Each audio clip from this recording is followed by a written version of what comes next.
in the aisles, actually. Please take your seats. We are going to start now.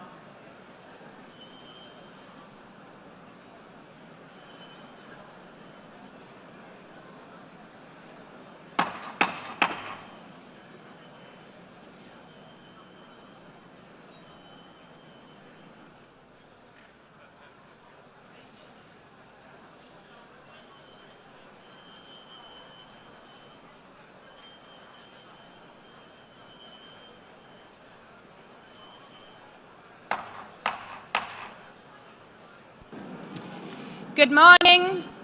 Good morning, heads of states, excellencies, dear guests, people watching from home. The fourth plenary meeting of the General Assembly is called to order. After our intense Monday, today starts the general debate of the 80th session. Before proceeding to the general debate, the Assembly will hear an introduction by Secretary General of his annual report on the work of the organization. Under Agenda Item 110, in accordance with Resolution 51/241 of 31st July 1997. Please take your seat. I now give the floor to the Secretary General of the United Nations, His Excellency Antonio Guterres.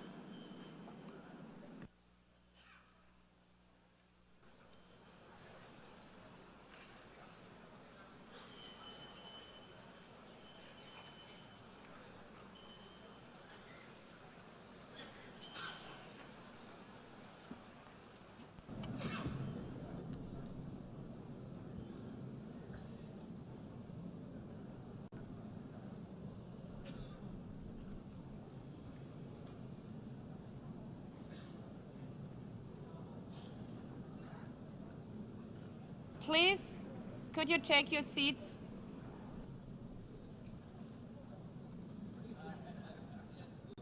Let me begin with two words we have not been able to say often enough in this hall. Madam President.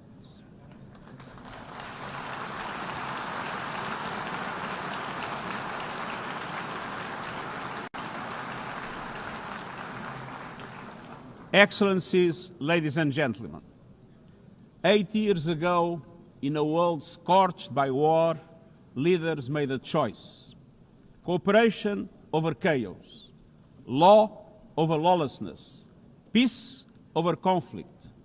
And that choice gave birth to the United Nations, not as a dream for perfection, but as a practical strategy for the survival of humanity. Many of our founders had seen firsthand the hell of the death camps and the terror of war.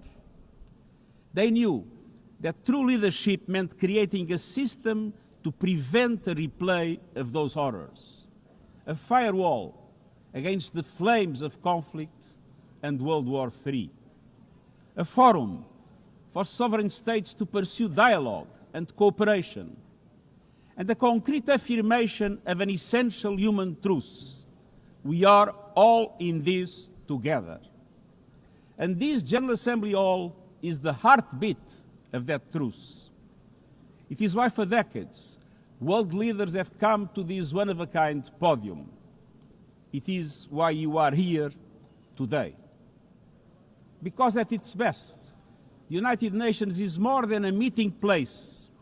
It's a moral compass, a force for peace and peacekeeping, a guardian of international law, a catalyst for sustainable development, a lifeline for people in crisis, a lighthouse for human rights, and the center that transforms your decisions, the decisions of member states, into action.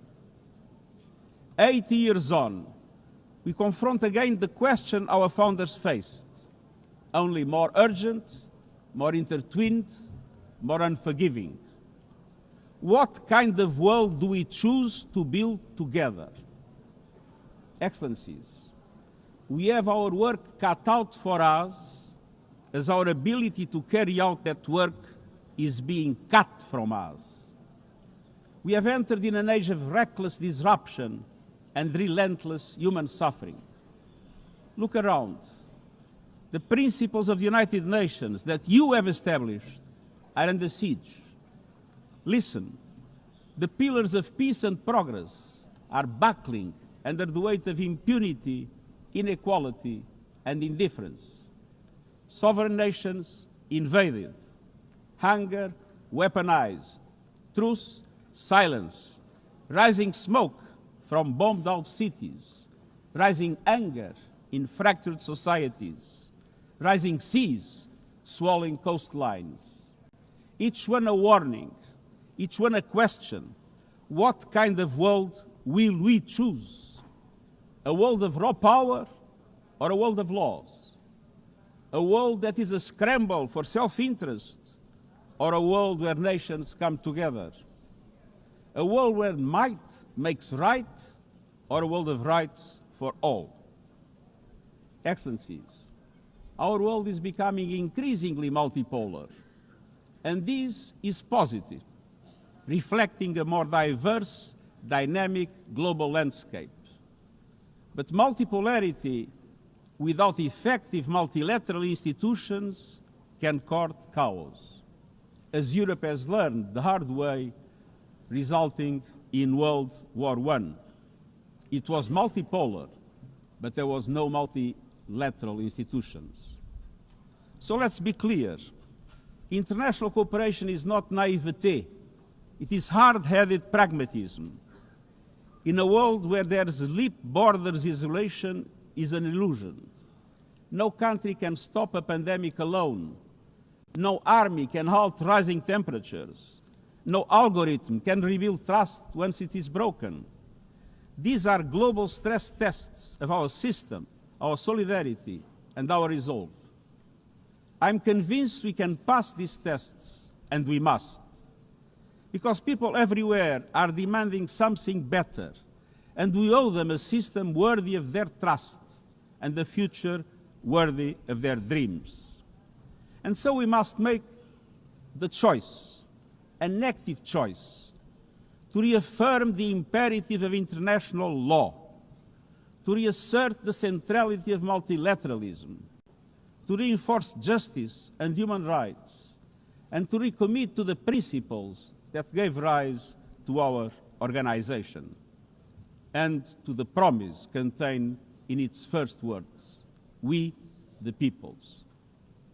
Excellencies, the choices we face are not part of an ideological debate. They are a matter of life and death for millions. As I scan the global landscape, we must make 5 critical choices. First, we must choose peace rooted in international law. Peace is our first obligation.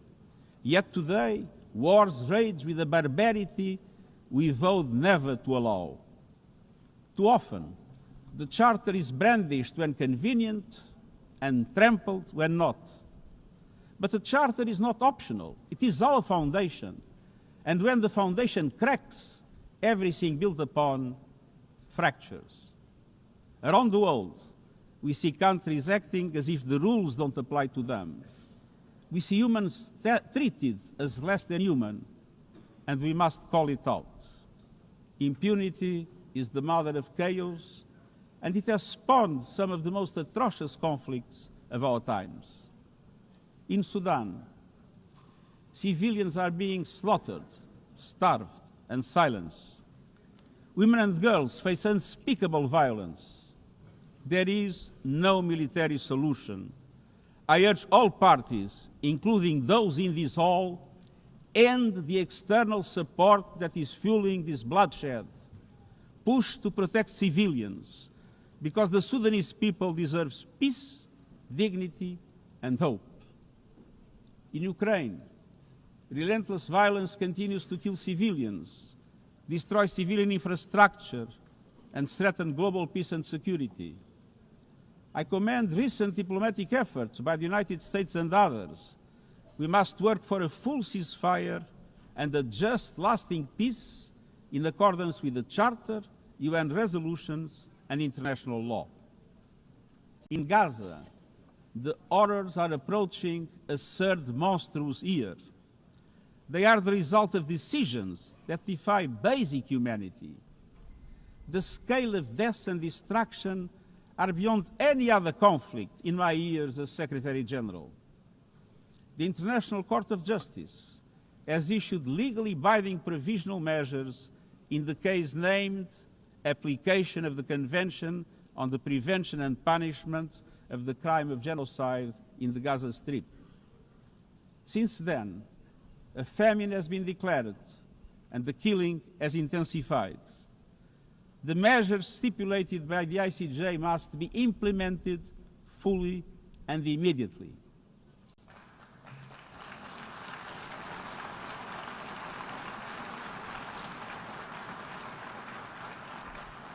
Nothing can justify the horrific Hamas terror attacks of October 7 and the taking of hostages, both of which I have repeatedly condemned. And nothing can justify the collective punishment of the Palestinian people and the systematic destruction of Gaza. We know what is needed. Permanent ceasefire now. All the hostages released now. Full humanitarian access now. And we must not relent in the only viable answer to sustainable Middle East peace, a two-state solution as so eloquently reaffirmed yesterday. We must urgently reverse dangerous trends on the ground. Relentless settler expansion and violence and the looming threat of annexation must stop. Everywhere, from Haiti to Yemen, to Myanmar and the Sahel and beyond, we must choose peace anchored in international law. The past year has brought glimmers of hope, including the ceasefire between Cambodia and Thailand, and the agreement between Azerbaijan and Armenia brokered by the United States. But far too many crises continue unchecked. Impunity prevails, lawlessness is a contagion, it invites mayhem, accelerates terror, and risks a nuclear free-for-all. When accountability shrinks, graveyards grow. When UN staff and facilities are attacked, violating legal obligations, so too is the core of our ability to serve and deliver. The Security Council must live up to its responsibilities. It must be more representative, more transparent, and more effective. And beyond crisis response, we must tackle the injustices that ignite conflict: exclusion, inequality, impunity, and corruption. The surest way to silence the guns is to raise the volume for justice. Real security is born of fairness and opportunity for all. Excellencies, this leads me to my second point. We must choose human dignity and human rights. Human rights are not an ornament of peace, they're its bedrock. Human rights, economic, social, cultural, political, and civil, are universal, indivisible, and interdependent. Choosing rights means more than words. It means choosing justice over silence. It means protecting freedom and civic space, advancing equality for women and girls, confronting racism and discrimination in all its forms, protecting human rights defenders, journalists, and freedom of speech, and upholding the rights of refugees and migrants so that mobility is safe and in accordance with international law. Human rights are a daily battle, online and offline. They require political will. But dignity is not only about the protection of rights. It is about rights fulfilled through inclusive and resilient development. Rights that put an end to poverty and hunger. Rights that open doors to education, health, and opportunity. The Sustainable Development Goals are our shared roadmap for achieving these rights. But in order to make progress down this road, we need fuel. And that fuel is finance. We've seen what development done right can deliver. In the past decade, millions more have gained access to electricity, clean cooking solutions, and to the internet. Child marriage is in retreat. Women's representation is growing, but cuts to aid are wreaking havoc. They are a death sentence for many. For so many more, a stolen future. This is the great paradox of our time. We have the solutions, but we are siphoning off the fuel that would make it possible to make progress. To choose dignity, we must choose financial justice and solidarity. We need to reform the international financial architecture so that it drives development for all. With bigger and bolder multilateral development banks, lending more and mobilizing more private capital for developing countries, with faster and fairer debt relief mechanisms, helping every country in crisis, including middle-income countries. Protecting natural resources by tackling illicit financial flows and abusive tax practices that rob societies of their future. And global financial institutions that represent today's world, with far greater participation of developing countries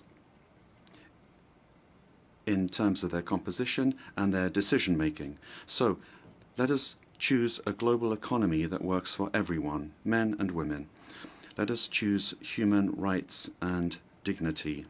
And let us equip ourselves with the means to ensure a transition for people and the planet. Excellencies, this brings me to the third choice. We must choose climate justice. The climate crisis is accelerating, but so are the solutions. The clean energy future is no longer a distant promise. It's already here. No government, industry, or special interest can stop it. But some are trying, hurting economies, locking in higher prices, and squandering a historic opportunity. Fossil fuels are a losing bet. Last year, almost all new power capacity came from renewables, and the investment is surging. Renewables are the cheapest and fastest source of new power. They create jobs, drive growth, shield economies from volatile oil and gas markets, connect the unconnected, and can free us from the tyranny of fossil fuels. But not at today's pace. Clean energy investment remains uneven. 21st century grids and storage are not rolling out fast enough.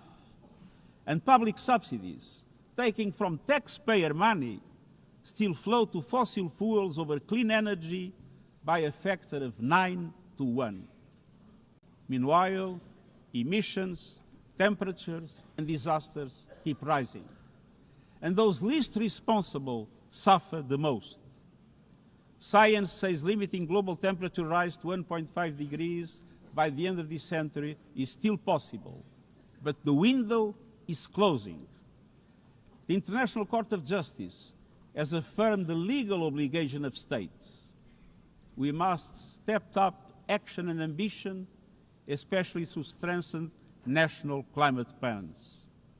Tomorrow, I will welcome leaders to announce new targets. The G20, the biggest emitters, must lead, guided by common but differentiated responsibilities. But all countries must step up and do more as we head to the UN Climate Conference in Brazil. By accelerating action in energy, forests, methane, and industrial decarbonization.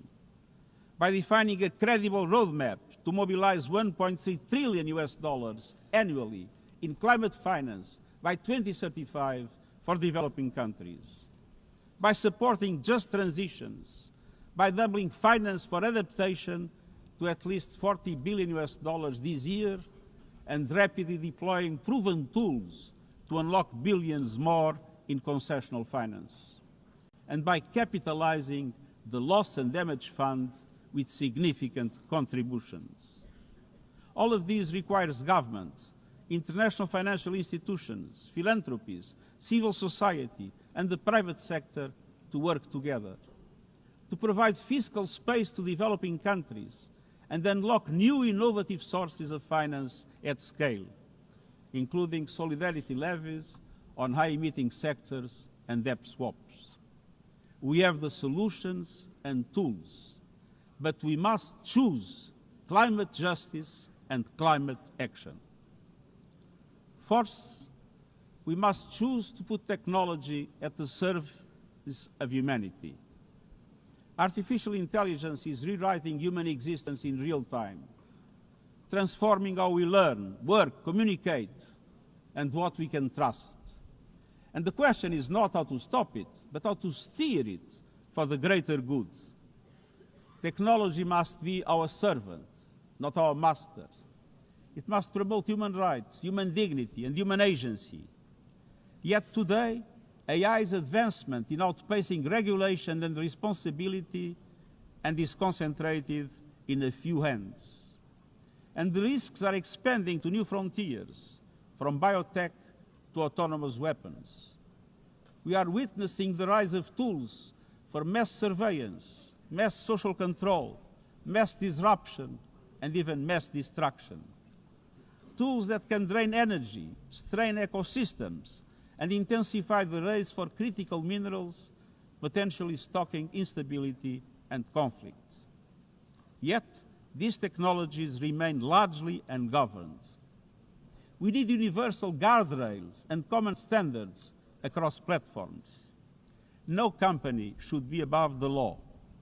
No machines should decide who lives or dies. No system should be deployed without transparency, safety, and accountability. Last month, this Assembly took a historic step, establishing an independent international scientific panel on AI and an annual global dialogue on AI governance. Two new pillars of a shared architecture, connecting science with policy to bring clarity and foresight, enabling innovation to flourish while advancing our values and our rights, and ensuring governments, companies, and civil society can help shape common norms. We must build on these mechanisms and close the capacity gap. All countries must be able to design and develop AI, not just to consume it. I have proposed voluntary financing options to build AI computing power, data, and skills in developing nations.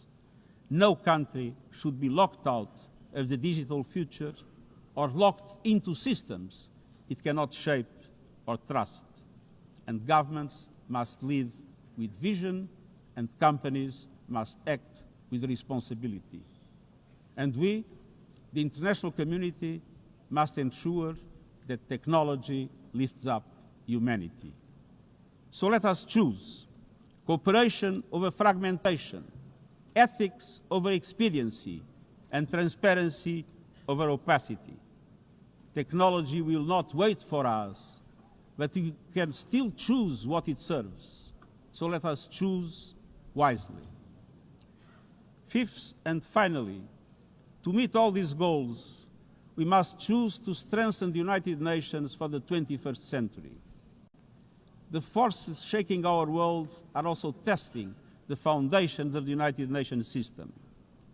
We are being hit by rising geopolitical tensions and divisions, chronic uncertainty, and mounting financial strain.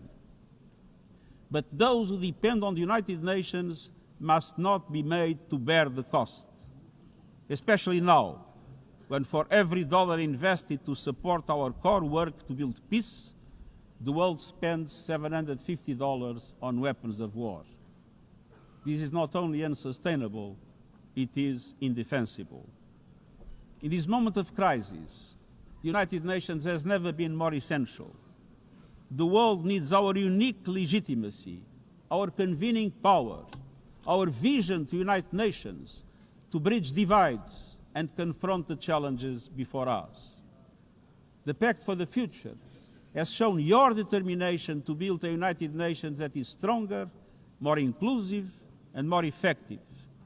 That is the logic and the urgency of our UN80 initiative. We are moving swiftly and decisively. I put forward concrete proposals, a revised budget for 2026 that strengthens accountability, improves delivery, and cuts costs.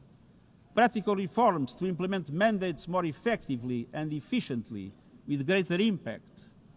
And ideas to spark a paradigm shift in the structure of the UN and how its parts work together. Most of these decisions rest with you, the Member States, and we will move forward in full respect of the established procedures. Together, let us choose to invest in a United Nations that adapts, innovates, and is empowered to deliver for people everywhere. Excellencies, my overriding message comes down to this. Now is the time to choose. It's not enough to know what the right choices are. I urge you to make them. I grew up in a world where choices were few. I was raised in the darkness of dictatorship, where fear silenced voices and hope was nearly crushed. Yet, even the bleakest hours, especially then, I discovered a truth that has never left me. Power does not reside in the hands of those who dominate or divide. Real power resides from people, from our shared resolve to uphold dignity, to defend equality, to believe fiercely in our common humanity and the potential of every human being. I learned early to persevere, to speak out, to refuse to surrender, no matter the challenge, no matter the obstacle, no matter the hour. We must and we will overcome. Because in a world of many choices, there is one choice we must never make, the choice to give up. We must never give up. That is my promise to you, for peace, for dignity, for justice, for humanity, for the world we know is possible when we work as one. I will never, ever give up. Thank you.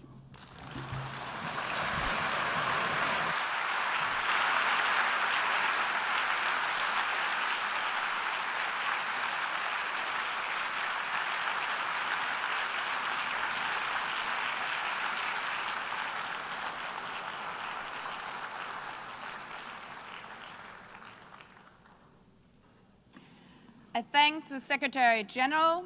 The Assembly will now turn to agenda item 8, entitled General Debate.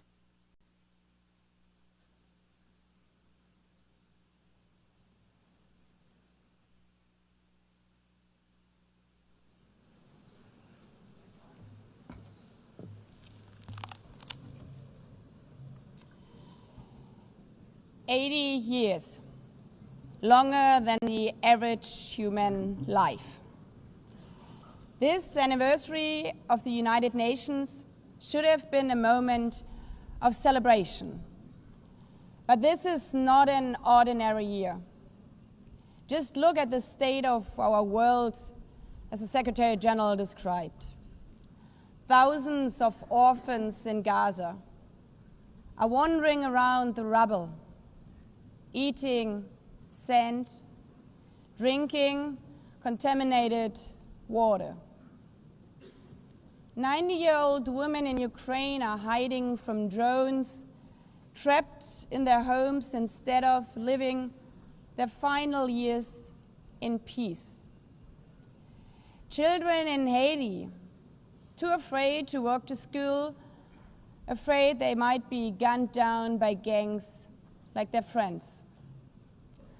And for every conflict and tragedy that seizes the headlines, there are so many more that are forgotten, lost to the news cycle. Like women in Democratic Republic of the Congo, shielding their daughters from armed groups, fearful they might be raped. And Rohingya children spending their whole childhood in tattered tents, unable to remember what their home looks like. Faced with these realities, now is not the time to celebrate, but to ask ourselves, where is the United Nations? Distinguished heads of state and government, Mr. Secretary General, Excellencies, ladies and gentlemen, people out there in the world watching us. Clearly, we have to do better. But what we should not let cynics allow to weaponize these failures, to argue that our institution is a waste of money, outdated, irrelevant. When the principles of the Charter are ignored, is it the UN that has failed? When tanks rolled into Ukraine, was it because Article 2 of the Charter is not clear enough about sovereignty and territorial integrity? When civilians, children, are killed in Gaza, is it humanitarian law at fault for failing to protect them? It's not the Charter which fails. It's not the UN as an institution which fails.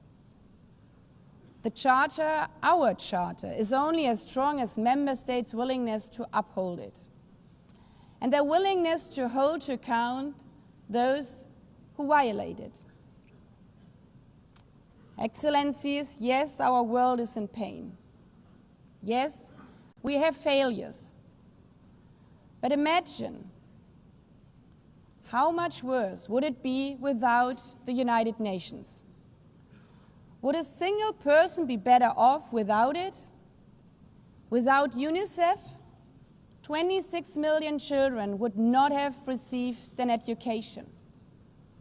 Without the World Food Programme, nearly 125 million people would have lacked life-saving food assistance. Without the World Health Organization, over 1 billion vaccines would not have been supplied. Sometimes we could have done more, but we cannot let this dishearten us.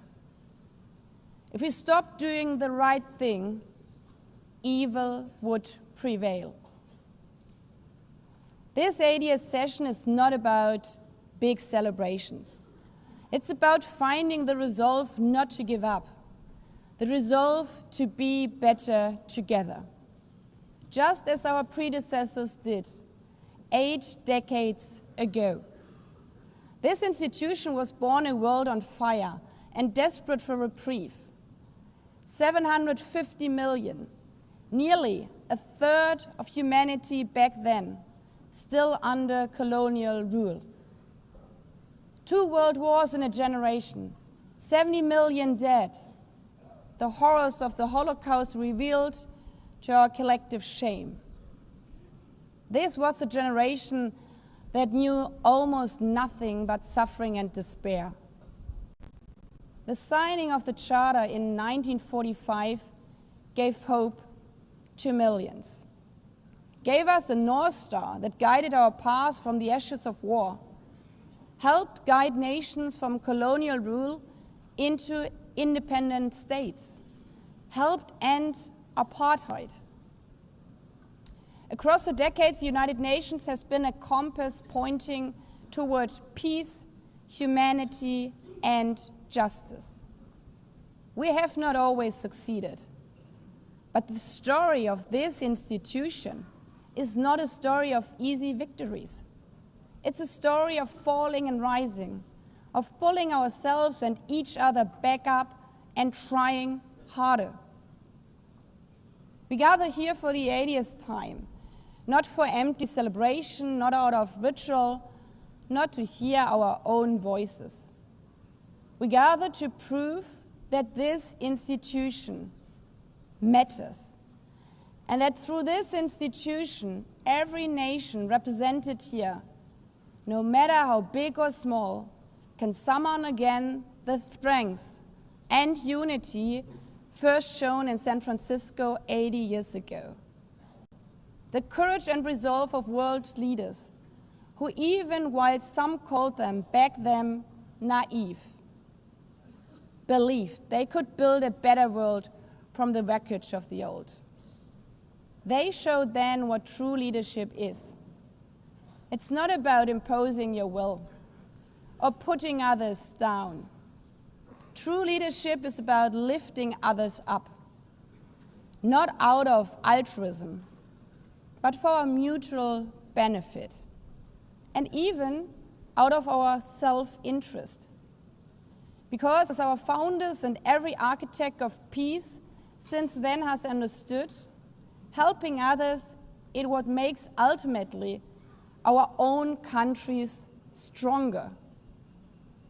Could any state have faced the global pandemic alone? The virus did not have any passport. We were only able to solve it at the end with the support of the World Health Organization. The climate crisis does not stop at borders. CO2 emissions anywhere affect people everywhere. Even the wealthiest cities in the world cannot shield themselves from wildfires. And imagine coming here by plane, how safe would you feel to step into the next airplane if there were no International Civil Aviation Organization anymore, which is responsible for setting safety regulations for 5 billion passengers each year? How comfortable would you be with your children using the internet while AI is uncontrolled and unchecked, as the lines between what is real and fake start to blur? In this globalized, digitalized world, we work together or we suffer alone. Excellencies, the theme of this milestone session and the high-level week is therefore better together. 80 years and more for peace, development, and human rights. Will living up to that be easy? No. But this hall was not built for easy times. It was built to come together to confront the hardest topics. This session is a session where the high-level week is about resolving differences. We showed some of it yesterday already. But even the house of dialogue and diplomacy needs a renovation. That is why the UN80 initiative and the wider reform process are not luxuries, but necessities. We are literally now at a crossroads, a make it or break it moment, politically, financially. Therefore, we have to deliver a United Nations that is agile, cost-effective, and fit for purpose. Member States have to give the Secretary General and this process their full support, because reform cannot stop in New York. It must carry through to every capital. That includes delivering the Pact for the Future and accelerating progress on the Sustainable Development Goals. Again, this is not about charity. It's about addressing the core purposes of this institution, about strengthening our foundations across all 3 pillars: peace and security, human rights, and sustainable development. They are inseparable. Leaving hundreds of millions trapped in extreme poverty, vulnerable to crisis, and denied their human rights is not only a moral failure, it's a recipe for global unrest, terrorism, and the tragic waste of humanity's greatest resource, its people. Put it simply, without the SDGs, there cannot be lasting peace. Excellencies, our future as an institution will also be shaped by the selection of the next Secretary General. And here we must pause and reflect. In nearly 80 years, this organization has never chosen a woman for that role. One might wonder how out of 4 billion potential candidates, there could not be found a single one. Of course,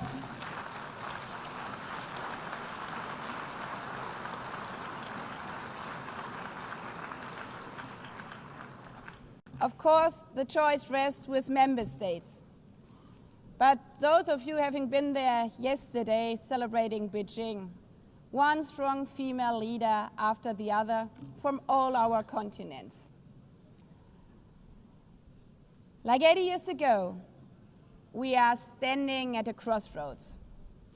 And it's up to us, to every single member state, to live up to the same leadership as your predecessors did. To act when action is needed, to uphold the principles of our charter, to be better together, to show the people around the world that this united nation is there, today, tomorrow, and for the next 8 decades. Because, after all, it's the life insurance for every country.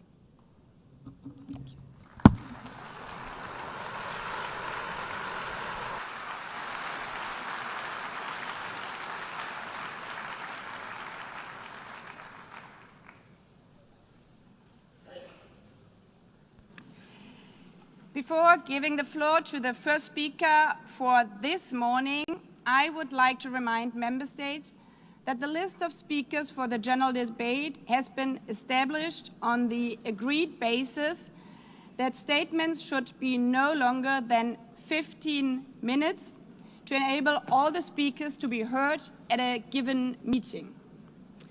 Within this time frame, I would like to appeal to speakers to deliver their statements at a reasonable pace so that interpretation into the other official languages may be provided properly. I would also like to draw your attention to the decision taken by the Assembly at previous sessions, namely that the practice of expressing congratulations inside the Assembly Hall after speech has been delivered is strongly discouraged. After delivering their statements from the rostrum, speakers are invited to exit the hall through room JA200, located behind the podium, before returning to their seats. May I take it that the Assembly agrees to proceed in this manner? It's so decided. Finally, I should like to draw the attention of member states that during the general debate, official photographers are in the room and will take official photographs of all speakers by the Department of Global Communications. Members interested in obtaining these photographs are requested to contact the photo library of the United Nations. By this, the Assembly will hear an address by His Excellency Luiz Inácio Lula da Silva, President of the Federative Republic of Brazil. I request the protocol to escort His Excellency and invite him to address the Assembly.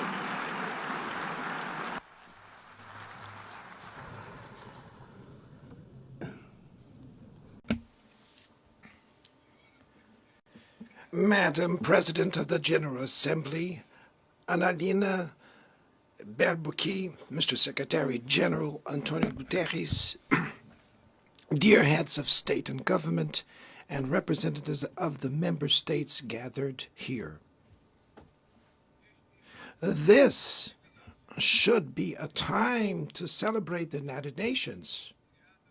Created at the end of the war, the UN symbolizes the highest expression of the aspiration for peace and prosperity.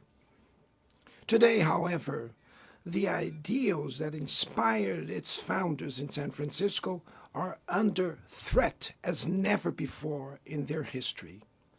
Multilateralism is at a new crossroads. The organization's authority is in check. We are witnessing the consolidation of an international order marked by repeated concessions to power play. Attacks on sovereignty, arbitrary sanctions, and unilateral interventions are becoming the rule. There is a clear parallel between the multilateralism crisis and the weakening of democracy.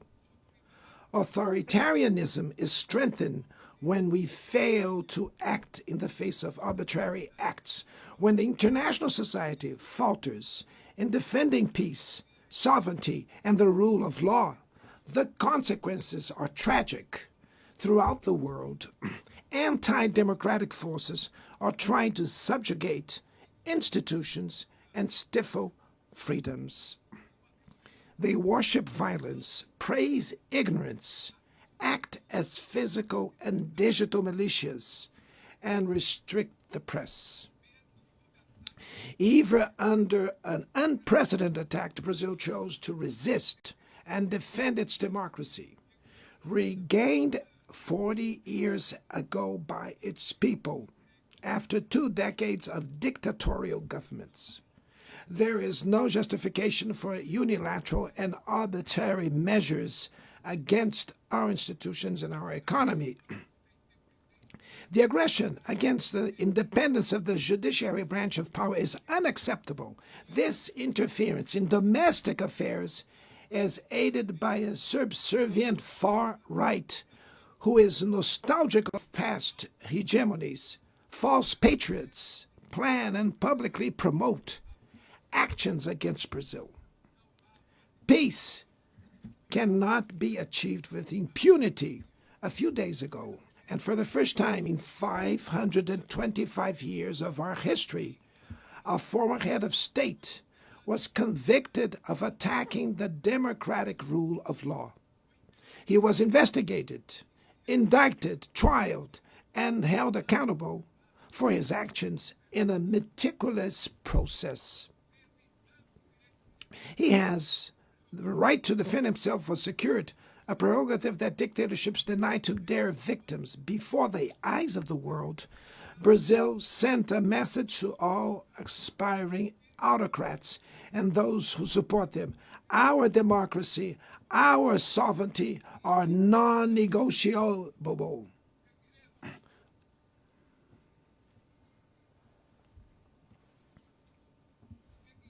We will continue as an independent nation and as a people free from any type of guardianship. Sound democracies go beyond the electoral ritual. Its strength presupposes the reduction of inequalities, the guarantee of the most basic rights: food, safety, work, housing, education, and health. Democracy fails when women earn less than men or die at the hands of partners and family members. It loses when it closes its doors and blames migrants for the world's ills. Poverty is as much an enemy of democracy as extremism. Therefore, we were proud to receive confirmation from FAO that Brazil has once again left the hunger map in this year, 2025. But in the world, there are still 670 million hungry people, and about 2.3 billion face food insecurity. The only war of which everyone can emerge victorious is the one we wage against hunger and poverty. This is the goal of the global alliance we launched at the G20 and which has the support of 103 countries. The international community needs to revise its priorities. reduce arms spending and increase development aid, relieve the service of the foreign debt of the poorest countries, above all African nations, and set minimum global tax standards so that the super rich pay more taxes than workers. Democracy is also measured by the ability to protect families and the childhood. Digital platforms offer possibilities for us to come together in ways we never imagined. But they have been used for sowing intolerance, misogyny, xenophobia, and misinformation. The internet cannot be a land of lawlessness. It's up to governments to protect the most vulnerable. Regulating does not mean restraining freedom of expression. It's about ensuring that what is already illegal in the real world is treated the way in the virtual environment. Attacks on regulation serve to cover up hidden interests and provide shelter for crimes such as fraud, human trafficking, pedophilia, and attacks against democracy. The Brazilian parliament was right to rush to address this issue.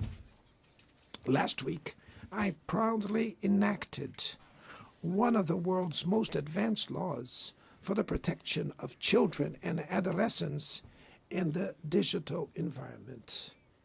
Also, we sent draft bills to the National Congress to foster competition in digital markets and to encourage the installation of sustainable data centers.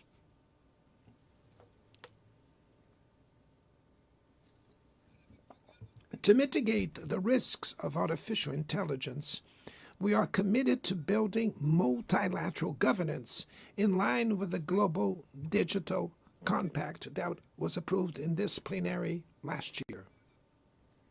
Ladies and gentlemen, Your Excellencies, in Latin America and the Caribbean, we are experiencing a time of growing polarization and instability.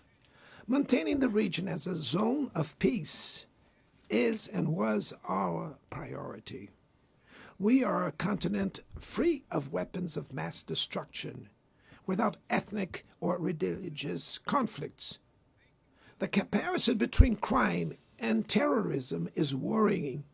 The most effective way to combat drug trafficking is to cooperate to suppress money laundering and limit arms trade. Using lethal force in situations that do not constitute armed conflict is tantamount to executing people without trial. Other parts of the planet have already witnessed interventions that cause greater damage than intended, with serious humanitarian consequences. The path to dialogue must not be closed in Venezuela. Haiti has the right to a violence-free future, and it is unacceptable that Cuba be listed as a country that sponsors terrorism. In the conflict in Ukraine,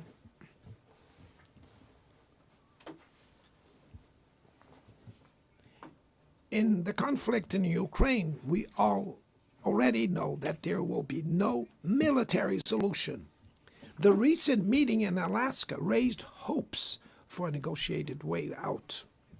It's necessary to pave the way for a realistic solution.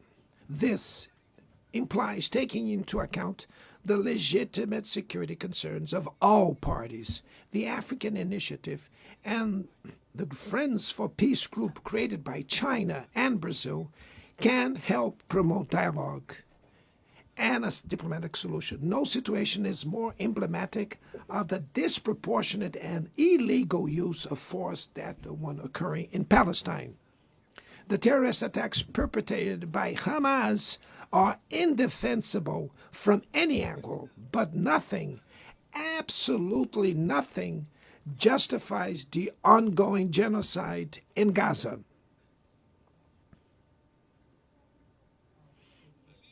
There, under tons of rubble, are buried tens of thousands of innocent women and children. There, we can see that international humanitarian law and the myth of ethical exceptionalism of the West are also being buried there.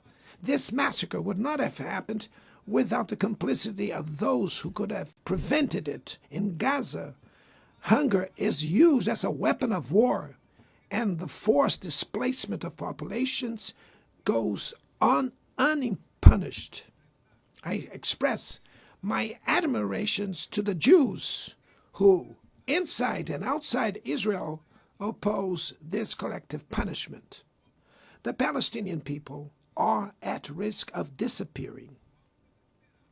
They will only survive with an independent state integrated to the international community. This is the solution defended by more than 150 UN members, reaffirmed yesterday here in this very plenary, but bared by a single veto. It is regrettable that President Mahmoud Abbas was prevented by the host country of occupying the Palestinian bench at this historical moment.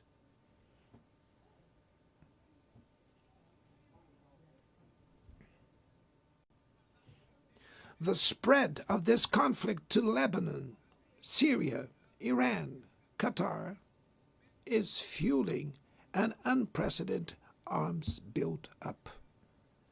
Madam President, bombs and nuclear weapons will not protect us from the climate crisis. The year of 24 was the warmest already registered. COP30 in the city of Belém, Brazil, will the cope of truth. It will be the time for world leaders to prove the seriousness of their commitment to the planet. Without a complete picture of the NDC's nationally determined contributions, we were walking blindfolded towards the abyss. Brazil has committed to reducing its emissions by 59% and 67%, covering all greenhouse gases and all sectors of the economy.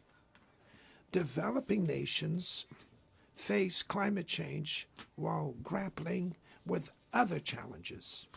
Meanwhile, rich countries enjoy a standard of living reached at the expense of 200 years of greenhouse gas emissions, demanding greater ambition and greater access to resources and technology.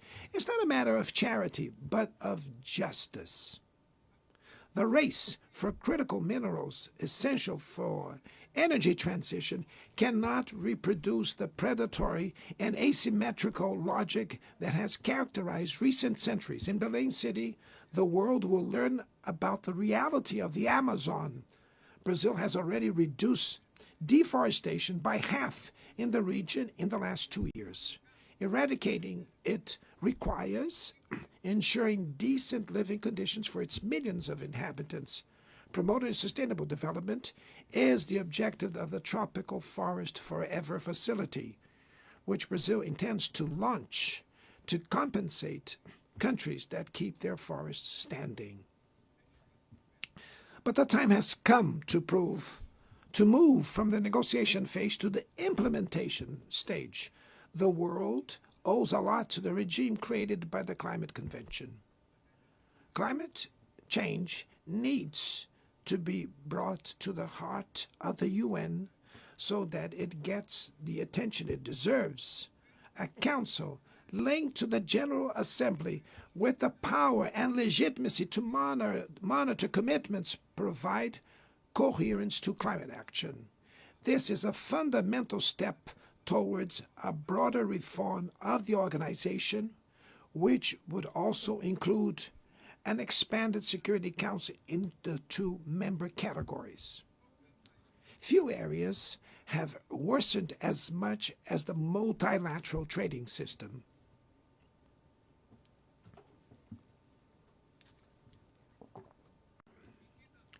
Unilateral measures have rendered fundamental principles, such as the most favored nations clauses, meaningless. They have disrupted value chains and threw the global economy into a pernicious spiral of high prices and stagnation. It is urgent to refound the WTO based on modern and flexible foundations. Your Excellencies, ladies and gentlemen, this year, the world lost two exceptional public figures. Former Uruguayan President Pepe Mujica and our dear Pope Francis, both embodied the best humanist values like no other. Their lives were intertwined with the 8 decades of the UN's existence. If they were still among us, they would use this platform to remember that authoritarianism, environmental degradation, and inequality are not relentless, that the only ones defeated are those who stand idly by resignate, and that we can defeat the false prophets and oligarchs who exploit fear and monetize hate, and that tomorrow is made of daily choices, and it takes courage to act to transform it. In the future that Brazil envisions, there is no room for the reenactment of ideological rivalries or spheres of influence. Confrontation is not inevitable.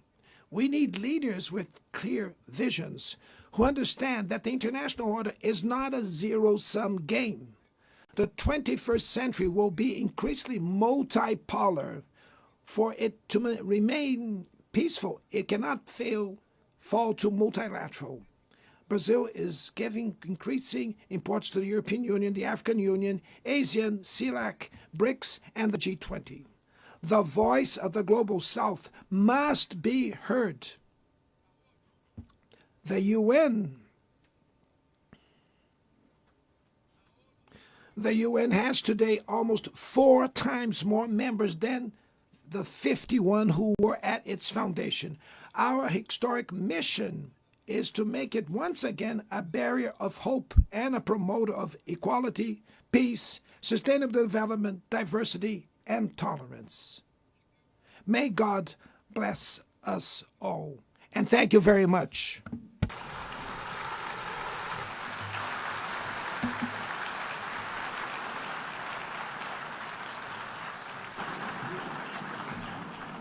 On behalf of the Assembly, I wish to thank the President of the Federative Republic of Brazil,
the Assembly will hear an address by His Excellency Donald Trump, President of the United States of America.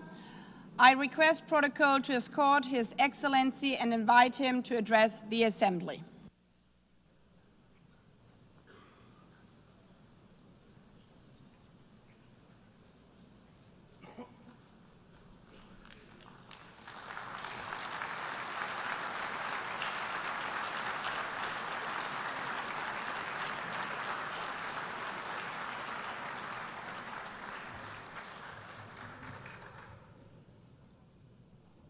Thank you very much.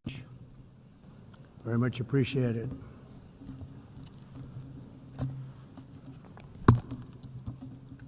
And I don't mind making this speech without a teleprompter because the teleprompter is not working. I feel very happy to be up here with you nevertheless, and that way you speak more from the heart.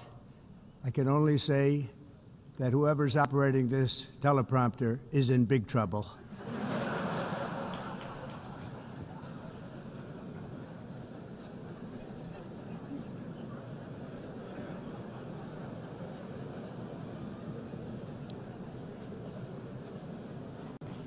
Hello, Madam First Lady. Thank you very much for being here.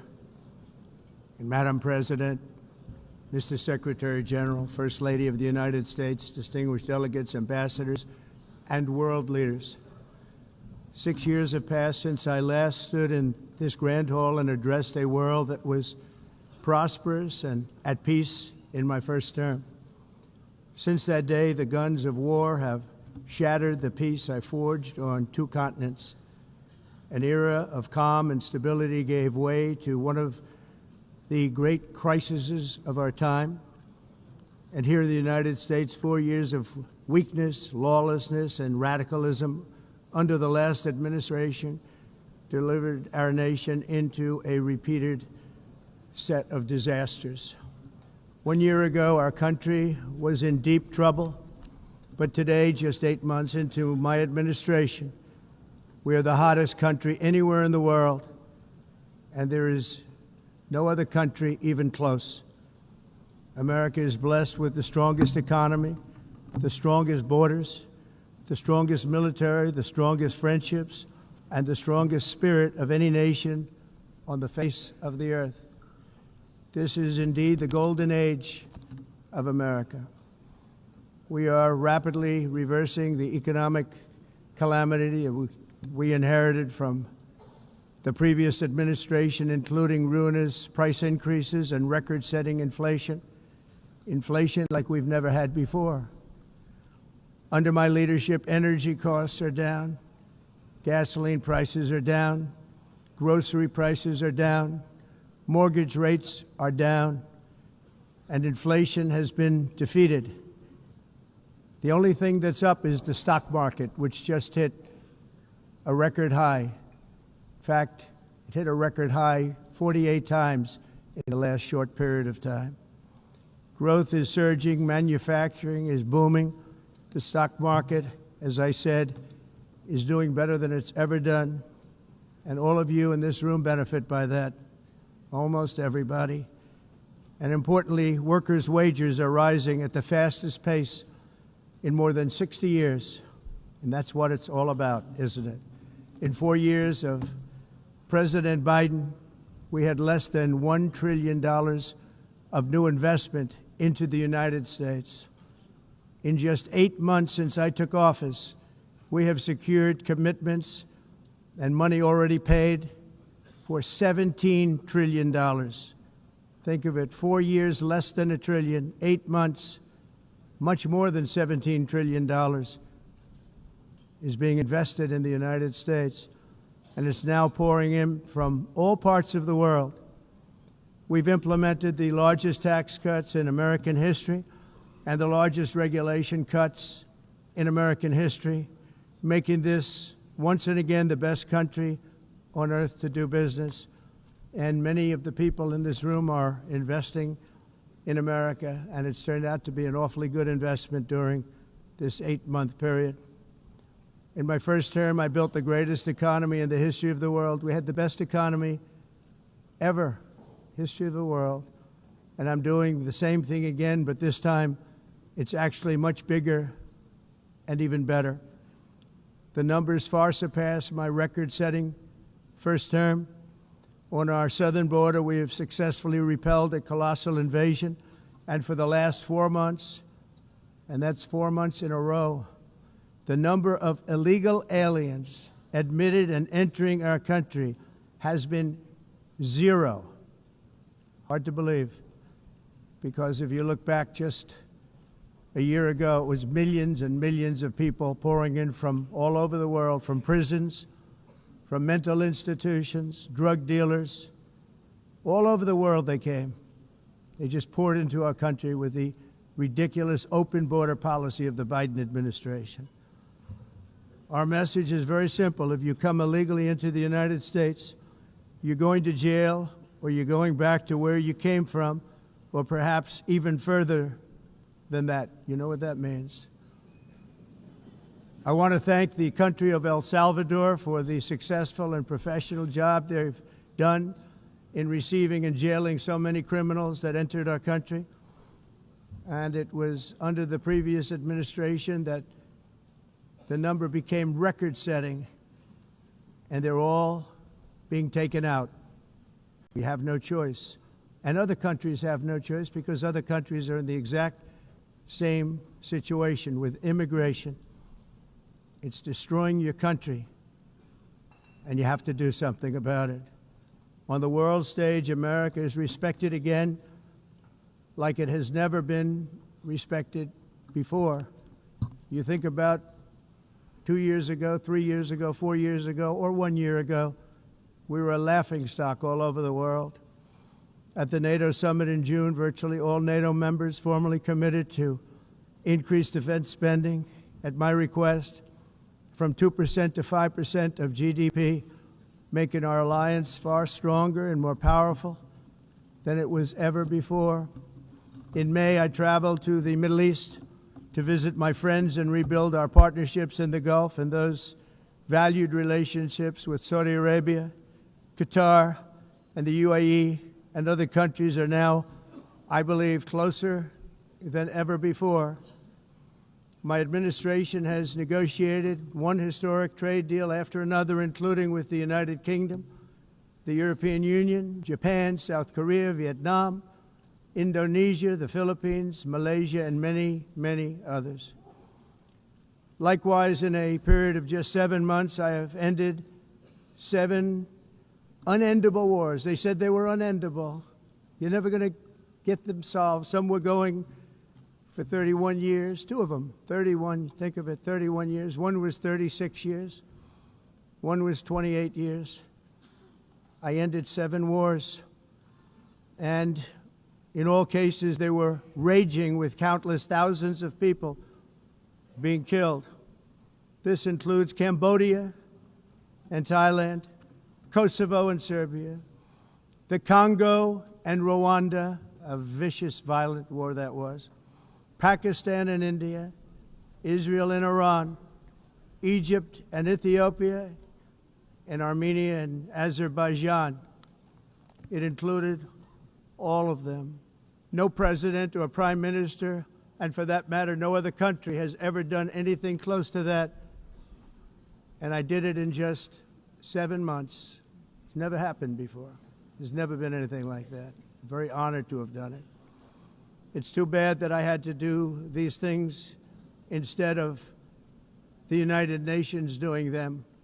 And sadly, in all cases, the United Nations did not even try to help in any of them. I ended 7 wars, dealt with the leaders of each and every one of these countries, and never even received a phone call from the United Nations offering to help in finalizing the deal. All I got from the United Nations was an escalator that on the way up stopped right in the middle. If the First Lady wasn't in great shape, she would have fallen, but she's in great shape. We're both in good shape. We both stood. And then a teleprompter that didn't work. These are the 2 things I got from the United Nations, a bad escalator and a bad teleprompter. Thank you very much. And by the way, it's working now. It just went on. Thank you. I think I should just do it the other way. It's easier. Thank you very much. I didn't think of it at the time because I was too busy working to save millions of lives. That is the saving and stopping of these wars. But later I realized that the United Nations wasn't there for us. They weren't there. I thought of it really after the fact, not during these negotiations, which were not easy. That being the case, what is the purpose of the United Nations? The UN has such tremendous potential. I've always said it. It has such tremendous, tremendous potential. but it's not even coming close to living up to that potential. For the most part, at least for now, all they seem to do is write a really strongly worded letter and then never follow that letter up.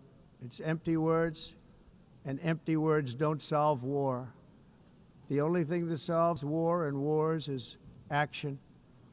Now, after ending all of these wars and also earlier negotiating the Abraham Accords, which is a very big thing for which our country received no credit, never receives credit. Everyone says that I should get the Nobel Peace Prize for each one of these achievements. But for me, the real prize will be the sons and daughters who live to grow up with the mothers and fathers, because millions of people are no longer being killed in endless and unglorious wars. What I care about is not winning prizes, it's saving lives. We saved millions and millions of lives with the 7 wars. And we have others that we're working on, and you know that. Many years ago, a very successful real estate developer in New York, known as Donald J. Trump, I bid on the renovation and rebuilding of this very United Nations complex. I remember it so well. I said at the time that I would do it for $500 million, rebuilding everything. It would be beautiful. I used to talk about, I'm going to give you marble floors. They're going to give you terrazzo. I'm going to give you the best of everything. You're going to have mahogany walls. They're going to give you plastic. But they decided to go in another direction, which was much more expensive at the time, and which actually produced a far inferior product. And I realized that they did not know what they were doing when it came to construction, and that their building concepts were so wrong, and the product that they were proposing to build was so bad and so costly. It was going to cost them a fortune. And I said, and wait till you see the overruns. Well, I turned out to be right. They had massive cost overruns and spent between $2 and $4 billion on the building and did not even get the marble floors that I promised them. You walk on terrazzo. Do you notice that? As far as I'm concerned, frankly, looking at the building and getting stuck on the escalator, they still haven't finished the job. They still haven't finished. That was years ago. The project was so corrupt that Congress actually asked me to testify before them on the tremendous waste of money, because it turned out that they had no idea what it was, but they knew it was anywhere between $2 and $4 billion as opposed to $500 million with a guarantee. But they had no idea, and I said it cost much more than $5 billion. Unfortunately, many things in the United Nations are happening just like that, but on an even much bigger scale, much, much bigger. Very sad to see. Whether the UN can manage to play a productive role, I've come here today to offer the hand of American leadership and friendship to any nation in this assembly that is willing to join us in forging a safer, more prosperous world. And it's a world that we'll be much happier with. A dramatically better future is within our reach. But to get there, we must reject the failed approaches of the past and work together to confront some of the greatest threats in history. There is no more serious danger to our planet today than the most powerful and destructive weapons ever devised by man, of which the United States, as you know, has many. Just as I did in my first term, I've made containing these threats a top priority, starting with the nation of Iran. My position is very simple. The world's #1 sponsor of terror can never be allowed to possess the most dangerous weapon.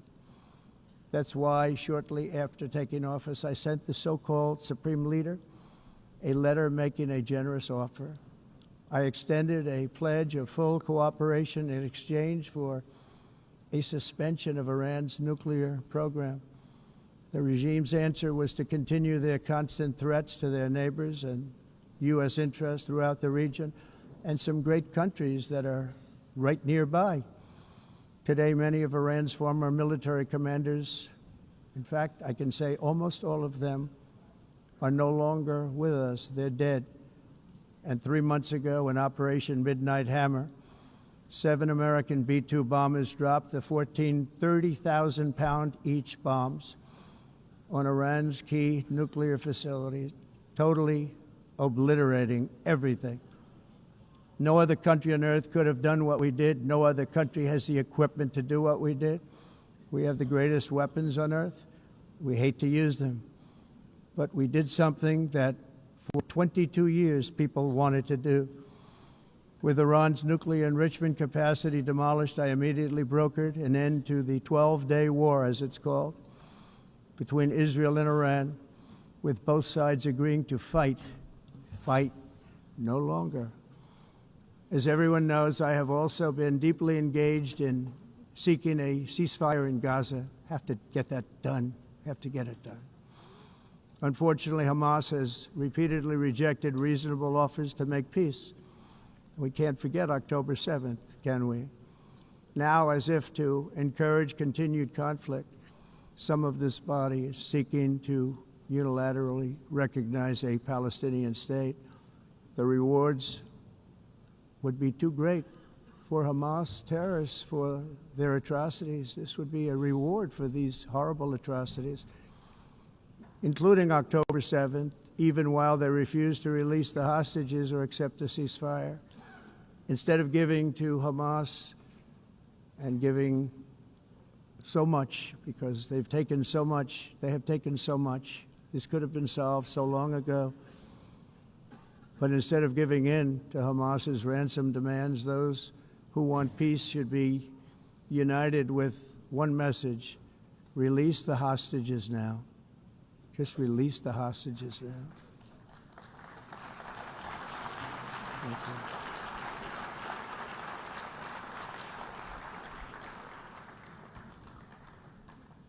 Thank you. As we have got to come together, and we will come together, got to get it done. We have to stop the war in Gaza immediately. We have to stop it. We have to get it done. We have to negotiate, immediately have to negotiate peace. We got to get the hostages back. We want all 20 back. We don't want 2 and 4. As you know, I got, along with Steve Witkoff and others that helped us, Marco Rubio, we got most of them back. We were involved in all of them. But I always said the last 20 are going to be the hardest, and that's exactly what happened. We have to get them back now. We don't want to get back 2, and then another 2, and then 1, and then 3. Have this process. No, we want them all back, and we want the actually 38 dead bodies back too. Those parents came to me, and they want them back, and they want them back very quickly and very badly, as though they were alive. They want them. They want them every bit as much as if their son or daughter were alive. I've also been working relentlessly, stopping the killing in Ukraine. I thought that would be, of the 7 wars that I stopped, I thought that would be the easiest because of my relationship with President Putin, which had always been a good one. I thought that was going to be the easiest one. But you know, in war, you never know what's going to happen. There are always lots of surprises, both good and bad. Everyone thought Russia would win this war in 3 days, but it didn't work out that way. It was supposed to be just a quick little skirmish. It's not making Russia look good. It's making them look bad. No matter what happens from here on out, this was something that should have taken a matter of days, certainly less than a week, and they've been fighting for 3.5 years and killing anywhere from 5,000 to 7,000 young soldiers, mostly soldiers, on both sides, every single week, from 5,000 to 7,000 dead young people, and some in cities, much smaller numbers, where rockets are shot, where drones are dropped. This war would never have started if I were president. This was a war that should have never happened. It shows you what leadership is, what bad leadership can do to a country. Look what happened to the United States, and look where we are right now in just a short period of time. The only question now is how many more lives will be needlessly lost on both sides. China and India are the primary funders of the ongoing war by continuing to purchase Russian oil. But inexcusably, even NATO countries have not cut off much Russian energy. and Russian energy products, which, as you know, I found out about 2 weeks ago, and I wasn't happy. Think of it. They're funding the war against themselves. Who the hell ever heard of that one?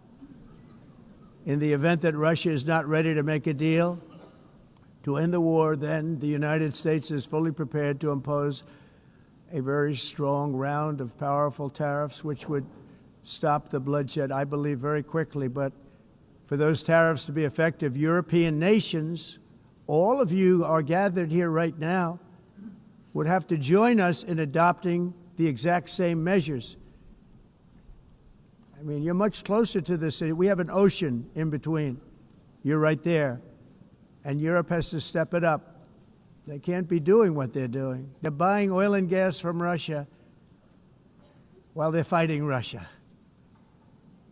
It's embarrassing to them, and it was very embarrassing to them when I found out about it, I can tell you that.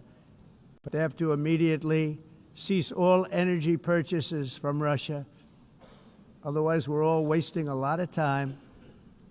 So I'm ready to discuss this. We're going to discuss it today with the European nations, all gathered here. I'm sure they're thrilled to hear me speak about it, but that's the way it is. I like to speak my mind and speak the truth. As we seek to reduce the threat of dangerous weapons today, I'm also calling on every nation to join us in ending the development of biological weapons once and for all. And biological is terrible, and nuclear is even beyond, and we include nuclear in that. We want to have a cessation of the development of nuclear weapons. We know, and I get to view it all the time. Sir, would you like to see? And I look at weapons that are so powerful that we just can't ever use them. If we ever use them, the world literally might come to an end. There would be no United Nations to be talking about. There would be no nothing. Just a few years ago, reckless experiments overseas gave us a devastating global pandemic. Yet despite that worldwide catastrophe, many countries are continuing extremely risky research into bioweapons and man-made pathogens. This is unbelievably dangerous. To prevent potential disasters, I'm announcing today that my administration will lead an international effort to enforce biological weapons convention, which is going to be meeting with the top leaders of the world by pioneering an AI verification system that everyone can trust.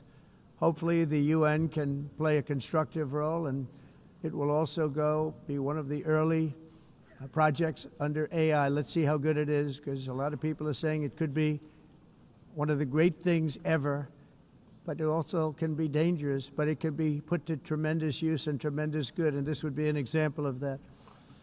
Not only is the UN not solving the problems it should, too often, it's actually creating new problems for us to solve. The best example is the number one political issue of our time, the crisis of uncontrolled migration. It's uncontrolled. Your countries are being ruined. The United Nations is funding an assault on Western countries and their borders. In 2024, the UN budgeted $372 million in cash assistance to support an estimated 624,000 migrants journeying into the United States. Think of that. The UN is supporting people that are illegally coming into the United States, and then we have to get them out. The UN also provided food, shelter, transportation, and debit cards to illegal aliens. Can you believe that? On the way to infiltrate our southern border. Millions of people came through that southern border. Just a year ago, millions and millions of people were pouring in, 25 million altogether over the 4 years of the incompetent Biden administration.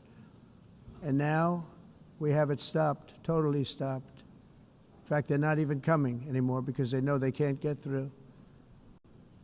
But what took place is totally unacceptable. The UN is supposed to stop invasions, not create them and not finance them.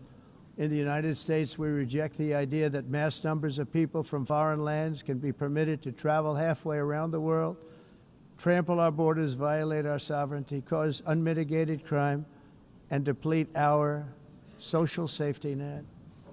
We have reasserted that America belongs to the American people, and I encourage all countries to take their own stand in defense of their citizens as well. You have to do that because I see it. I'm not mentioning names. I see it, and I can call every single one of them out. You're destroying your countries. They're being destroyed. Europe is in serious trouble. They've been invaded by a force of illegal aliens like nobody's ever seen before. Illegal aliens are pouring into Europe. Nobody is ever, and nobody's doing anything to change it, to get them out. It's not sustainable. And because they choose to be politically correct, they're doing just absolutely nothing about it. And I have to say, I look at London where you have a terrible mayor, terrible, terrible mayor. And it's been so changed, so changed. Now they want to go to Sharia law. But you're in a different country. You can't do that. Both the immigration and their suicidal energy ideas will be the death of Western Europe if something is not done immediately. This cannot be sustained. What makes the world so beautiful is that each country is unique. But to stay this way, every sovereign nation must have the right to control their own borders. You have the right to control your borders, as we do now, and to limit the sheer numbers of migrants entering their countries and paid for by the people of that nation that were there and that built that particular nation at the time. They put their blood, sweat, tears, money into that country, and now they're being ruined. Proud nations must be allowed to protect their communities and prevent their societies from being overwhelmed by people they have never seen before with different customs, religions, with different everything. Where migrants have violated laws, lodged false asylum claims, or claimed refugee status for illegitimate reasons, they should, in many cases, be immediately sent home. And while we will always have a big heart for places and people that are struggling and truly compassionate, answers will be given. We have to solve the problem, and we have to solve it in their countries, not create new problems in our countries. And we are very helpful to a lot of countries that are just not able to send their people anymore. They used to send them to us in caravans of 25,000, 30,000 people each. These massive caravans of people pouring into our country, totally unchecked and unvetted. But not anymore. According to the Council of Europe in 2024, almost 50% of inmates in German prisons were foreign nationals or migrants. In Austria, the number was 53% of the people in prisons were from places that weren't from where they are now.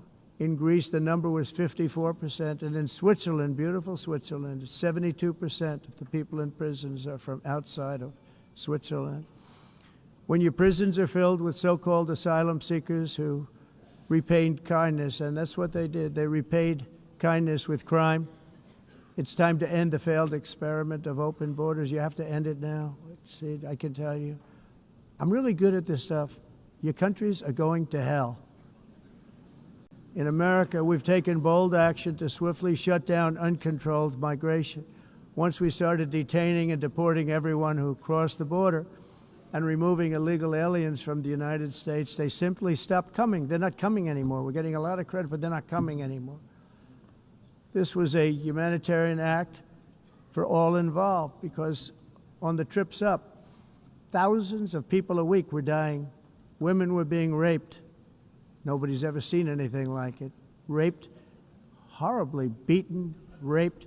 On the trip up, the journey up, it was a long walk. It was a long, arduous journey, indeed. And it was also a historic victory against human trafficking throughout the region. What we did was a victory, and we saved so many lives of people that wouldn't make the journey. That journey was loaded up with death. Loaded up with death. Dead bodies all along the roads of jungles to get up. They go through jungles, they go through areas so hot you couldn't breathe. They were dying of suffocation, areas so hot that you couldn't breathe. dead bodies all over. By them not coming, we're saving tremendous numbers of lives. My people have done a fantastic job in doing what they did, and the American public agrees with it. I mean, I was very proud to see this morning I have the highest poll numbers I've ever had. Part of it is because of what we've done on the border. I guess the other part is what we've done on the economy. Joe Biden's policies empowered murderous gangs, human smugglers, child traffickers, drug cartels, and prisoners from all over the world. The previous administration also lost nearly 300,000 children. Think of that. They lost more than 300,000 children, little children, who were trafficked into the United States on the Biden watch, many of whom have been raped, exploited, and abused, and sold. Sold. Nobody talks about that. The fake news doesn't write about it. With many others, young children who are missing or dead. And we found a lot of these children, and we're sending them back, and we've been sending them back to their parents. They said, nobody knows who they are. They said, where do you come from? And they'll give us a country, and we'll find out, and we'll figure it out, and we'll bring them back to their homes. And the mother and father rush to the door, and their tears in their eyes. They can't believe that they're seeing their son or daughter, their little son or daughter again. We've done almost 30,000 of them so far. Any system that results in the mass trafficking of children is inherently evil. Yet that is exactly what the globalist migration agenda has done, and it's what it's all about. In America, those days, as you know, are over. The Trump administration is working, and we are continuing to work to track down the villains that are causing this problem, and also, as I said, to get back the 30,000 we've already returned. Now I think we're going to have another. We're going to find a lot. You're not going to find all of them. 300, more than 300,000. They're lost or they're dead. They're lost or they're dead because of the animals that did this. To protect our citizens, I've also designated multiple savage drug cartels as far as and you see this, and you see it happening right before your eyes. Let's put it this way. People don't like taking big loads of drugs in boats anymore. There aren't too many boats that are traveling on the seas by Venezuela. They tend not to want to travel very quickly anymore. And we've virtually stopped drugs coming into our country by sea. We call them the water drugs. They kill hundreds of thousands of people. I've also designated multiple savage drug cartels as far as foreign terrorist organizations, along with two bloodthirsty transnational gangs, probably the worst gangs anywhere in the world, MS-13 and Tren de Aragua. Tren de Aragua is from Venezuela, by the way. Such organizations torture, maim, mutilate, and murder with impunity. They're the enemies of all humanity. For this reason, we've recently begun using the supreme power of the United States military to destroy Venezuelan terrorists and trafficking networks led by Nicolas Maduro. To every terrorist thug smuggling poisonous drugs into the United States of America, please be warned that we will blow you out of existence. That's what we're doing. We have no choice. Can't let it happen. They're destroying. I believe we lost 300,000 people last year to drugs, 300,000. Fentanyl and other drugs. Each boat that we sink carries drugs that would kill more than 25,000 Americans. We will not let that happen. Energy is another area where the United States is now thriving like never before. We're getting rid of the falsely named renewables. By the way, they're a joke. They don't work. They're too expensive. They're not strong enough to fire up the plants that you need to make your country great. The wind doesn't blow. Those big windmills are so pathetic and so bad, so expensive to operate. Then they have to be rebuilt all the time, and they start to rust and rot. Most expensive energy ever conceived, and it's actually energy. You're supposed to make money with energy, not lose money. You lose money, the governments have to subsidize. You can't put them out without massive subsidies. And most of them are built in China, and I give China a lot of credit. They build them, but they have very few wind farms. So why is it that they build them and they send them all over the world, but they barely use them? You know what they use? Coal. They use gas. They use almost anything, but they don't like wind. But they sure as hell like selling the windmills. Europe, on the other hand, has a long way to go, with many countries being on the brink of destruction because of the green energy agenda. And I give a lot of credit to Germany. Germany was being led down a very sick path, both on immigration, by the way, and on energy. They were going green, and they were going bankrupt. And the new leadership came in, and they went back to where they were, with fossil fuel and with nuclear, which is good. It's now safe, and you can do it properly. But they went back to where they were, and they opened up a lot of different plants, energy-producing plants, and they're doing well. I give Germany a lot of credit for that. They've said this is a disaster, what's happening. They were going all green. All green is all bankrupt. That's what it represents. And it's not politically correct. I'll be very badly criticized for saying it, but I'm here to tell the truth. I don't care. It doesn't matter to me. I'm in New York City. I'm feeling a lot safer. Crime, we're getting crime down. And by the way, speaking of crime, Washington, D.C. Washington, D.C. was the crime capital of America. Now it's a totally, after 12 days, it's a totally safe city. Everyone's going out to dinner. They're going out to restaurants. Your wife can walk down the middle of the street with or without you. Nothing's going to happen. My people have done a fantastic job. And yes, I called in the National Guard, and the National Guard took care of business, and they weren't politically correct, but they took care of business. We got 1,700 career criminals out, brought them back to where they came from, the countries where they came from, or put them in jails. Washington, D.C. is now a totally safe city again, and I welcome you to come. In fact, we'll have dinner together at a local restaurant, and we'll be able to walk. We don't have to go by an armor-plated vehicle. We'll walk right over there from the White House. They've given up their powerful edge, a lot of the countries that we're talking about, in oil and gas, such as essentially closing the great North Sea oil. Oh, the North Sea, I know it so well. Aberdeen was the oil capital of Europe, and there's tremendous oil that hasn't been found in the North Sea. Tremendous oil. And I was with the Prime Minister I respect and like a lot, and I said, you're sitting with the greatest asset. They essentially closed it by making it so highly taxed that no developer, no oil company can go there. They have tremendous oil left, and more importantly, they have tremendous oil that hasn't even been found yet. And what a tremendous asset for the United Kingdom. And I hope the Prime Minister is listening, because I told it to him 3 days in a row. That's all he heard. North Sea oil, North Sea, because I want to see them do well. I want to stop seeing them ruining that beautiful Scottish and English countryside with windmills and massive solar panels that go 7 miles by 7 miles, taking away farmland.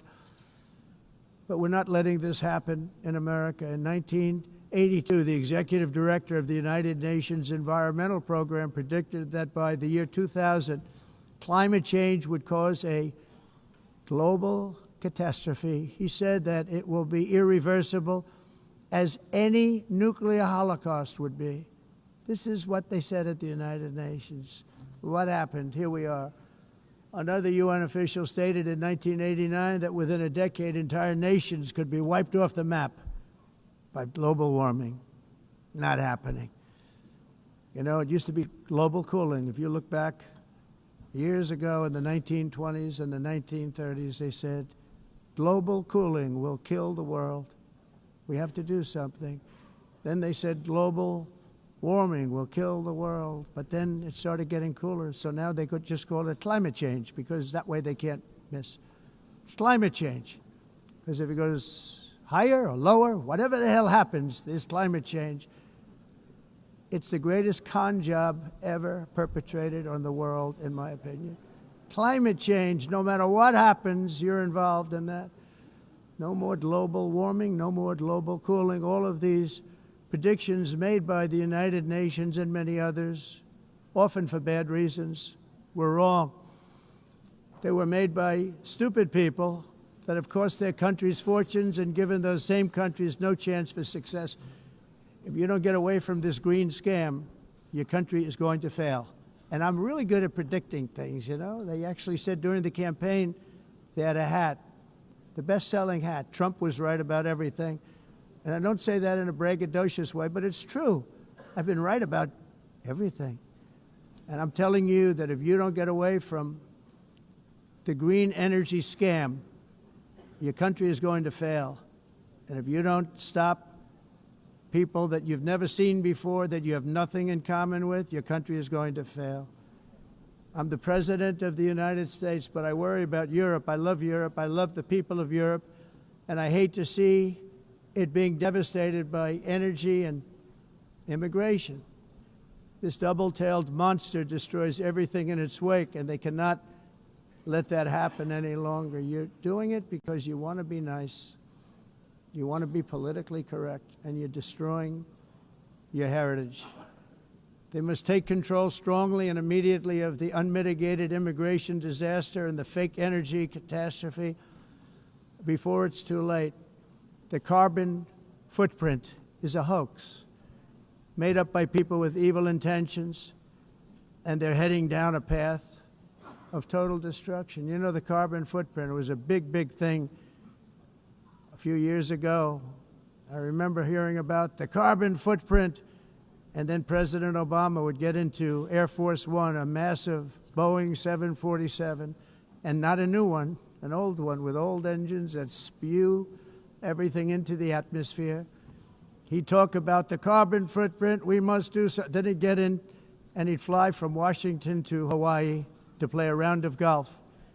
And then he'd get back onto that big, beautiful plane and he'd fly back and he'd talk about, again, global warming and the carbon footprint. It's a con job. At extreme cost and expense, Europe reduced its own carbon footprint by 37%. Think of that. Congratulations, Europe. Great job. You cost yourself a lot of jobs, a lot of factories closed, but you reduced the carbon footprint by 37%. However, for all of that sacrifice and much more, it's been totally wiped out and then some by a global increase of 54%. Much of it coming from China and other countries that are thriving around China, which now produces more CO2 than all the other developed nations in the world. So all of these countries are working so hard on the carbon footprint, which is nonsense, by the way. It's nonsense. You know, it's interesting. In the United States, we have still radicalized environmentalists, and they want the factories to stop. Everything should stop. No more cows. We don't want cows anymore. I guess they want to kill all the cows. They want to do things that are just unbelievable, and you have it too. But you know, we have a border, strong, and we have a shape, and that shape doesn't just go straight up. That shape is amorphous when it comes to the atmosphere. And if we had the most clean air, and I think we do, we have very clean air. We have the cleanest air we've had in many, many years. But the problem is that other countries, like China, which has air that's a little bit rough, it blows. And no matter what you're doing down here, the air up here tends to get very dirty because it comes in from other countries where their air isn't so clean. And the environmentalists refuse to acknowledge that. Same thing with garbage. In Asia, they dump much of their garbage right into the ocean. And over about a 1 week and 2 week journey, it flows right past Los Angeles. You've seen it. Massive amounts of garbage, almost too much to do anything about, flowing past Los Angeles, past San Francisco, and then somebody will get in trouble because he dropped a cigarette on the beach. The whole thing is crazy. The primary effect of these brutal green energy policies has not been to help the environment, but to redistribute manufacturing and industrial activity from developed countries that follow the insane rules that are put down to polluting countries that break the rules and are making a fortune. They're making a fortune. European electricity bills are now 4 to 5 times more expensive than those in China, and 2 to 3 times higher than the United States. And our bills are coming way down. You probably see that our gasoline prices are way down. You know, we have an expression, drill. Nós reduzimos os custos de energia porque nós faremos, como a expressão, vamos fazer tudo isso, reduzir os custos de energia e os custos diminuíram nos Estados Unidos. Common to see one. Por exemplo, se você olhar Electric costs nos países em approximately faturas de energia, 100 heat-related deaths. nós não mas nós nos Estados Unidos conseguimos usar eles e evitar aumento da temperatura, porque é muito caro também usar nada e ninguém usa tudo isso. A esse agenda mundialista não tem nenhum sentido. Entire societies must be rejected País and it must be immediate. That's why in America I withdrew from the fake Paris Climate Accord, where, by the way, America was paying so much more than every country. Others weren't paying. China didn't have to pay until 2030. Russia was given an old standard that was easy to meet, a 1990 standard. But for the United States, we're supposed to pay like $1 trillion. And I said, this is another scam. The fact is, the United States has been taken advantage of by the world for many, many years, but not any longer, as you probably noticed. I unleashed massive energy production and signed historic executive orders to hunt for oil, but we don't have to do much hunting because we have the most oil of any nation anywhere, oil and gas in the world. And if you add coal, we have the most of any nation in the world. Clean, I call it clean, beautiful coal. You can do things today with coal that you couldn't have done 10 years ago, 15 years. So I have a little standing order in the White House. Never use the word coal, only use the words clean, beautiful coal. Sounds much better, doesn't it? But we stand ready to provide any country with abundant, affordable energy supplies if you need them, when most of you do.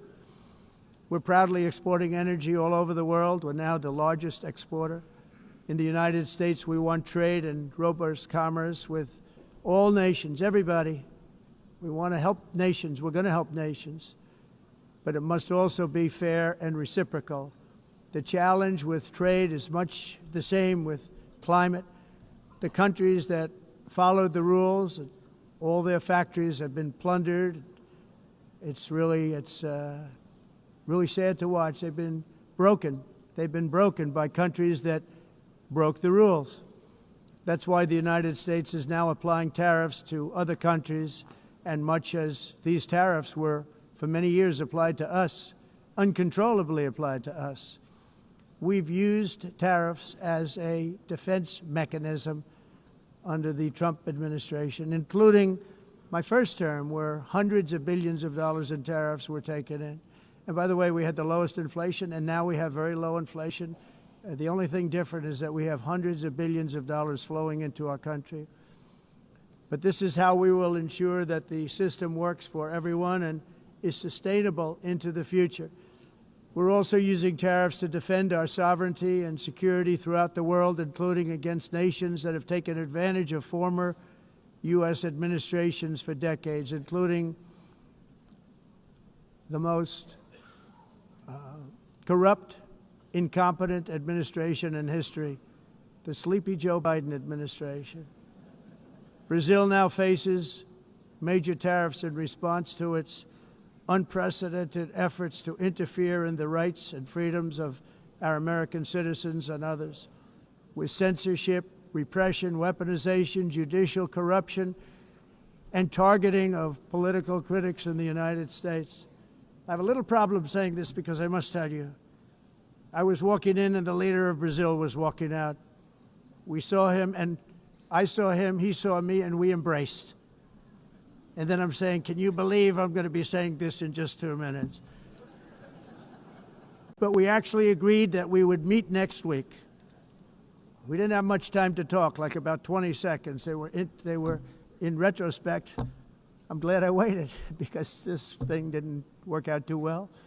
But we did talk, we had a good talk, and we agreed to meet next week, if that's of interest. But he seemed like a very nice man, actually. He liked me, I liked him. But if you, and I only do business with people I like. When I don't like them, I don't like them. But we had, at least for about 39 seconds, we had excellent chemistry. It's a good sign.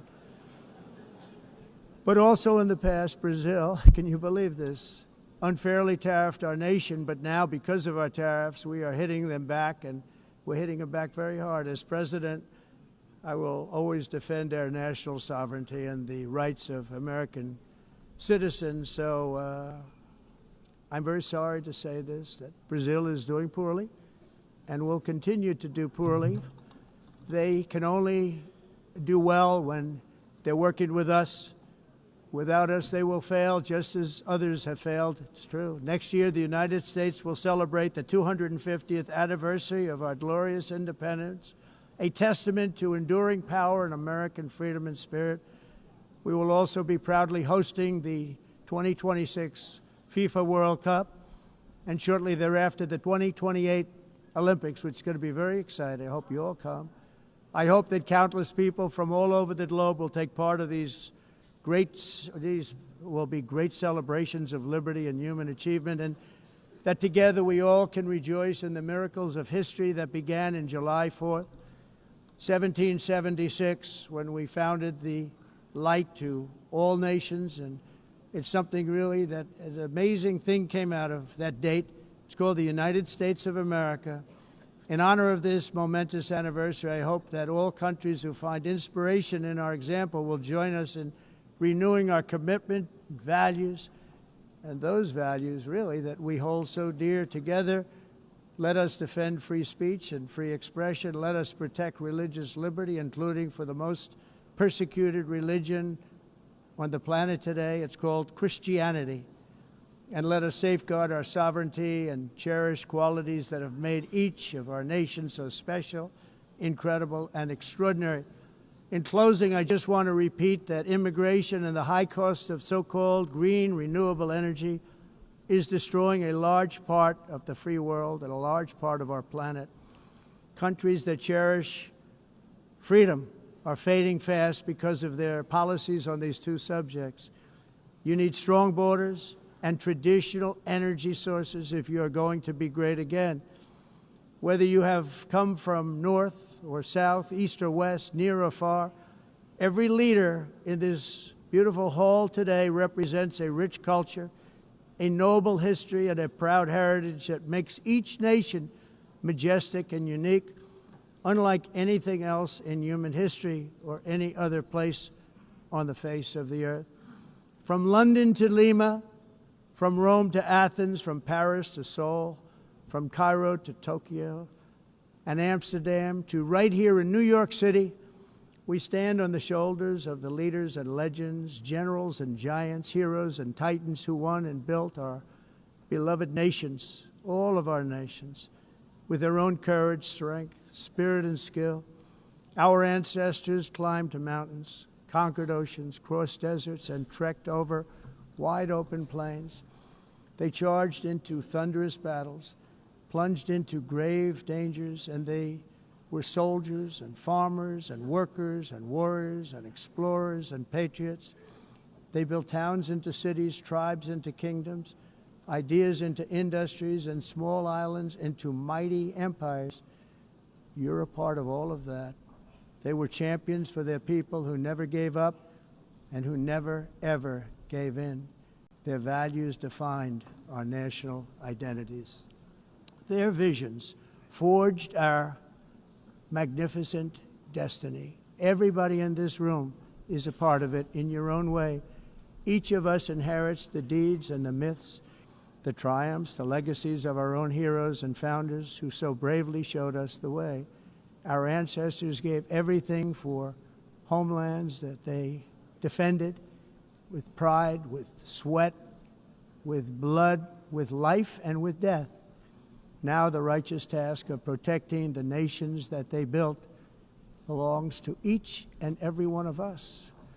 So together let us uphold our sacred duty to our people and to our citizens. Let us protect their borders, ensure their safety, preserve their cultures, treasure, and traditions, and fight, fight, fight for their precious dreams and their cherished freedoms. And in friendship and really a beautiful vision, let us all work together to build a bright, beautiful planet, a planet that we all share, a planet of peace and a world that is richer, better, and more beautiful than ever before. That can happen. It will happen. It will happen, and I hope it can happen and start right now, right at this moment. We'll turn it around. We're going to make our countries better, safer, more beautiful. We're going to take care of our people. Thank you very much. It's been an honor. God bless the nations of the world. Thank you very much. Bye.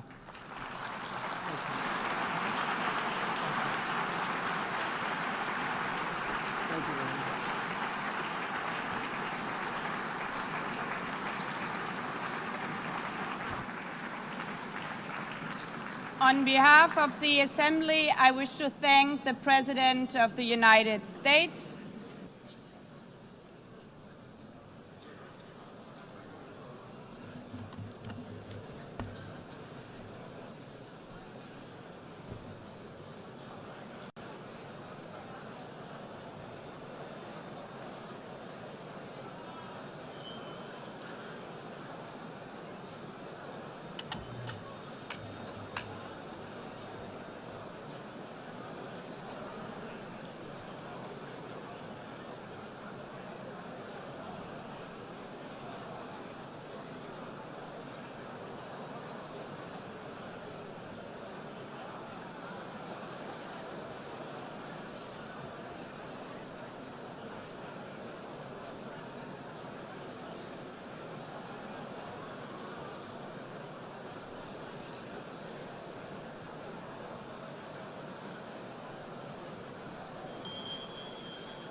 please be seated?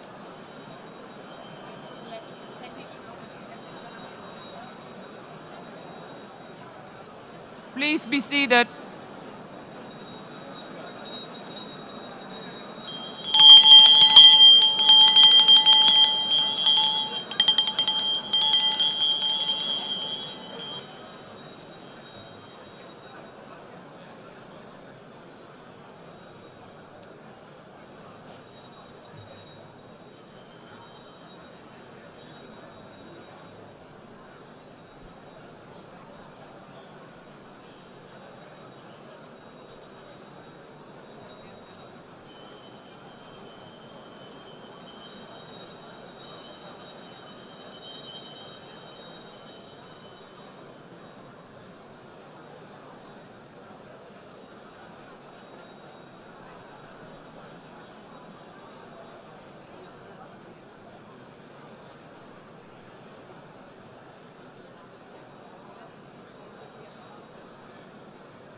Excellencies, could you please take your seats in due respect to the next speakers? The second row, could you please take your seat right now?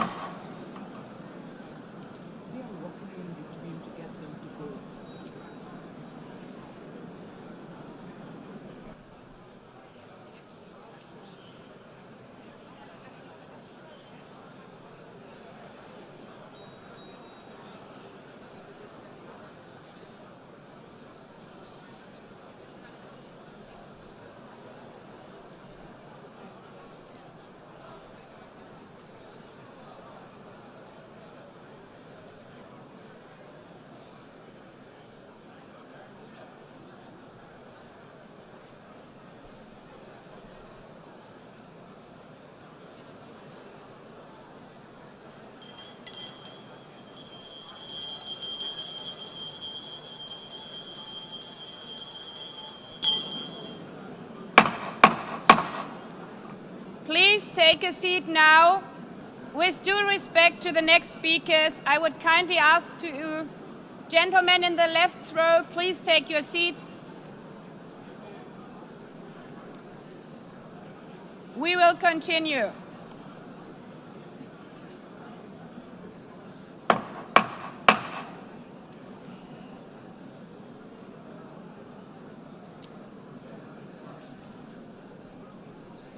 Excellencies, as we are receiving queries, I would like to assure you that don't worry, the UN teleprompters are working perfectly. And by this technical note, I would like to call on the next speaker. The Assembly will hear an address by His Excellency Prabowo Subianto, President of the Republic of Indonesia. I request protocol to escort His Excellency and invite him to address the Assembly.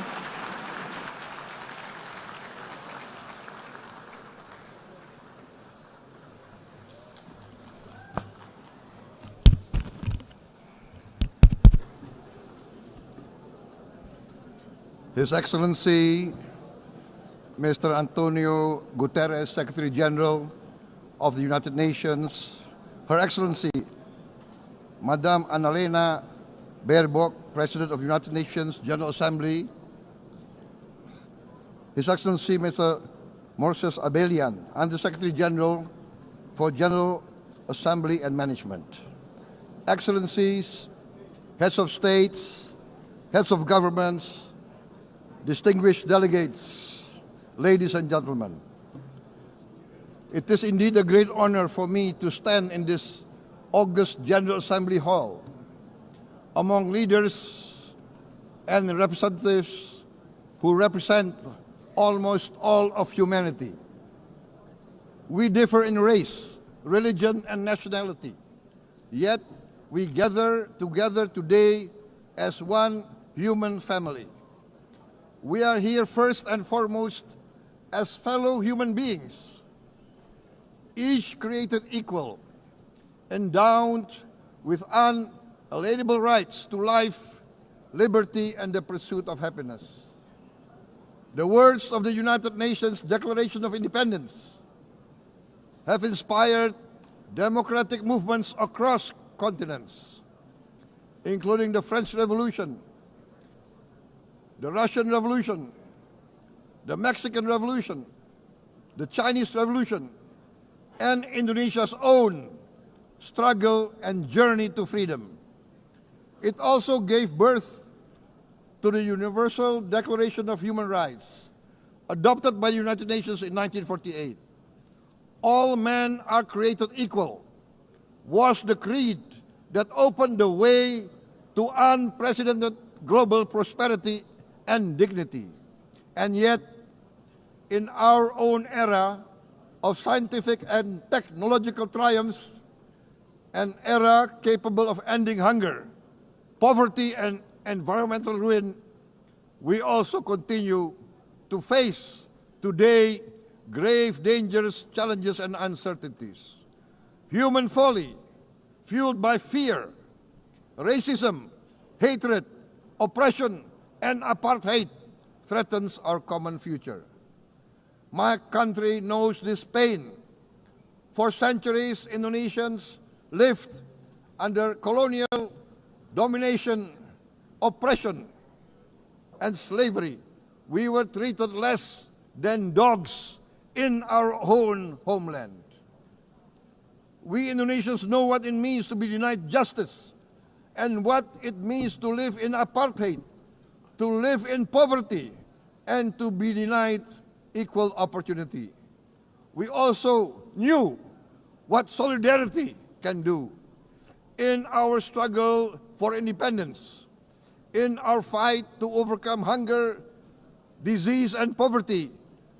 The United Nations stood with Indonesia and gave us vital assistance.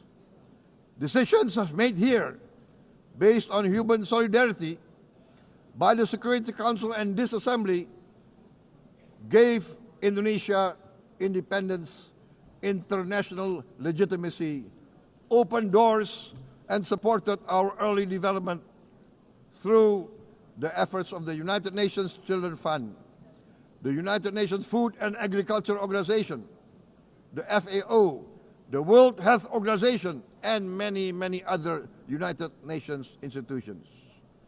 And because of that, Indonesia today stands on the cusp of shared prosperity and greater equality and dignity. Madam President, Excellencies, our world today is driven by conflict, injustice, and deepening uncertainty. Every day we witness suffering, genocide, and blatant disregard for international law and human decency. In the face of these challenges, we must not give up. As the United Nations Secretary General said, we cannot give up. We cannot surrender our hopes or our ideals. We must draw closer, not drift apart. Together we must strive to achieve our hopes, our dreams. The United Nations was born from the ashes of the Second World War that claimed scores of millions of lives. It was created to secure peace, security, justice, and freedom for all. We remain committed to internationalism, to multilateralism, and to every effort that strengthens this great institution. Today, Indonesia is nearer than ever before to meeting the sustainable development goals of ending extreme poverty and hunger. Because years ago, this very chamber chose to listen and uphold social and economic justice, we will never forget. And today, we must never be silent while Palestinians are denied that same justice and legitimacy in this very hall. Excellencies, Thucydides warned, the strong do what they can, the weak suffer what they must. We must reject this doctrine. The United Nations exist to reject this doctrine. We must stand for all, the strong and the weak.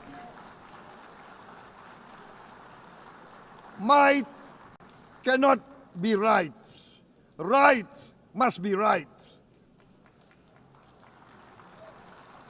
Indonesia today is one of the largest contributors to United Peacekeeping Forces.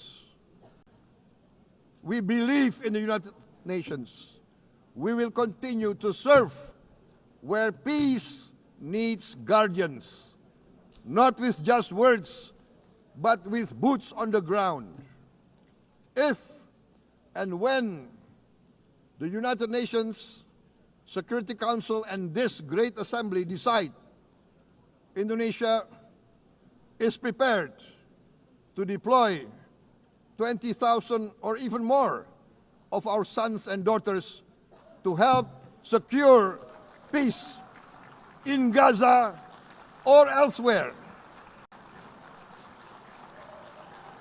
in Ukraine, in Sudan, in Libya, everywhere when the peace needs to be enforced, peace needs to be guarded, we are ready.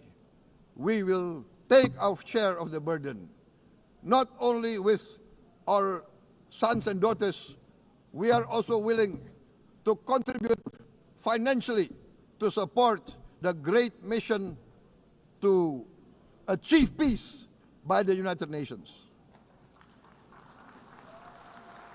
Madam President, Excellencies, I propose to this Assembly a message of hope and optimism, grounded in action and execution. Today, we heard the speech of Madam President, the President of the United Nations General Assembly. Yes, it is true what she said. Without the International Civil Aviation Organization, will we be here today? Will we sit in this great hall? Without the United Nations, we cannot be safe. No country can feel secure. We need the United Nations, and Indonesia will continue to support the United Nations, even though we still struggle, but we know the world needs a strong United Nations. The world's population is growing. Our planet is under strain. Food, energy, and water insecurity haunt many nations. We choose to answer these challenges directly at home and to help abroad wherever we can. This year, Indonesia recorded the highest rice production and grain reserves in our history. We are now self-sufficient in rice, and we are starting now to export rice to other nations in need, including providing rice for Palestine. We are building resilient food supply chains, strengthening farmer productivity, investing in climate-smart agriculture to ensure food security for our children and for the children of the world. We are confident in a few years' time, Indonesia will be the granary of the world. As the world's largest island state, we testify before you that we are already experiencing the direct consequences of climate change, particularly the threat of rising sea levels. The sea level on the north coast of our capital city is increasing by 5 centimeters every year. Can you imagine in 10 years? Can you imagine in 20 years? For this, we are forced to build a giant seawall, 480 kilometers in length. It will take us maybe 20 years, but we have no choice. We have to start now. Therefore, we choose to confront climate change not by slogans, but by immediate steps. We are committed to meeting our 2015 Paris Agreement obligations. We aim to achieve net zero emission by 2060, and we are very confident we can achieve net zero emission much earlier. We aim to reforest more than 12 million hectares of degraded forest, to reduce forest degradation, to empower local communities with quality green jobs for the future. Indonesia is shifting decisively from fossil fuel-based development towards renewable-based development. From next year, most of our additional power generation capacity will come from renewables. Our goal is clear: to lift all of our citizens out of poverty and make Indonesia a hub for solutions to food, energy, and water security. Madam President, Excellencies, we live in a time when hatred and violence can seem to be the loudest voices. But beneath this loud noise lies a quieter truth, that every person longs to be safe, to be respected, to be loved, and to leave a better world to their children. Our children are watching.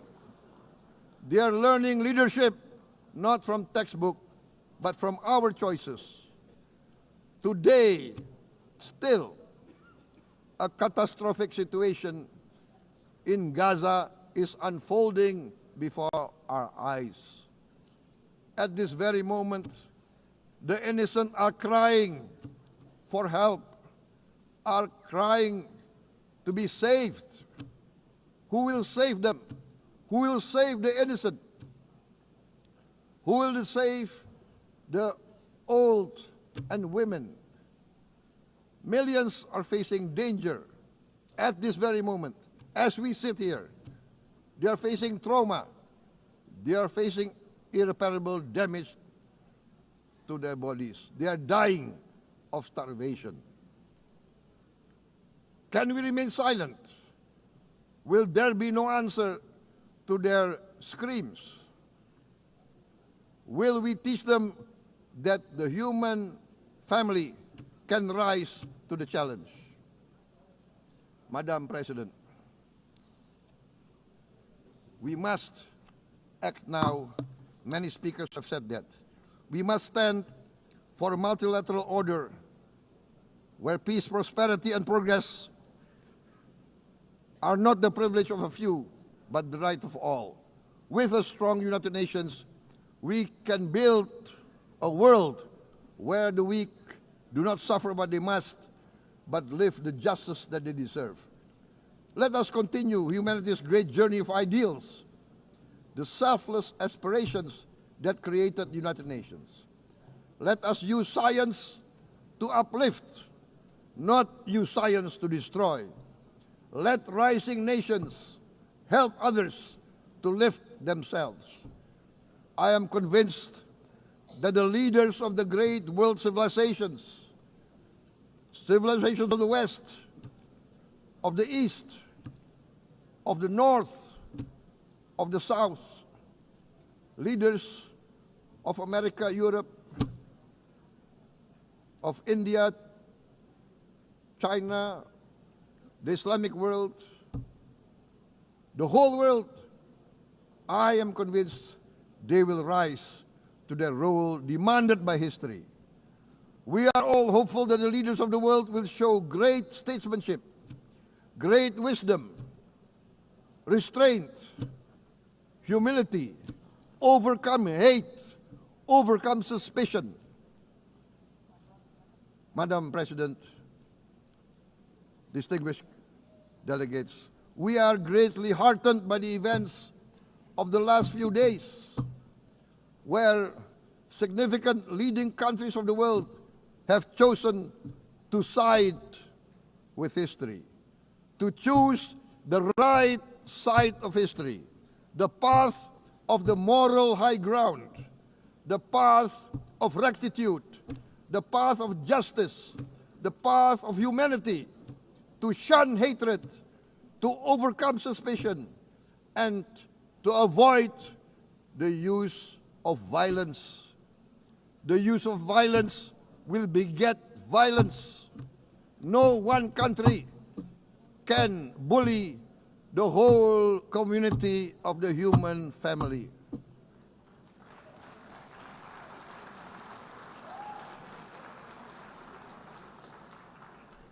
We may be weak individually, but the sense of oppression, the sense of injustice has proven in the history of mankind that this sense of injustice, this sense of oppression will unite into a strong force that will overcome this oppression, that will overcome this injustice.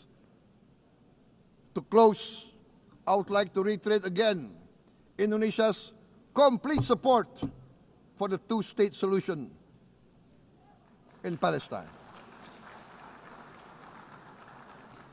We must have an independent Palestine, but we must also recognize, we must also respect, and we must also guarantee the safety and security of Israel. Only then we can have real peace, and no longer hate and no longer suspicion. The only solution is this two-state solution. Two descendants of Abraham must live in reconciliation, peace, and harmony. Arabs, Jews, Muslims, Christians, Hindus, Buddhists, all religions, we must live as one human family. Indonesia is committed to being part of making this vision a reality. Is this a dream?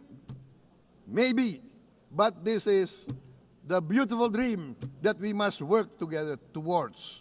Let us work towards this noble goal.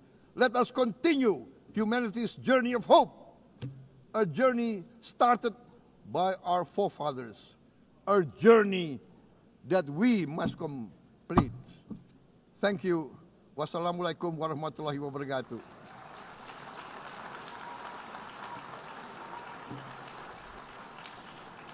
Shalom. Om Santi, Santi, Santi Om. Namo Buddhaya. Thank you very much. May God bless us all. May peace be upon us. Thank you very much. Thank you. On behalf of the Assembly, I wish to thank the President of the Republic of Indonesia.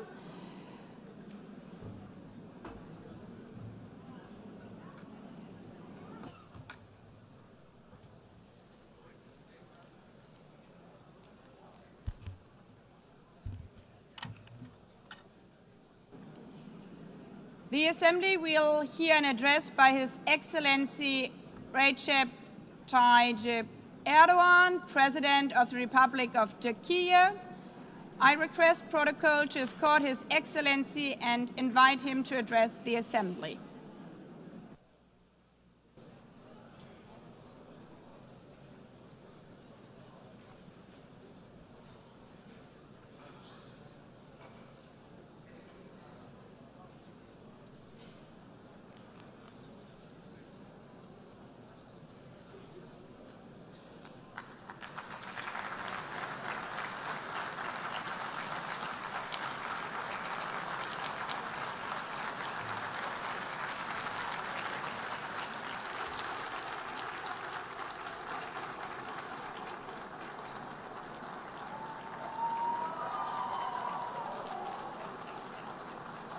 Sayın Başkan, Excellency President of UNGA, Excellencies Heads of State and Government, Distinguished Secretary General, distinguished delegation members, on behalf of myself and my nation, I greet you all with most heartfelt feelings.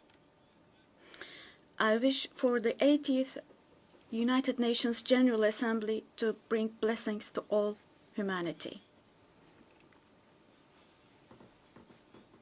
I am deeply honored to address you once again from this podium, which represents the collective conscience of humanity.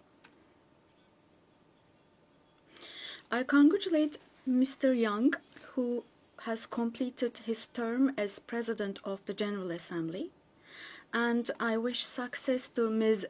Baerbock, who has taken over this position. At the outset of my speech, I would like to first express my regret at the absence today of the President of the State of Palestine, Mahmoud Abbas, at a time when Palestine is being recognized by an increasing number of countries. Today, we stand here on this podium. I stand here on this podium alongside my 86 million citizens, also for our Palestinian brothers and sisters whose voices are being silenced. I'd like to thank all the countries who announced that they recognize the state of Palestine, and I call on all the other countries who have not done so yet to do so, to recognize the state of Palestine as soon as possible. Esteemed President, distinguished members, the United Nations Charter was signed in San Francisco 8 years ago, and it entered into force on October the 24th, 1945. I would like to recall here again the first words of the first article of the UN Charter. Quote, "The purpose of the United Nations is to maintain international peace and security," unquote. As we celebrate the 80th anniversary of the UN in this hall, grave events are unfolding in many parts of the world that cast a shadow over the very first words of the UN Charter's opening article.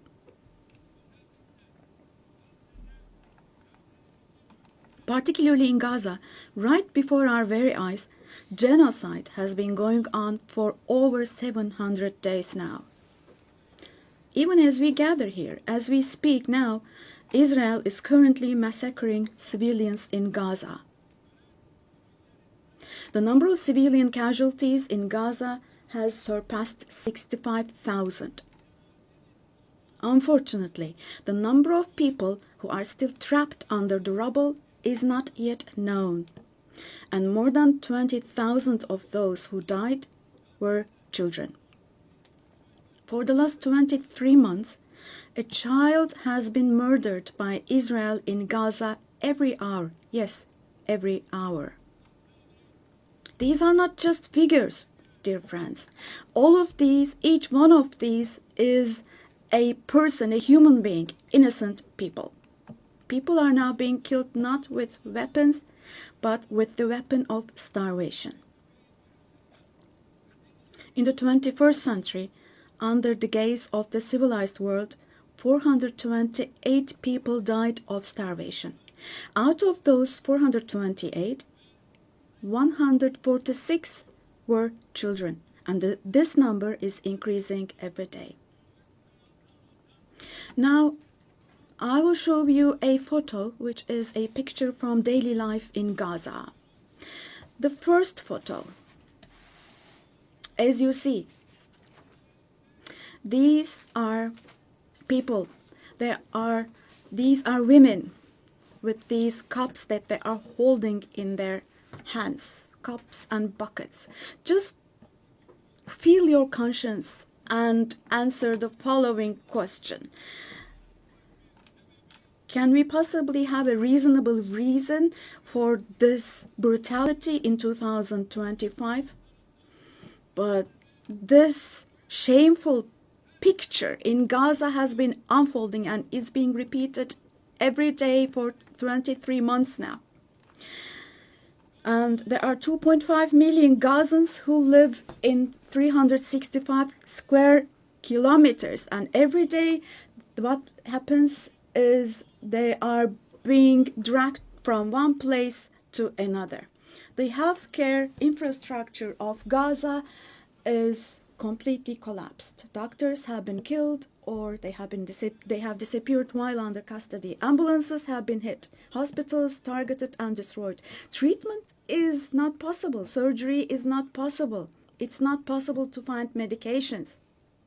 Now, dear friends, now as Tayyip Erdogan, with a heavy heart, with my heart bleeding here, I am telling you, innocent little ones, just 2 or 3 years old, without hands, arms, or legs, have become, unfortunately, a common sight to see in Gaza.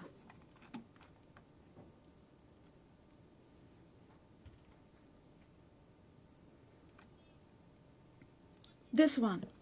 What kind of a human conscience can possibly bear this? Possibly. How can one stay silent vis-à-vis this? In a world where children are dying of starvation and lack of medication, can we possibly have calm and peace? We all are parents. We have children or grandchildren who we dearly cherish. Here, say in America or in Europe, anywhere in the world, when a small rose thorn hurts a child's hand, the hearts of parents break. But in Gaza, children's hands, arms, and legs are being amputated without anesthesia. Now, I'm extremely sorry to say, but this represents the lowest point of humanity. Human history has not witnessed such bloodshed within the last century. All of this is happening before our very eyes. The genocide in Gaza is being broadcast live every moment through the media and social media. So far, Israel has deliberately killed 250 journalists working in national and international media in Gaza.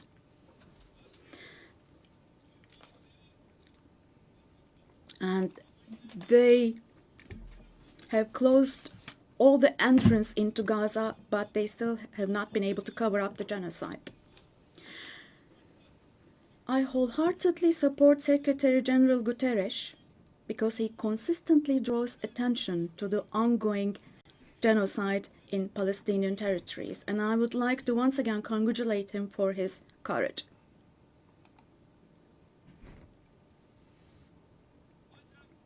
But the United Nations has not even been able to protect its own personnel in Gaza, unfortunately.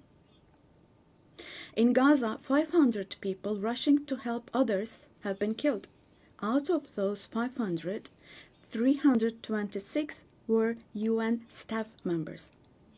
Esteemed President, distinguished members, now, genocide, like the Holocaust, is a shameful concept which refers to the mass extermination of people. It's a barbaric concept. But today, it's not only people who are being killed in Gaza, mind you. Animals are being targeted and killed in Gaza. In Gaza, agricultural land, gardens, trees, grass, century-old olive trees are being destroyed. In Gaza, water supplies are being destroyed and polluted. Buildings, homes, libraries, hospitals, schools, mosques, churches, and historical structures in Gaza are being deliberately destroyed. The soil of Gaza is being rendered useless for humans, for animals, and for plants. So, Now, let me show you yet another photo. And let me ask you here. Look at this photo. What could this photo here possibly have to do with security concerns? This is being against life, don't you think? Let me state this openly from this podium. There is no war in Gaza. We cannot possibly talk about the presence of two sides in Gaza. Because in Gaza, on one side, there is a regular army with the most modern, most lethal weapons, and on the other hand, there are innocent civilians, innocent children. This is not fight against terrorism. This is an occupation, deportation, exile, genocide, and life destruction, mass destruction policy carried out by invoking the events of October the 7th. Today, while Gaza is being destroyed under the pretext of Hamas, concurrently, simultaneously, the West Bank, where Hamas is not in power, is also being occupied step by step, and innocent civilians are being massacred through executions. Moreover, Israel is not limiting itself to Gaza and the West Bank only. By launching attacks on Syria, on Iran, Yemen, and Lebanon, Israel is also threatening regional peace. Just recently, an Israeli attack took place against a delegation meeting in Qatar for ceasefire negotiations. The attack on Qatar has also shown that the Israeli leadership is now completely out of control. Netanyahu is not obviously interested in forging peace or releasing the hostages. Not only Israel's neighbors, but all countries in the Middle East are subject to the Israeli government's reckless threats.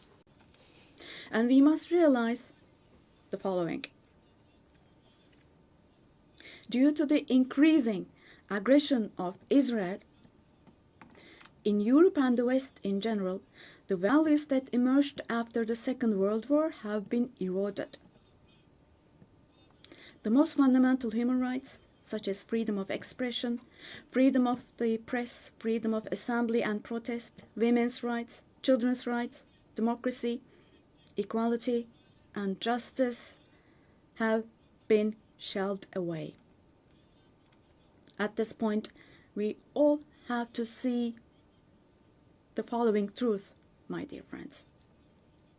The Israeli government, driven by an obsession with the promised lands, is openly threatening regional peace and the shared values of humanity.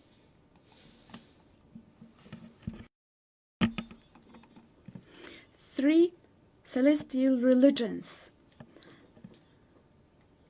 Jerusalem hosts all three celestial religions, and a common inherited holy place, Al-Quds, is holy for all three religions. This madness disturbs conscientious Jews. It fuels anti-Semitism around the world.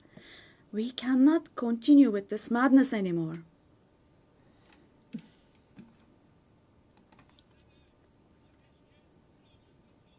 We have to have ceasefire in Gaza as soon as possible. Attacks should stop. Humanitarian aid should be able to enter with no obstacles. The genocide team should be held accountable vis-à-vis international law. And God willing, this will definitely happen. Vis-à-vis the barbarity taking place in Gaza, everyone who is keeping silent is accomplice to this barbarity. From here, I would like to call on all the heads of state and government. Today is the day. Today is the day to stand firm alongside the oppressed Palestinians and alongside humanity. while your peoples back home are reacting to the barbarity in Gaza, do show the courage to take action here. Fulfill your humanitarian duty toward Gaza, where children are raising children. On this occasion, I would like to say the following. There are peoples all around the world who are taken to the streets. Unarmed activists and volunteers from different countries of the world, academicians, students, journalists, everyone, all the defenders of Palestine. I would like to say to them, thank you so much, and clear bows and favorable winds for their actions. Esteemed delegation members, for 13 years, I have spoken to you from this platform about the oppression and conflicts in our neighbor, Syria. Just as I raise my voice today for the oppressed people of Gaza, likely for 13 years, I have also drawn attention to the cries of the Syrians, and here I became their voice and breath as well. The persecution that caused the death of 1 million people and that forced millions more to flee their homeland has, thankfully, become a thing of the past with the December 8th revolution. Our Syrian brothers and sisters opened the doors to a new period as of December the 8th. I believe that the people of Syria who fought against a bloodthirsty regime will also be able to carry the victory they achieved at great cost to its rightful place, God willing. We'll support with all our means the vision of a one and unified Syria with no forms of terrorism, especially ISIS, being present.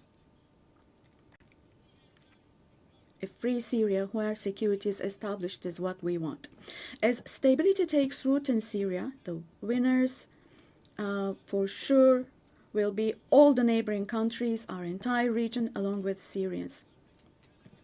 And the brotherly countries in the Gulf. I would like to thank them for their contributions for Syria to recuperate. All the regional and international actors who share the same principles with us, God willing, we will continue with our cooperation with all those actors in the same manner. Esteemed friends, we hope that the nuclear issue with our neighbor Iran will be resolved through diplomacy as soon as possible. It should not be forgotten that our region cannot tolerate yet another crisis. Meanwhile, the stability, security, and prosperity of our neighbor Iraq are extremely important for the well-being of our region. In this regard, we attach great importance to strategic moves based on stability and prosperity, such as the Development Path Project. In the north, we are hosting with great enthusiasm the Istanbul process between Russia and Ukraine, both of which are our neighbors. Through direct talks, we facilitated the exchange of several prisoners and corpses, and we worked to identify the modalities of peace negotiations between the parties. Don't forget, there is no winner of war and no losers of a just peace. So with this motto in mind, in the coming days also, we will continue to work hard for a peaceful ceasefire. Meanwhile, we have encouraged the parties from the very beginning to establish peace between Azerbaijan and Armenia. We are pleased that steps were taken on August the 8th, steps that will enable the establishment of lasting peace between the two countries. I would like to once again congratulate the President of Azerbaijan, Ilham Aliyev, the Prime Minister of Armenia, Nikol Pashinyan, and the American President Donald Trump, who contributed to this process, and I would like to congratulate them. On this occasion, I would also like to state that the normalization process between our country and Armenia is progressing as planned. Within the scope of the Ankara process, which is another of our mediation activities, we continue our efforts to resolve the conflict between Somalia and Ethiopia. I hope that the parties will successfully conclude this genuine initiative as soon as possible. Distinguished delegation members, we have been implementing the Montreux Convention, which guarantees security in the Black Sea. And we have been implementing this convention impartially and to the letter for exactly 89 years now. We want to see the Aegean Sea and the Eastern Mediterranean as a basin of stability and prosperity where the legitimate interests of all parties involved are respected. We are ready for constructive cooperation on all issues, particularly on energy and the environment, and we expect the same approach from our neighbors. On this occasion, I would like to particularly underline that projects which exclude Turkey and the Turkish Republic of Northern Cyprus in the Eastern Mediterranean, such projects which exclude us will not be successful. Turkey has rights and authority in the western part of the island of Cyprus, while the Turkish Cypriots have legitimate rights in the areas surrounding the island. An Eastern Mediterranean Conference, which we have proposed before, would contribute to finding common ground. Resolving the Cyprus issue has been tried many times before, but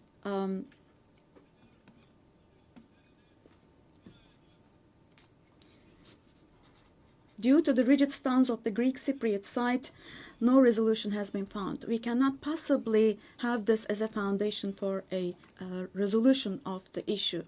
There are two separate states and two separate peoples on the island of Cyprus. Turkish Cypriots are equal owners of the island, and they will not accept being a minority.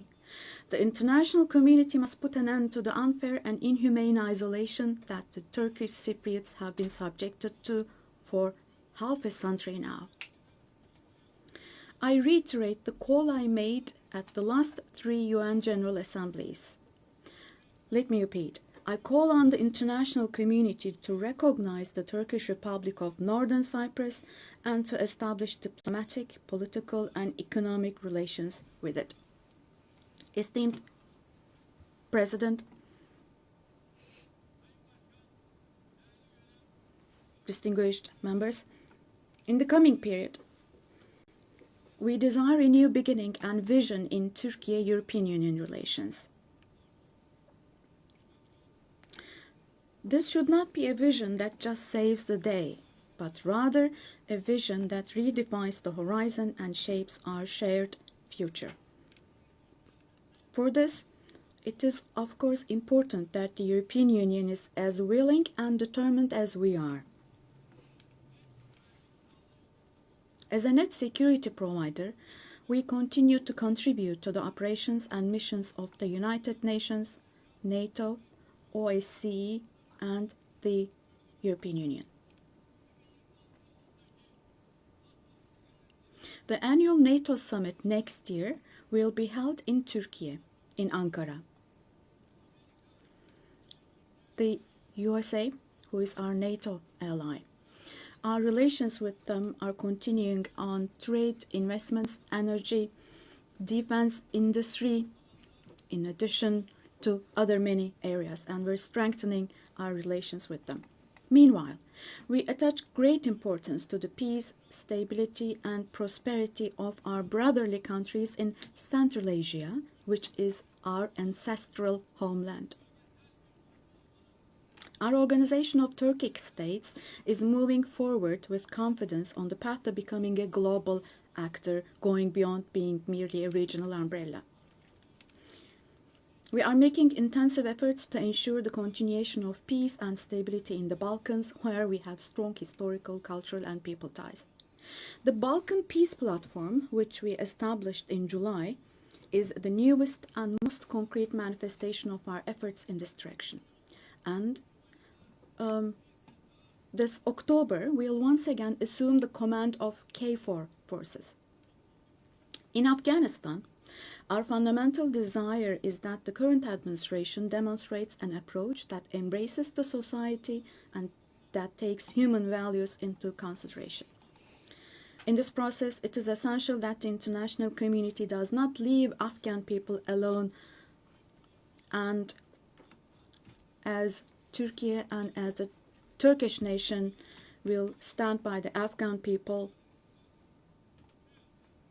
at all times. Esteemed friends, in South Asia, we consider the preservation of peace and stability to be of utmost importance.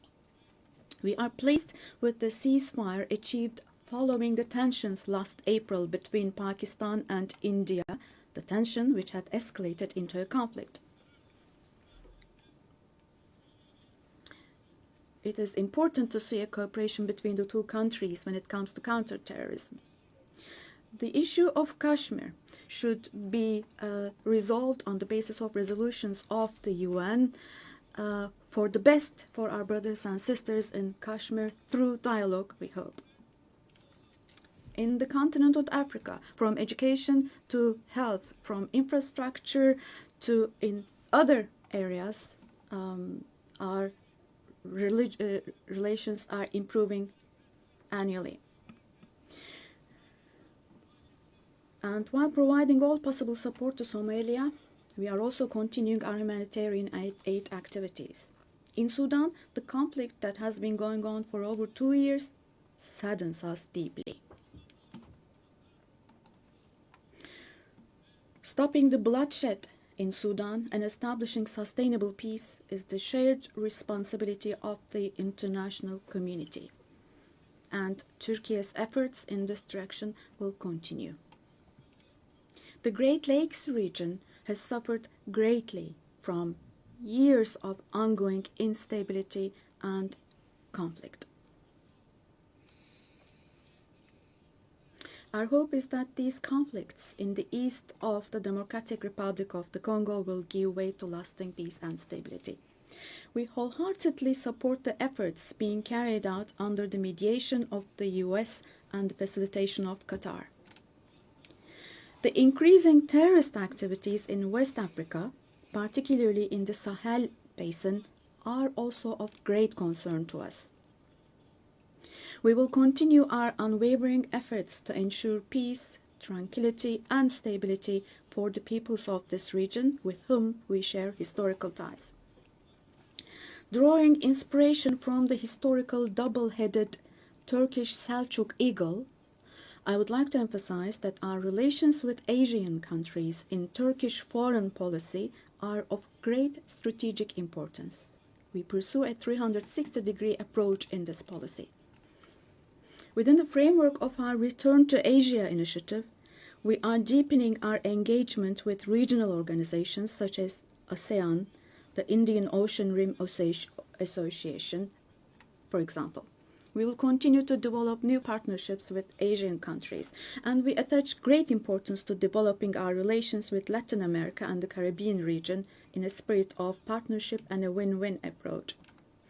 We are determined to further strengthen the friendly ties we have established with all the countries in the region. Esteemed delegation members,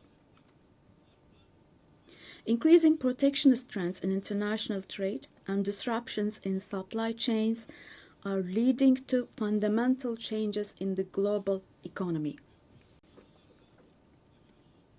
To successfully address current challenges, we support the reform of rules-based international trade, including the World Trade Organization. I believe access to affordable, safe, and sustainable energy is essential, particularly for developing countries, to be able to achieve their development goals.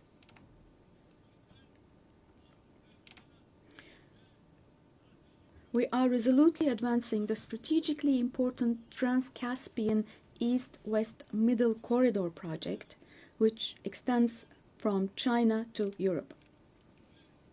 We contribute to the development of world trade with our modern transportation infrastructure and the Baku-Tbilisi Kars line. On our journey to build a future that respects nature, we are moving forward with determination towards the 2053 net zero emission target. We are pleased to observe that the zero waste movement, under the patronage of my wife Emine Erdoğan, has grown in waves around the world every year, reaching more people and hearts.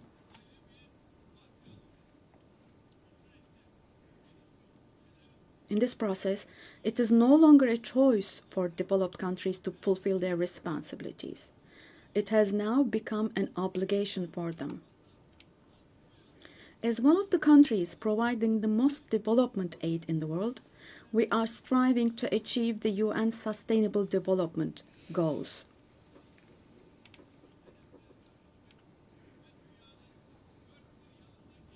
To achieve the 2030 goals, and to enable hundreds of millions of people around the world to live with dignity, we advocate for aligning the global financial architecture with the principle of leaving no one behind. And here, let me also particularly draw your attention to the following. While we grapple with geopolitical challenges, humanity is also witnessing an extraordinary leap forward in artificial intelligence, AI. The transformative power and the benefits offered by these technologies, no society should be deprived of these benefits. AI technologies should be used for the benefit of humanity, not as a new tool of domination. The UN Technology Bank for the Least Developed Countries, which we host in Turkey, plays a critical role in closing the digital and technological gap.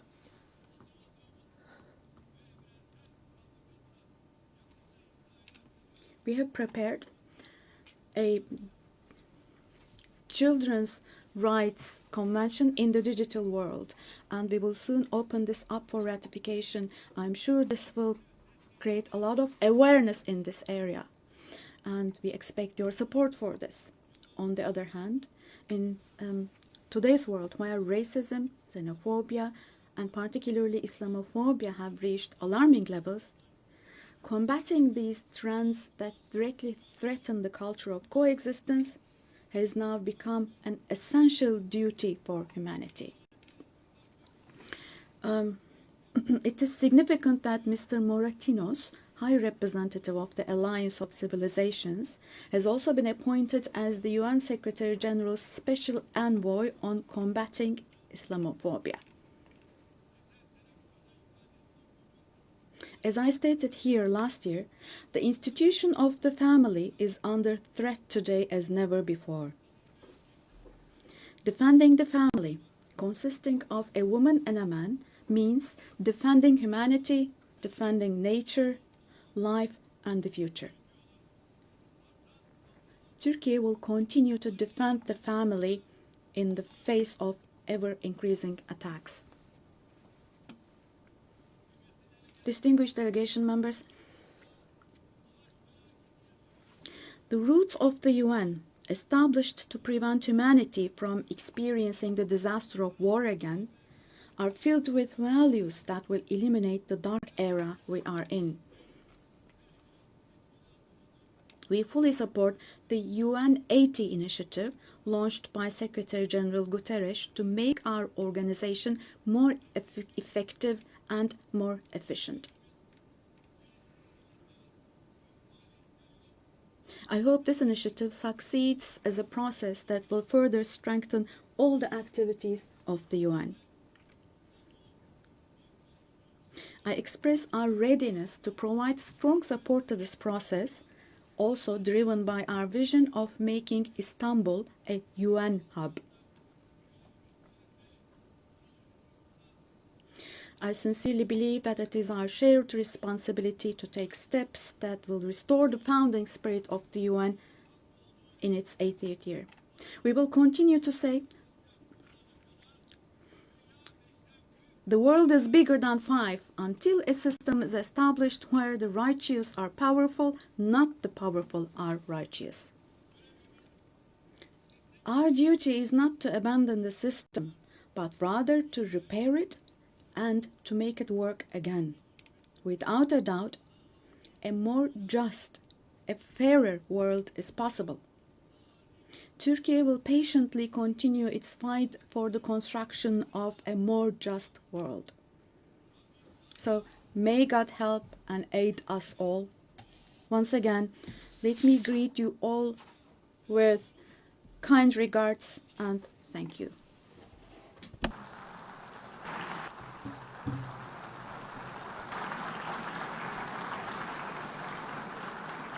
On behalf of the Assembly, I wish to thank the President of the Republic of Turkey. The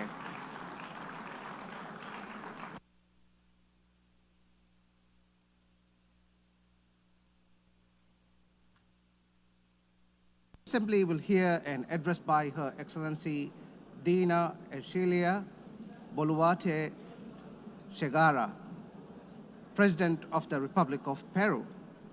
I request protocol to escort Her Excellency and invite her to address the Assembly.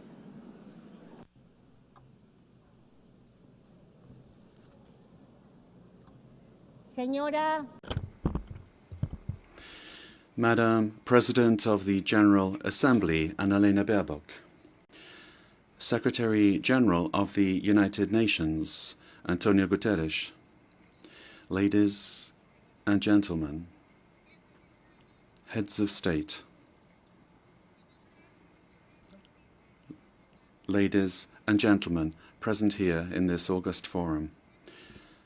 Peru is the center and cradle of great millennial civilizations, the last of which was the Inca Empire, which left us a legacy of greatness. We are also heirs of the Viceroyalty of Peru, which encompassed 2/3 of South America. We are a mestizo nation, a fundamental mix between Hispanic and Andean peoples, proud to be the heirs of the two greatest empires of Europe and America of the 16th century. The Peruvian people today are resilient, entrepreneurial, supportive, and lovers of peace, freedom, and democracy. Our great writers, Mario Vargas Llosa and José María Arguedas, shared the idea that Peru is a country of all bloods. Our identity creatively expresses that we are the unity of the diverse, united under the same red and white Peruvian flag. In our country, native peoples and peoples of the world live together in peace and unity as a great synthesis of Peru, the country in which Pope Leo XIV lived and worked in for 40 years, a naturalized Peruvian because of his deep love for our people, both for his supportive as well as his peaceful disposition and his Catholic and Christian faith. All studies indicate that we are the most entrepreneurial country in the world, which is why, after the COVID-19 pandemic, that due to poor government administration, claimed more than 2 million lives. But we have begun to recover, and today we look back on more than 17 months of consecutive economic growth. We have overcome the recession and inflation caused by political violence and by corruption, a failed coup d'etat, and the flight of more than $20 billion That was between 2021 and 2023. We have regained the trust of national but also of foreign investment, and we have embraced freedom. We are a solvent and a stable country. Because of the coup attempt of December 2022, which sought to establish a dictatorship by forcing all branches of the state into submission, I had to constitutionally assume the presidency of the Republic. Since that date, a narrative was established by which the coup plotter became a victim, and the president, who constitutionally and legally assumed the presidency, was accused by some quarters of being a coup plotter and usurper. Lies turned into truth, and truth turned into lies. This is one of the issues of our time. The building of false narratives to attempt to defend anti-democratic political projects. The thinking goes that ideologies of hatred, where they're projects of failed states that grow into all-powerful states, require, in order to impose their will, a false narrative, in order to achieve their objectives through violence, and who, once in power, crush freedoms, silence the press and democratic opposition, violate human rights, and begin to control, to confiscate, and to expropriate private companies, creating a corrupt bureaucracy that destroys the economy, society, and public morality. The first step for achieving all of this is to build a narrative in order to lie, to deceive, and to manipulate. The ideology of class hatred is very skillful at distorting reality and building false narratives, because it uses the totalitarian method of repeating a lie ad infinitum, as was done in the world before the Second World War, and as is happening again today, because totalitarianism renews itself, presents itself with other faces, but it remains a serious threat to countries and to the world. The cynical narrative is reinforced by interventionism in the internal affairs of countries, supporting and spreading falsehoods to destroy democracy and eliminate freedom. In Peru, we have overcome strong, organized and persistent political violence that sought the return of the coup plotters' government, and since 2024, progress has been made in restoring stability and confidence. And this is why the Peruvian economy managed to grow this year by 3.3%. And in the current year, 2025, is exceeding 3.5% growth, with forecasts that in 2026 the trend of economic growth will continue. The government guarantees 3 years of economic growth, being the leader in South America. Inflation is below 2% annually. International reserves amount to more than $88 billion, and our currency remains stable, and it's getting stronger every day. Our external debt is less than 32.2% of GDP, one of the lowest in the Americas and in the world. And our fiscal deficit this year will be 2.2% annually. Madam President of this magnificent General Assembly, on October 24th, the UN was created after World War II, when one of the greatest totalitarian political projects built on an ideology of hatred, leading to the most serious genocide in human history, the Holocaust, was defeated. And this is something that we must never, I say never, forget. That dreadful war caused the death of 60 million human beings.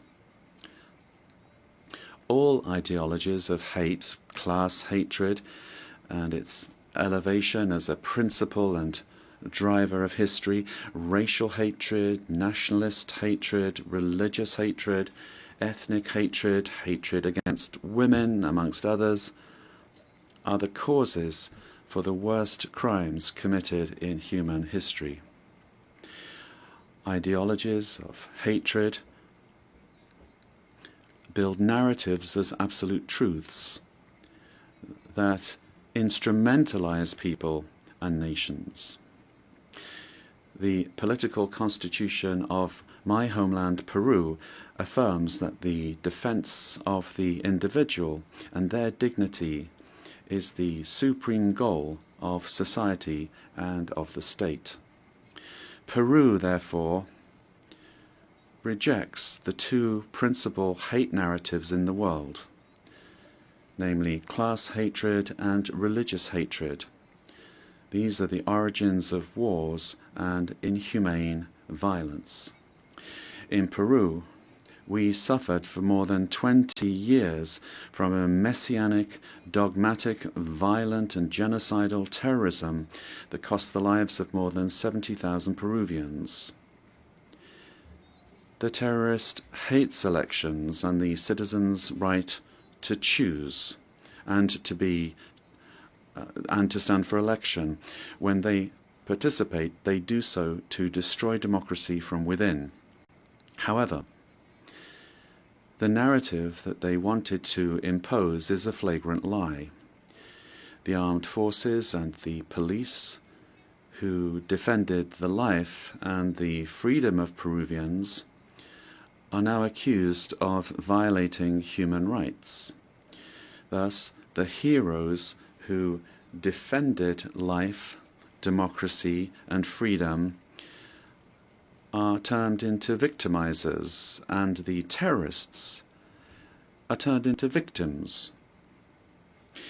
In this way, the heroes who defended democracy are being persecuted in trials that drag on for decades, while the terrorists are compensated and considered victims.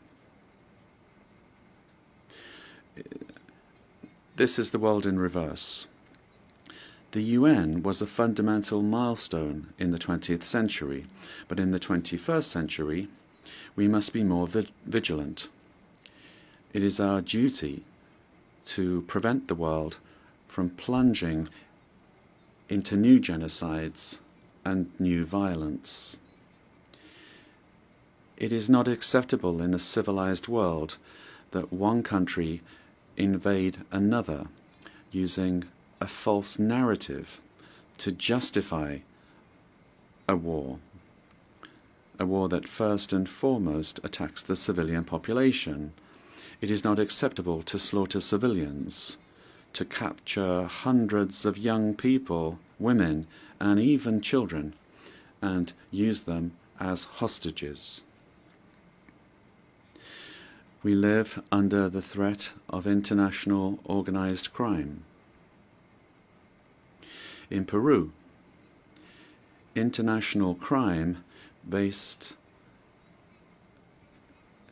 on extortion uses terrorist methods such as bomb attacks to submit citizens to its will.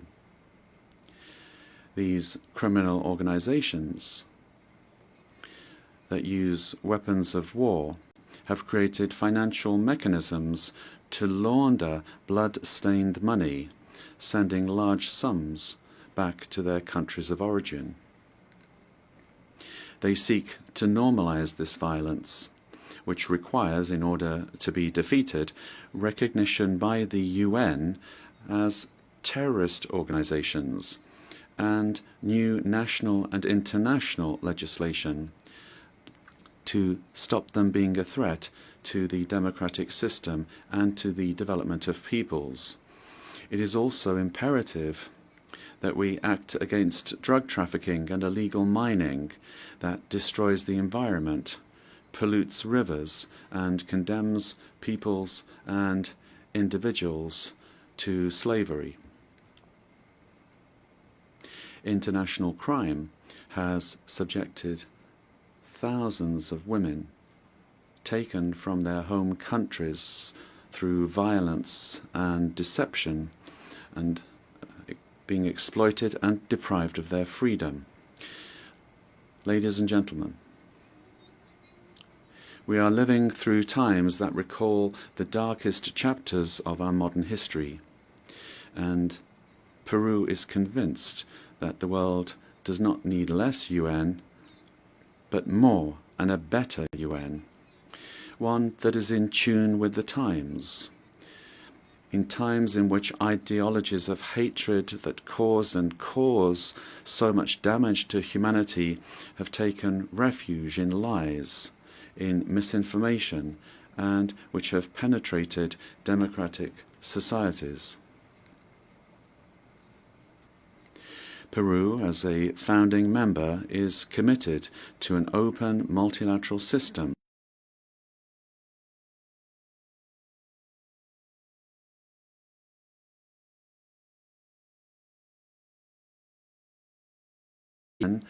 the pillar of the model that has brought peace and prosperity.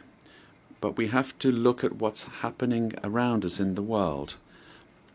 At this time, as we're meeting here, in other parts of the world, they are killing children, girls, boys, innocent people.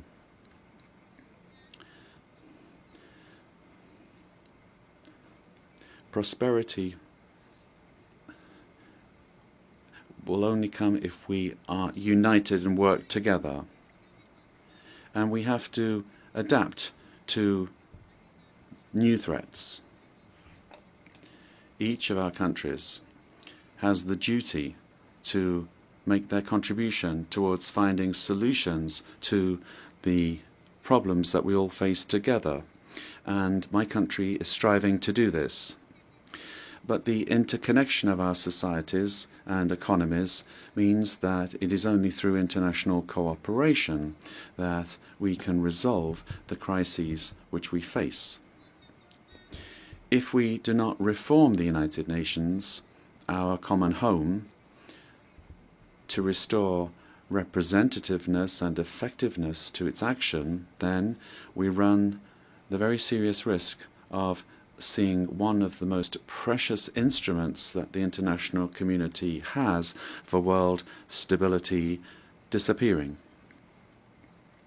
For this reason, Peru supports the work of the UN 80 initiative, launched by the Secretary General, placing particular emphasis on the need to refocus the organization on its fundamental functions, bringing it closer to the needs of peoples, and at the same time making it more efficient. UN 80 must be an opportunity to strengthen multilateralism and ensure that the organization is better prepared to achieve its essential goals. This reform can only truly become fully effective if it is complemented by a transformation in UN governance that prevents institutional stalemates when it comes to decision-making, while ensuring its suitability. Ladies and gentlemen, In Peru, our government is working to meet its commitments, both to our citizens as well as to the international community, facing the threat of organized crime resulting from the collapse of tyrannical governments that led to migration to other countries. This is true of our country. From day one, my government has fought to restore governance in the country and to defeat polarization and violence. In Peru, there is full separation of powers, the rule of law, respect for freedom, and human rights. My government is the most stable of the last 5 years, during which 5 presidents have succeeded one another. We are fighting for citizen security, facing crime that takes advantage of the rise in the price of gold and drug trafficking. We have achieved positive, verifiable results in these areas. We are working to strengthen human capital. We are fighting child malnutrition and anemia. And we are building schools and hospitals throughout the country, which has not been done in recent years. The priority is children, women, and the Peruvian family. We are modernizing the country's infrastructure, ports, airports, roads, bridges, designing an economy that is better connected to the world, as well as a firm policy for fighting corruption. Our goal is to guarantee free and impartial elections, defeating the attempt of a violent minority that seeks their failure. Ladies and gentlemen, the United Nations organization has always been present in the modern history of my country, particularly in its most difficult moments. Similarly to what is happening elsewhere in the world, and despite our efforts, Peru today finds its democratic institutions and the rule of law under attack by the polarization of politics, the cause and consequence of the return of extremist violence.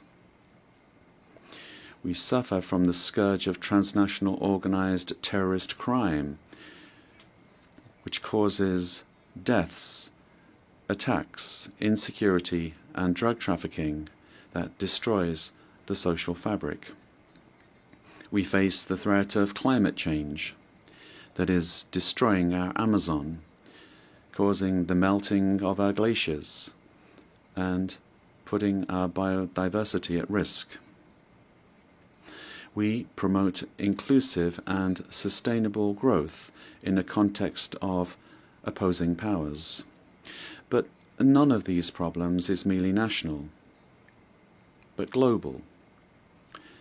This is why we need the United Nations to once again be a forum for dialogue and cooperation. I wish to recall the legacy of Ambassador Javier Pérez de Cuellar, who managed to do relevant work in the organization despite the Cold War. With that example in mind, and in view of our region's adherence to the purposes of the Charter, and in order to ensure better representation, we believe it is time for the next Secretary General to come from Latin America. Ladies and gentlemen, Peru is committed to ensuring that this General Assembly this year is not a mere commemoration, but the reaffirmation of our commitment to collective action that will revitalize the United Nations as a tool that supports peace and global unity as well as development. We must stand firm in the truth in the face of narratives that try to conceal it, pervert it, or openly lie in order to hide agendas that do not correspond to our time, much less to the destiny of humanity. For this reason, it is essential that we strengthen truth against narratives that are based on hatred, the lie repeated that seeks to impose itself and only leads to destruction. But despite all of these obstacles, truth will find a way, and truth will set us free. Peace and unity for Peru and for the world, for all those on the planet. Ama Yulia Cuspa, buscando el desarrollo de. Let us seek the development of our peoples, presidents of the world. Together, let us work together without hating one another. Let us work for the development of our peoples. Yes to life, no to violence, and no to war. Thank you very much.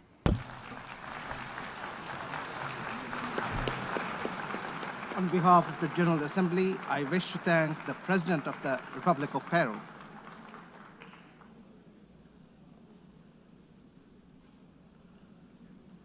The Assembly will hear an address by His Majesty King Abdullah II Ibn al-Hussein, King of the Hashemite Kingdom of Jordan. I request protocol to escort His Majesty and invite him to address the Assembly.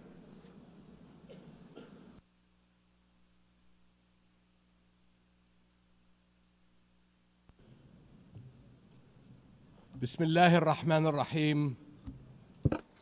In the name of God, the compassionate, the merciful. General Assembly, at another occasion when I stand before you to address the same issue, the conflict in the Middle East.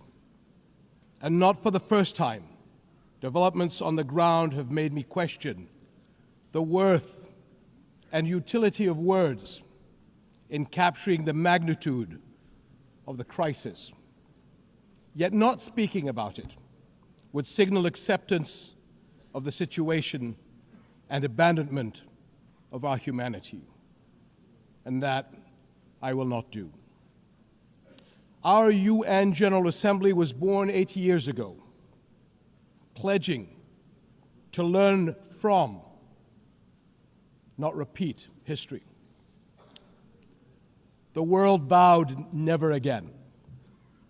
However, for almost as long, Palestinians have been living through a cruel cycle of yet again, bombed indiscriminately, yet again, killed, injured, and maimed, yet again, displaced and dispossessed, yet again, denied rights, dignity, their basic humanity, yet again. So I must ask, how long? How long will it be before we find a resolution to this conflict, one that safeguards the rights of all sides and allows a level of normalcy in the lives of the families at its core? How long will it be before I stand before you and speak not of suffering and devastation in my region, but of prospect, prosperity, and potential? Sadly, this is not the only conflict in our world. And some may say that other wars are also devastating. But the Palestinian-Israeli conflict remains unique. It is the longest standing conflict in the world. An illegal occupation of a helpless population by a self-declared democratic nation. and a flagrant violation of repeated UN resolutions, international law, and human rights conventions. A failure that should have elicited outrage and action, especially from major democracies. Instead, it has been met with decades of inertia. My friends, the war in Gaza marks one of the darkest moments in this institution's history. But although it is today's horror, the injustice stretches back decades. The Palestinian-Israeli conflict has been on the UN agenda throughout its 8 decades of existence. How long will we be satisfied with condemnation after condemnation without concrete action? When it comes to the Palestinian-Israeli conflict, it seems that what unfolds in the halls of power is theory. The struggles and suffering on the ground is reality. For decades, we have seen several attempts to achieve a solution by interim agreements and temporary stopgaps, none that delivered on the end game. In fact, many would argue these processes served as a distraction as Israel grabbed more land, expanded illegal settlements, demolished homes, and displaced entire neighborhoods. Muslim and Christian holy sites in Jerusalem have been vandalized and desecrated by those under government protection. And throughout all these years, Israeli families too have not been able to live in true security because military action cannot bring the safety they need. Nowhere is that more evident than in Gaza. More than 60,000 Palestinians killed, 50,000 children injured or killed, miles of burnt out rubble, neighborhoods, hospitals, schools, farms, even mosques and churches in ruins, widespread starvation. And what we are seeing is only a glimpse, because never in our modern history has the lenses of international media been obstructed like this from capturing the reality on the ground. Almost 2 years in, and the cruelty of this military campaign continues unabated. Furthermore, the current Israeli government's provocative calls for a so-called Greater Israel can only be realized through the blatant violation of the sovereignty and territorial integrity of its neighbors. And there is nothing great about that. I can't help but wonder if a similar outrageous call were made by an Arab leader, would it be met with the same global apathy? The international community must stop entertaining the illusion that this government is a willing partner for peace. Far from it. Its actions on the ground are dismantling the very foundations on which peace could stand, and intentionally burying the very idea of a Palestinian state. It has shown how little it respects the sovereignty of other countries, as we have seen in flagrant violations in Lebanon, Iran, Syria, Tunisia, and most recently, Qatar.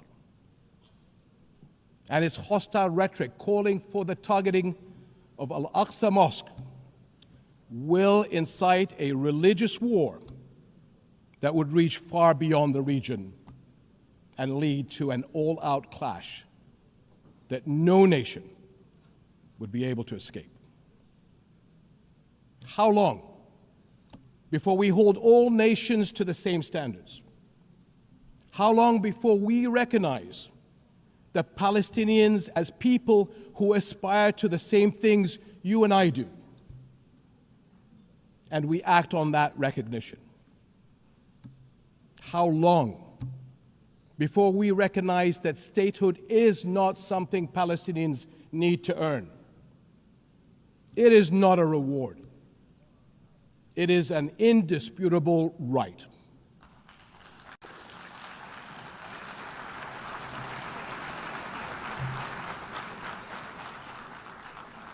In Jordan, we are determined to work for a world in which people are secure in their homes, are safe to practice their faiths, and are able to live and thrive in dignity.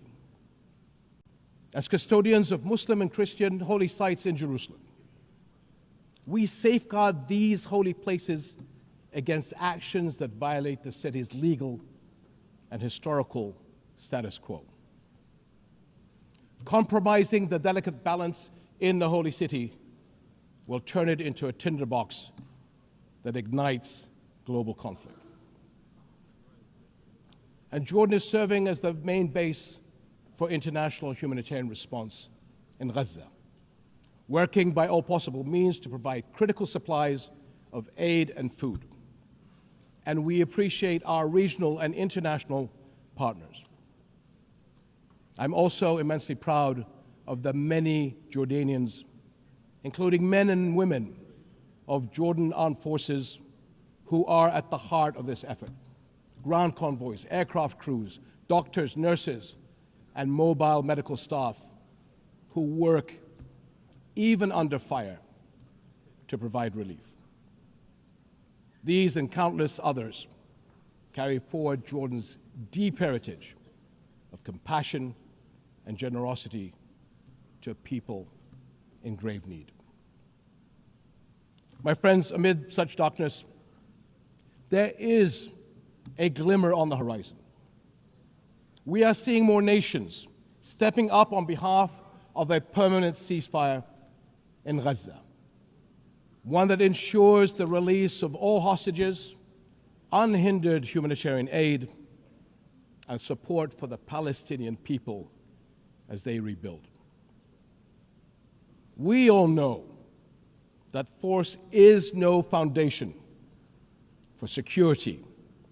It is a prelude for greater violence.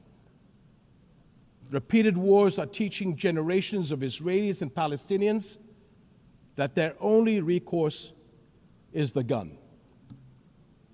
Security will only come when Palestine and Israel begin to coexist. Seems I have the same problem as President Trump. Begin to coexist side by side. This is the two-state solution, in line with international law and UN resolutions. An independent and viable Palestinian state with East Jerusalem as its capital, alongside a secure Israel living in peace with its neighbors. For almost a quarter of a century, this has been the promise of the Arab Peace Initiative, in which Arab and Muslim partners around the globe extended their hand.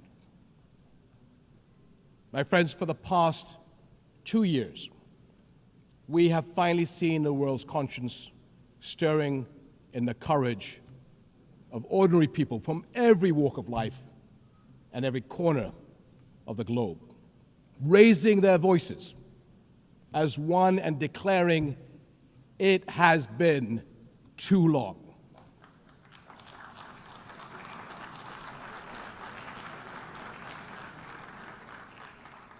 This United Nations must echo that call. It has been too long, and it must act on that call until peace is a reality. Thank you.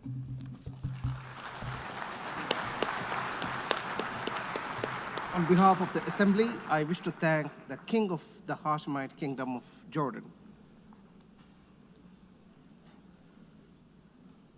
The Assembly will hear an address by His Excellency Lee Jae-myung, President of the Republic of Korea. I request protocol to escort His Excellency and invite him to address the Assembly.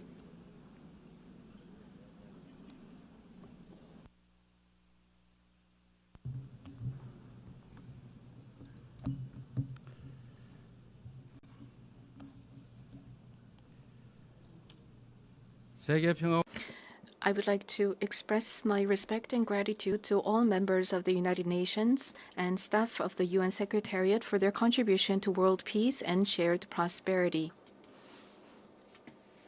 I extend my sincere congratulations to Her Excellency Annalena Baerbock on assuming the presidency of the 18th session of the UN General Assembly. I also pay tribute to Secretary General Antonio Guterres for his unwavering dedication and hard work.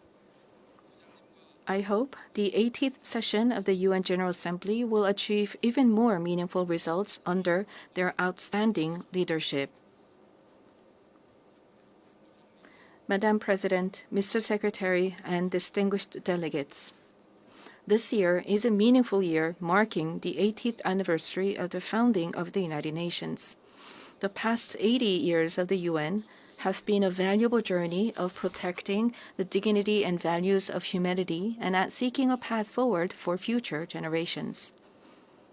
If someone asks what the UN has achieved,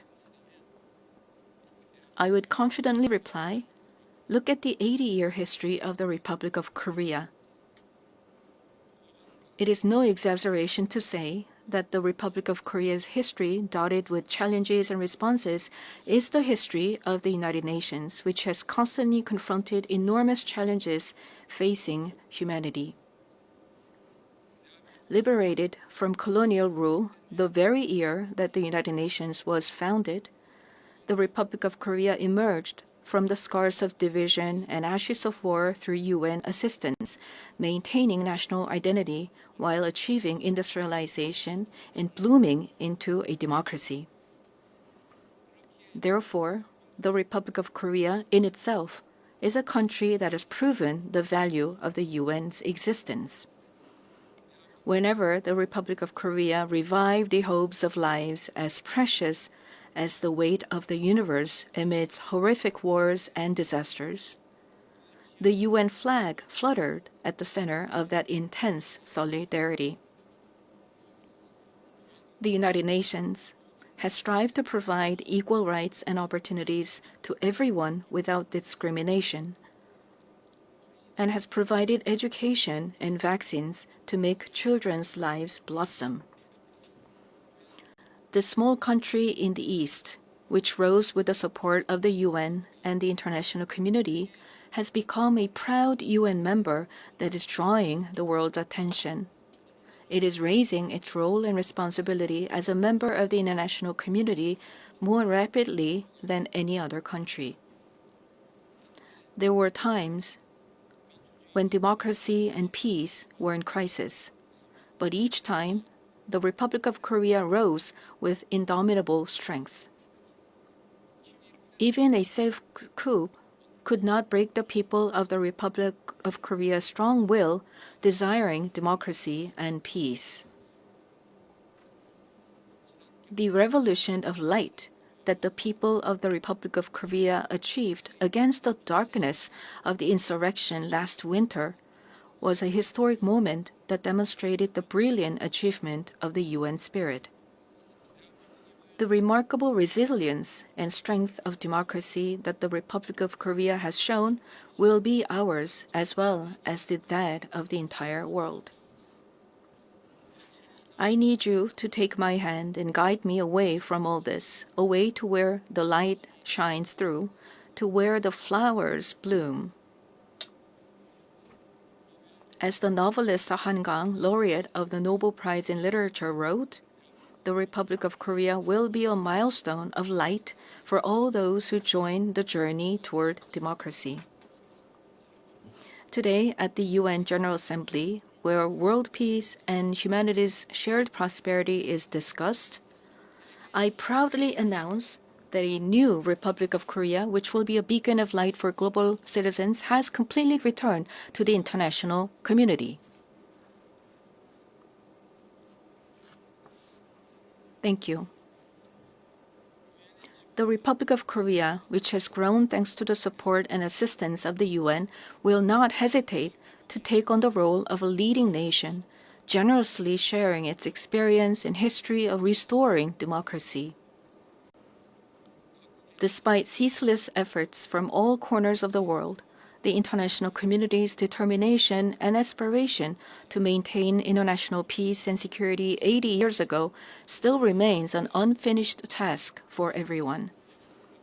280 million people are still in a state of extreme hunger.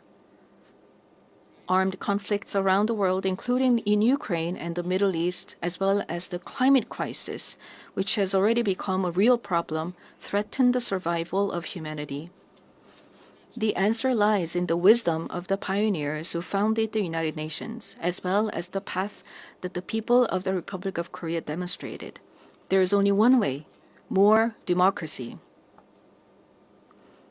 The people-centered government of the Republic of Korea, through the power of collective intelligence, is ceaselessly attempting innovations, seeking better alternatives in democracy. The way to solve common challenges facing the international community is no different.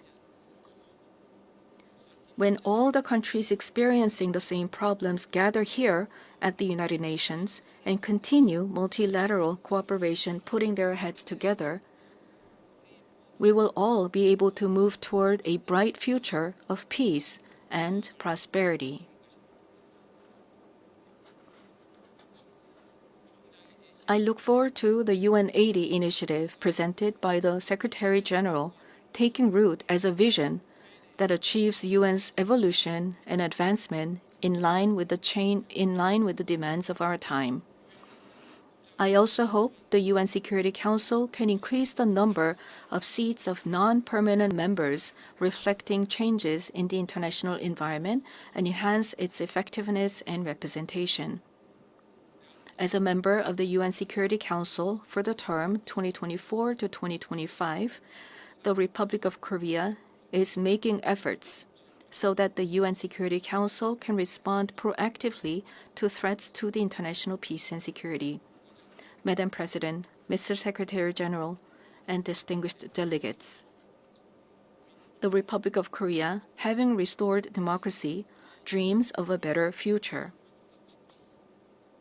The Republic of Korea will fulfill its responsibility as a responsible global power that steadfastly upholds the values of freedom, human rights, inclusiveness, and solidarity championed by the United Nations.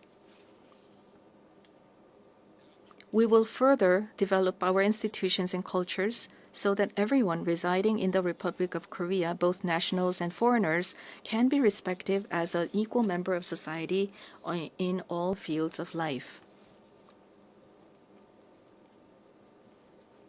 The Republic of Korea will strengthen and lead cooperation with the international community while realizing the value of respect for human rights. In a time of crisis where immediate survival is urgent, words like solidarity, coexistence, and cooperation may feel somewhat distant. However, humanity has always dreamed of hopes as high as its deep despair, and has achieved the progress we see today through a passion for a better tomorrow.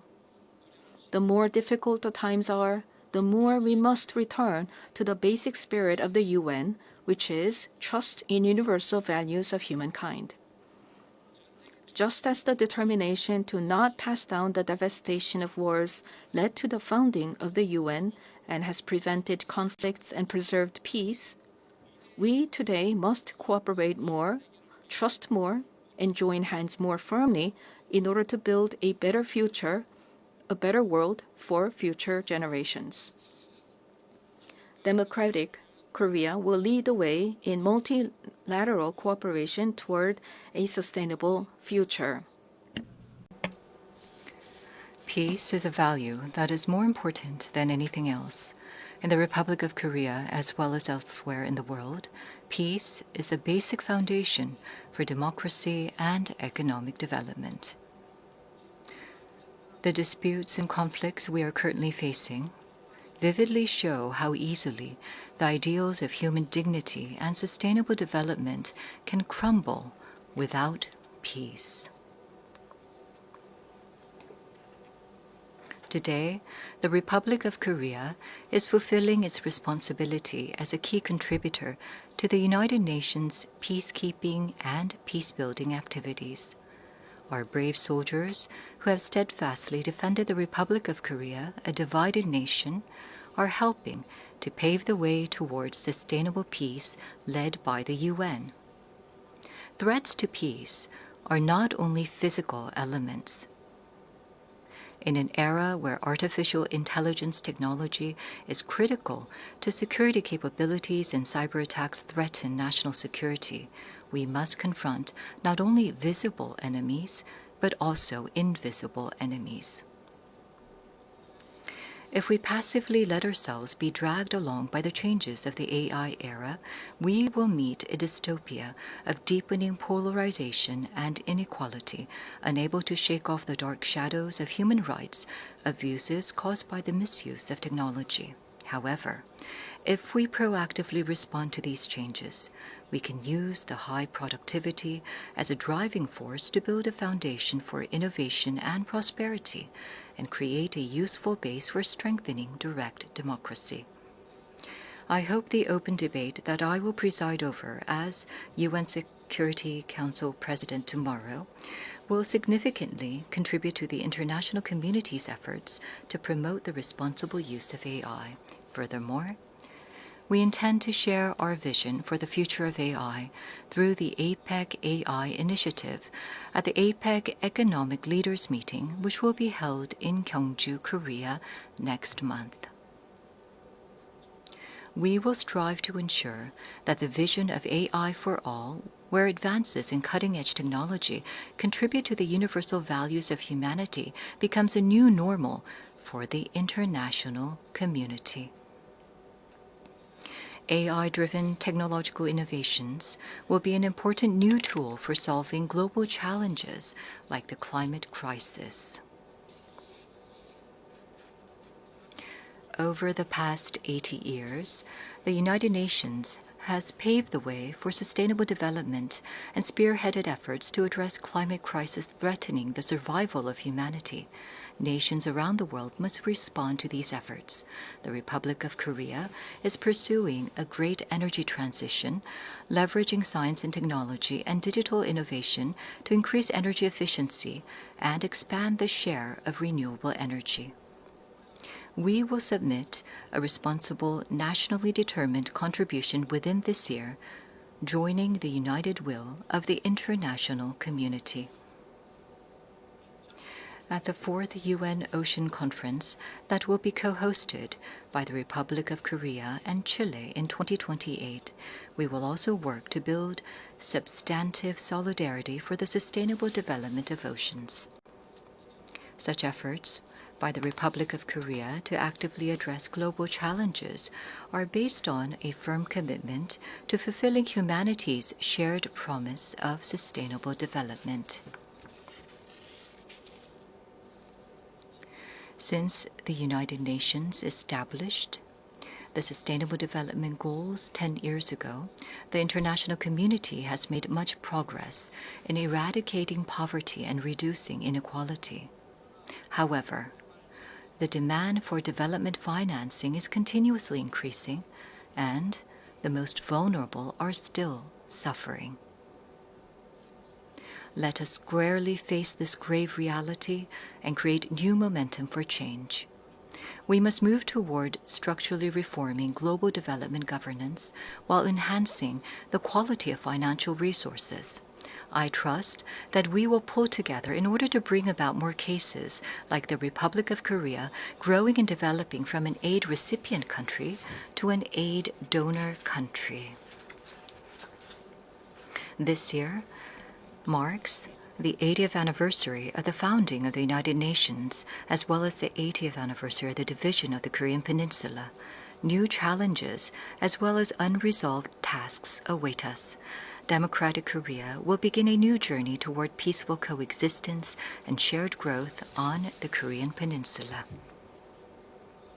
The first step will be to restore broken inter-Korean trust and shift to a stance of mutual respect. The government of the Republic of Korea clearly reaffirms that it respects the North's current system, that it will not pursue any form of unification by absorption, and that it has no intention of engaging in hostile acts.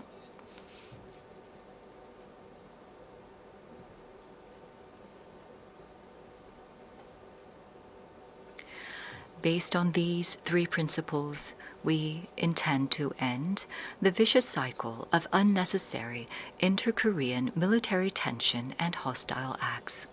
That is a reason why we have proactively taken measures, including halting the launch of leaflets and suspending broadcasts toward the North. Going forward, the government of the Republic of Korea will consistently seek a path to reduce military tensions and restore inter-Korean trust. The most certain peace is a state where there is no need to fight. Through comprehensive dialogue centered on exchange, normalization, and denuclearization, in other words, END, we must end the era of hostility and confrontation on the Korean Peninsula and usher in a new era of peaceful coexistence and shared growth. The fact that exchanges and cooperation are a shortcut to peace is a timeless lesson demonstrated by the history of fraught inter-Korean relations. By gradually expanding inter-Korean exchanges and cooperation, we will pave the way for sustainable peace on the Korean Peninsula. It is crucial for both the ROK and the DPRK, as well as the international community, to work together to establish peace on the Korean Peninsula. While striving to advance inter-Korean relations, we will provide our active support and cooperation for efforts to normalize relations with the international community, including between the United States and the DPRK. Denuclearization is undoubtedly a grave task, but it is time to seek realistic and rational solutions based on a cool-headed perception that denuclearization cannot be achieved in the short term. The international community must gather its wisdom in a pragmatic and phased solution, beginning with a stop in the sophistication of nuclear and missile capabilities, going through a reduction process, and reaching dismantlement. Realizing lasting peace on the Korean Peninsula would present new hope and possibility to humanity suffering from conflict. The Republic of Korea will end the Cold War in the Korean Peninsula through the END initiative and fulfill its responsibility and role to contribute to world peace and prosperity. A future where people from different nations cooperate and overcome global challenges together may sound like a rosy, dream-like vision. However, this is by no means an impossible dream. Peace is not merely the absence of armed conflict, but the realization of a community where differences are respected and people coexist. As long as respect and aspiration for diversity is inside us, we can always unite and embrace one another. K-culture is connecting people all over the world beyond borders, language, and cultural differences. The success and spread of K-culture prove that universal empathy is possible, transcending differences in all backgrounds. Gathering the energy of solidarity, coexistence, and consideration, the Republic of Korea, having ushered in a new diplomatic republic, is ready to move toward a sustainable future and a new page in human history. Though a difficult journey is expected, humanity has been able to grow and come this far by not giving up on challenges, even in the face of adversity. As the people of the Republic of Korea raised colorful cheering sticks in the face of a crisis in democracy, I call on the international community and the United Nations to lift the lantern of hope that will light the future of humanity. the Republic of Korea will boldly lead the way toward a new era of peaceful coexistence and shared growth on the Korean Peninsula toward a better future together. Thank you very much for your attention. On behalf of the Assembly, I wish to thank the President of the Republic of Korea.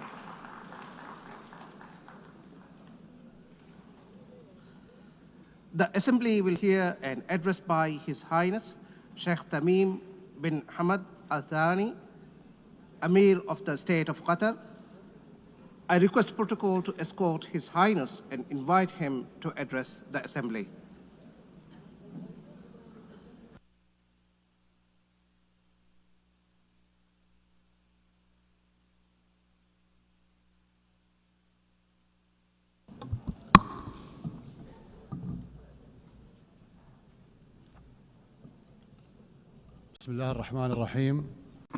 In the name of God, most compassionate, most merciful, Your Excellency, President of the General Assembly, Your Excellency, Mr. Secretary General, may the peace of God be upon you.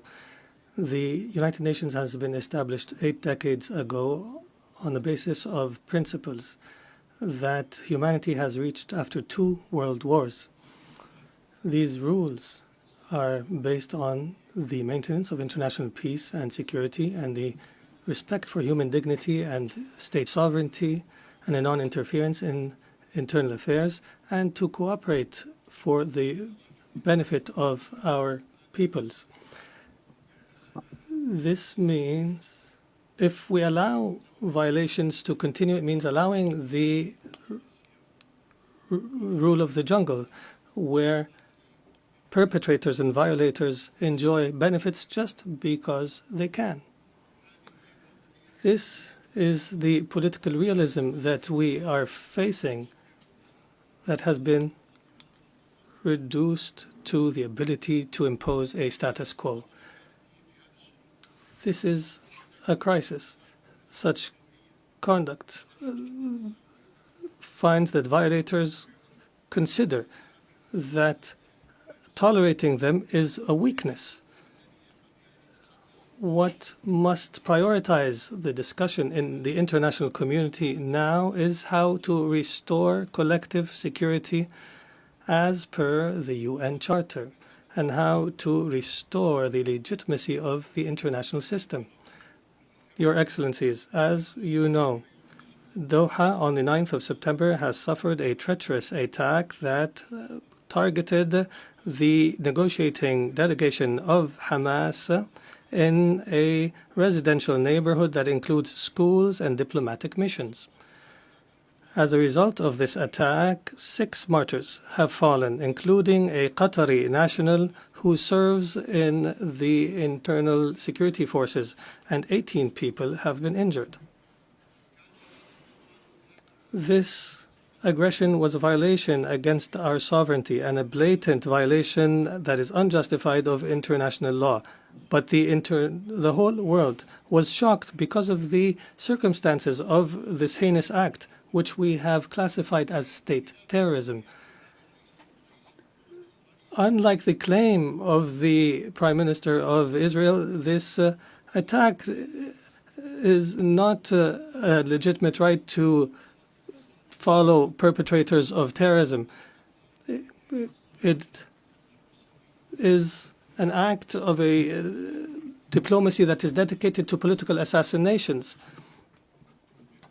and it undermines any diplomatic efforts aimed at ending the genocide against the people in Gaza. It is also an attempt to kill politicians who are members of a delegation that engages in negotiations with Israel while they were studying an American proposal. As you know, Qatar hosts, as a mediator during the negotiations, hosts delegations of Hamas and Israel. Qatari mediation has, in fact, achieved, in cooperation with Egypt and the USA, the release of hostages, and the last agreement was negated by Israel unilaterally. preventing an ability to reach a permanent ceasefire and the release of all hostages and the withdrawal of the occupying forces from the Gaza Strip and the humanitarian access and the release of Palestinian prisoners. They visit our country and plot to attack it. They negotiate with delegations and plot to assassinate the members of the negotiation teams. It is difficult to cooperate with such a mentality that does not respect the most minimum standards of cooperation. It is impossible. Is this not the definition of a rote government? The delegation, they consider negotiations a continuation of war in other means and a way to delude the Israeli public opinion. If the release of Israeli hostages is the end of war, the government of Israel is abandoning the notion of releasing the hostages. Their goal is to destroy Gaza so that it is unlivable and where no one can study or receive treatment. In other words, end the viability of the Gaza Strip to displace its population. Therefore, the Israeli leader wants to continue war. He believes in what is called Greater Israel. He believes that war is an opportunity to expand settlements and to change the status quo in the holy sites, in Al-Quds al-Sharif. He also plots for attacks in the West Bank and expansion. This imposition is the goal of this war. This treacherous attack against the sovereignty of a Gulf state thousands of miles away has confirmed that the Israeli Prime Minister, who takes pride in changing the face of the Middle East, reveals an manifestation of Israel's ability to intervene wherever, however it desires. Arab countries and Muslim countries have warned, and that have held an emergency summit in Doha, have warned against the consequences of this delusion. Israel is not a democratic country surrounded by enemies, but in fact, it is an enemy to its surrounding neighbors, and it's engaged in a genocide. And its leader is proud of preventing the establishment of a Palestinian state. And he promises that such a state will never be established. And he takes pride in preventing peace with the Palestinians, and that he will prevent such peace in the future. Israel is surrounded by states either who have signed a peace agreement or who are committed to the Arab Peace Initiative. But Israel does not make do with truces and settlements. It desires to impose its will on its surrounding Arab neighbors, And everyone who believes so is, and everyone who opposes its will is either anti-Semitic or a terrorist. Even Israel's allies realize this fact and reject it. And here we are today, where we witness an international solidarity movement that is similar to the international movement against apartheid last century. And I would be remiss not to express my appreciation with the solidarity we have received in Qatar after the attack, including the statement by the Security Council that has condemned the attack. Distinguished Excellencies, Qatar will remain true to its history and legacy, opposing the crimes that take place. We believe in the ability of reconciling interests with security. We will continue to speak truth, and we will engage in diplomacy when our enemies find it easier to use weapons. We have engaged to mediate an end to the war and allow for humanitarian access and release hostages, and we have faced disinformation campaigns. However, these campaigns will not deter us. We will continue our efforts in cooperation and partnership with Egypt and the United States of America. We are firmly convinced that peace can only be achieved in our region through a firm position from the Security Council, from accepting and tolerating the occupation's crimes,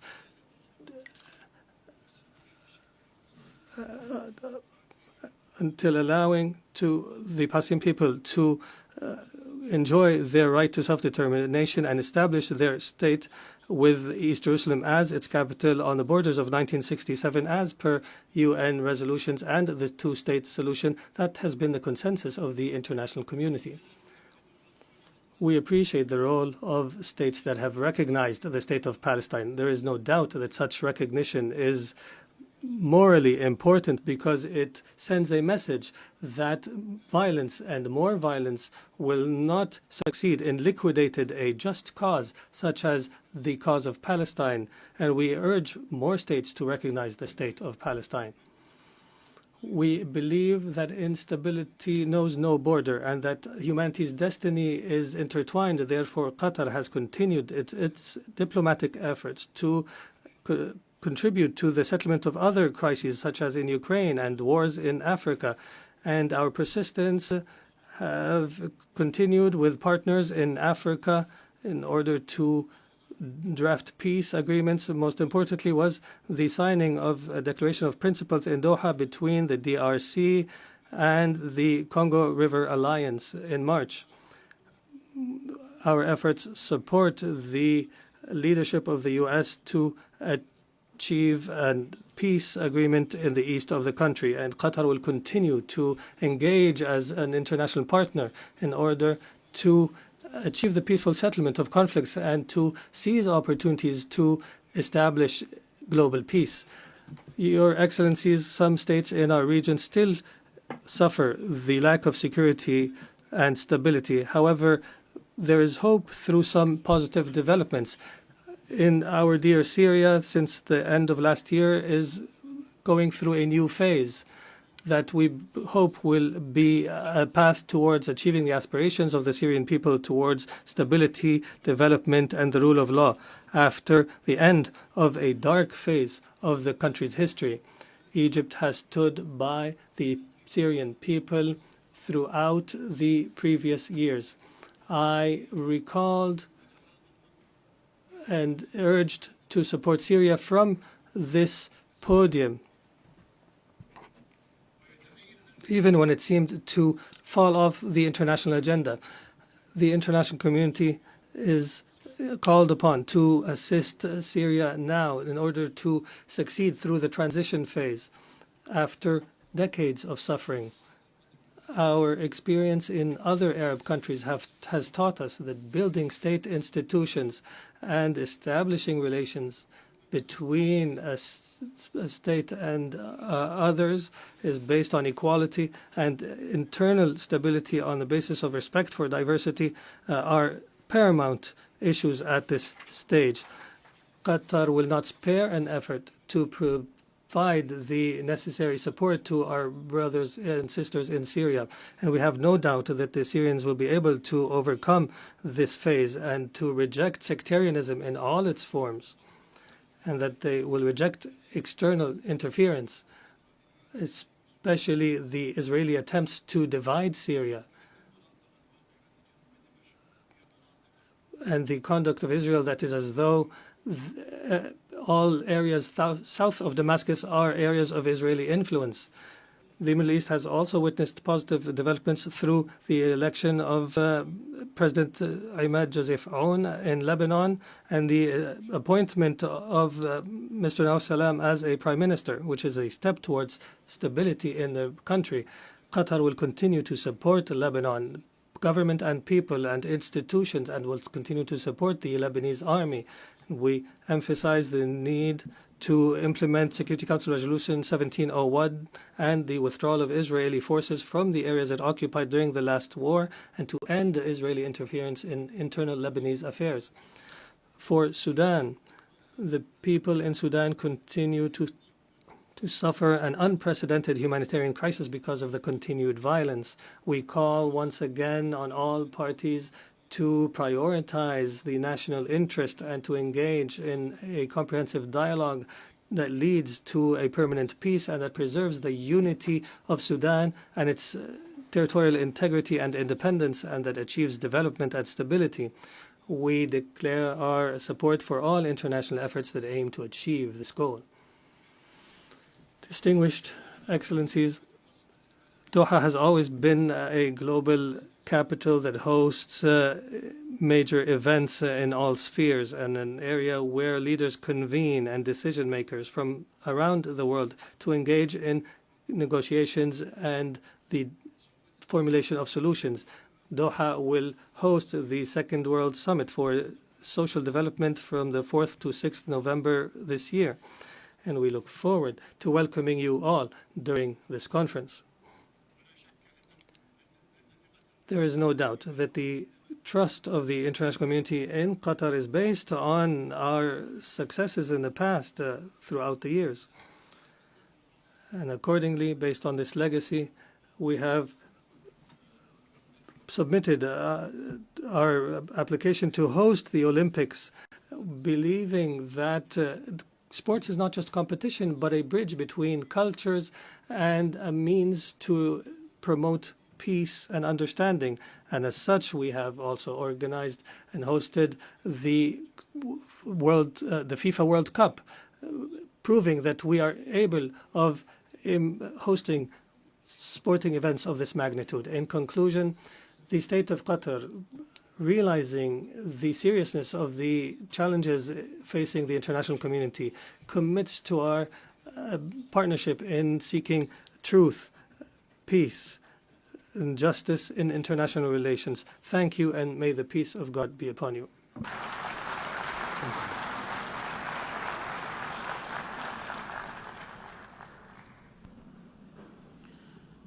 On behalf of the Assembly, I wish to thank the Emir of the State of Qatar.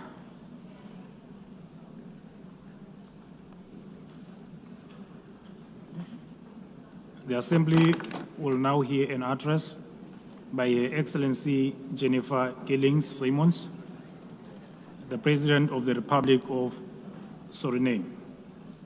I request the protocol to escort Her Excellency and invite her to address the Assembly.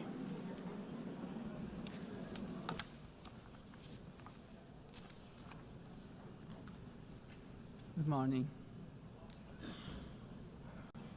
Madam President, we are here to commemorate in this special moment in history as we celebrate the United Nations 80th anniversary. And this 80th anniversary of the General Assembly coincides with the 50th anniversary of the independence of the Republic of Suriname and our membership of this organization. On behalf of the government and the people of the Republic of Suriname, I express sincere congratulations to the international community on this occasion. It is clear that a journey that spans over 80 years cannot be and has not been without challenges. The United Nations played, in some instances, an important role in ending colonial rule, worked on advancing human rights, and often provided hope and a future to the most vulnerable in our global community. This is also the organization that provided a voice to the global community and worked to establish a balanced world order aimed at adopting a framework for sustainable development agenda and contribute significantly to advancing human rights, more specifically the rights of women and children. The organization promoted education for all and universal access to health care. In some instances, the peaceful resolution of conflicts was achieved, preventing misery and saving human lives. Madam President, on the other hand, we must admit that the UN at other times regrettably has been unsuccessful in avoiding conflicts, wars, and violations of human rights. As we look at the world today, we see that in Europe, war has returned. Elsewhere, wars are displacing millions, killing many, and threatening global security and peace. In other countries and regions, for instance in the Middle East, we have witnessed unspeakable terror at the hands of terrorist organizations. The UN was not able to prevent that. At this moment, there are increased occurrences of grave violations of human rights, and more specifically, the rights of children. For example, in Gaza, it is unbearable to even think about their suffering. Also, within our own region, which is the Caribbean, we have not been spared of rising tensions. It is with heightened concern that we noted the Secretary General's recent briefing on the Security Council meeting on the situation in Haiti, mentioning that the Haitians are enduring a perfect storm of suffering. Haiti is still paying a hefty price for being the first to throw away the shackles of slavery in the region of the Caribbean. Our hearts go out to the people of Haiti. Suriname strongly reiterates its position that conflicts should primarily be resolved through dialogue. And we remind the international community that Latin America and the Caribbean are proclaimed a zone of peace. We do not want military aggression in our region.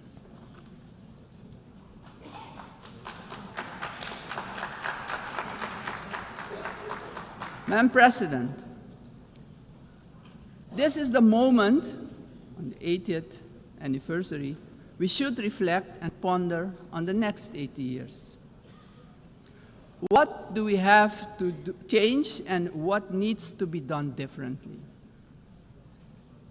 We all must underscore and repeat it ceaselessly today that the United Nations will only be successful if all nations, without exception, adhere to the resolutions we adopt.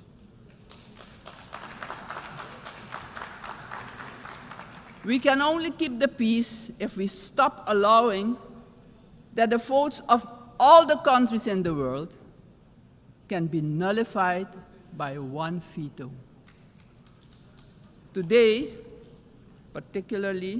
partially because of the work done by our organization, some poor countries have developed substantially economically and otherwise. They have become powers who can't be ignored any longer. We have to remind ourselves that the world in which the United Nations was established 80 years ago does no longer exist. The task ahead, therefore, is that we, in the first place, renew our vows, recommit to the principles and objectives of the Charter of our organization, and recognize all the voices in the world, because people from all regions should have opportunities for a dignified life. Furthermore, the UN should adjust to the world we currently live in. This means, for example, The Security Council should expand to include all nations who exert major influence in the world. Exclusion of these players will only increase the risk of conflict and obstruct the beneficial cooperation necessary for humanity to develop and prosper. It is of great importance that all economically and otherwise strong nations and countries maintain a healthy competition that promotes the scientific advancement we need for sustainable development. On the other hand, these countries need to work together to guarantee global peace, so crucial for the existence and growth of the developing states and for their own countries. In this context, Suriname endorses the inclusion of, amongst others, Brazil, India, and the representation of the African continent for equal membership of the Council. Equally, we support the CARI composition for a non-permanent rotating seat for the small island developing states and low-lying coastal countries. I would also like to remind the member states that my country, Suriname, has presented its candidacy as a non-permanent member of the Council for the period 2043 to 2044. Madam President, the United Nations must be a genuine unity of nations. If our organization moving forward wants to play a crucial role in creating a prosperous future for humanity, we have no choice than to genuinely unite, all of us. Suriname stands firmly for global peace, for the rule of law, and for the equal value of every human life. Considering this, Suriname once again calls for the lifting of the long-standing, unjust embargo against Cuba, bringing misery to its people. Madam President, Suriname is a country with people of indigenous, Maroon, Javanese, Hindustani, Creole, African, Chinese, and European descent. We all live together in a mosaic of cultures and faiths. The persons from Surinamese origin living abroad are part of this mosaic of our population and can contribute to the socio-economic development of the nation. We consider this diversity a great asset. Actually, Suriname does not have diversity. Suriname is diversity, and we keep working together to protect and grow our national unity for our own well-being and as an example of harmony in this often divided world. My country also carries immense natural wealth, and it is our vision to create an economy that is resilient, sustainable, and inclusive. Together, we strive to build this more diverse economy by developing, among others, our tourism and agricultural sectors, strengthen our educational system, and work towards universal access to basic health care. Suriname has a vast tourism potential with its green and lustrous hinterland, many waterfalls, rapids, and great rivers for relaxation, as well as for unforgettable adventures, if you're inclined to that. Rich biodiversity, cultural treasures, and the UNESCO-acknowledged historical city of Paramaribo. Through cooperation in the agriculture sector with our neighbors, we aim at improving food security within Suriname and the Caribbean community. My government views energy security as a strategic priority for national development, regional stability, and economic resilience. With an investment of more than $10 billion for the development of our offshore oil and gas, the country is getting a new beginning, a new start that will contribute significantly to our economic growth. However, we know oil and gas revenues should not be the sole fundament of our economic development. Hence, we need investments in relevant sectors in our country. We are steadily advancing our energy transition. While we already source about 50% of our energy needs through hydropower, we are moving toward natural gas and other forms of renewable energy as part of our long-term vision, because we know climate change is a fact. Madam President, I firmly believe that education is the foundation upon which every prosperous society is built. We are committed to invest in our education system, our teachers, our children and youth. The future of any country depends on the talent and skills of its people. My country reaffirms strongly its commitment to upholding the rights of indigenous and tribal communities, ensuring that their livelihoods, tradition, knowledge systems are respected and preserved, and the acknowledgement of their collective land rights. Strengthening our institutions is high on our agenda.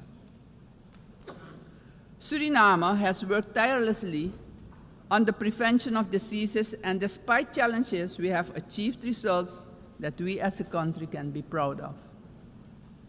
As of June 30, 2025, Suriname has officially been declared malaria-free by the World Health Organization after 30 years of continuous fight against this disease, the first in the Amazon region to receive such a recognition. We're aware of the responsibility to remain vigilant as government as well as a community to ensure that these gains are sustained. Suriname's example showcases that we too can surely make a valuable contribution in combating infectious diseases. Madam President, the Caribbean community is expanding its outreach. And in this light, Suriname also welcomes the recently concluded Second Africa CARICOM Summit held in the Republic of Ethiopia. This, Madam President, honors the historic, cultural, and human bonds between the regions of the Caribbean and Africa. Suriname also acknowledges the CARICOM 10-point plan for reparatory justice, which has our full and strong endorsement. Slavery was a crime, is a crime against humanity, and we're talking about reparations, yes. We will furthermore continue to contribute with CARICOM, aiming at enhancing the organization's geopolitical influence. Despite our commitment as a country to the Paris Agreement 10 years ago, we see that the climate crisis is worsening. It's worse than we feared. Our countries have least contributed to climate change and carbon emissions, but are hit the hardest by its effects, directly impacting the livelihood and economic growth of our peoples. Suriname calls for the urgent attention of the international community to address the detrimental impact of climate change facing the small island developing states and countries with low-lying coastal areas. Our forests stand strong.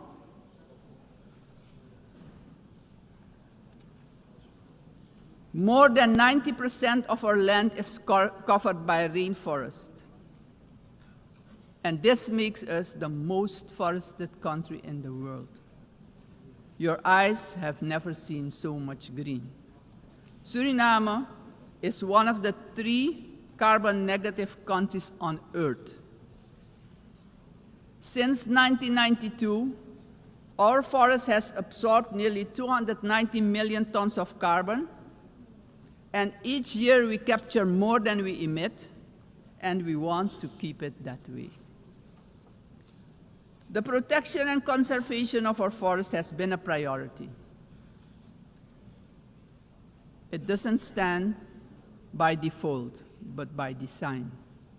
We have been logging sustainably for decades and did so with the Sustainable Tropical Rainforest Management System developed in Suriname, an ecological approach to forestry. Also, the indigenous and tribal communities protect the forest by their continued stewardship.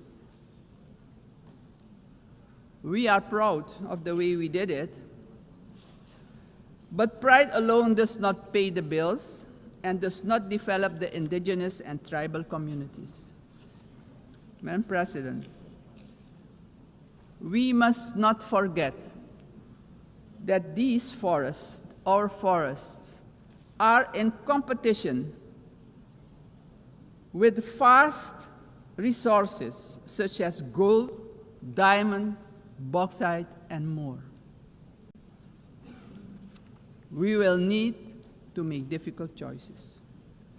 We want to keep our forest coverage at a minimum of 90%. But we cannot do it alone. The time has come for the world's largest emitters to share this responsibility, not only with words, but with action, justice, and finance. Suriname strongly calls for global action, predictable climate finance for high forested, low deforestation countries, fair recognition of real carbon removals, and direct support for the communities who live in and protect these forests. Suriname, Madam President, therefore endorses the initiative of the COP30 presidency to launch the Tropical Forest Forever facility and calls upon the international community to contribute to its success. Suriname, as mentioned previously, takes pride in being an example of peaceful coexistence, having different cultures, religions, and the traditions to live together in respect and solidarity. This is our gift to the world. The second gift, because we also have a forest that is delivering services to the whole world.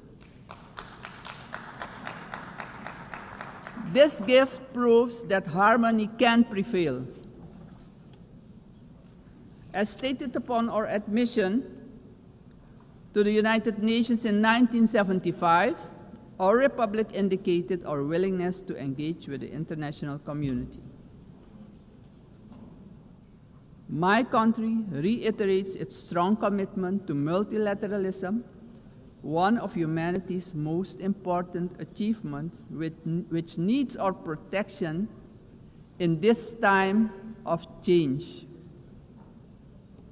In closing, aggression and military force should be replaced with peaceful resolution and dialogue, because it doesn't solve problems, it creates destruction and misery. As a matter of urgency, I call on every member state to keep the peace, protect the planet and all human rights. Suriname has shown the world that living sustainably together is possible. We are really better together. Thank you, Grantanye, and may God be with you.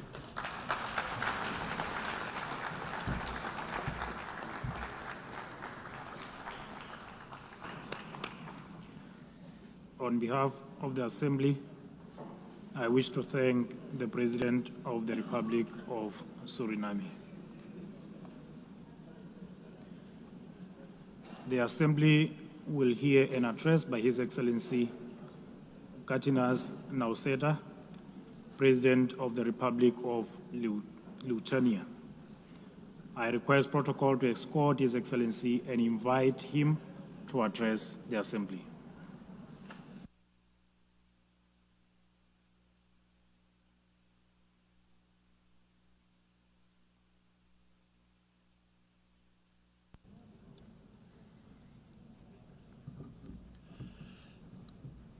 Dear Mr. Chairman, Excellencies, ladies and gentlemen. 80 years ago, humanity, emerging from the Second World War, embarked on a long road towards peace. Building on the solid foundation of the rules-based international order, our forefathers created the United Nations and its institutional system. This system was never perfect. Many nations, Lithuania included, had to struggle for decades, seeking freedom, independence, and sovereignty. Many people suffered war, famine, and premature death. And yet, it was the best international order that we have ever. The United Nations system embodied the great hope that nourishes the human soul and guides our actions for the universal good. Together we succeeded in condemning war and conquest, at least in theory, if not always in practice. To this day, even the worst aggressors feel ashamed to openly conquer, destroy, and enslave. Instead, they talk about special military operations and the need to protect those who frankly do not want to be protected. This shame is a significant achievement of our time. To the extent that current international norms limit the behavior of offenders, they help countless people to survive, escape torture, or even prosper. Thus, it is an ever-growing concern to witness these same norms being subjected to increasingly open and brutal attacks. Our international order is being slowly eroded by the irresponsible actions of those who should know better. The world is turning into a much more dangerous place. We have seen this before. We cannot ignore the striking parallels between the present day and the events of 1938, a time when the world chose appeasement over international law and diplomacy over deterrence, culminating in the infamous Munich Pact. That was a short-sighted attempt to satisfy a dangerous revisionist aggressor by giving away the territory of a sovereign nation. It proved to be a complete failure. The Munich Pact not only emboldened the Nazi regime, but also opened the door for Soviet expansion. Soon after, the secret protocols of the Molotov-Ribbentrop Pact carved Europe into spheres of influence and sealed the fate of many independent states. As Europe descended into another great war, Lithuania and the other Baltic states were illegally occupied, annexed, and brutalized. After regaining the independence 35 years ago, Lithuania feels a duty to guard the bitter memory of past mistakes. Never again will we place our hopes in appeasement. Never again will we stand aside. Never again shall Pandora's box be opened. In 1938, it was Czechoslovakia that was abandoned. Today, we cannot abandon Ukraine alone. The war in Ukraine is well into its fourth year. The international community has not done enough to stop aggressor. This is a quest that goes far beyond the usual lines that keep different nations apart. What matters is not the distinction between large and small, or between global North and global South nations, but the basic principles of the UN Charter, which guarantee peace and security across the globe. If one UN member is attacked with impunity year after year by a permanent member of the Security Council, what does that mean for the rest of us? When power replaces law and fear silences the truth, the foundations of the global order begin to crack. And then nobody can feel safe anymore. Ladies and gentlemen, the effects of Russia's war against Ukraine are being felt across the world. This war has sparked crises in energy, migration, and food security, while also deepening global poverty, hunger, environmental damage, and climate change. It all began with the illegal occupation of Crimea in 2014 and escalated into a full-scale invasion marked by systematic war crimes. The targeted destruction of civilian infrastructure, indiscriminate missile attacks, and the forced deportation of thousands of Ukrainian children are not isolated abuses. These are calculated efforts to erase Ukraine's identity and undermine its sovereignty and territorial integrity, all in open defiance of the United Nations Charter. Let me be clear, Lithuania will never recognize Russia's illegal occupation and annexation of Ukrainian lands. Ukraine's borders are not up for negotiation. Attempts to redraw them by force are unacceptable. The United Nations Charter is not a menu to pick from. It is a binding foundation of international order.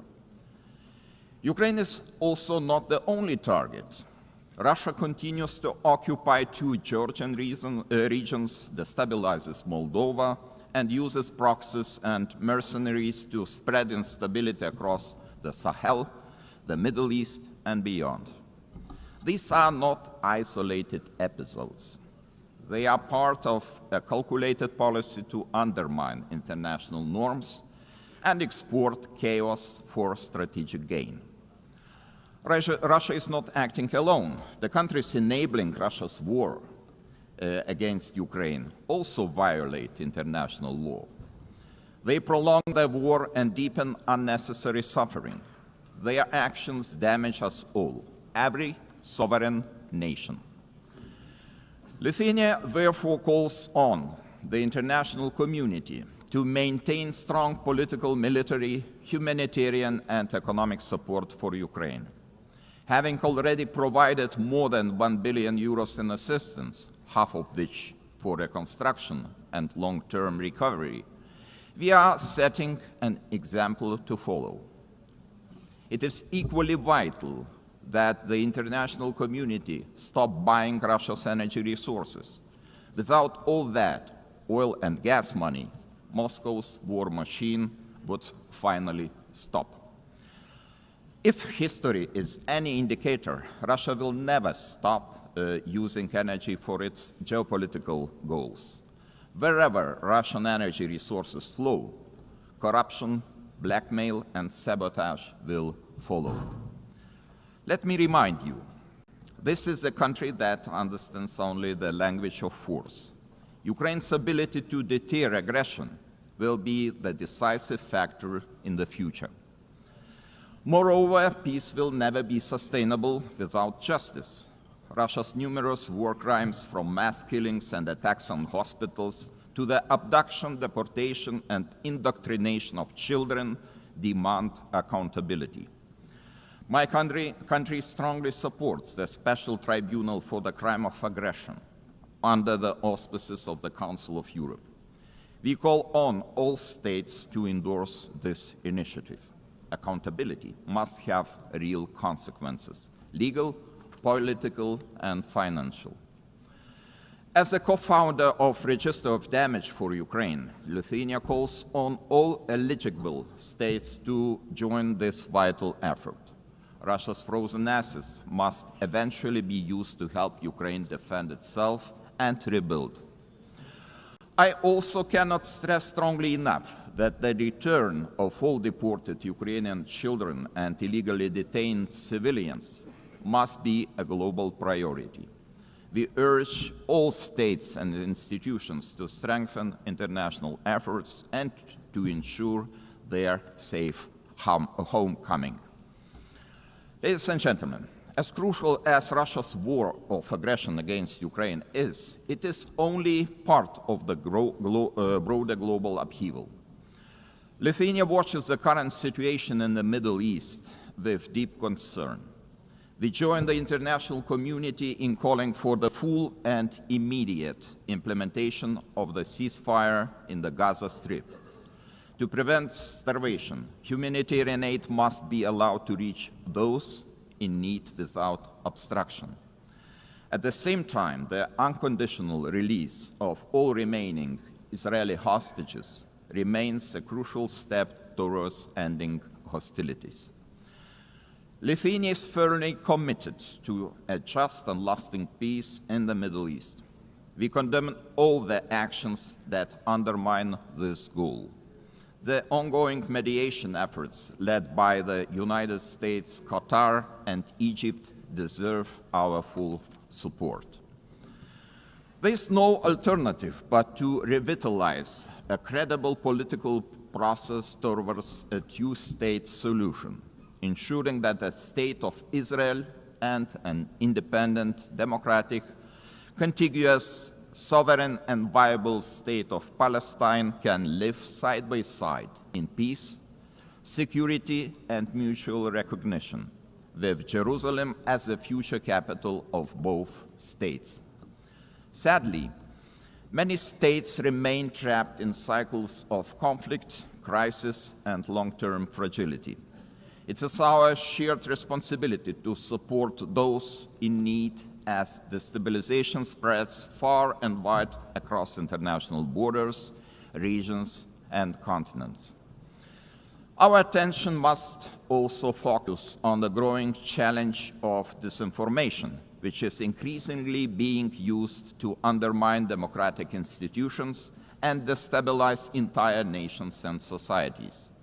Lithuania calls on all members of the international community to defend truth as the supreme value and to fight attempts to rewrite history.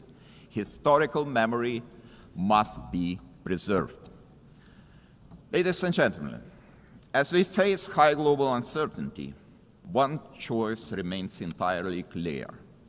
Either we will repeat the mistakes of history, or we will find the resolve to defend the core principles of the United Nations.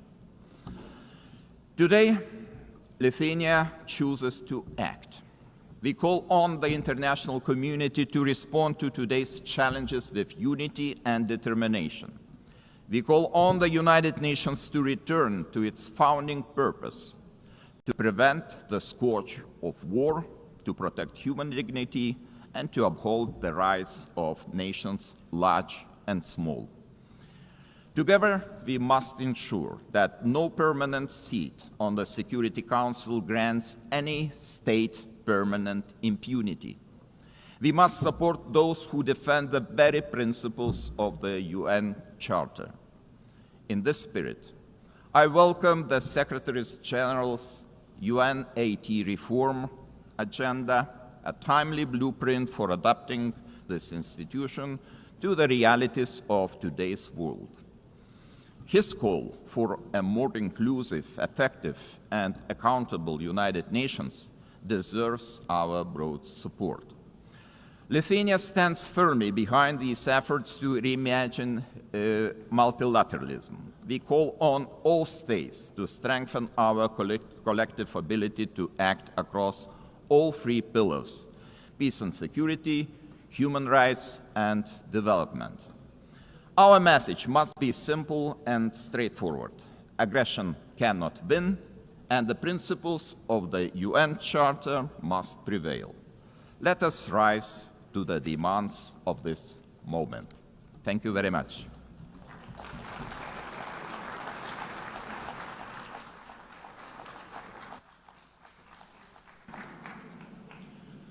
On behalf of the Assembly, I wish to thank His Excellency, the President of the Republic of Lithuania.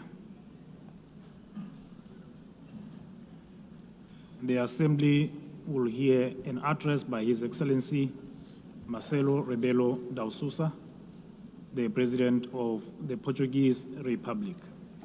I request protocol to escort His Excellency and invite him to address the Assembly.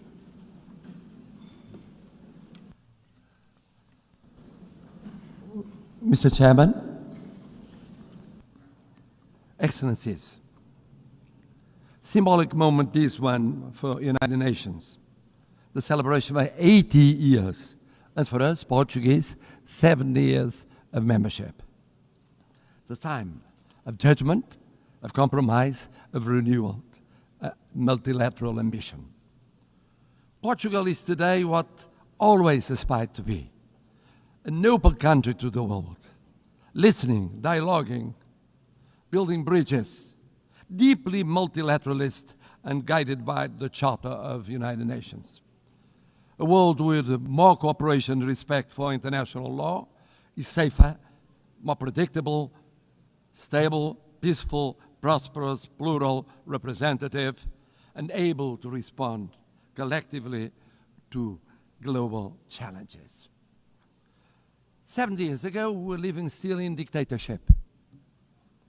And we found in this community the space to rediscover the real values and contributing to global solutions. And even now, in the changed world, fragmented, polarized, unpredictable, this community is a key community to defend basic principles of a coexistence between nations, cultures, civilizations. And it is with this coherence and the sense of responsibility, with the conscience of the need of contributing, acting, and deciding, guided by values and principles, that will be candidates to the Security Council in 27-28, a decision we formalized in 2013. Excellencies, let me pay tribute to the former President of the General Assembly for his support to the adoption of the Pact for the Future. Let me congratulate the present President of this session, wishing the success in her term. But I would very specifically, and in Portuguese this time, say a word about the remarkable work of the Secretary-General António Guterres. O seu humanismo. His humanism, devotion to international law, the reforms he has championed. 2017, que inclui agora, now including UN 80 and the Pact for the Future, are testaments to his work and will be his legacy. É orgulho para mim, having a Portuguese as Secretary-General of the United Nations, ter português como Secretário-Geral das Nações Unidas. Someone that is projecting a Portuguese way of acting in international relations, uma forma portuguesa de estar nas relações internacionais. He will always be supported by Portugal. Contará sempre com o apoio de Portugal. And I must congratulate him for his speech, because he said, I will never give up. I know him ever since we were teenagers. He never gave up, ever. And he's right. It's true we live at a time of multiple crises and persistent crises.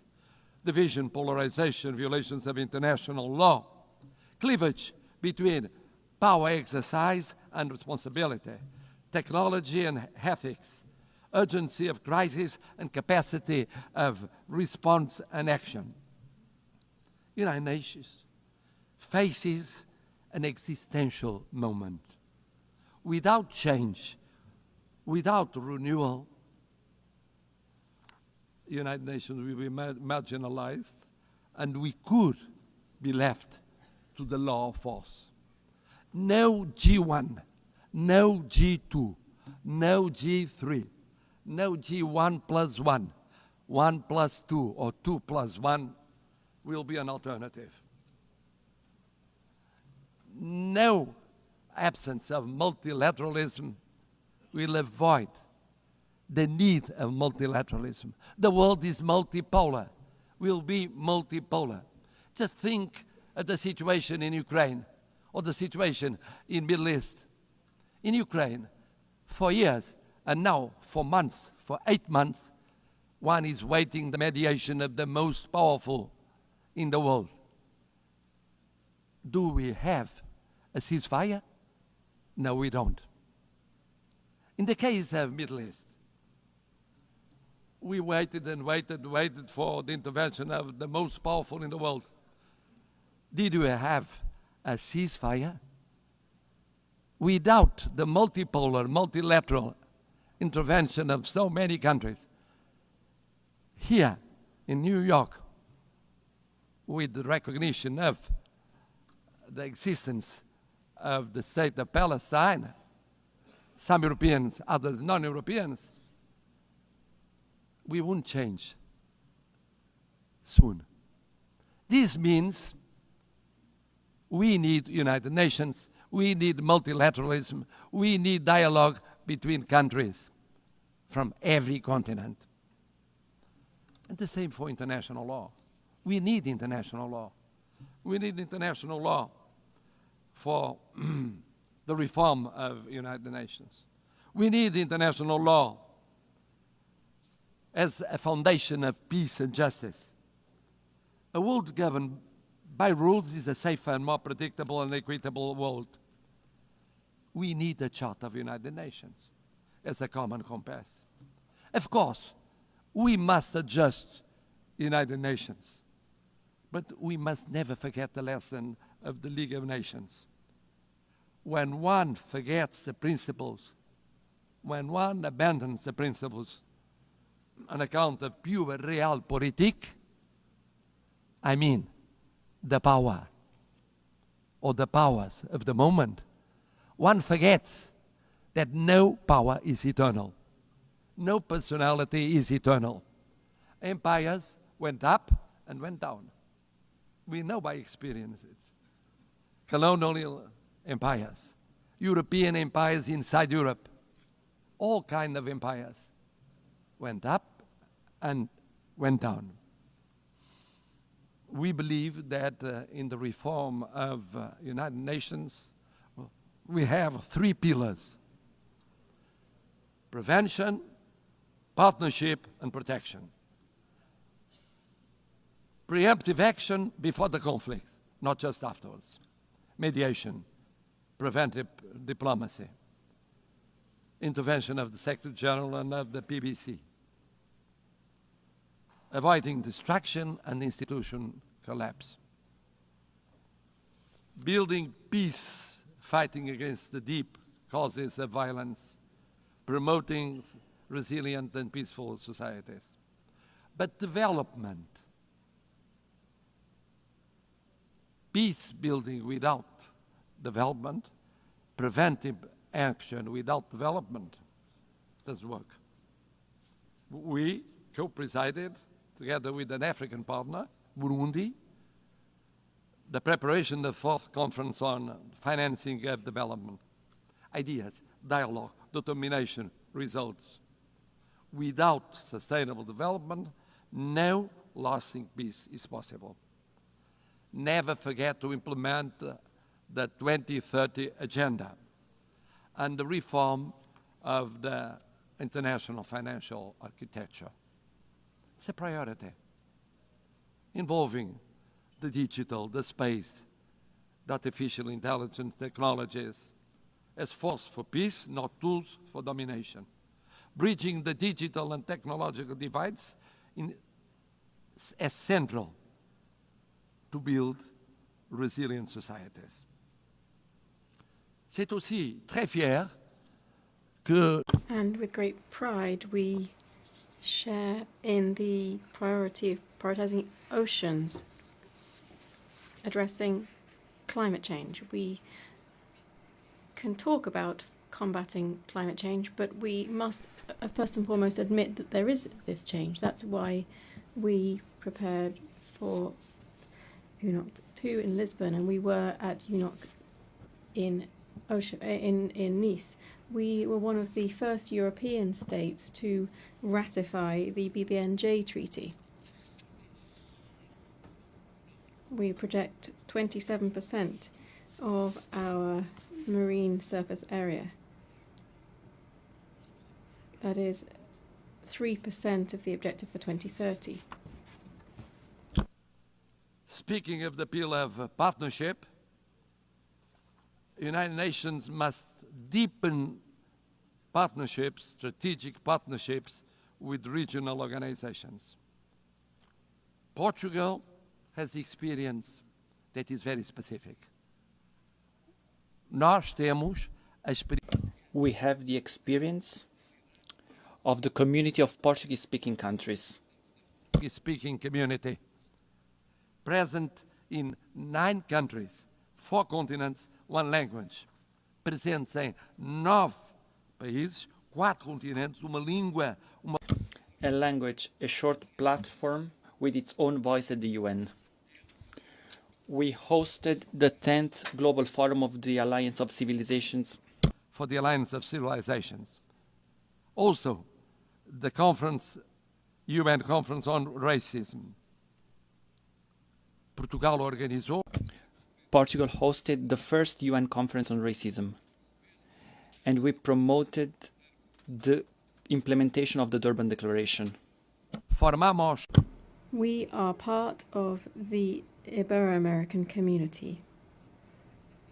Indeed, Portugal feels like a kindred spirit of Latin America. We share common priorities, such as inclusive multilateralism, sustainable development, and social cohesion.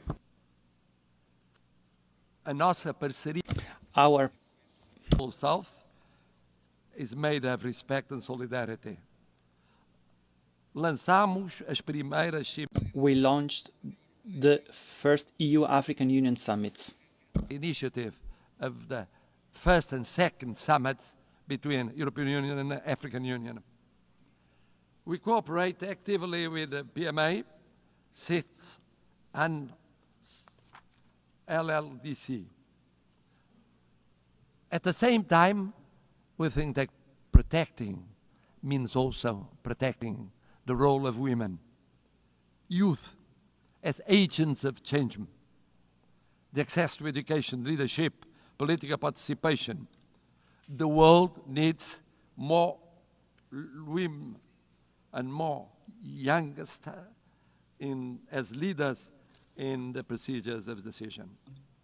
Third pillar, protection.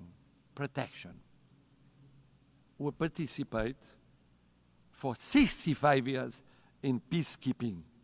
Thousands of armed forces and security forces participated in 25 missions in 4 continents, mostly in Africa. Peacekeeping now with 4 peace operations, a quick reaction force, punctual payment,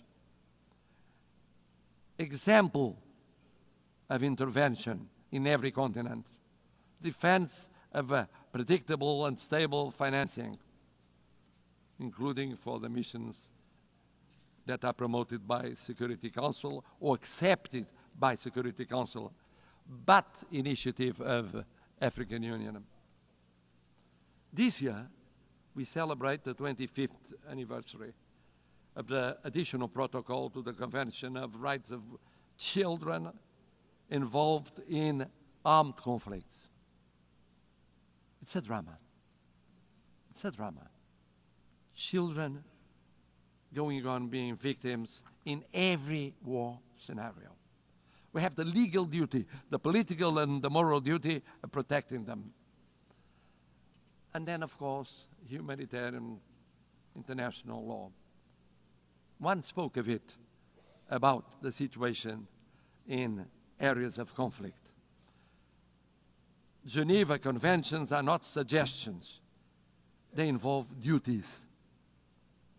We participated in the 6th Commission preparing the Convention on Crimes Against Humanity. Human rights. Human rights. Human rights mean personal rights, political rights, freedom of expression, economic rights, social, cultural rights, universal, interdependent, and inseparable. Não podemos ficar. We cannot remain indifferent concerning major crises. We just declared our decision of recognizing the state of Palestine. In the Middle East, now we think that the following step is creating conditions for a ceasefire, immediately releasing the hostages, humanitarian assistance, but also creating political, economic, and social conditions to strengthen the solution of two sovereign states, rebuilding economies and societies, giving an opportunity to peace, to the daily life of Israelis and Palestinians, so that they can live, not die. Live, not die. In Ukraine, sovereignty, independence, and integrity with global total ceasefire, immediate and unconditional, first step for a fair peace, respecting international law and respecting the Charter of the United Nations. In Sudan, intervening to react much more quickly to perhaps the greatest humanitarian catastrophe in Africa. On Haiti, in Haiti, where the suffering of the population is no longer tenable, this in light of the barbaric atrocities committed by criminal gangs and the recruitment of child soldiers, decisive UN assistance to the multinational security support mission is required before it is too late.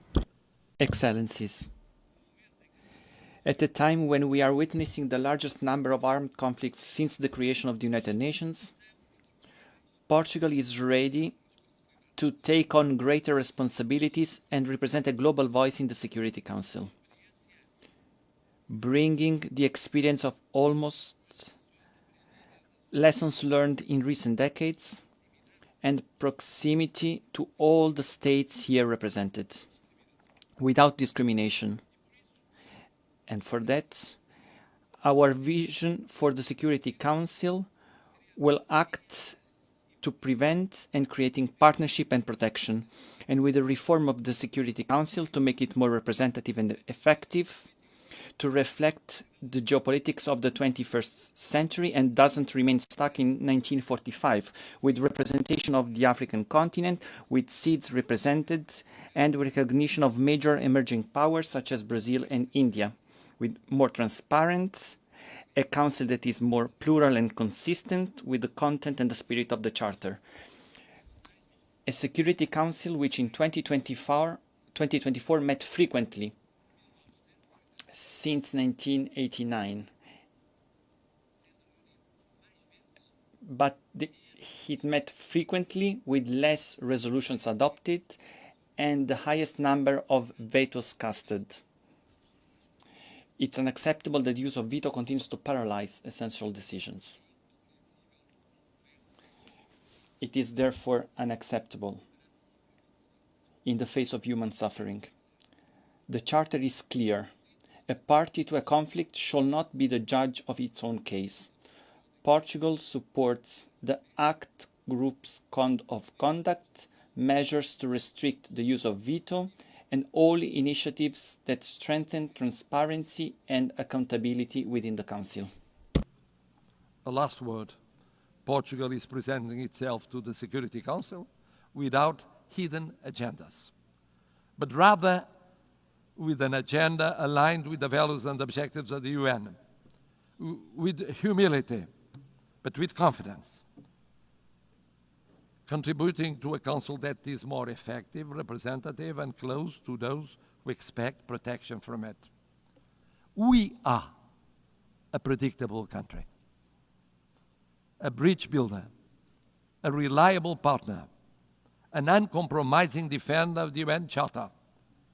It is in this spirit that we want to serve, that we reaffirm our commitment to the United Nations today, and that we hope will earn your trust for the future of the United Nations, but mostly for the future of the world. More peaceful, more just, more respectful of dignity, human dignity, in so many conflicts that represent a shame for all of us. Thank you.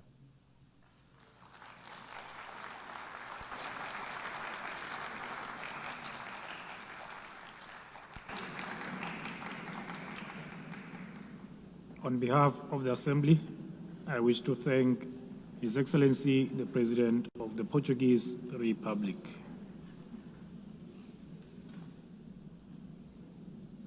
The Assembly will hear an address by His Excellency Yomandu Usi, President of the Eastern Republic of Uruguay. I request protocol to escort His Excellency and invite him to address the Assembly.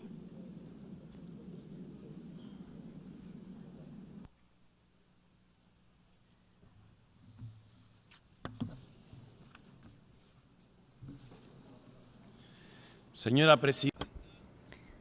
President of the General Assembly, Secretary General, heads of state and government, representatives of international organizations, official delegations, ladies and gentlemen. I come from a republic that lies to the east of the Uruguay River, one which on maps, in history and in culture occupies a small corner of the southernmost tip of the world. This is a country of grasslands overlooking the ocean, which stands out for the tranquility and hospitality of its people. I come from a country where it is now common practice for a president to visit neighboring countries accompanied by his predecessors from other political parties. This is a country where the handover between governing parties does not trigger an institutional crisis. On the contrary, this handover represents business as usual. I come from a country whose president can walk among the people without security, can enjoy a football match standing in the stands like any other supporter. I come from a country whose political parties, almost all of them, more than half a century old, are always willing to agree on national solutions to national emergencies. Uruguayan solutions, as we call them. In saying this, I'm trying to express how Uruguay lives its profound vocation for peace and respect every day. I live in a country, of course, that does not stand on the threshold of paradise, since we are also facing fresh challenges in child poverty, public security, and social inequality, and on these issues also there is, generally speaking, national consensus. Our historically robust institutions and political system have allowed Uruguay to continue to stand out in the region for its high level of human development and its income distribution policies. It has allowed us to be a country with stable rules, where contracts are honoured, where international commitments are respected, and where macroeconomic stability is a state policy. But this impressive record can also be seen beyond our borders, because Uruguay is recognized worldwide for its commitment to peace, its tireless pursuit of the peaceful resolution of conflicts, its unfettered respect for international law as the greatest guarantee of the sovereignty of peoples, and for being a fraternal and hospitable land for migrants from all latitudes. From that small country which breeds tolerance, dialogue and agreement as the historical key to coexistence, and which lies on a continent free of conflict and interstate wars, we come to this assembly to join efforts to contribute to stability and peace in an increasingly tumultuous and challenging world. The growing geopolitical tension and increase in conflicts, together with the underfunding of efforts for a peaceful and rules-based global order, are posing enormous challenges on a planetary scale. A few facts suffice to illustrate this. According to the 2025 Global Peace Index, in 2023 there were 59 interstate conflicts. This is the highest number since the end of the Second World War. In 2024, global military expenditure rose by almost 10% in real terms when compared to 2023. This represents the largest annual increase since the end of the Cold War. We're talking about military expenditure of $2.7 trillion. We're not only talking about increased conflict between nations, nor of rapidly growing military expenditure to sustain this, but we're also talking about new forms of cruelty and death that wars now bear. We are well aware that since the very birth of civilization, the absence of violence or war has perhaps been nothing more than a pipe dream. But in our time, technological progress has unleashed other much more perverse means of waging war, such as the use of military practices aimed at sowing fear, terror, and death among the civilian population. Let it be very clear. We condemn all forms of terrorism, since it constitutes, among other things, a despicable act of cowardice. There is another perspective,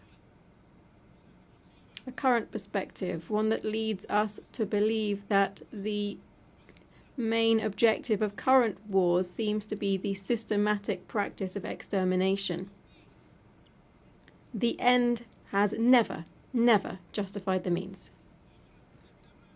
We must banish that old precept that war is the continuation of politics by other means. All war is criminal, irrespective of where it occurs, irrespective of the God invoked to justify it, and it will always deserve our most visceral condemnation. It is true that every nation has the right to its own territory and government. It's true that they have the right to establish a level of self-determination that allows a nation to coexist with other peoples. And the value of the United Nations is precisely to ensure that these principles are realized in a peaceful and civilized manner. No state that claims to be democratic and to live under the rule of international law can, even under the legitimate right to defend itself against terrorism, exercise barbarity against any civilian population, least of all against especially vulnerable and defenseless persons. Since 1948, Uruguay has maintained a consistent and steadfast position in line with the principles of self-determination and peaceful coexistence. Our historic stances on the main global conflicts, especially that currently underway in the Middle East, are well known. In this regard, Uruguay has always maintained the position of two states, two peoples. The Uruguayan government hence takes very seriously the reports produced by the international community concerning the Palestinian territories and urges the implementation of the recommendations made by the United Nations.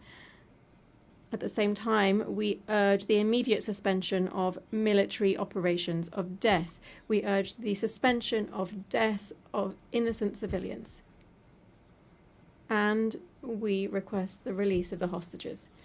In our world, at the same time, there are other persistent and worsening, more widespread and permanent tragedies, to such an extent that the Universal Declaration of Human Rights, adopted in this very assembly 77 years ago, stands as a revolutionary manifesto in the times that we are living through, beginning with its first article, which proclaims all human beings are born free and equal in dignity and rights, and, endowed as they are with reason and conscience, should act towards one another in a spirit of brotherhood.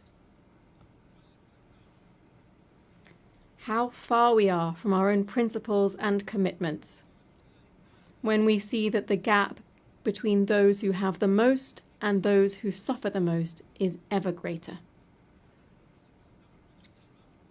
How far we are when we see that the principles of freedom and equality are increasingly estranged, and we hear much more talk of a supposedly free individual than of egalitarian societies in terms of income or the enjoyment of rights. How far we are from human sensibility when we forget that our main calling must be to stand with the majority, listening to every problem or anguish of our people and understanding even and fundamentally those who think differently. Madam President, I come from a country with a long, faithfully documented tradition in international politics. This tradition includes staunch support for multilateralism in all of its facets, political, economic, cultural, as the best and only way to face the challenges to which I have referred. It also, of course, includes a permanent commitment to international law, a commitment to dialogue and to the building of peace as one of our greatest contributions in the context of a fragmented and polarized world. My country's entire political system is proud to contribute decisively to global tasks such as the maintenance of international peace and security, the consolidation and development of international law through participation in normative bodies and in international courts, through our support for disarmament, food security, global health, and commitment to addressing climate change.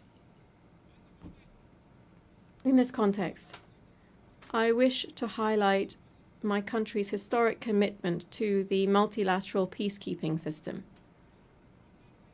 In the last 35 years, and without interruption, Uruguay has deployed battalions to various United Nations peace operations. We've taken on this role to such an extent that we've become the leading country in Latin America and the second per capita worldwide in contributing to this type of missions. Moreover, we have done this with particular distinction because our troops have been specialized in the most emblematic role of these peace operations, that is, the protection of civilians in armed conflicts. The nations represented in this assembly are well aware that my small country is very far from standing out for its military might or its economic dominance. And it is there, paradoxically, that our strength lies. Because we are incapable of standing in anyone's way. On the contrary, our strength lies in intangible capacities that this world greatly needs, because we are a country that can be relied upon to promote dialogue and peace. Firstly, because those principles define us as a republic and are evident in our respect for the separation of powers and the rule of law, the strengthening of our democratic system, and our respect and promotion of human rights and social equity, among other things. Secondly, because this is how we have historically conducted ourselves on the international stage. As early as in 1907, for instance, my country took a firm stance at the Hague Conference on Arbitration, seeing it as an essential and obligatory mechanism for resolving conflicts between states. Just a few years later, in 1921, Uruguay was the first state in the world to accept the jurisdiction of the Permanent Court of International Justice, the predecessor of the International Court of Justice. On the basis of these and other historical precedents, I hereby reaffirm that Uruguay is in an excellent position to be able to offer itself to the world as a host for negotiations, as a promoter of networks of dialogue and mediation, leading to the construction of peace and the prevention of conflicts. Believe me, we are prepared for this ever more urgent and necessary challenge. Among other reasons, because we have learned, as my country's former president José Pepe Mujica said, that tolerance is the foundation for peaceful coexistence. Thank you.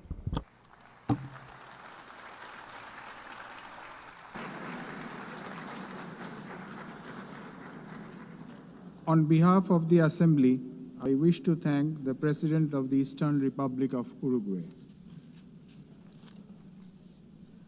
The Assembly will hear an address by Her Excellency Nataša Pirc-Musar, the President of the Republic of Slovenia. I request protocol to escort Her Excellency and invite her to address the Assembly.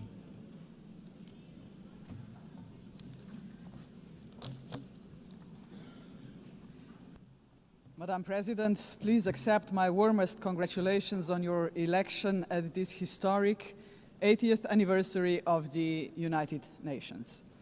Your election underscores the vital importance of including women in the decision-making process. Ladies and gentlemen, Excellencies, in 1945, the end of the Second World War was greeted with celebrations, and hopes were placed in a new era of peace and cooperation, embodied by the creation of the United Nations. However, those hopes were soon overshadowed by the onset of the Cold War. When it ended in 1991, we once again dared to believe that this would pave the way to the vision of lasting peace, security, and cooperation as enshrined in the UN Charter. Sadly, that vision has not materialized. In fact, the situation has worsened, and here is why. Firstly, the Security Council, envisioned as the very pillar of collective security, is failing to meet the expectations of the world, if it ever has. The Permanent Five were supposed to be role models for the rest of the world working for peace. Some work in their own interests instead. Secondly, the promise of the Sustainable Development Goals is faltering. Progress is lagging, and with cuts in development assistance, millions of the world's poorest are pushed further away from the access to even the most basic services. Thirdly, international law appears to stand at the precipice of irrelevance. The independence of elected international judges, the integrity of human rights institutions, personal security of human rights defenders, and the authority of this organization are under siege. Fourthly, the Genocide Convention risks becoming a relic of the past. Some states have put the International Criminal Court to its greatest challenge ever. Its prosecutors, whose only duty is the pursuit of justice, and its judges, whose responsibility is to uphold the law, our international law, now face sanctions and intimidation. As if the states that sanction them would prefer to shield the alleged perpetrators of atrocities rather than confront the truth and help deliver justice. Fifthly, the landmark opinion of the International Court of Justice affirming that international law obliges states to prevent harming the climate already feels obsolete. And finally, states are withdrawing from the Paris Climate Agreement, from the Ottawa Treaty, and from the UN agencies, or simply cutting their finances. Each such act chips away at the support for multilateralism, a system designed not for the powerful few, but for the benefit of all of us. Madam President, how are we to explain these trends to our electorates, to our people, and above all, to our children? Shall we tell them that this is the new normal, that might makes right, that the strong may seize what they want because they can, that they can kill with impunity because they can, that they may pollute, wage wars, and trample on international law just because they can? Are we prepared to look our children in the eyes and say, "This is the world you will inherit and there is nothing we can do about it"? With the adoption of the Pact for the Future last year, we have charted a path toward a stronger, more forward-looking United Nations. But we must now create the conditions to fulfill our commitments. One way forward is to establish a permanent advocacy network to give the Pact unconditional, sustained political support. To this end, I propose the creation of a global forum for the future, an inclusive movement of states committed to multilateralism, mutual respect, and the defense of our shared vision. A movement determined to stand up for the Pact and drive its implementation at every level. As states consider how to implement the Pact for the Future, some solutions may be seen as inconvenient today, but in the long run, ladies and gentlemen, they are not optional. They are systemically necessary. The first example is the reform of the Security Council. We all recognize that it is the principal organ entrusted with the maintenance of international peace and security. But what it is not, and must never be, is a body that stands above international law to defend the interests of some at the expense of others.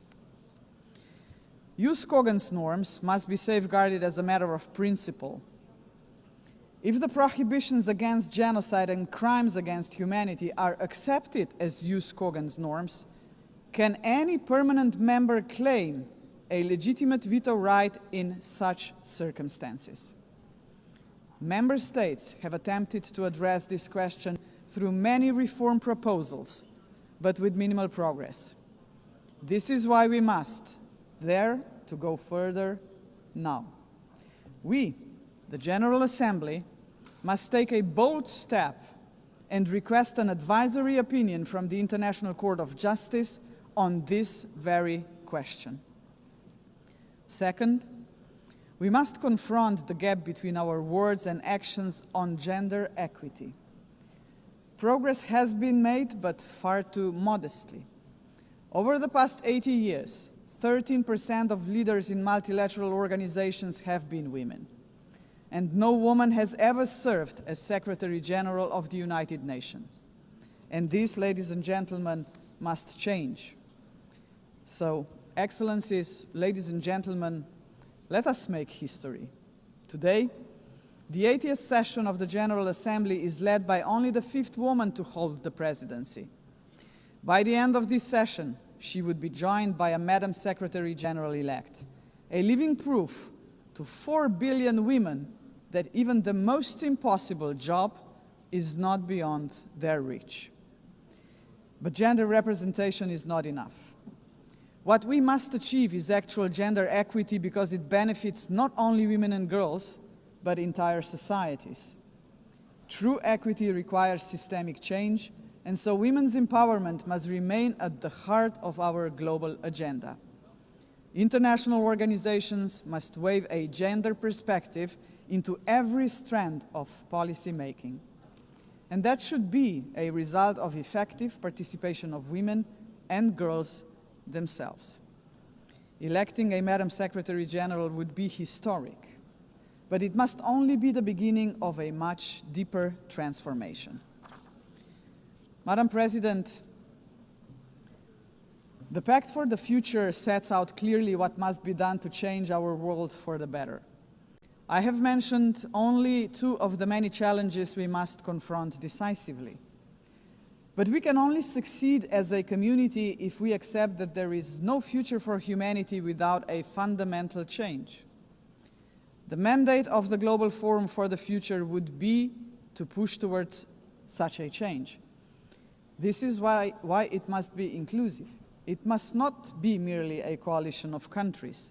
It must inspire hundreds of millions of people. For when it comes to human dignity, the constituency of like-minded individuals is vast, diverse, and knows no borders. Human dignity is indivisible. We must fight for it no matter how great the obstacles are. And there are many, we know that. Think of hunger. Time and again, humanity rose across continents to confront the scourge of hunger, to no avail. Worse still, hunger is now being weaponized, turned into a tool of war.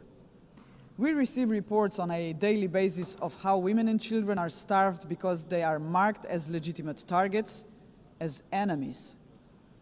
How cruel, how inhumane is that, ladies and gentlemen? We cannot allow this to happen any longer. 40 years ago, musicians stood against hunger.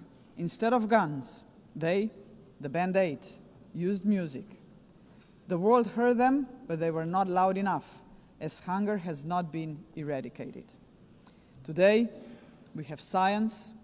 We can address on a scale beyond imagination not only hunger, but every act of violence against human beings and all human fears.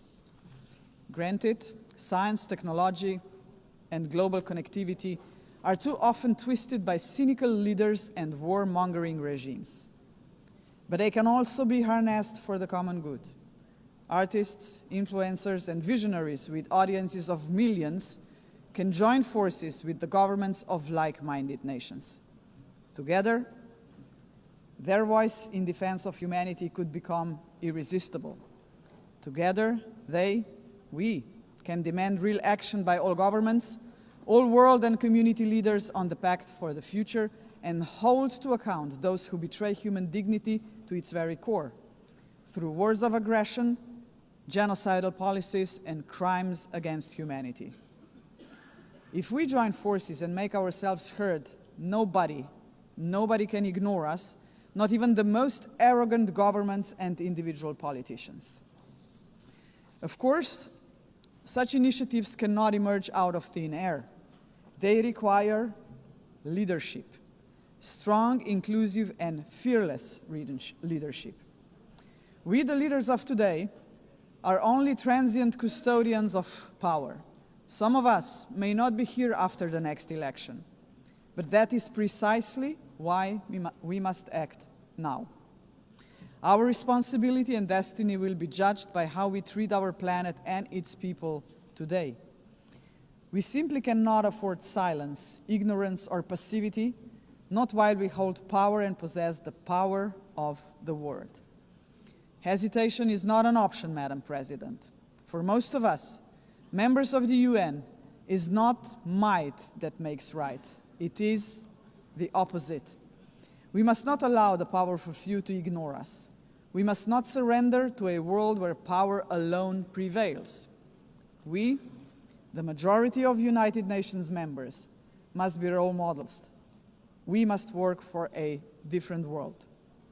The Global Forum for the Future can be a platform for the much-needed transformation in which partnerships with non-state actors and companies are indispensable. Profits must finally serve development for all. Innovation and sustainability must drive tolerance, mutual respect, and inclusive dialogue. Is that too much to ask? If we, The leaders of this planet can offer nothing but terror, conflict, pollution, fear, inequalities, and war to 8 billion people, then we must confront the truth. We are complicit in crimes against our civilization and our planet. And not just us, heads of states, but leaders of international institutions, CEOs, and every individual with the power to make a difference share this responsibility. None of us can claim ignorance of what is at stake. If we believe in human dignity for all, we must deliver more. A world that fulfills lives, not threatens them. We must say yes to inclusive multilateralism and a resounding no to multipolarism. Let us show that this General Assembly can and will make a difference, as it has often done before. Let us demonstrate that we reject arrogance, hatred, and willful blindness to a lack of equality and justice, to wars of aggression, crimes against humanity, and genocide, because they tear us apart for generations. And let us proclaim in all seriousness and sincerity that we embrace personal and collective responsibility to uphold humanity, sustainable development, and international law, because this will keep us together as a civilization for generations. And Madam President, let me end on a personal note. For the sake of future generations, to fulfill our responsibility as human beings, to ensure that we are on the right side of the history, we should do the right thing. We did not stop the Holocaust. We did not stop the genocide in Rwanda. We did not stop the genocide in Srebrenica. We must stop the genocide in Gaza. There are no excuses anymore. None. Ladies and gentlemen, thank you very much. On behalf of the Assembly, I wish to thank the President of the Republic of Slovenia. The Assembly will hear an address by His Excellency Kasim Jomart Tokayev, the President of the Republic of Kazakhstan. I request protocol to escort His Excellency and invite him to address the Assembly.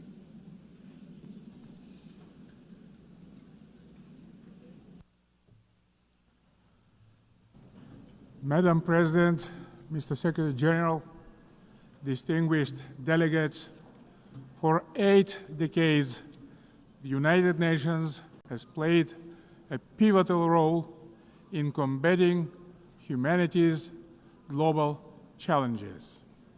Over that time, it has led our common efforts on collective security, nuclear non-proliferation, peacekeeping, development, poverty reduction, sustainability, and human rights.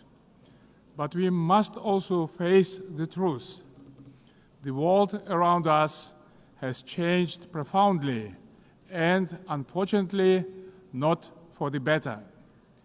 That's why the United Nations remains today a symbol of hope for millions around the globe. This historic meeting is a unique opportunity to recommit ourselves to the founding principles and goals of our universal and truly indispensable organization. However, we cannot turn a blind eye to the real crisis thrust in multilateral institutions. Serious violations of international law have become new normality, which undermines global stability and erodes confidence between peoples, between political leaders, and between states. In this challenging time, we all must empower the United Nations to make it more adjustable to the realities of today's unpredictable world. the spirit of mutual understanding and eagerness to cooperate must prevail over dangerous warmongering. State leaders have a responsibility to move toward making peace. A failure of the current generation of leaders to act is not an option, because future generations will pay a much greater price.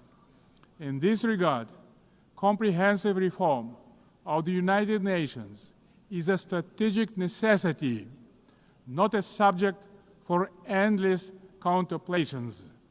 We need to establish a new group of truly dedicated people who will highly professionally and without any hesitations make concrete proposals for reforming the United Nations to make it better suited to the challenges of today and objectives of tomorrow.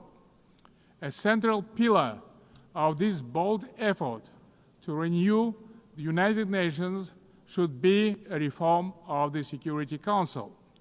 Major powers of Asia, Africa, and Latin America should be represented in the Security Council on the rotational basis. In addition, Kazakhstan strongly believes that the voices of responsible middle powers also need to be seriously amplified in the Security Council. In fact, they have already started to play a larger positive role in international relations, bringing balance and building trust. They can act as bridges within the United Nations when major powers are divided or failing to resolve pressing issues of common concern. Above all, a credible United Nations for the 21st century requires member states to take concrete steps toward durable peace and security. Otherwise, the United Nations is doomed to forever mitigate consequences while root causes forever proliferate. We can begin this process already today by reaffirming our steadfast commitment to the Charter of the United Nations. The founding principles of sovereignty, territorial integrity, and peaceful resolution of disputes must be upheld without exception. Selective application of the Charter undermines its credibility. The world needs a new consensus based on trust, inclusiveness, and shared responsibility. For example, the enemy state clauses of the Charter, historical remnants of the Second World War, have already been recognized by the overwhelming majority of the international community is obsolete. For all these reasons, it's time to have a serious conversation about Charter review. Today we face an alarming reality. Arms control treaties are collapsing, and with them, so are the foundations of strategic stability. Global military spending in 2024 hit a record $2.7 trillion. The global cost of violence reached nearly $20 trillion. Therefore, rebuilding a robust global security architecture should remain a top priority for the international community. We advocate relaunching high-level dialogue among nuclear powers and stronger multilateral action to drastically reduce the looming threat of nuclear weapons. More widely, we must begin the hard work of getting rid of the militant mindset. We can do so by tracking closely how much our countries invest in peace. Kazakhstan is ready to host a new dialogue on nuclear disarmament and non-proliferation. We can focus on informal, inclusive exchanges that reinforce the NPT and support progress toward the CTBT. We also call to advance our proposal to establish international agency for biological safety and security. Kazakhstan remains concerned by the Ukrainian crisis, which continues to seriously harm civilians, damage global trust, and undermine international security. Nonetheless, bilateral and international diplomatic efforts on this conflict should continue along with political flexibility to meet the long-term interests of both states. Territorial disputes are never easy to resolve and require mutual restraint and responsibility for the sake of future generations. The psychology of animosity drags all involved in conflicts to the abyss, leaving no chance to reach peace. The humanitarian crisis in Gaza has reached a disastrous scale that cannot be ignored. This conflict stems from a complex historical background.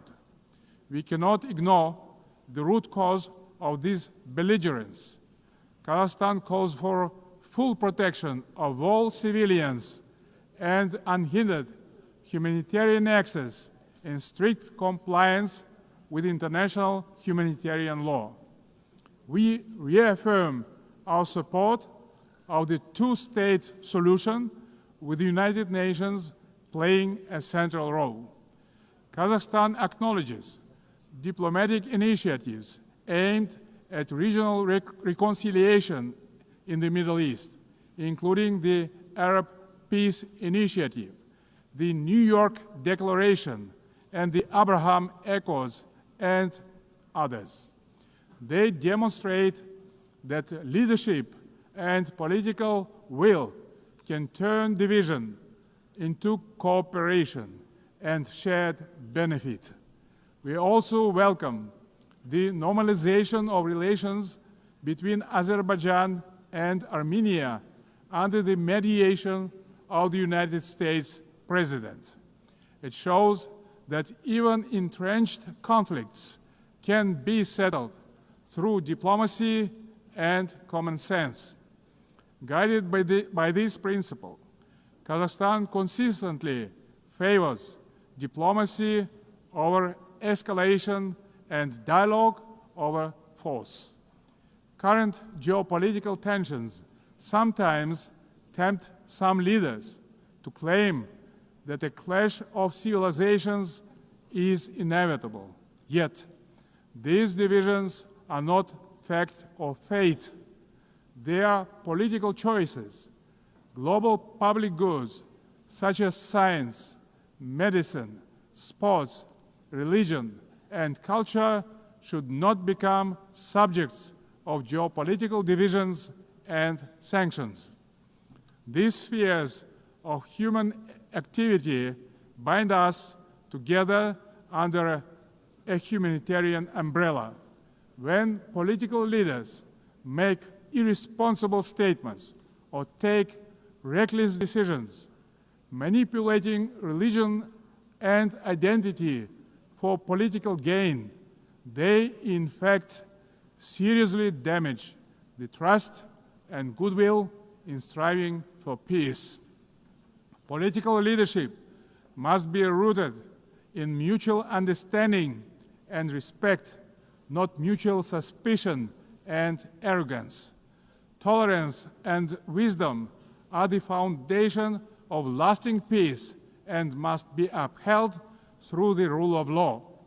Dear friends and colleagues, we observe a growing fragmentation and political bias of investment flows. As a result, global FDI fell to $1.5 trillion last year. Kazakhstan strongly advocates for greater international investment cooperation. More than $400 billion have been attracted to our economy within 30 years of independence. Our commitment to open market principles is absolutely firm and will remain a cornerstone of our state policy. Located in the very center of Eurasia, Kazakhstan is poised to play a crucial role as a logistic hub, handling 80% of all overland transit between Asia and Europe. We are investing tens of billions of dollars in our transport and transit infrastructure, including the Belt and Road Initiative, the North-South and Trans-Caspian transit corridors. Kazakhstan will continue to develop regional supply chains that are the heart of the emerging global transport network. By 2029, we plan to build 5,000 kilometers of new railway lines. Kazakhstan has made the Sustainable Development Goals a core pillar of its national agenda, integrating their targets into state planning and budgeting. With the support of the United Nations Secretary General and partner states, Kazakhstan now hosts the new United Nations Regional Center for SDGs for Central Asia and Afghanistan in Almaty. Today, Central Asia is demonstrating a renewed sense of unity and mutual trust. It is emerging as a proactive contributor to international peace and progress. The Central Asian Five are strengthening cooperation, proving that regional solidarity can be a powerful force for development and security. This has enabled our region to engage key global partners in the unique Central Asia Plus dialogue format. Kazakhstan believes that inclusive development in Afghanistan is a basis for long-term regional peace and stability. We continue to support the Afghan people through humanitarian assistance and cooperation in trade, food security, infrastructure, and transport connectivity. Distinguished delegates, last year was the hottest year in human history, and Central Asia is warming at twice the global rate. The melting of glaciers in the Alatau Mountains is accelerating, multiplying threats to water and food security for millions. Kazakhstan has drawn profound lessons from the tragedy of the Aral Sea. Thanks to our consistent efforts, including at the international level, we succeeded in preserving the northern part of the sea.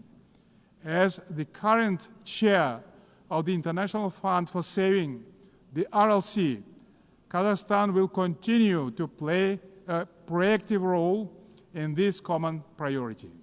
Meanwhile, the Caspian Sea is rapidly shrinking. It is no longer just a regional concern. It is a global warning signal. Therefore, we call for urgent steps to preserve the Caspian water resources with our partners across the region and the wider international community. Last year, Kazakhstan co-organized the One Water Summit with France, Saudi Arabia, and the World Bank. Looking forward, stronger coordination, investments, and sustainable solutions are urgently needed to prevent future water crises. To help advance this agenda, Kazakhstan will host a regional ecological summit in Astana in April next year, to be convened in partnership with the United Nations and other international organizations. As part of our broader environmental commitment, Kazakhstan is implementing a nationwide Clean Kazakhstan campaign. This national movement mobilizes millions of volunteers in cleanup actions, waste reduction, and eco-education. At this initiative of Kazakhstan, the United Nations declared 2026 the International Year of Volunteers for Sustainable Development. We invite all member states to collaborate on this important endeavor. In this spirit, I propose that the General Assembly adopt a resolution proclaiming April 22 as the International Day of Greening the Planet. Dear friends, Kazakhstan views artificial intelligence not as one more technological advancement, but as a major breakthrough that can be a true engine of human progress. Yet, as artificial intelligence accelerates, so do the related risks, specifically deepening technological, economic, and geopolitical divides. At the same time, we should not let ethical norms fall behind this rapid evolution. Pressing questions of fairness, accountability, and individual rights must be addressed with clarity and urgency. We must act collectively to ensure that every country can benefit from AI. Kazakhstan welcomes the establishment under UN auspices of the Global Dialogue on AI Governance. We stand ready to actively contribute to this platform to help ensure that AI remains safe, inclusive, and human-centered. In Kazakhstan, artificial intelligence will be integrated across all sectors of economy and public services. The basic infrastructure to deliver this plan is being built, and our bright young people are getting ready to turn this vision into reality. Our strategic goal is to transform Kazakhstan into a fully digital power within the next 3 years. Large-scale digitalization and widespread use of AI have become a national priority in Kazakhstan. E-government is an important pillar of our national development strategy. Around 90% of public services are already digitalized. Kazakhstan has recently launched its fastest national supercomputer ever. But AI and automation are expected to threaten jobs in many countries. That's why digital progress must go hand in hand with professional education. Therefore, Kazakhstan believes it is imperative not just to increase employment, but to valorize the technical professions. Ladies and gentlemen, amid global turbulence, Kazakhstan is pursuing a bold national renewal to build a truly just and fair state. Over the last 3 years, we have carried out large-scale political and economic reforms that are unprecedented in our part of the world. Through a national referendum, we introduced a single 7-year presidential term, thereby strengthening democratic accountability. We remain committed to the formula of strong president, influential parliament, and accountable government. Guided by strong wish to modernize Kazakhstan, I have proposed a single-chamber parliament for a national referendum to consider. Our objective is to continuously embrace the political system to make it more transparent, effective, and reflective of people's aspirations. At the heart of these reforms lies a clear principle: law and order must prevail.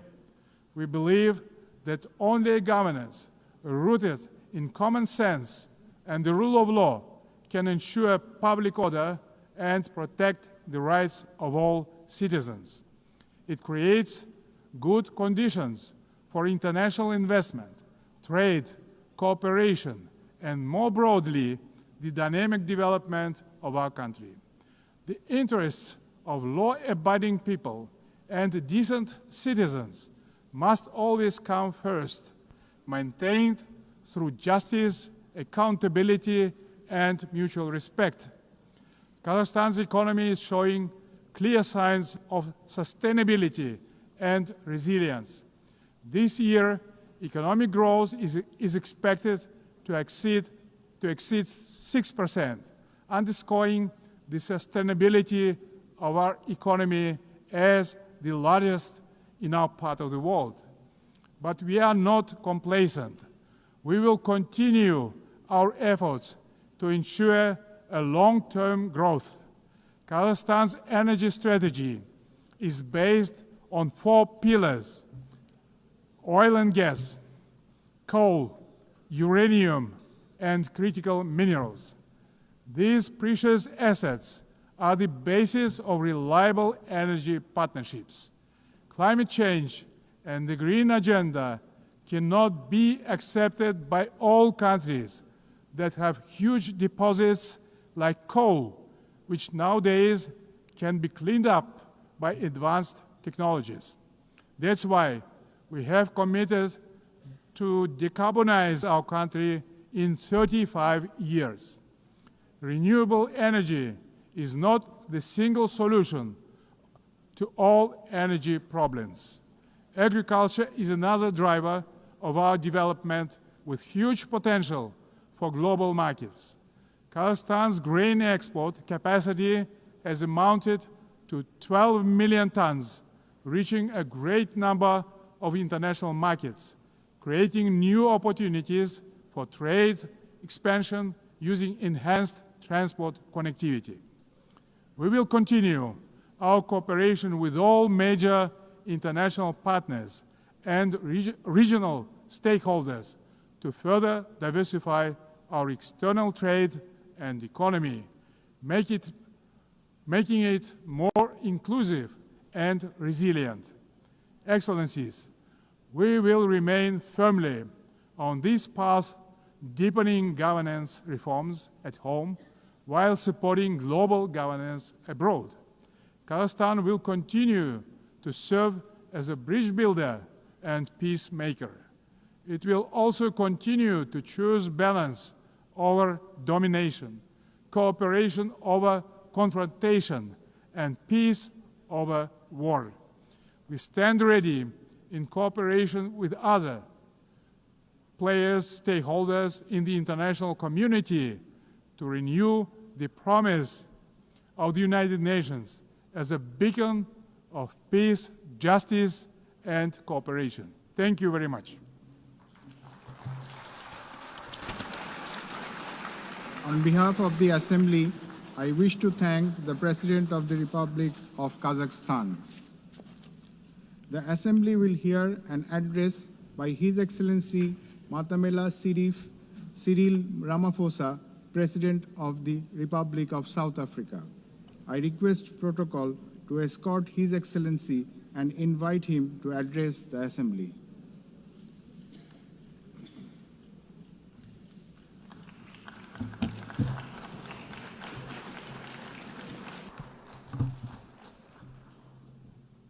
Thank you, President of the 80th session of the UN General Assembly, United Nations Secretary General, Excellencies, heads of state and government, and ladies and gentlemen.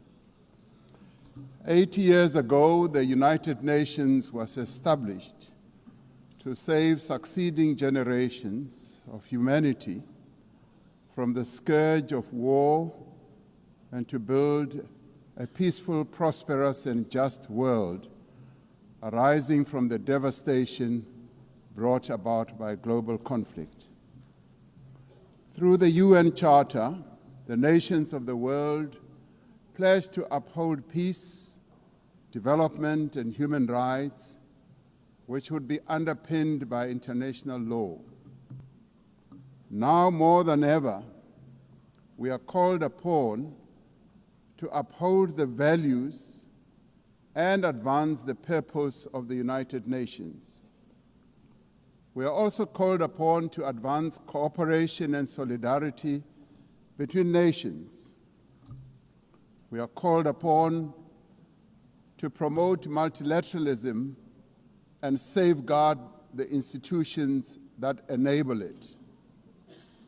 South Africa's engagement in the international sphere echoes our domestic imperatives of eradicating poverty, reducing unemployment, and addressing the root causes of inequality. Our foreign policy is guided not only by the needs of our people, but also those of the continent of Africa and the global South. Inspired by our own history, South Africa strives to maintain world peace and also the settlement of all international disputes through negotiation and dialogue and not through war.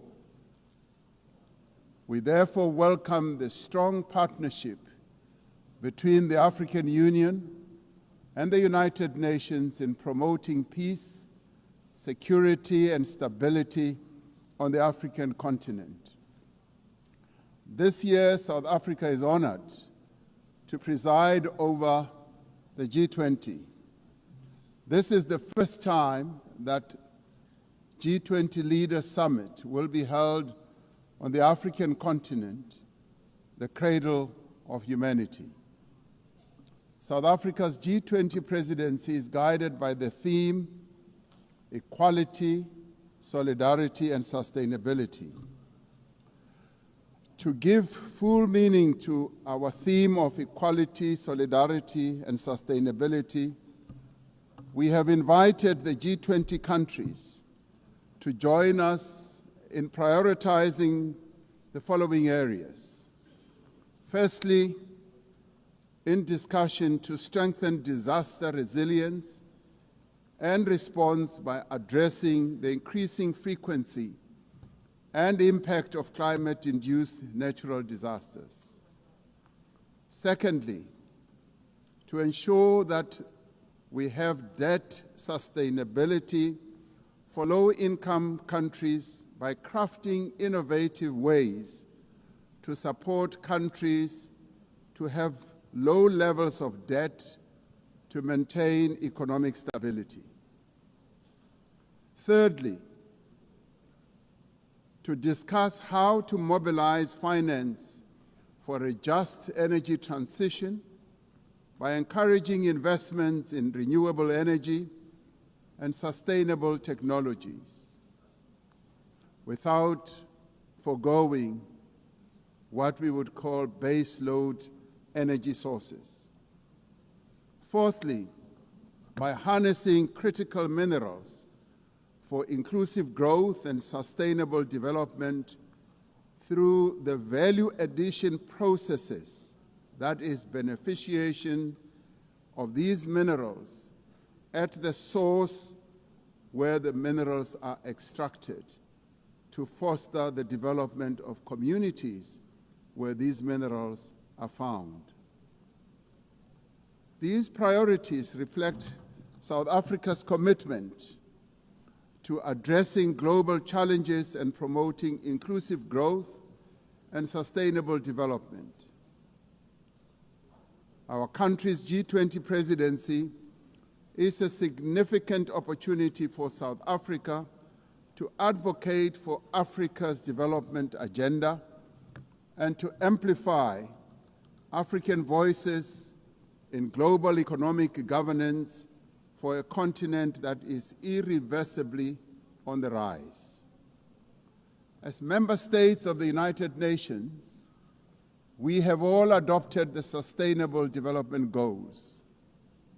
However, many of these goals remain elusive There are many reasons that hold many countries back from fulfilling and implementing these development goals.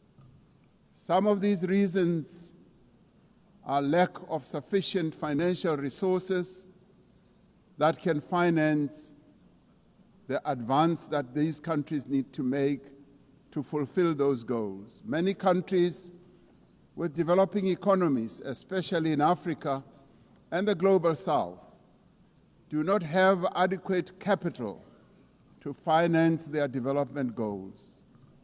They are indebted and are paying much more on debt servicing than they do on health and education. In fact, these countries pay much more than countries in the North for their debt.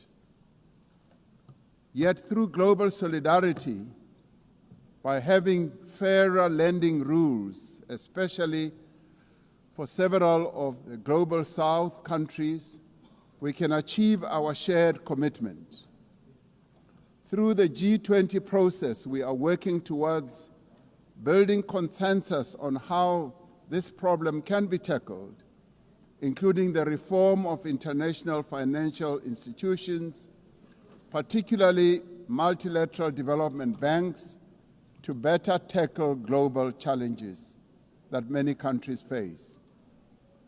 The multilateral trading system needs to be reformed as we reconfirm that the World Trade Organization remains the only multilateral body that is capable of managing differences and coordinating positions in global trade. Trade is one of the most important instruments to mobilize domestic resources for development. It is concerning that geopolitical shocks and unprecedented trade policy volatility are destabilizing the global economy and trade policy volatility are destabilizing the global economy and jeopardizing a critical source of development finance. In fact, trade is now being used as a weapon against a number of countries in the world. We must redouble our efforts to strengthen the link between trade and development. Unilateral trade practices and economic cohesion have a detrimental impact on many nations. This includes the economic embargo against Cuba, which has caused untold damage to the country's economy over the years. This unfair embargo must be lifted, and we want it lifted sooner rather than later.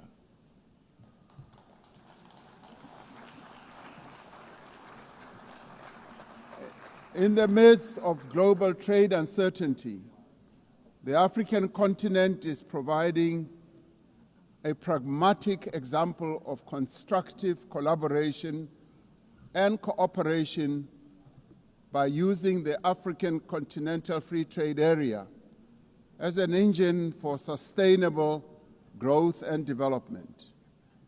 This will, with commitment, become the central pillar of economic cooperation and integration for our continent. As part of the effort to build more inclusive economies, South Africa's G20 presidency has launched an extraordinary committee of independent experts on global wealth inequality. This committee, chaired by Professor Joseph Stiglitz, a Nobel laureate, will deliver the first ever report on global inequality to G20 leaders when they meet in November in Johannesburg in South Africa. Climate change is an existential threat. We are failing future generations by our inability to reduce global warming. Climate change is reversing economic growth and development gains in many countries, especially in the global South. Although Africa carries the least responsibility for climate change, many countries on the continent of Africa experience much of its harshest effects. Extreme weather events like floods and droughts are driving food insecurity, displacing populations, causing damage to infrastructure, and leading to the unnecessary loss of livelihoods. Member states must honor their undertakings and commitments in line with the guiding principle of common but differentiated responsibilities and respective capabilities. The Secretary General recently reported that global military expenditure has reached historic highs, just as the world is falling behind on its core development promises. We are building weapons when we should be building social infrastructure that advance the lives of our people. We are fighting wars that cause death and destruction when we should be fighting poverty and developing the livelihoods of vulnerable people. We must act decisively to silence all the guns everywhere to realize the goal of sustainable development and global peace. And I do believe that this is an objective that is possible to reach. As we commemorate the 80th anniversary of the UN, the relevance of this institution and various multilateral processes for the maintenance of international peace and security is being willfully undermined. There is an increasing reliance on unilateral military action in contravention of international law. The United Nations Security Council has proven to be ineffective in its current form and composition in carrying out its charter mandate to maintain international peace and security. South Africa remains deeply concerned by the erosion of the credibility of the Security Council and its failures to ensure accountability and uphold international law. As the security and humanitarian situations in the Democratic Republic of the Congo, Sudan, Gaza, and elsewhere deteriorate, it is a matter of great concern that there are countries that continue to violate international law and also defy the United Nations resolutions and rulings, also from bodies like the International Court of Justice. The establishment of the Hague Group and the Madrid Group aim to reaffirm the primacy of international law, promoting accountability and ensuring support for a just peace. We cannot and should not accept that members of this organization continue willfully to violate without consequence the charter that we have all agreed to uphold. Therefore, as nations that have pledged to uphold the UN Charter, we have the ultimate responsibility to ensure and protect the rights of the Palestinian people to self-determination, consistent with the case that South Africa brought before the International Court of Justice. There is growing global consensus. There is growing global consensus that Israel is committing genocide in Gaza. Just last week, the United Nations Independent International Commission of Inquiry found that Israel is responsible for the commission of genocide in Gaza. As Palestinians continue to face genocide and famine, we have a duty to act. South Africa has acted in the interests of saving lives by insisting that the International Court of Justice should make a ruling that indeed genocide is being committed in Gaza and that it should stop. And we stand here to say it must stop.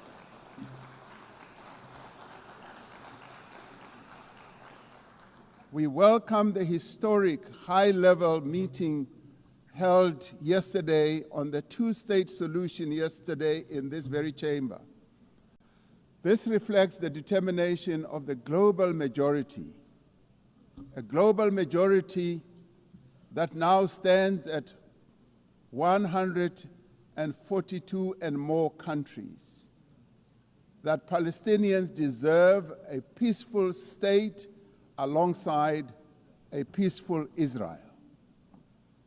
Many nations in the world are calling for that, and that is the voice that we believe that Israel should heed, and those powerful nations that can make a two-state solution viable and possible and implementable should act in that regard. The long overdue announcement by increasing number of countries to recognize the state of Palestine is testament to this determination. We have a responsibility as the member states of the United Nations to reaffirm the right also of self-determination of the people of Western Sahara.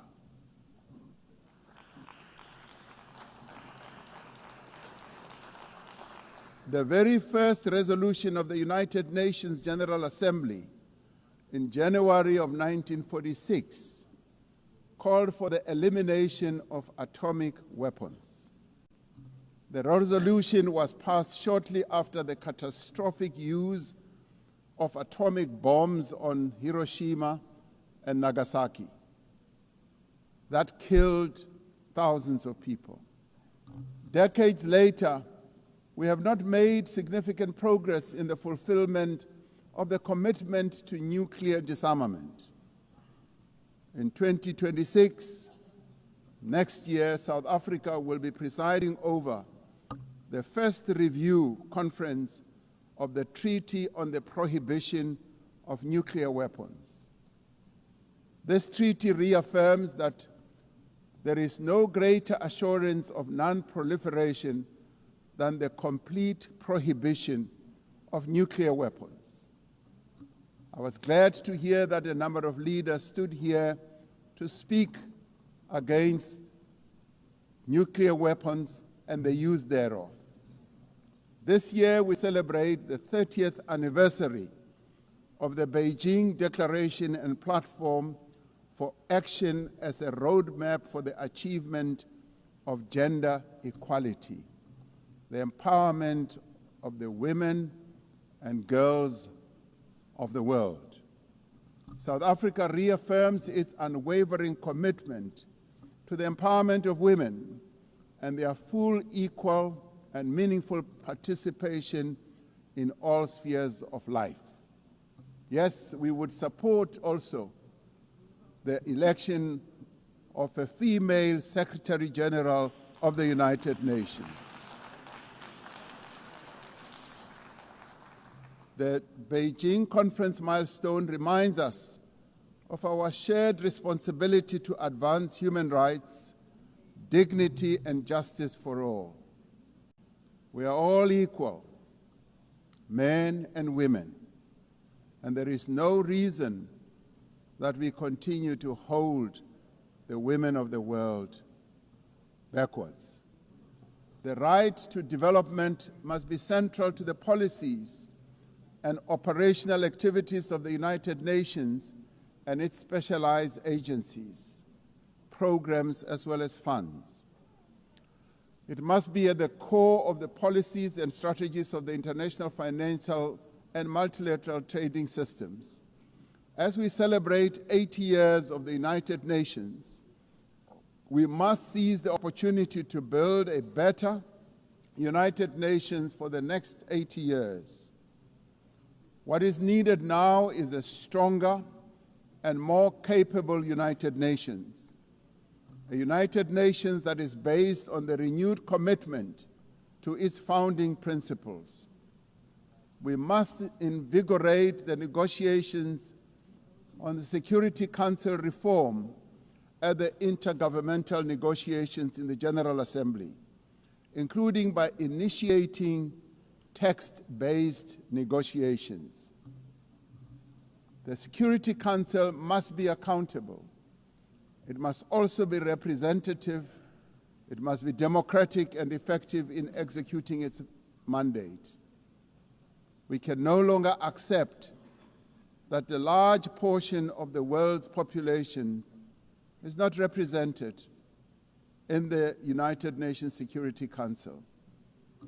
My own continent, Africa, home to 1.4 billion people, as well as South America, are not represented in the United Nations Security Council. This is unjust, this is unacceptable, and it must end. We want representation in the Security Council. We look forward to working with the Secretary General on the UN 80 initiative to ensure that our organization works more effectively and efficiently. Mandates given by member states must be implemented, and the necessary structural changes and program realignment must be implemented across the UN system. In the face of the decrease in funding to the United Nations to fulfill its mandate, the UN 80 initiative is important to maintain the integrity of the multilateral system and to uphold international law. Lastly, I am reminded that our collective membership of the United Nations is our shared humanity in action. The United Nations at 80 compels us to reflect on our collective achievements and to chart a way forward, building an organization that is able to address our common challenges. We must rise to the occasion and do our utmost together to ensure the political, economic, and social freedom of all humanity. We must reaffirm that freedom is indivisible and that the denial of the rights of one person diminishes the freedom of all of us. We must reaffirm the equal dignity and worth of every person and must therefore leave no one behind and no country behind. I thank you. On behalf of the Assembly, I wish to thank the President of the Republic of South Africa. The Assembly will hear an address by His Excellency Shavkat Mirziyoyev, President of the Republic of Uzbekistan. I request protocol to escort His Excellency and invite him to address the Assembly.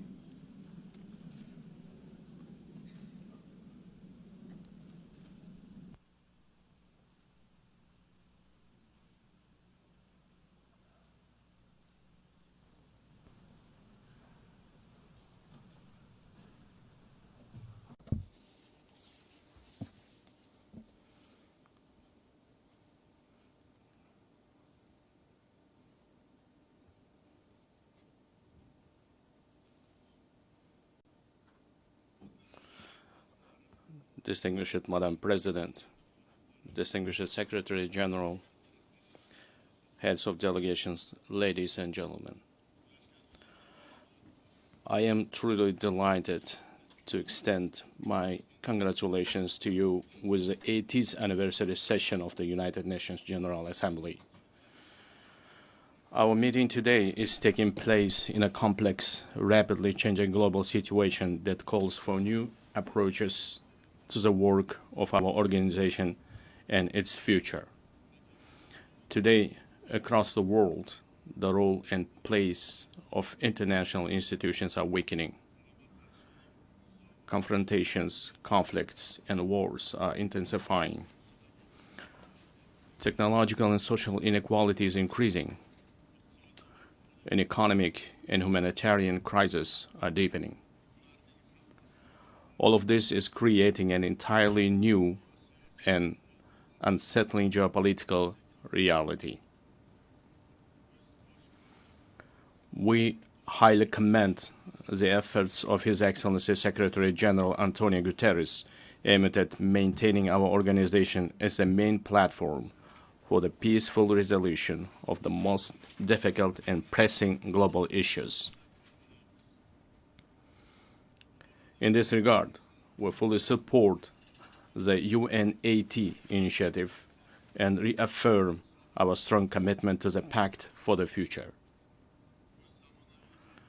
We support the transformation of the United Nations Security Council and the expansion of its membership in order to effectively address current threats and challenges and protect the interests of the developing countries. Distinguished participants of the session,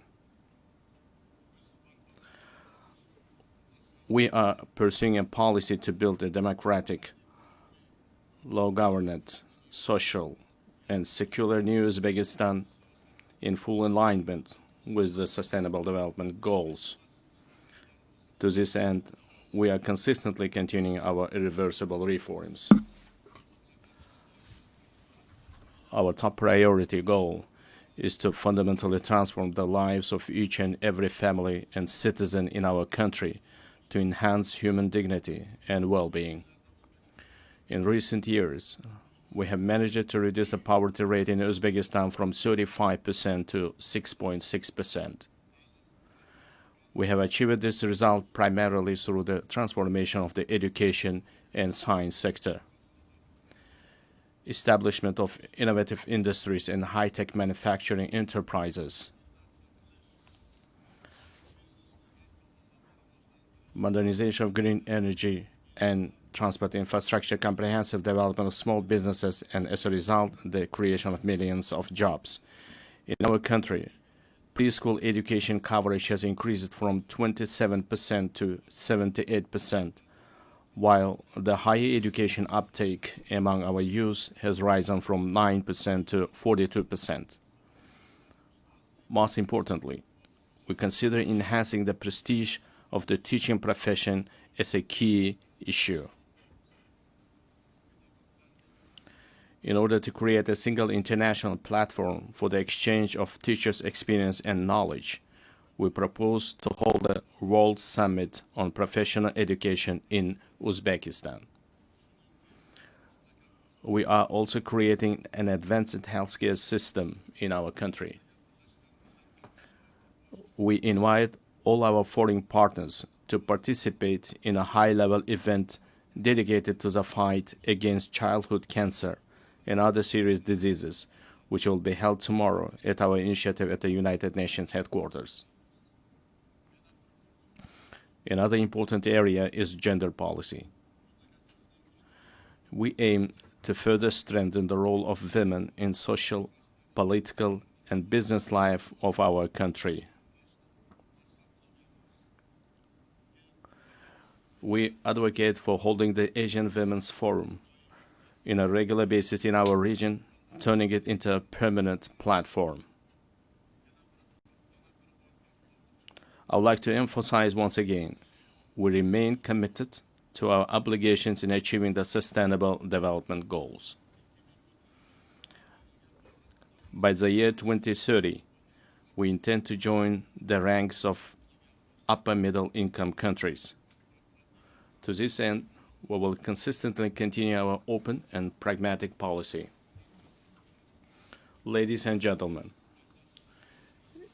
8 years ago, from this esteemed podium, we declared our firm determination to transform Central Asia into a region of peace, good neighborliness, and partnership.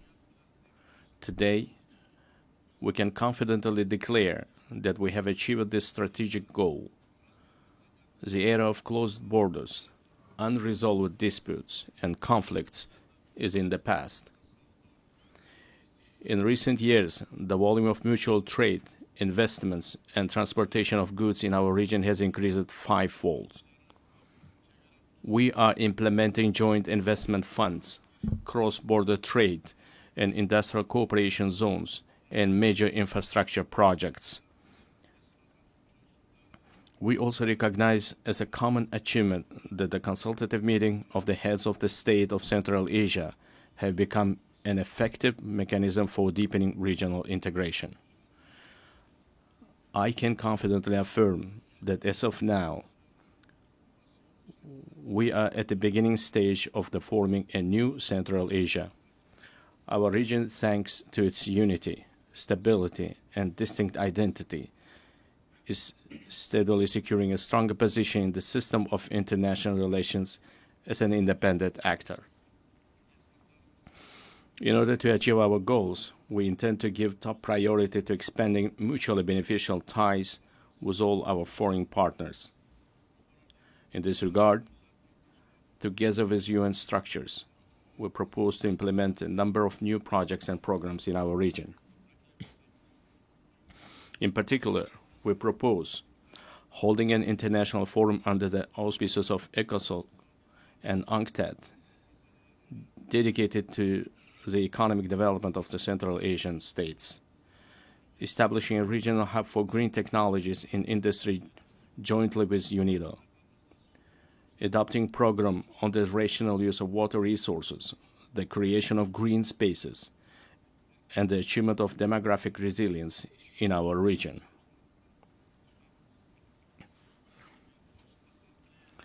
In addition, we propose the adoption of UN General Assembly resolution supporting the efforts of the Central Asian countries aimed at deepening regional partnership and economic integration.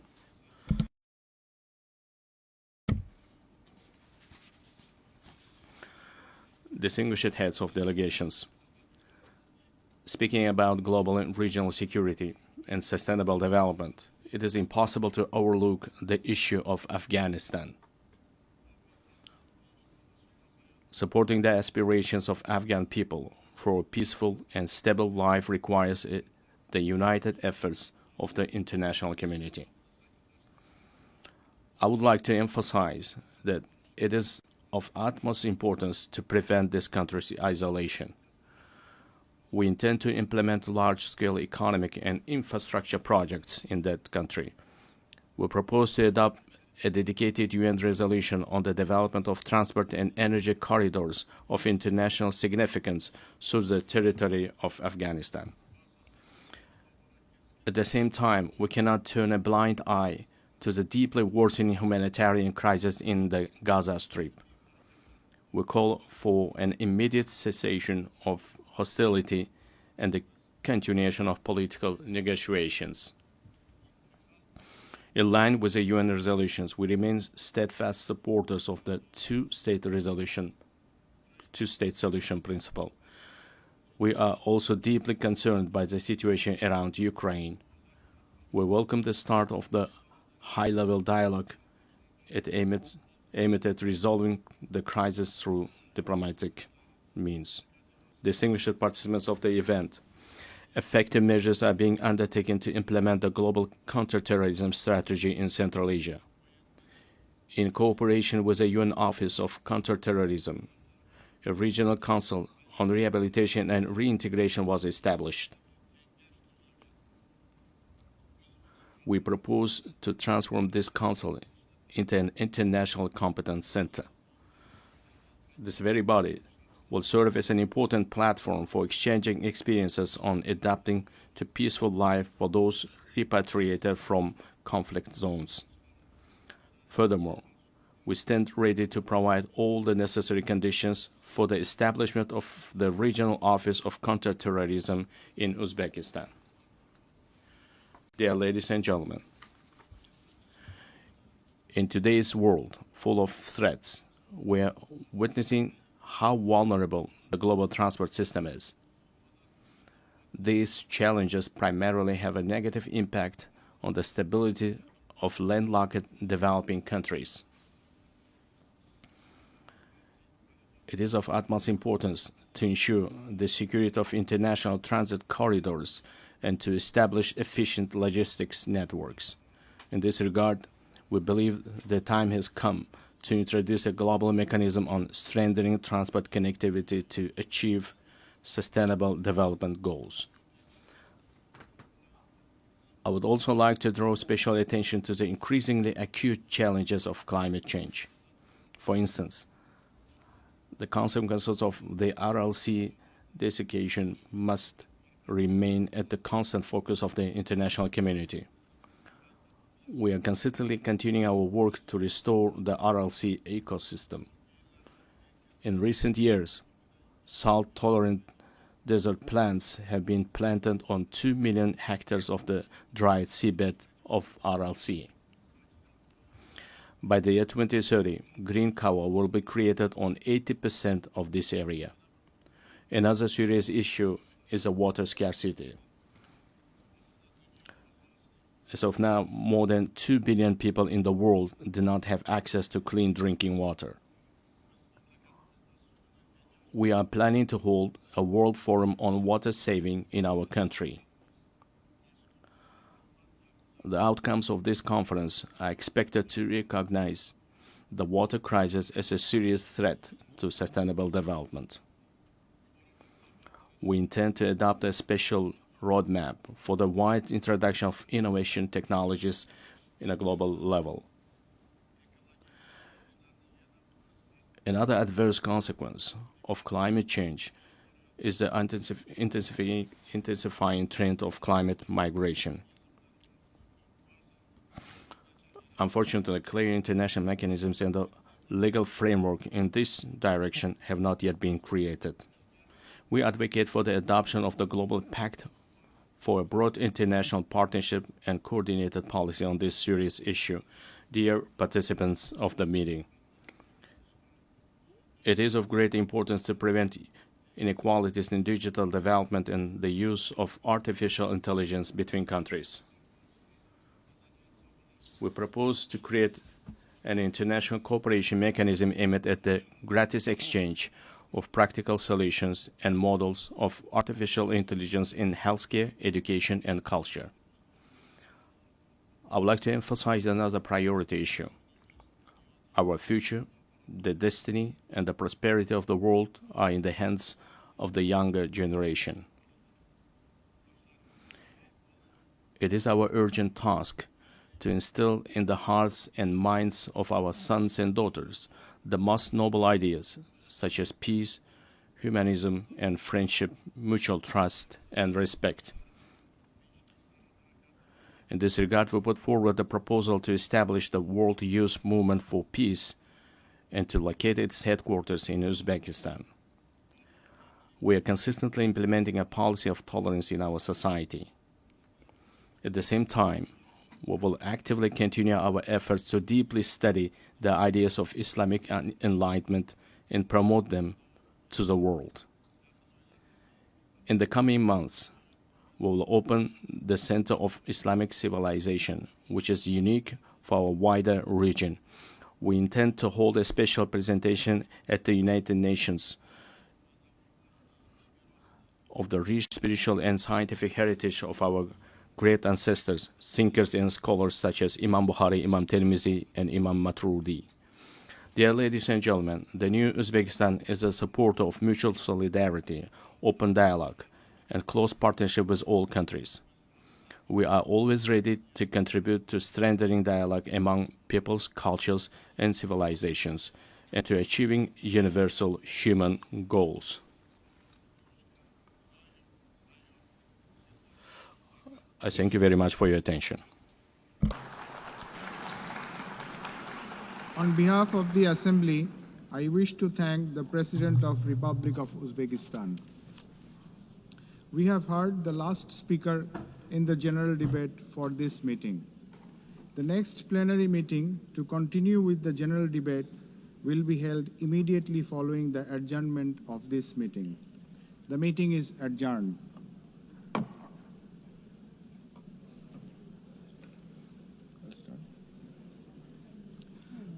The fifth plenary meeting of the General Assembly is called to order.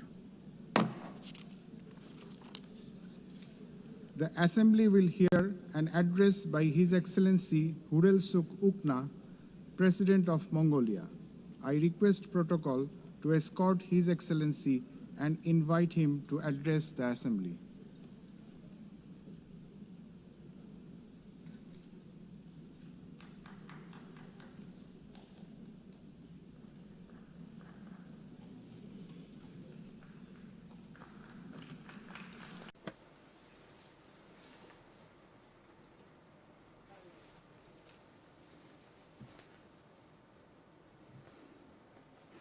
Madam President,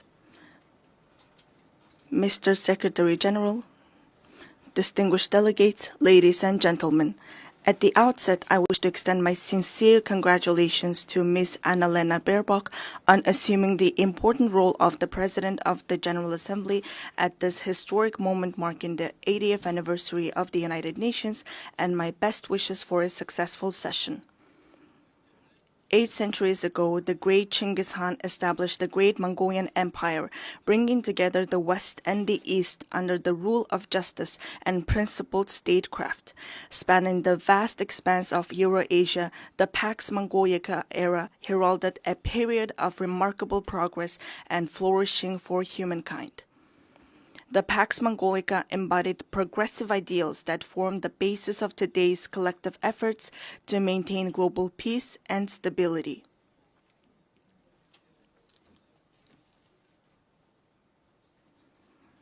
Then, 8 decades ago, when the dust and ashes of the World War had not cleared yet and humanity had not healed yet from fear and anxiety, the United Nations, a great family of nations, rose to prominence as a guarantor of world peace and security and a sanctuary of hope and trust.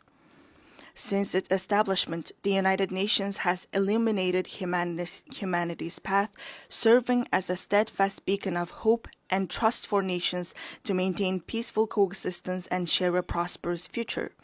In today's volatile and challenging international environment, we welcome Better Together, 80 years and more for peace, development, and human rights as the theme for the 80th session of the General Assembly and the general debate.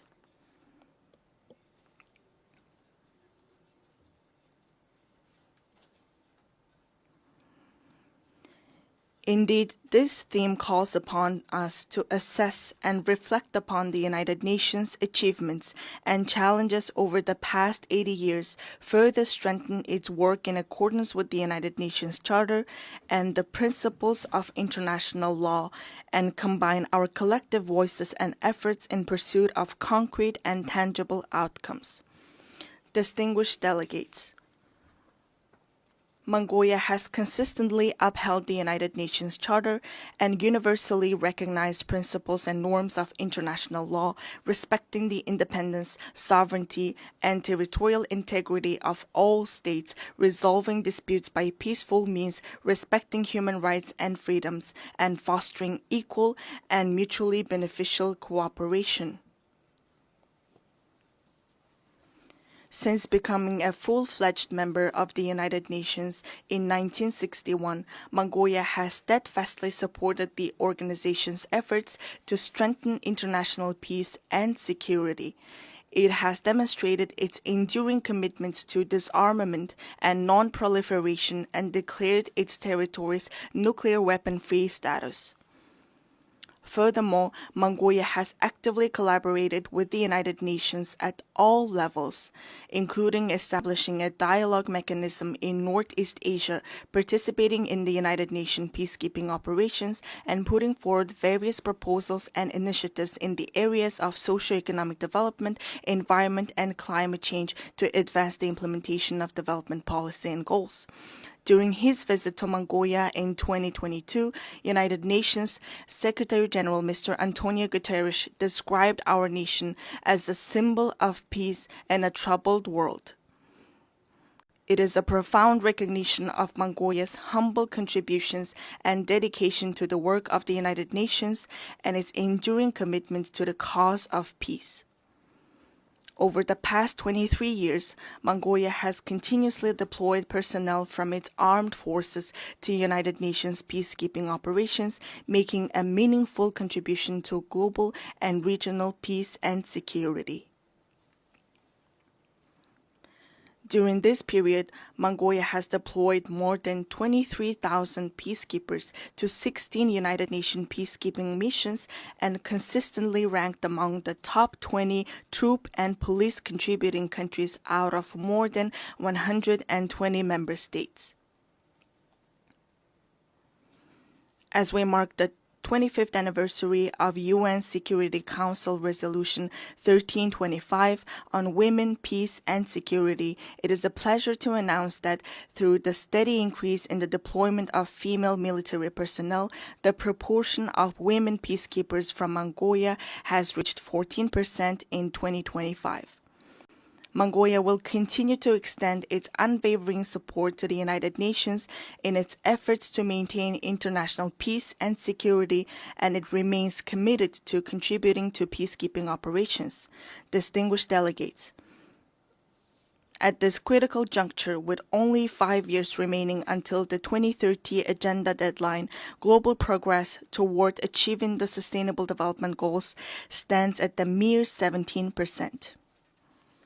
According to the Sustainable Development Report 2025, Mongolia's implementation of the SDGs has reached 66.7%, ranking it 14th in the United Nations Multilateralism Index. This is a testament to our decades-long efforts and a worthy achievement.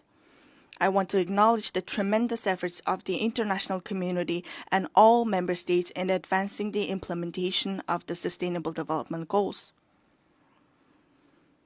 We welcome the outcomes of the 4th International Conference on Financing for Development held recently in Seville, Spain, where a broad consensus was reached on the crucial role of financing in achieving the Sustainable Development Goals.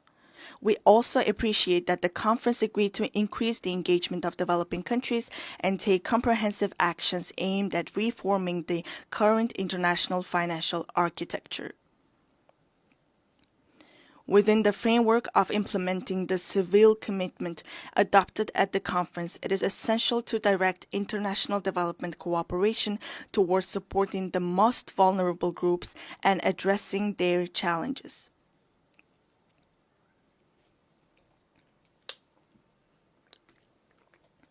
It is my pleasure to note that Mongolia has been playing an active role within the United Nations in advocating the interests of landlocked developing countries, in raising awareness of their special needs and unique circumstances, and closely collaborating with them to ensure their voices are heard on the global stage.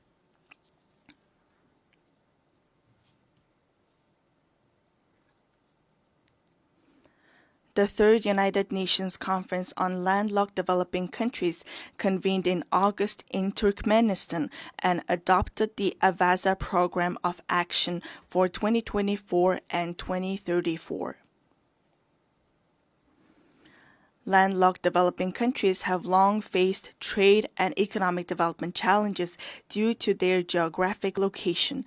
Member states have committed to implementing the program to advance the development of landlocked developing countries over the next decade and bring positive improvements to the livelihoods of more than 600 million people living in these countries. To ensure the effective implementation of the Avaza Program of Action, it is crucial for landlocked developing countries to align their national development plans with the program while mobilizing all available resources to strengthen regional integration and cooperation. Furthermore, we call upon the international community, financial institutions, and development partners to provide concrete support and cooperation with landlocked developing countries. Distinguished delegates, Mother Earth is our one and only home. However, as a result of humanity's careless behavior towards the environment, Mother Earth, with her very existence under threat, is sending a distress call like a patient in critical condition. If we do not take resolute action to preserve our Mother Earth now, she will inevitably find her own way to survive, with or without us. Since ancient times, we Mongols have believed that all beneath the sky is alive. We have revered mountains, rivers, plants, and animals, understanding that the harmony of the earth and the living world is inseparably intertwined with humanity's inner life and conscious actions. 2 millennia ago, the great Han Modon of the Huns, the Mongols' ancestors, proclaimed that the very foundation of the state is the land. Thus, UNESCO recognized this time-honored tradition of revering nature by inscribing the Mongolian traditional ritual of worshipping sacred sites on the last of the intangible cultural heritage in need of urgent safeguarding. We Mongols are a people blessed with the beautiful tradition of living in harmony with Mother Nature, preserving her pristine purity, and nurturing our children from an early age with the mindset and spirit to cherish her. Accordingly, the United Nations General Assembly resolution entitled 800 Years of Mongolian Statehood, adopted in 2005, highly appreciated the contribution of Mongols to humankind's history and recognized the ever-increasing significance and relevance of a culture of living in harmony with nature, which is inherent in nomadic civilization in today's world.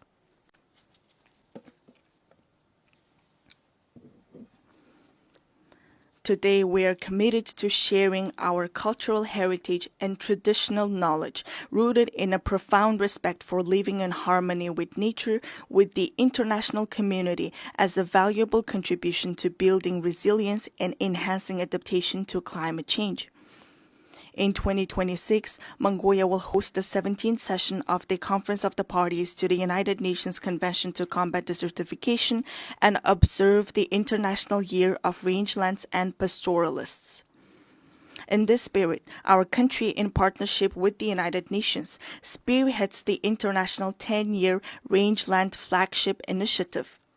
We warmly invite you to join us in supporting and collaborating on this important endeavor. Mongolian people say, the source of life is water, and the source of water is tree. Access to safe drinking water is declining worldwide, with 3.6 billion people currently affected by water scarcity. Therefore, it is imperative for countries to implement integrated management of land and water resources in a coordinated manner and to place special emphasis on preventing water scarcity. I cordially invite you all to participate at the highest level with broad participation in the 17th session of the Conference of the Party to the United Nations Convention to Combat Desertification, scheduled from August 17 to 28, 2026 in Ulaanbaatar. This conference seeks comprehensive solutions to adapt to climate change, protect and enhance water resources, and combat desertification and land degradation. Distinguished delegates, from the moment of birth, we Mongols have grown up on horseback, carrying our glory across the world on noble steeds and contributing to the writing of humanity's proud and enduring history. We Mongols are a nation steeped in a unique cultural heritage.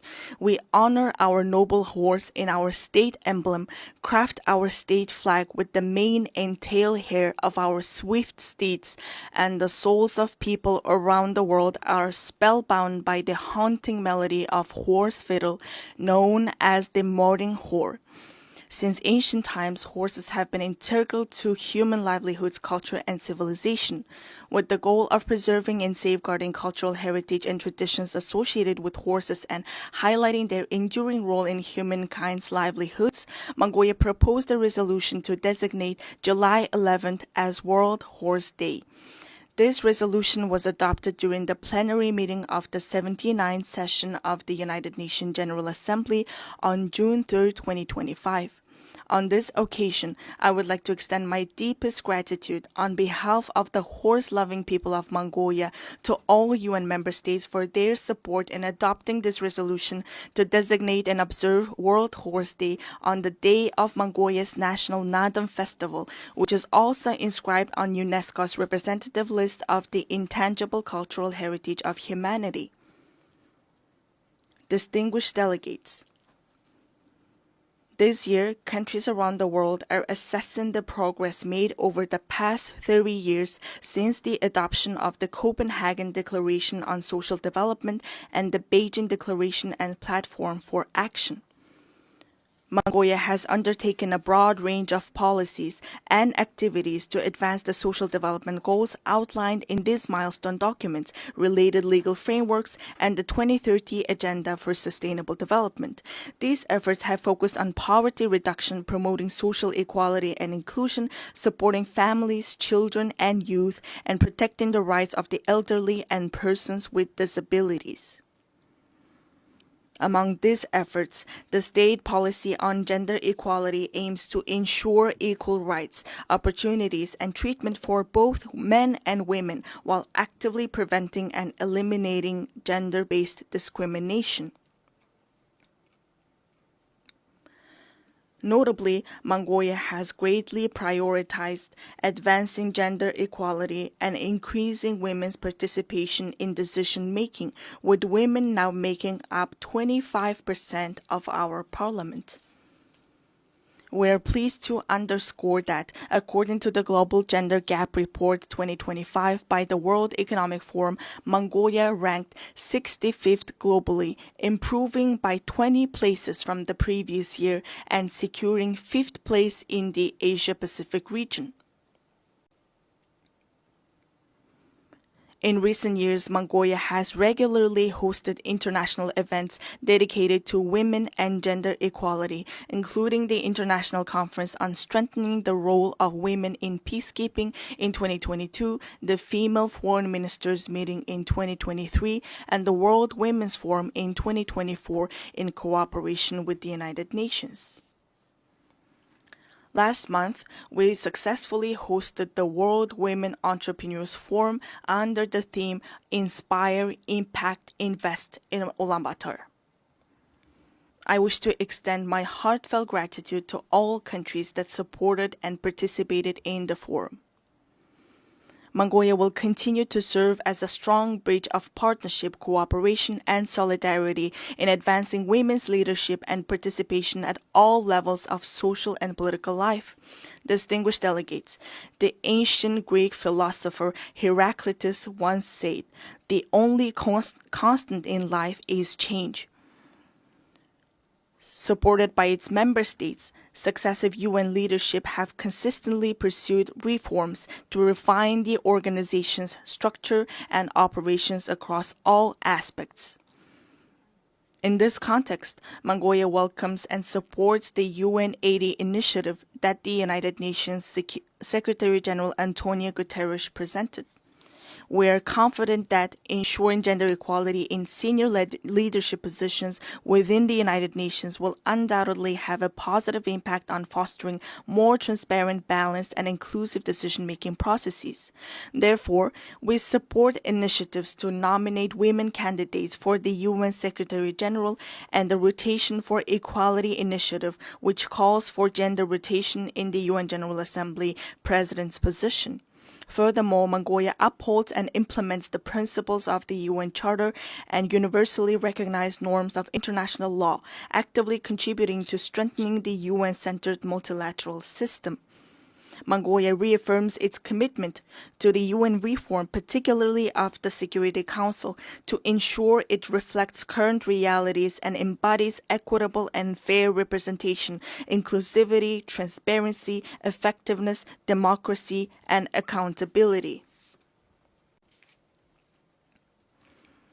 In an era defined by escalating conflicts, rising walls of distrust, and deepening divisions, it is more vital than ever to foster international relations grounded not merely in multipolarity, but on multi-pillar principles that honor each nation's history, culture, civilization, national interests, and unique development paths.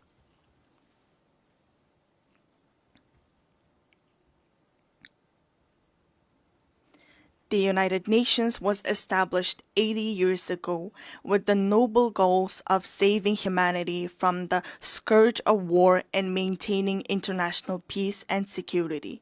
The United Nations, the cornerstone for the peaceful and harmonious coexistence among nations, must be reinforced and empowered through strong multipolar principles that ensure equal rights and balanced influence. Therefore, let us reflect solemnly on whether the mission entrusted to the United Nations 8 decades ago has been fully realized, and let all member states join hands in a shared commitment to revitalize the organization into a powerful institution strong enough to usher in Pax Globalica, a lasting world peace, by embodying the ideals of the Pax Mongolica, which laid the foundation for peaceful coexistence among nations and human progress 8 centuries ago. At this pivotal moment, as we commemorate the historic 80th anniversary of the United Nations, I would like to emphasize the growing importance of its role in fostering mutual understanding, trust, and respect among nations, as well as in advancing peace, stability, development, and the vision of a world free from war.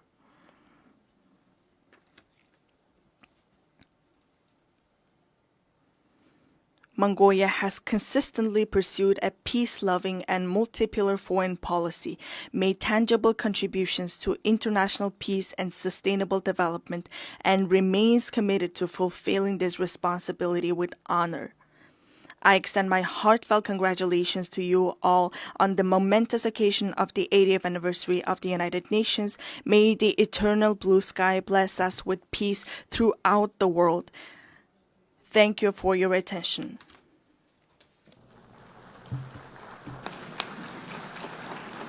On behalf of the Assembly, I wish to thank the President of Mongolia. The Assembly will hear an address by His Excellency Sardar Bardi Muhammadov, President of Turkmenistan. I request protocol to escort His Excellency and invite him to address the Assembly.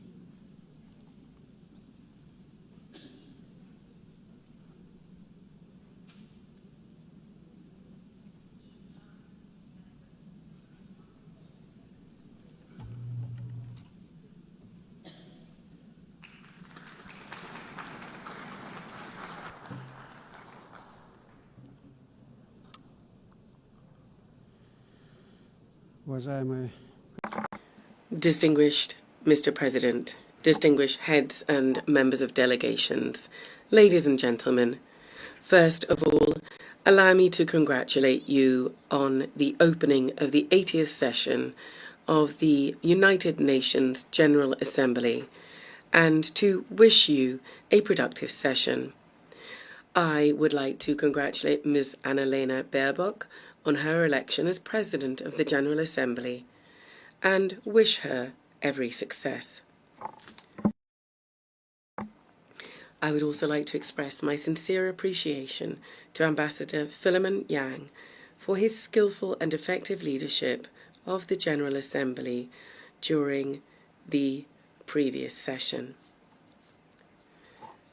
Distinguished participants, the current state of global affairs, as well as the nature and trends of political, economic, and social processes, objectively require a decisive shift towards coordinated interaction among states and international organizations in order to achieve our shared overarching goal, the maintenance of peace and security, the creation of conditions for further progressive development, and the preservation of the legal foundations underpinning the modern world order.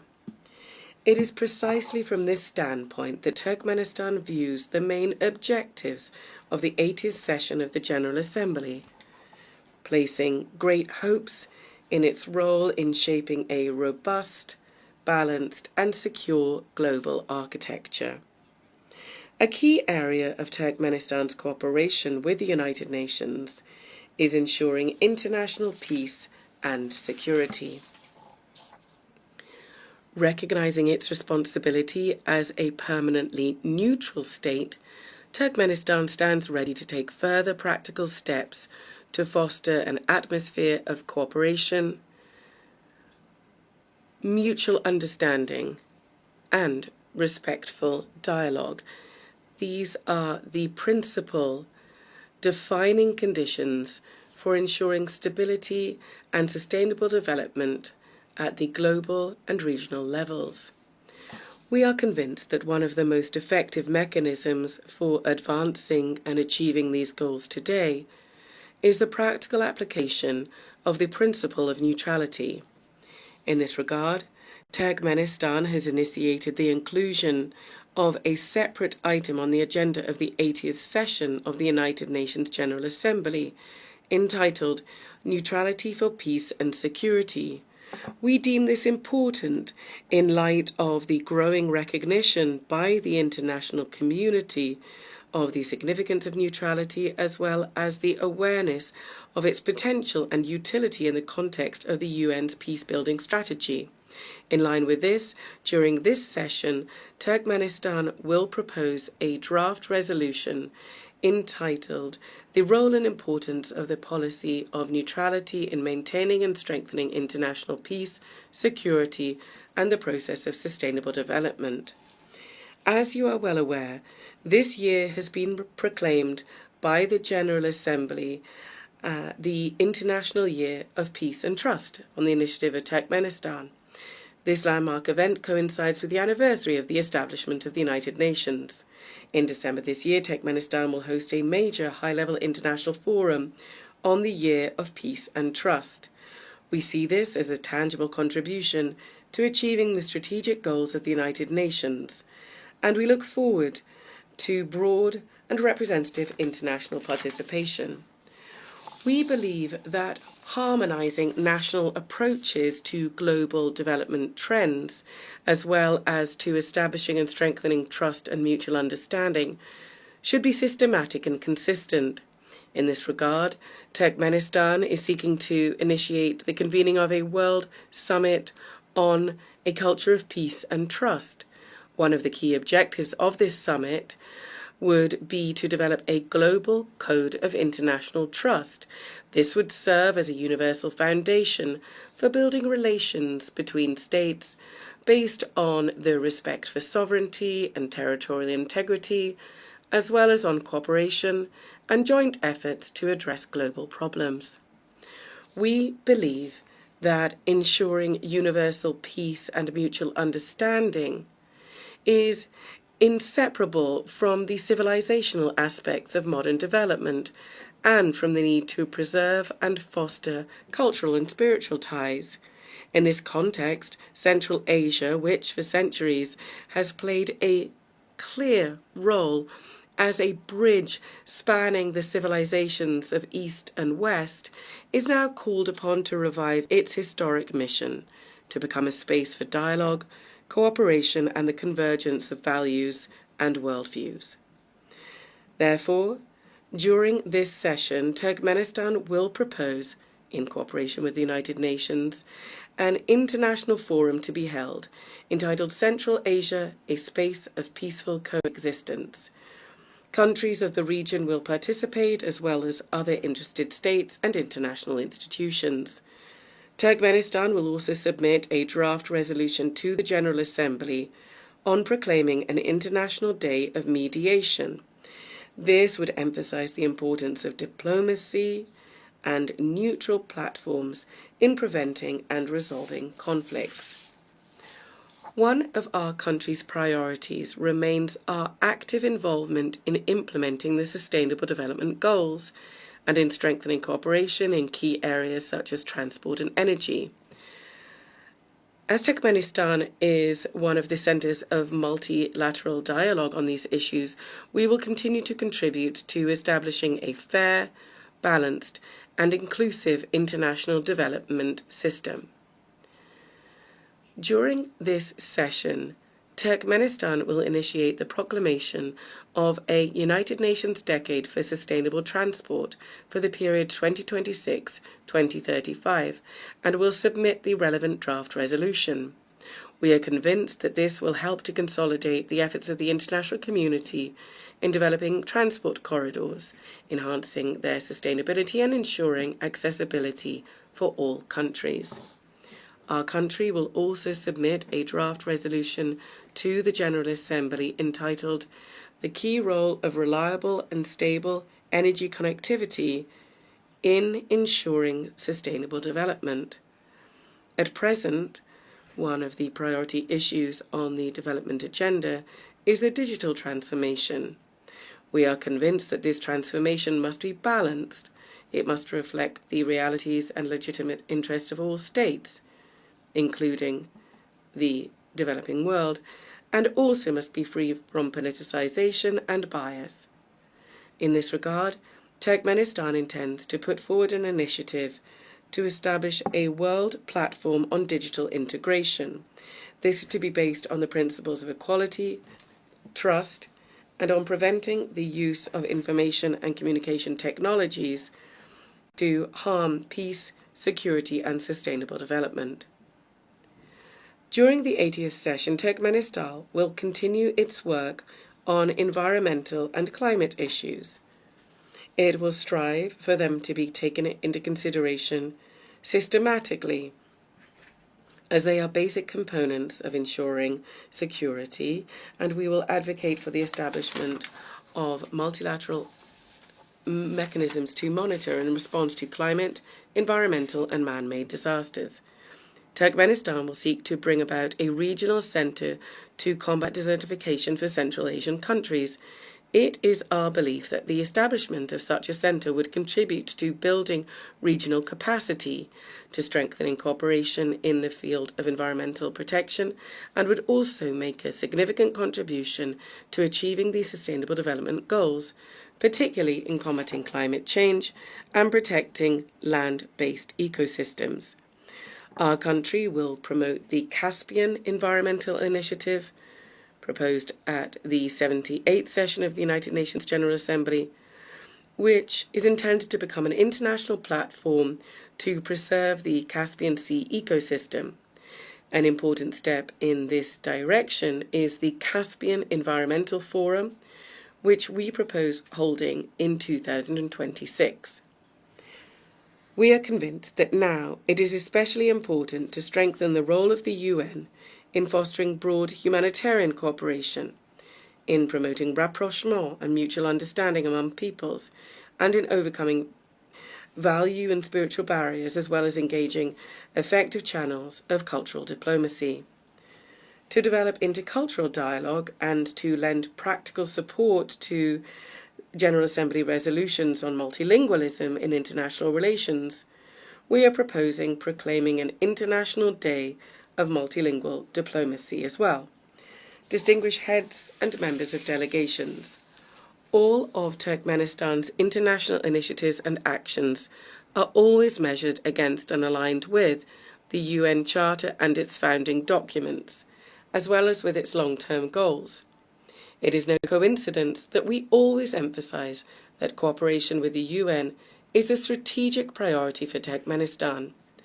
We say this with a conviction that the UN is the only international organization endowed with universal legitimacy.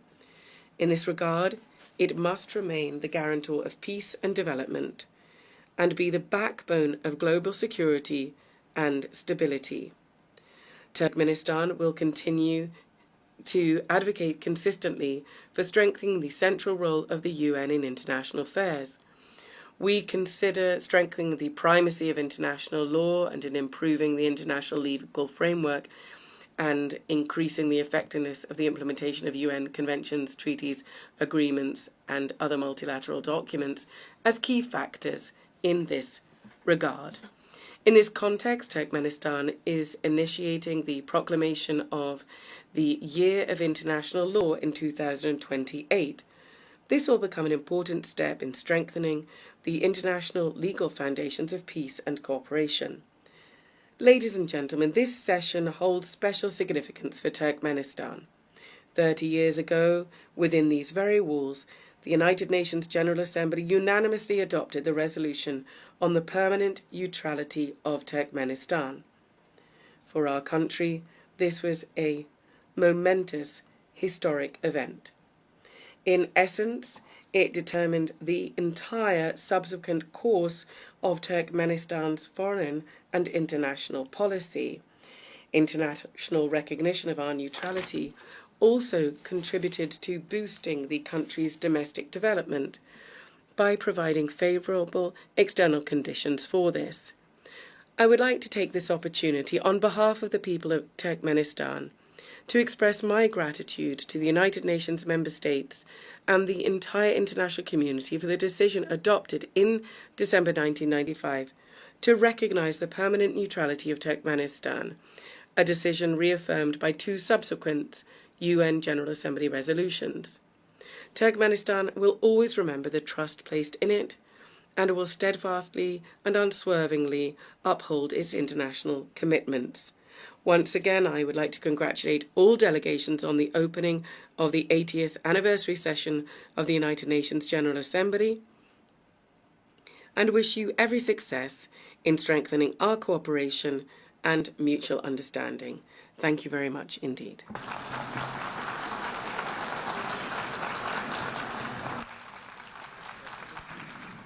On behalf of the Assembly, I wish to thank the President of Turkmenistan. The Assembly will hear an address by His Excellency Gabriel Boric Font, President of the Republic of Chile. I request protocol to escort His Excellency and invite him to address the Assembly.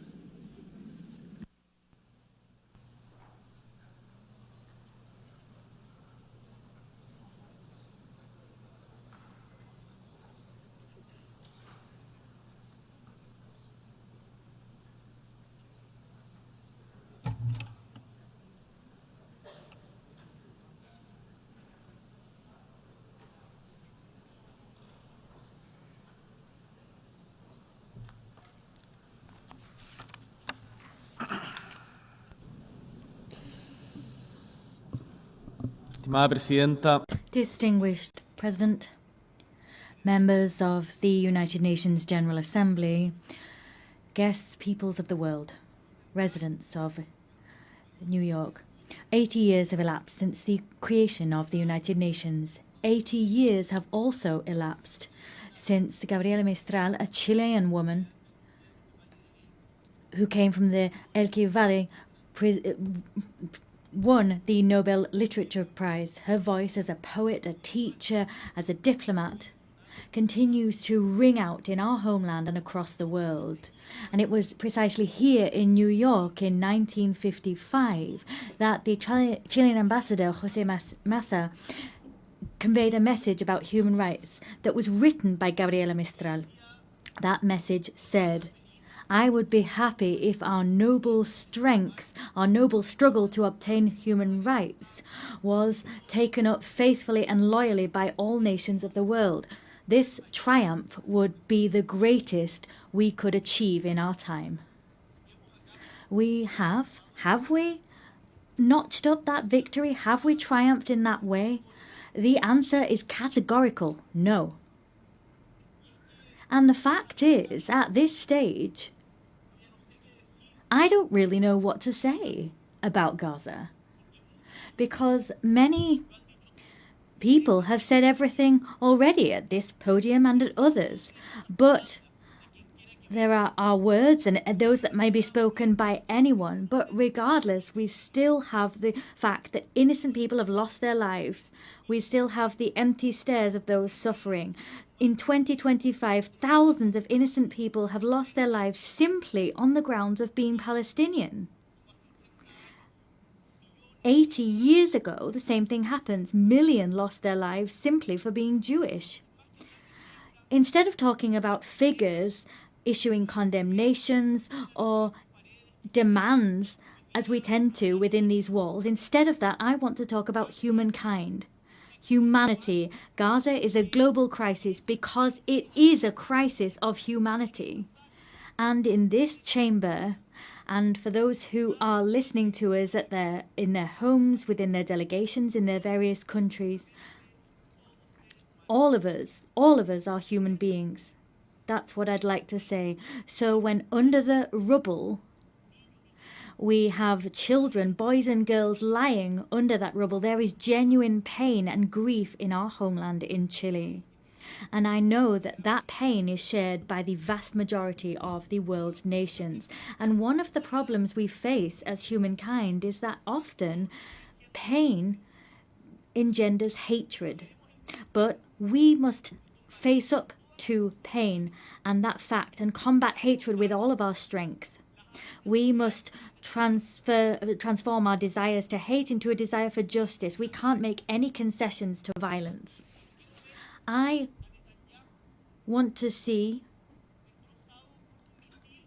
don't want to see Netanyahu destroyed by a missile side by side with his family. I want to see Netanyahu and those responsible for the genocide against the Palestinian people brought to the ICJ and other international courts. In another context, looking elsewhere, the war in Ukraine is also an affront to us. It causes us pain. But some people might ask themselves, what's that got to do with Chile? What's happening in Ukraine got to do with Chile? They're so far apart, we don't understand their language. Some people level those arguments against us and our homelands. We say back to them that we have to see ourselves in the people in Palestine that are searching for food. We have to identify and stand in the shoes of the kidnapped children that have been taken away by Russia. We're all human beings. And one of the reasons we come here and meet today together is that we perhaps continue to have faith in humankind. That's principally what brings us here. Our hearts cannot cease to be moved by pain, and we cannot cease to be moved by the needs of others like ourselves. It's for that reason that we have set down rules which are steps forward for civilizations, and they come from the lessons we've learned from the major challenges we've affronted as humankind. And these rules, we should say this loud and clear from this rostrum and take action here. These principles, these values are not being respected. Let's say that loud and clear. It's not okay to invite people to negotiate, to invite a neutral country to negotiate and then assassinate someone that's helping negotiations. That's what happens with Qatar. We can't bomb the nuclear facilities of another country. We can't invade countries like Iraq, saying that there are weapons of mass destruction that don't exist. That's not okay. It's not okay to invade a sovereign country like Ukraine and then impose negotiations on those people. And we all seem to resign ourselves to the fact that that's going on, as was recalled by the French writer Albert Camus when he talked about the experience of the Second World War. If we don't believe in anything, if nothing makes sense, and we can't invoke any values, well, in that case, everything is allowed. There's no good, no evil, and nothing is important. So, if we were to accept that reasoning, we'd have to admit that reason stands on the side of the successful party and no one else. And the rule which we use to assess humankind, the yardstick, would simply be effectiveness. So, in other words, the law of might is right. I want to say to you that ultimately this way of reasoning is the justification of killing. In a world where that occurs, the life of a woman, a man, or their children will always depend on fate or some whims of good or evil, arbitrary decisions. In a world like that, all of those that live without condemning hatred with all of their might are as guilty of homicide as the person dropping a bomb or pulling a trigger. Particularly if you have the voice and the power to say enough, as we do, as all the leaders that we are in this room, we have, with that in mind, greater responsibility. we refuse to rule in favour of those who have might or money, and we say that we're labelled as utopian, nursing pipe dreams. But what is history if not a continued utopian voyage? There will be people who simply want to do things that produce short-term results, but in general terms, shortcuts lead us to the edge of precipices, to the abyss. And the fact is, we don't need to be successful in the way we understand success today in the Western world to continue fighting for a fairer world, because we know that what we have together has allowed us to change the world, to make it more just, have more loyalty, more solidarity, more inclusion. We've done that.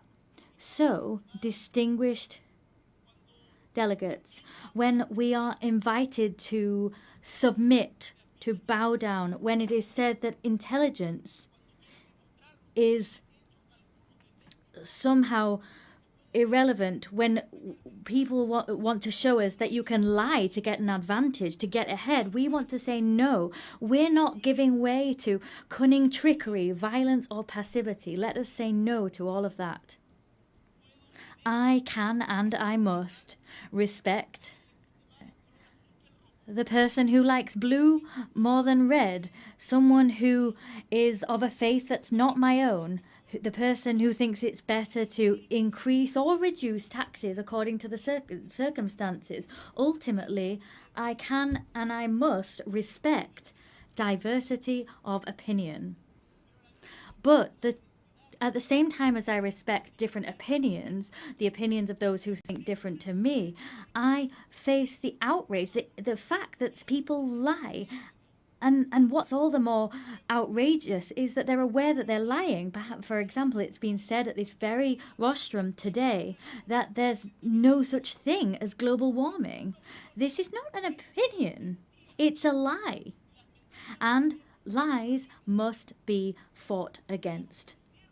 Of course, we can discuss the best way of tackling global warming, or we can talk about who are more responsible than others, but we can't deny global warming. We can argue, we can discuss how the Nazis managed to govern such vast swathes of Europe, but we can't deny the Holocaust. We can study the secondary effects of a vaccine, but we cannot state with no evidence whatsoever that vaccines cause autism. The world needs a true, genuine dialogue between those of us who think differently, between people who have different visions of the world. It's for that reason that we created the United Nations, for that precise reason, to have dialogue and to decide that brutality is not acceptable, to decide that human rights must be protected regardless of ideologies or who's the victim or who's the torturer. That international law is the guarantee that reason will prevail over might always. Opposed against this dialogue, the other direction is lies and silence, and both will bring us to the edge of an abyss, into deepest suffering. So what is the task before us today? We have to chart the course that we want as humankind and work with the United Nations, who are paving this path. Chile is rallying behind this shared vision, this shared respect for democracy, human rights, social justice, equity, unfettered respect for the freedom of expression, climate action, all of these things that stand as pillars of hope and action to address the difficult changes and weather these current storms. Today we need to say loud and clear that we defend a commitment to democracy always in an nuanced fashion with no excuses whatsoever. For that reason, this week, together with Brazil, Spain and Uruguay and Colombia, we convened the second meeting for the defense of democracy. That was a collected effort that began here in the United Nations a year ago. We want to build bridges so that we can identify the shortcomings of democracy. We want to look at ways of remedying these shortcomings and of improving the quality of life of our peoples. We will not settle with simply pointing out what we don't like about the world. We will not settle for saying that doesn't represent us. We want to propose ideas that we want to see and champion them. With all of that in mind, I'd like to briefly dwell on one particular issue. I come from Chile, that is a tricontinental country. Tricontinental. It has inextricable ties to the ocean. We have more than 6,700 kilometers of coastline. We are a country that looks at the ocean, and as such we are proud of having been the first country in America and the second in the world to have ratified the BBNJ agreement to extend governed ocean area beyond areas of national jurisdiction.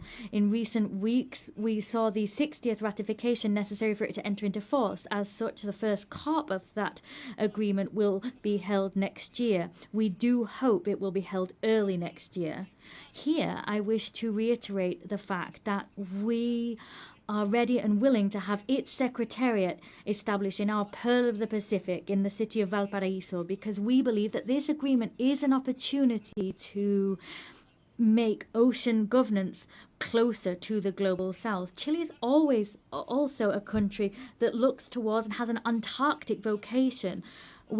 Our leadership in scientific research is clear. We provide logistical support for research, and we have campaigns for the protection of this area. When you've gone to Antarctic, you will have done so through Chile. In 2 weeks, we'll have another meeting of the Commission for the Preservation of Marine Antarctic Resources. So I call upon states parties now to approve the proposal of the Marine Protected Area for Dominion 1. That was the proposal established by Chile and Argentina. We cannot simply exploit resources if we don't adopt appropriate preservation measures, because ultimately we'll see the destruction of marine life, which we also depend on. Let us not forget that we are part of one single ecosystem.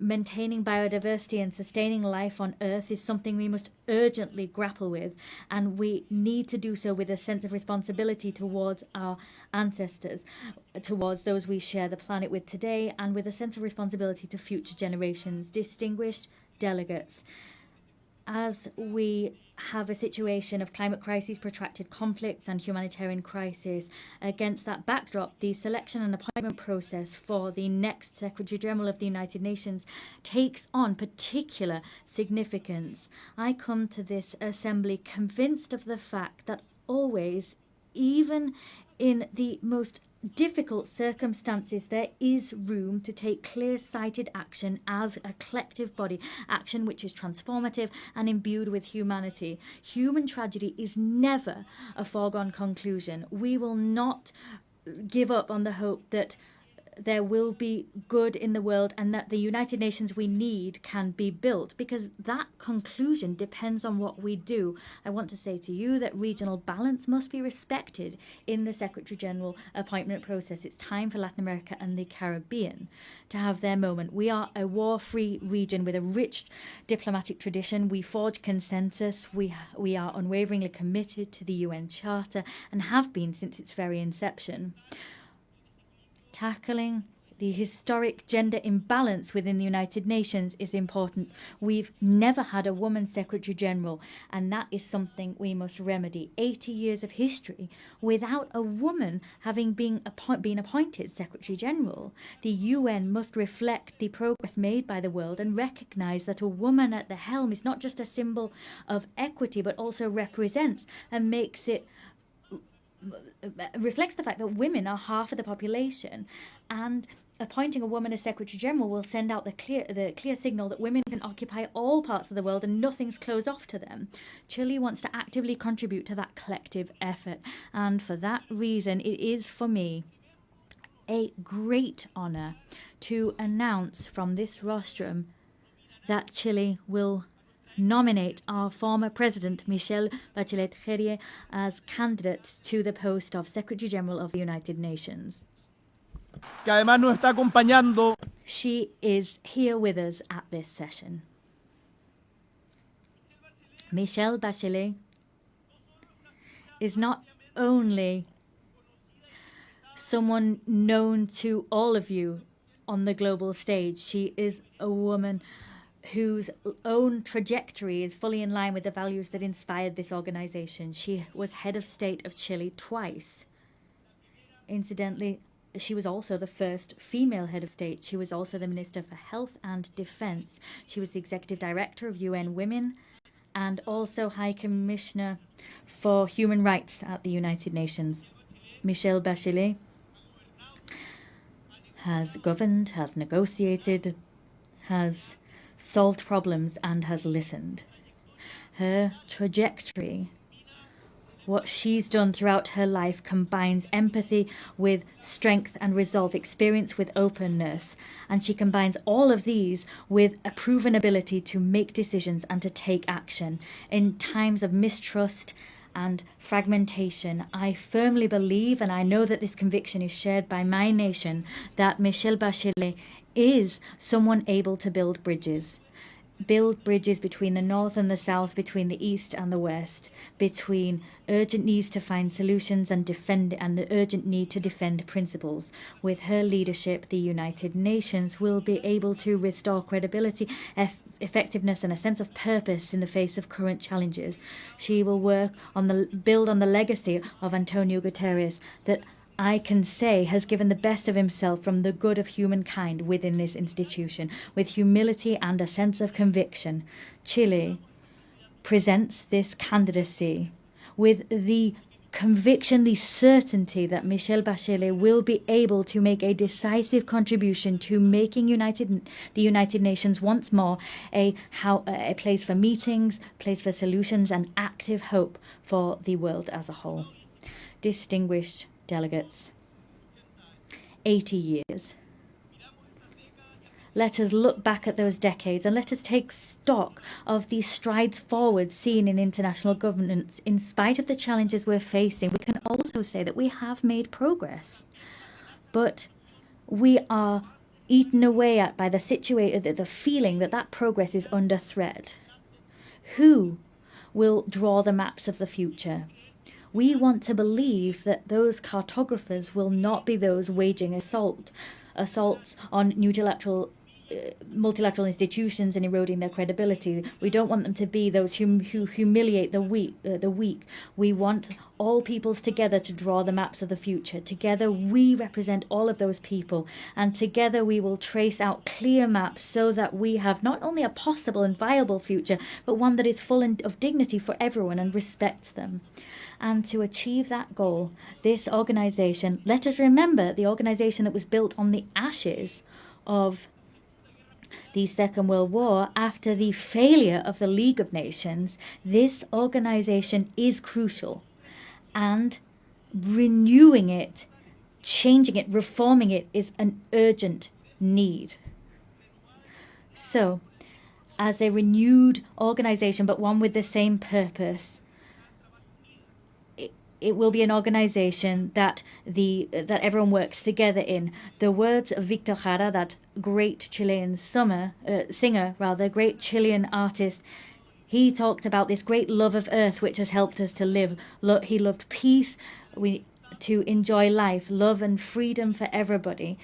He talked about those things so that his children could exist, his city could exist, and his people could exist. Let us, distinguished colleagues, move together, free and equal, similar and different. Let us walk along this shared path of seeking truth, justice, happiness, and justice. I thank you.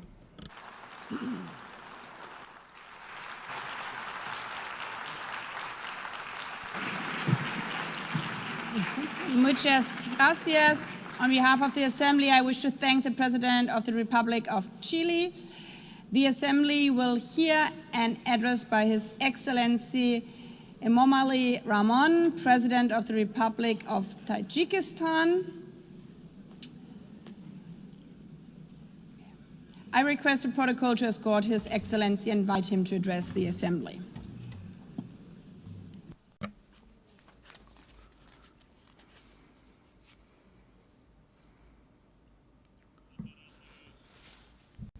Your Excellency, Madam President, Excellency, ladies and gentlemen. Today, as we commemorate the 80th anniversary of the adoption of the United Nations Charter, I extend to all member states my heartfelt congratulations and best wishes on this occasion. The contemporary world is undeniably experiencing a period of instability, turbulence, unpredictability, and escalating complexity. Geopolitical tensions, efforts to reshape a framework of international relations, conflicts and confrontations in different parts of the world, along with series of security threats and challenges have posed significant risks to lasting peace and safety.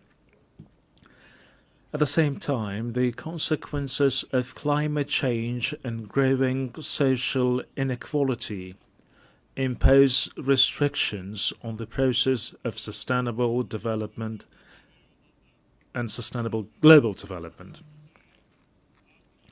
In such a complex and turbulent circumstances, the role of the United Nations as a platform for inclusive dialogue, cooperation and the promotion of peace and security worldwide becomes more important than ever.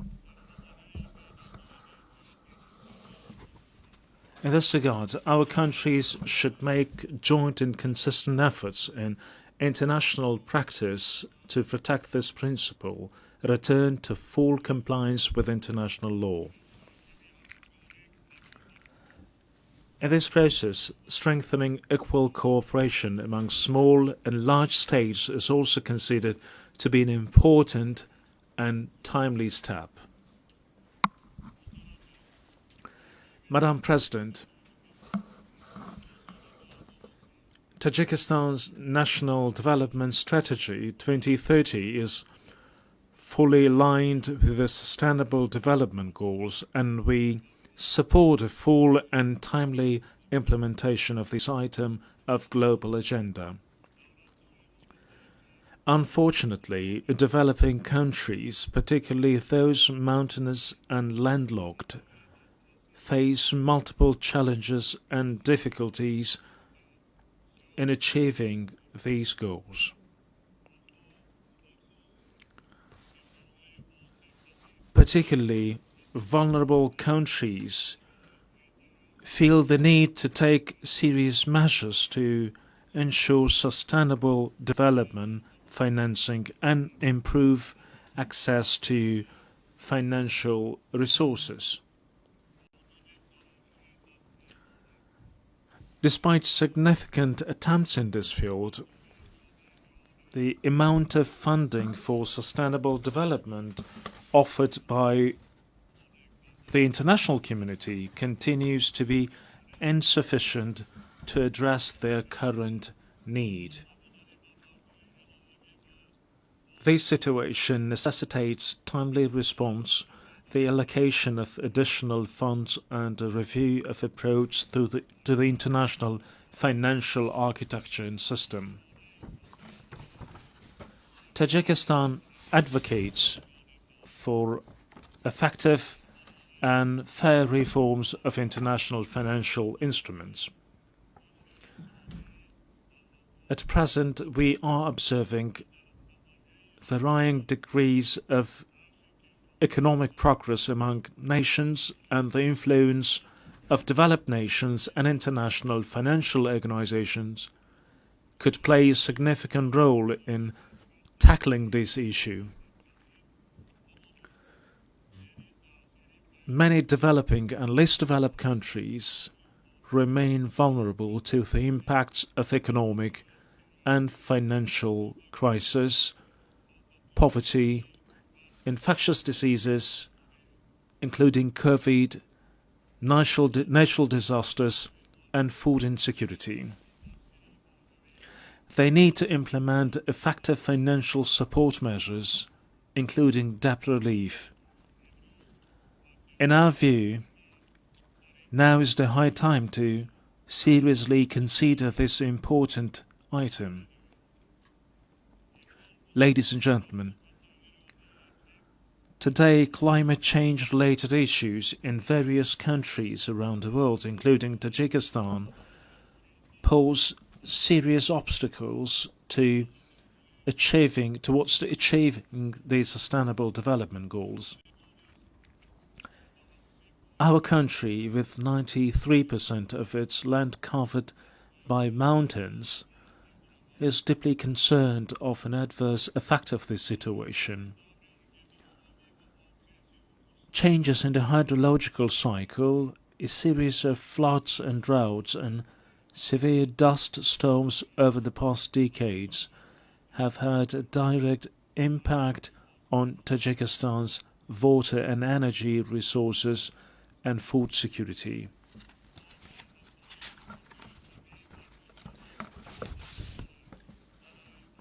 Every year we suffer tremendous material and financial losses due to water-related natural disasters. Regrettably, these phenomena often result in loss of life and the destruction of vital infrastructure. The impacts of climate change and rising temperatures have led to accelerated melting of glaciers and the deterioration of marine and ocean ecosystems. I would like to recall that Tajikistan hosted the high-level international conference on glaciers preservation this summer in Dushanbe. This meeting brought the international community together to intensely deliberate on issues related to the cryosphere.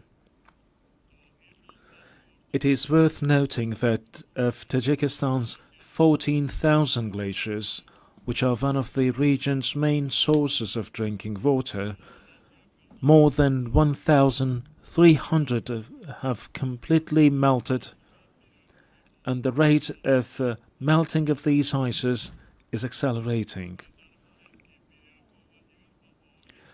This is even though Tajikistan's glaciers and other water sources account for up to 60% of Central Asia's water resources. We must not remain indifferent to the matter of addressing issues related to the source of human life, water. Distinguished delegates, ladies and gentlemen, Tajikistan plays a proactive role in water diplomacy.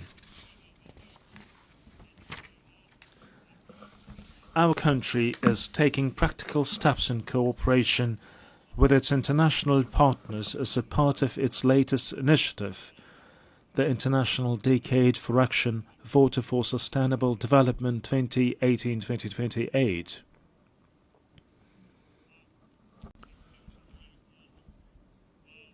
I call on member states and stakeholders to actively participate in the next event within the Dushanbe water process, the high-level international conference which will be held in Tajikistan next year.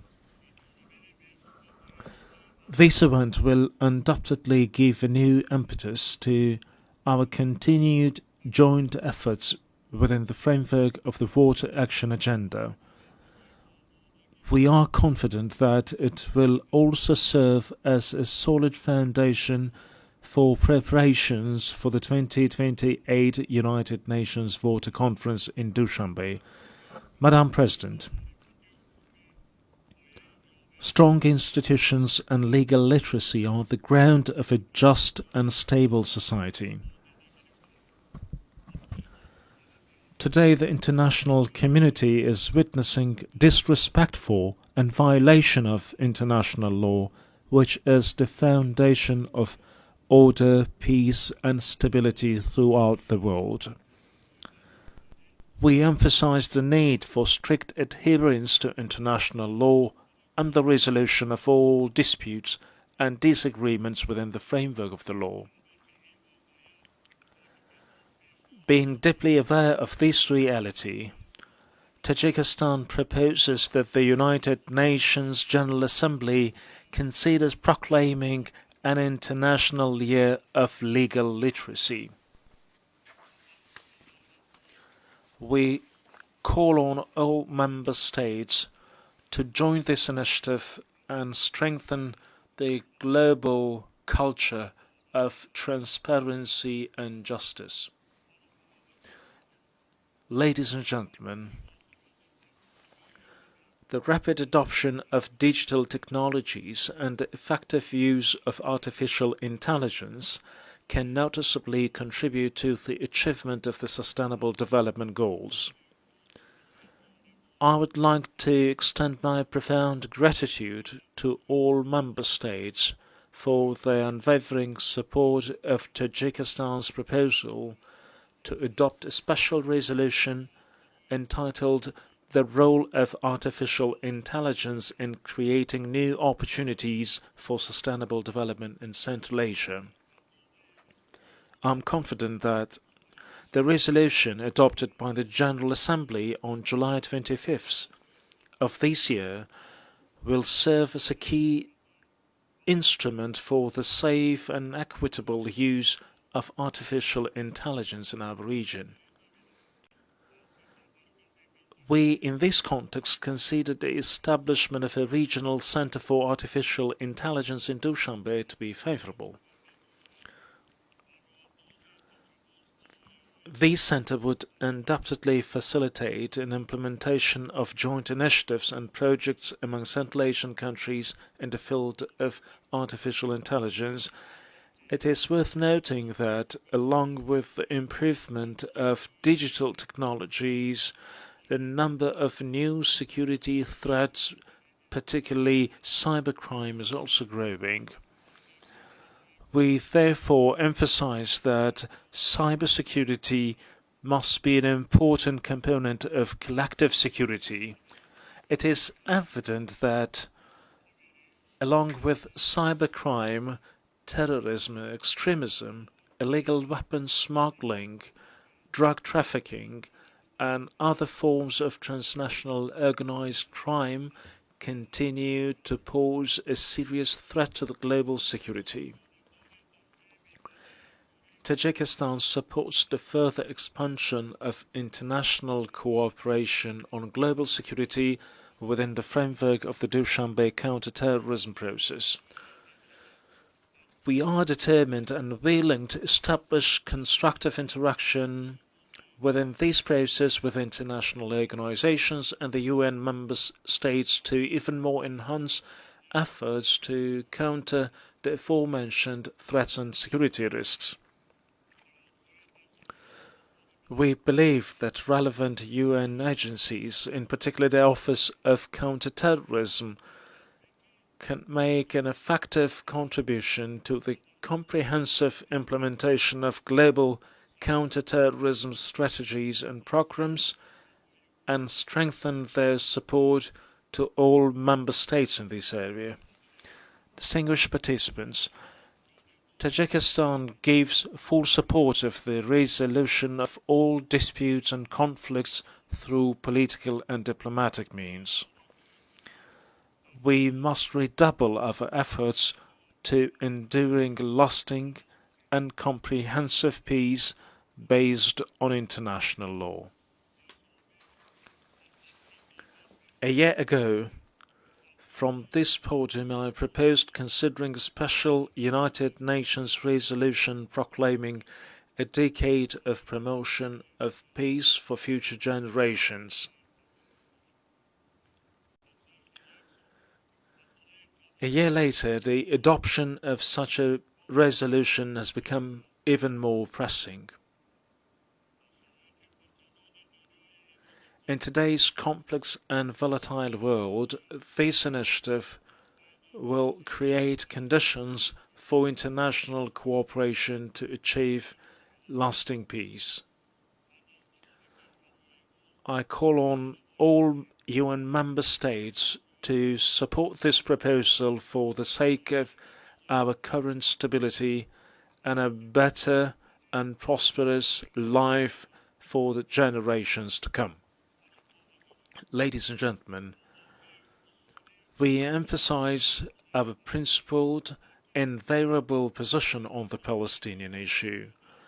We believe that lasting peace in the Middle East is possible only through the implementation of the United Nations resolutions and the principle of the two-state solution. In this regard, we recall the need to resolve this issue exclusively through negotiations and diplomatic means in accordance with the international law, particularly the Charter of the United Nations. We call for a lasting ceasefire in Gaza and access to humanitarian aid. Tajikistan also supports peace and stability, overall security and socio-economic development in neighboring Afghanistan.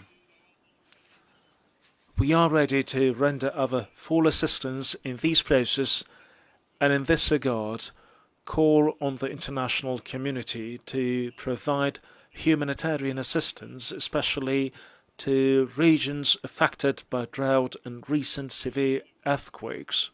Distinguished participants, Tajikistan supports the comprehensive reform of the United Nations system within the framework of the UN80 initiative, UN 2.0 and the UN Secretary General's vision for a modernized United Nations. At the same time, we welcome the Pact for the Future as an important collective initiative to promote peace and sustainable development. These initiatives embody the shared aspirations and will of the international community to respond to modern threats and challenges and build a solid foundation for future generations. We reiterate the need to strengthen the key and coordinating role of the United Nations in ensuring inclusive peace and security. Only with trust, cooperation and unwavering determination we can build a just, peaceful and sustainable future for all humanity. Tajikistan stands ready to cooperate with partner countries and all United Nations member states in achieving these noble goals and addressing other pressing issues on the global agenda. I thank you for your attention.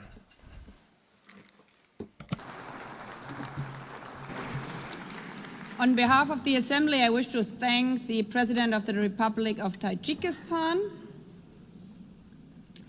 The Assembly will hear an address by His Excellency Joseph Aoun, President of the Lebanese Republic. I request protocol to escort His Excellency and invite him to address the Assembly.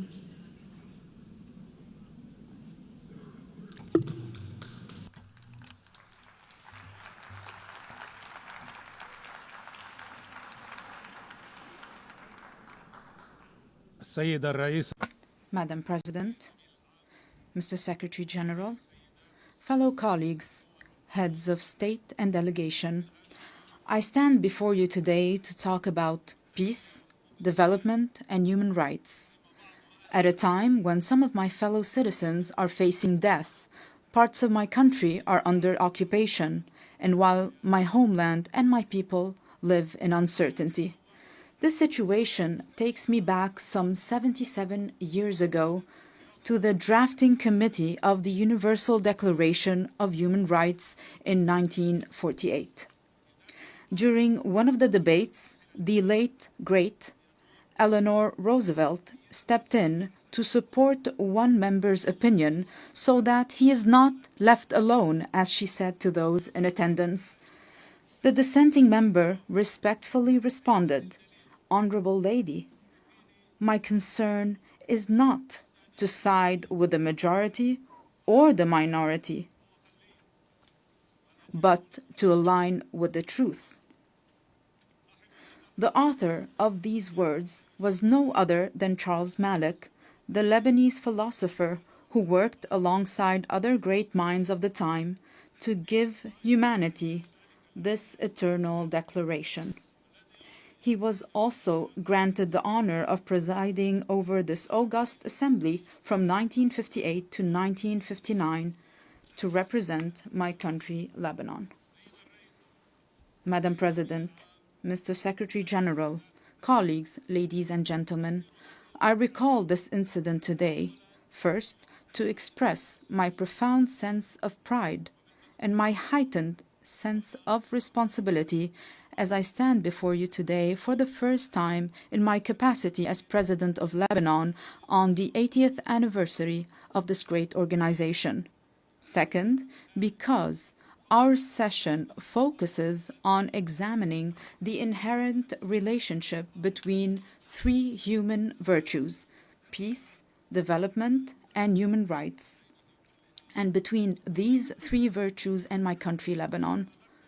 The Lebanese experience, alongside lessons from our region and the world, have shown that there can be no development without peace, for growth cannot take place within chaos, and prosperity cannot be achieved amid conflicts and wars. Peace is the only foundation for development. Experience has taught us that just as there is no development without peace, there can be no peace without justice, and no justice without human rights, particularly the right to live in dignity. Without dignity, peace becomes an illusion, and the only growth will be in poverty, underdevelopment, violence, and bloodshed. Since the establishment of this great organization, its charter stipulated the need to save succeeding generations from the scourge of war, to live together in peace with one another as good neighbors, and to employ international machinery for the promotion of the economic and social advancement of all peoples. These noble principles remained on paper for 80 years, as the blood of our people was spilled on the ground. The reasons might be numerous. One can attribute them to the authoritarian nature of man, the nature of relations between countries based on power struggle, hegemony, and the race for absolute dominance in all fields. However, another reason has stirred this tragedy. At least 30 years ago, since talk began in this very chamber about a new world order. The reason is related to the issue of identity and plurality within any society or within societies and countries, especially in the era of globalization. On the one hand, people need one another. On the other hand, they fear for their identity. This led to an emerging issue that drove humanity back to the path of conflict. Let us acknowledge here that religion remains a primary factor in defining the identities of human groups.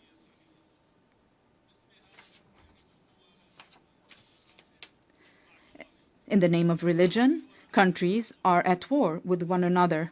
In the name of religion, many countries have imploded from within. Furthermore, religion continues to shape the world in profound ways. While Islamophobia and xenophobia grow in the West, the East is still haunted by the memory of colonialism and the remnants of old religious wars. Despite remarkable scientific progress, the world finds itself trapped in a bygone era.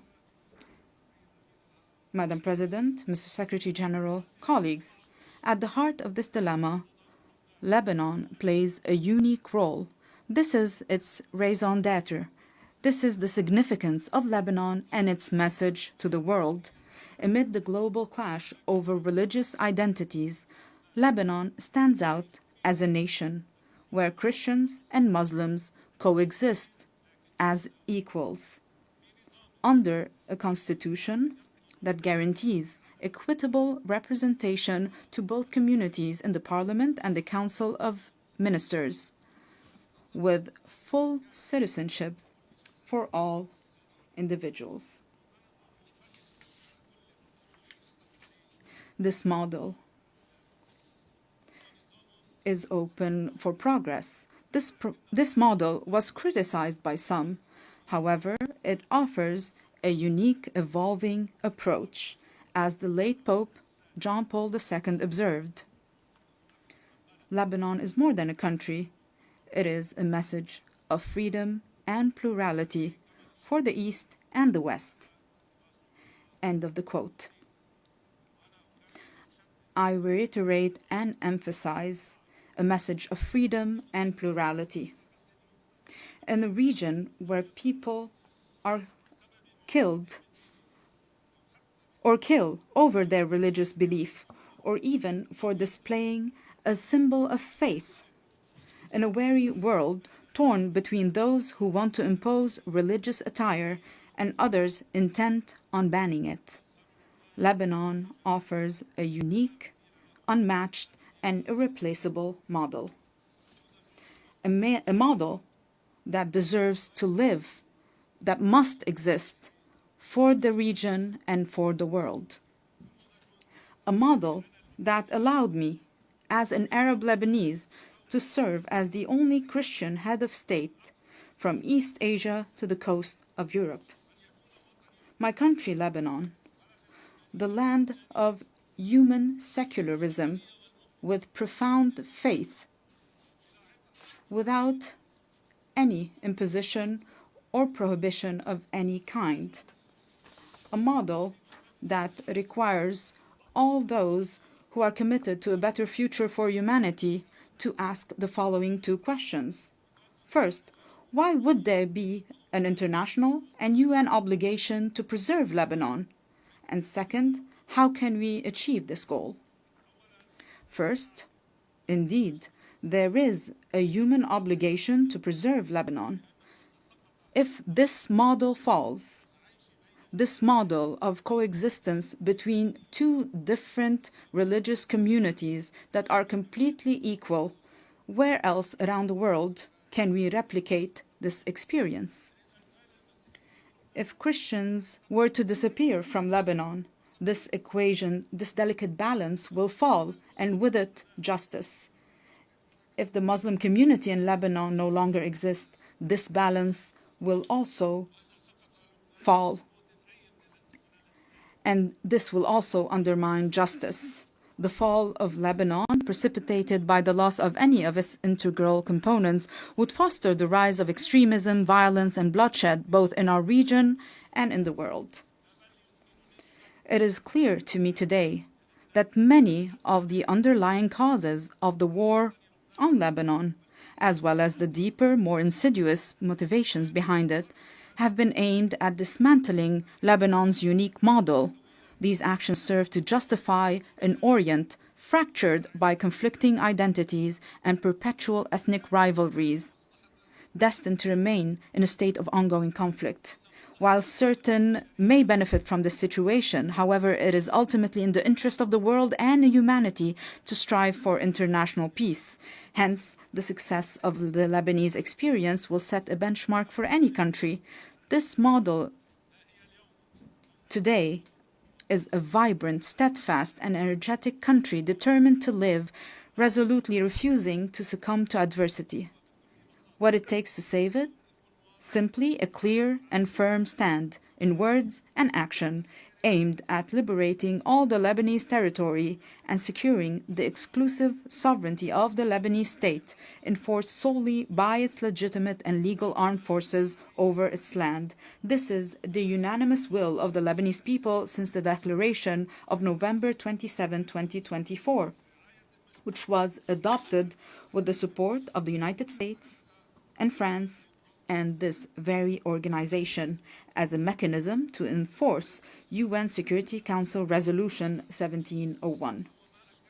I reaffirmed this commitment in my inaugural address following my election as president in January 2024, and it was also approved by the government in its ministerial statement of February 2024. Throughout our negotiations with President Trump's envoy, Ambassador Tom Barak, we worked on drafting a paper to guarantee full stability on our land, to which we are still bound and still await the same commitment by other concerned parties on our borders as well. This is what Lebanon seeks. Let me be more frank. Allow me to feel some pride for my country and my people, for they do deserve it. Ladies and gentlemen, we are truly an exceptional country by all measures. We are a country that each year receives people from the Lebanese diaspora, the equivalent of a third of the country's residents. This underlines the unwavering connection between the Lebanese people and their homeland. There is hardly a major project in our region that does not bear the signature of a Lebanese person, nor a cultural or artistic event that lacks a Lebanese imprint. In fact, it is almost certain that Lebanese contributions can be found in every significant endeavor. Among the member states of this distinguished organization, one could scarcely find a nation that does not have within its borders a member of the Lebanese diaspora who is engaged, productive, and creative. These individuals integrate harmoniously with their host societies. We, ladies and gentlemen, are a country capable of embracing modernization, and we have started already implementing a gradual program of financial and economic recovery. Together with an independent financial audit, a fair restructuring of the banking sector, and the modernization of the administration, we have also taken on the fight against corruption and organized crime to rebuild the trust of the Lebanese people in their state and the world's confidence in Lebanon. Simultaneously, we have launched legislative and institutional reforms consecrating the independence of the regulatory bodies of the state's productive sectors and enhanced the independence of the judiciary, aligned with international standards in the fight against money laundering and the financing of terrorism. Our government has also recently joined the United Nations Convention on Biological Diversity, in line with our history of commitment to the principles of international legitimacy. We are also set on advancing public freedom, combating hate speech, and empowering young men and women in the decision-making process.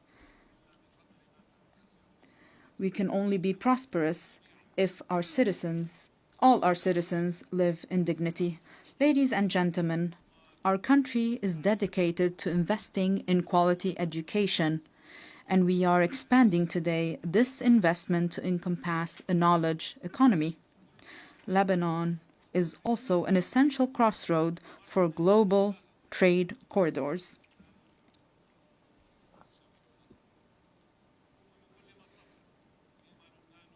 While advancing on all these fronts, our country simultaneously shoulders numerous burdens. And we shoulder these burdens with responsibility and seriousness. Most pressing among them are the persistent instabilities along our southern border. We call for the immediate cessation of Israeli aggression, the full withdrawal of its occupying forces from all Lebanese territory, and the release of our hostages, that we shall not forget nor leave behind, and we insist on the complete implementation of UN Security Council Resolution 1701. This will be achieved with the help of the mandate given to UNIFIL, working in coordination with the Lebanese army over a transitional period to achieve peace and stability. In this context, allow me to extend my gratitude to the members of the Security Council who adopted the resolution to renew UNIFIL's mandate to help us achieve lasting peace and stability. However, the deep underlying causes of our crises extend beyond our immediate borders. This is why it is our moral, human, and political obligation to call for an immediate end to the devastation taking place in Gaza.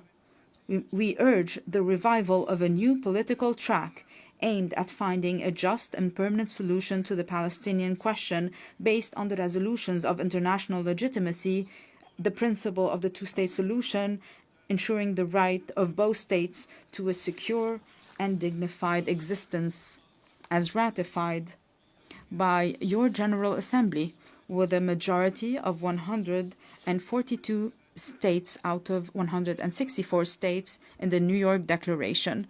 The second major burden Lebanon is carrying now is the unprecedented displacement situation taking place on its soil, which, measured by capita, stands as the largest in history. Lebanon looks to the United Nations and its specialized agencies, as well as to the Syrian authorities, to address this critical issue. Through direct negotiations and with the support of the Kingdom of Saudi Arabia, we aim to reach comprehensive understandings and agreements across different aspects of our bilateral relations, the goal being the dignified and safe return of the displaced Syrian citizens, as well as the restoration of the special relations between Lebanon and Syria in good neighborliness and close cooperation in various fields, overcoming the misunderstandings of the past. The third burden crippling us today is the reconstruction of Lebanon following the Israeli aggression on our soil, especially with respect to the infrastructure necessary for the return of the Lebanese Authority to the Lebanese border towns and to the rebuilding of homes and villages bulldozed and demolished by the aggression. For there will be no stability if it is not rebuilt and its beauty restored.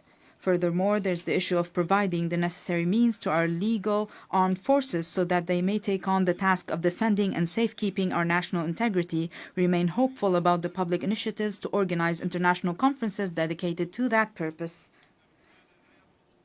Ladies and gentlemen, Lebanon does not seek special privileges or favors. Indeed, it calls upon the international community to act with responsibility, fairness, and equality, thereby enabling Lebanon to reclaim its role as a land of freedom and plurality. This very spirit underpinned the Distinguished Assembly's resolution on August 16, 2019, to grant Lebanon's request to establish the Human Academy for Dialogue and Conversions within its borders, a resolution that was for a time overshadowed by the many crises Lebanon has faced in recent years. Today, Lebanon is intent on reviving this vital initiative. Our intention is both to reassure ourselves and to send a message to the world. Lebanon is returning to its rightful place, both within the international community and among the nations gathered at the United Nations, a true platform for human values and the advancement of humanity. In closing, I reiterate the opening theme of my message. While I stand here today advocating for peace, my countrymen are being killed. The conflict is still very fierce between Lebanon being a land of life and joy and a platform that spreads both values to the region and the world, and Lebanon being a place of sorrow and wars, spreading both woes to the region and the world. We in Lebanon have made our choice. We choose to be a land of life and joy, and we shall abide by it. I call upon you all, for the sake of peace in our region, for the good of humanity, stand with us. Do not abandon Lebanon. I thank you.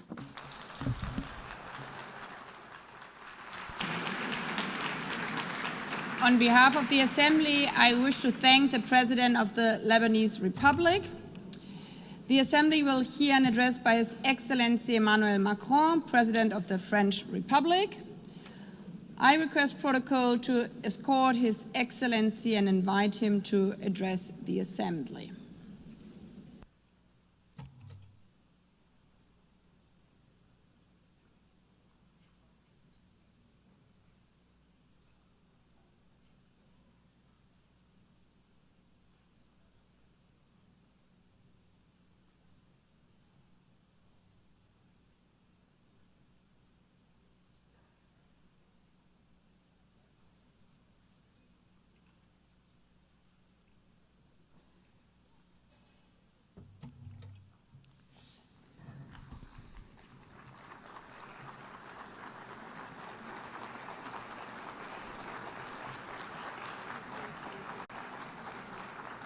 Madame la Présidente de l'Assemblée. President of the General Assembly, Secretary General, Deputy Secretary General, ladies and gentlemen, heads of state and government, ministers, ambassadors, and delegates. I am delighted to once again stand before you to issue an address at the 80th session of the United Nations General Assembly. 8 decades ago, we wanted to serve peace, development, human rights, and we've been doing that for 80 years. After that 80 years, we now have to take stock of our progress and ensure that we keep pace with today's world. In 1945, March, we adopted the Charter of the United Nations following 2 world wars. At that time, war was still raging in Asia. Decolonization had scarcely begun. The Soviet Union was extending its empire, and we counted deaths in the millions, and we unveiled the horror of the Shoah. Yes, at that stage of the world wasn't yet complete, but at the same time, nevertheless, we were, through resolutions and with resolve, building our desire to spare succeeding generations from the scourge of war, and we declared our faith in the fundamental rights of mankind, and we made a commitment to create the conditions for justice, to foster social progress, to practice tolerance, and to live side by side in peace. We were not dreaming, and we invoked our past to help us. And after 80 years, I want to say before you that we were right to dream. We had the right to dream. Our world today deserves the same resolve we had then in terms of working together. 51 of us were at San Francisco, and now 193 of us are gathered here in the General Assembly. The text that created this organization enshrined the principle of collective action and enshrined common values. It defined robust processes. And I know, nevertheless, how great frustration is.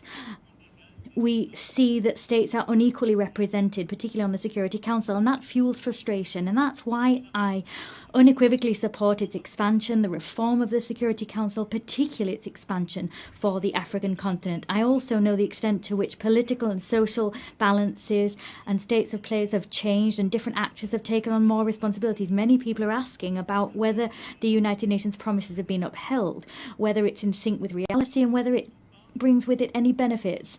Let us not kid ourselves. This 80th anniversary is not a fact that we can just accept. Conflicts, international, national, state conflicts are proliferating. The criminal and terrorist activity is proliferating, and people are deliberately trampling on the Geneva Conventions as if war was just about terror, revenge and victory. Haiti, Burma, Ukraine, the Democratic Republic of the Congo. The list is as long as it is unconscionable. There are more and more cases of violence being weathered by people whose nations are at war. Major transformation is also underway for us all across the globe. Climate change is not under control. Biodiversity is collapsing. Efforts that the majority of us are ready to make are coming up against the obstacles of the cynicism of a few that can make a difference but refuse to do just that still. And we see the technology picking up pace. They pave the way to horizons of opportunity, but they also pave the way for dangerous forces because they're not regulated. Global trade is weathering tariff wars, and that's another form of imbalance, globally speaking. Alarm bells are ringing out loud, but that doesn't extinguish hope. Our divisions do not mean a lack of hope did not mean Syria wasn't able to free itself from war. Ukraine is staying the course, and peace is possible in the Great Lake regions. We've also adopted treaties, ambitious agreements that some people thought were impossible. A treaty on pandemics, a treaty to protect the high seas, another to finance development.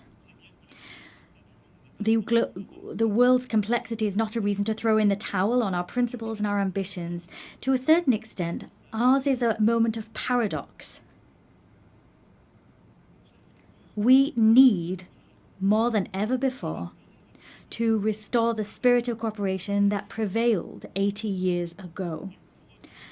And however, in spite of that, we're we're isolating ourselves. There's more and more divisions, and that's plagued the global order. The world is breaking down, and that's halting our collective capacity to resolve the major conflicts of our time and stopping us from addressing global challenges. France is proud to be among the people of the United Nations and pay tribute to all the people that serve them, soldiers wearing blue helmets that maintain peace where no one else wants to go, humanitarian personnel and healthcare workers that come to the aid of the most vulnerable, legal specialists, observers, rapporteurs that bear witness to the reality, ensure that the rule of law can prevail, that arbitrary whims do not rule the day.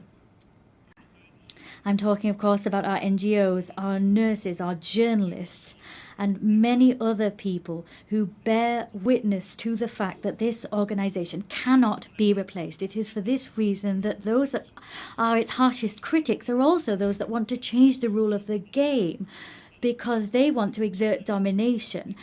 And these are people that do not want the common good to prevail. They want to serve their interests, and that is the major risk of our time. The risk of seeing the facts as they are just become the ongoing state of play. We don't want to see might is right prevail, but that's the risk. We don't want to see the selfishness of some people win the day. That's the risk. The risk is that some people, an elite, will decide the course that the world will run, and that they will forget that there's an international community. There needs to be respectful relations between peers. There needs to be cooperation between peers.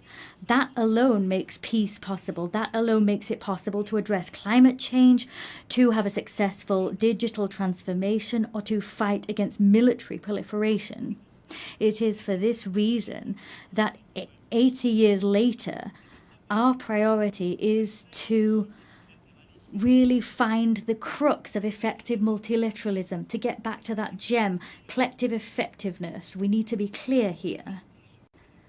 The anti-game of some people makes it almost impossible for our organization to be collectively effective. They're playing against us. We need to work together to get back to that collective multilateralism. There's no point here in dividing the North from the South to think that there can be a united West in the face of a global South. That's a pipe dream. That's a vestige of an era where we wanted to isolate ourselves in blocks, pitting ourselves against each other. Here at this forum, there are only men and women that don't share the same religion. They have different visions. Their civilizations sometimes differ, but they have decided one fine day that building peace, rising up to challenges, particularly the challenge of inequality or the major transitions of the world, they forgot their differences to cooperate together. It is for that reason we need to consolidate existing rules and the institutions that guarantee our collective authority and our collective effectiveness. Human rights remain the very fundamental pillar of the United Nations House, and they give coherence to all of the action we undertake. And at a time when conflicts spread and increase in number, we also have mass human rights crises that we're facing at the same time. Our duty is to ensure that there is a respect for international humanitarian law. We proposed ensuring that as part of the global initiative that we champion alongside a number of counterparts: South Africa, Brazil, China, Jordan, Kazakhstan, and the ICRC. Let us support the ICC in its fight against impunity. Let us allow the orders of the ICJ to be implemented, their rulings be upheld. The authority, the force of law is our best chance in stopping the rule of might is right from prevailing. Upholding our values is the only way of throwing out a double standards principle. We've always called out that principle since we came together as a global parliament. Peace and security are everything. For that reason, it's so important for Ukraine to resist Russia and have peace. They need to get their territory, their children, their wealth, and their future back. The Russian aggression is not a problem of Europe, but rather a problem which plagues us all. It's our problem. It poses the eternal question of the force of law against might is right, freedom against imperialism. Ukraine didn't want war. Ukraine wants peace. France too wants peace. The Europeans want peace. The United States of America want peace. As such, Ukraine has a fundamental right, that is to live in security and to no longer fear that Russia will attack once more. It is for this reason France, with the United Kingdom, built a coalition of the willing, bringing together 35 nations to give Ukraine crucial security guarantees for the long term. As such, we're creating the conditions for a robust, just peace which will allow the Ukrainian people to really be masters of their own fate. And what happened in recent weeks in Poland's airspace, Mr. President, Romania, the provocations that we saw in Estonia and elsewhere are the proof that all European people are also challenged by threats of Russian destabilization. And unity can thwart those. Ukraine has often said it's ready for a ceasefire and can agree to negotiations. It accepts them. It's now up to Russia to prove that it can choose peace, even at a time it's stepping up attacks against Ukrainian civilians and the provocations to which I've just referred. France is ready as we wait to stand shoulder to shoulder with Ukraine alongside our European partners and all those that understand that we need to hold Russia back to preserve the global order. And I welcome the proposal we saw a few hours ago from the President of the United States, recalling the gradual weakening of the Russian economy. I welcome what he said, the on-the-ground failures of Russia. In more than 1,000 days, Russia's hardly gained 1% of Ukrainian territory. There have been so much loss, so many civilian victims, and few territorial gains. I welcome the fact that the President of the USA believes in Ukraine's ability not only to hold the course, but to uphold and ensure its rights prevail with us. It's because there is this refusal of double standards that France will stand side by side with Ukraine as we do for peace in the Middle East. Yesterday, we adopted a credible plan to put an end to the war in Gaza, to preserve a two-state solution, Israel and Palestine, to allow the release of all hostages and to save so many lives. We've charted a course towards peace, which requires first and foremost that hostages still in Hamas's hands are released, that strikes on Gaza cease. And I am delighted that Saudi Arabia and France have convinced a large number of the members of this assembly to sign the New York Declaration. 142 members of this assembly have signed that declaration.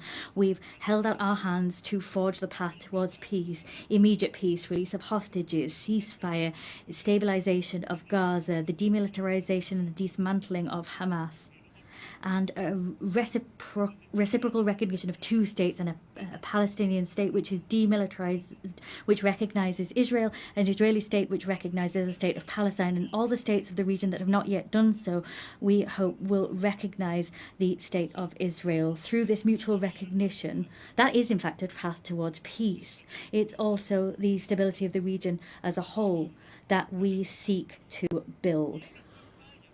There cannot be any security or stability for Israel if we have a permanent war being waged with its neighbors, peace with Palestine, in the West Bank and in Gaza, and throughout Jerusalem, peace in Lebanon.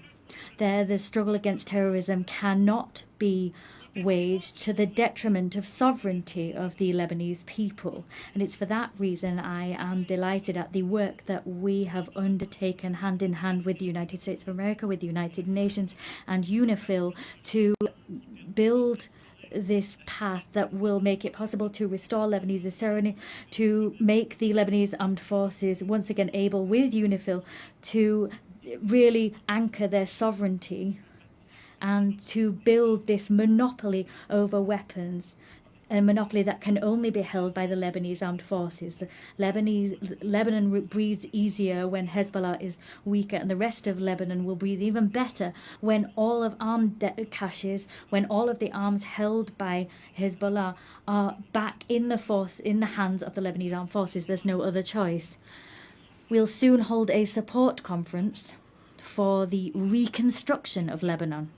And we'll also support the conference that our Saudi friends will hold, supporting the Lebanese armed forces.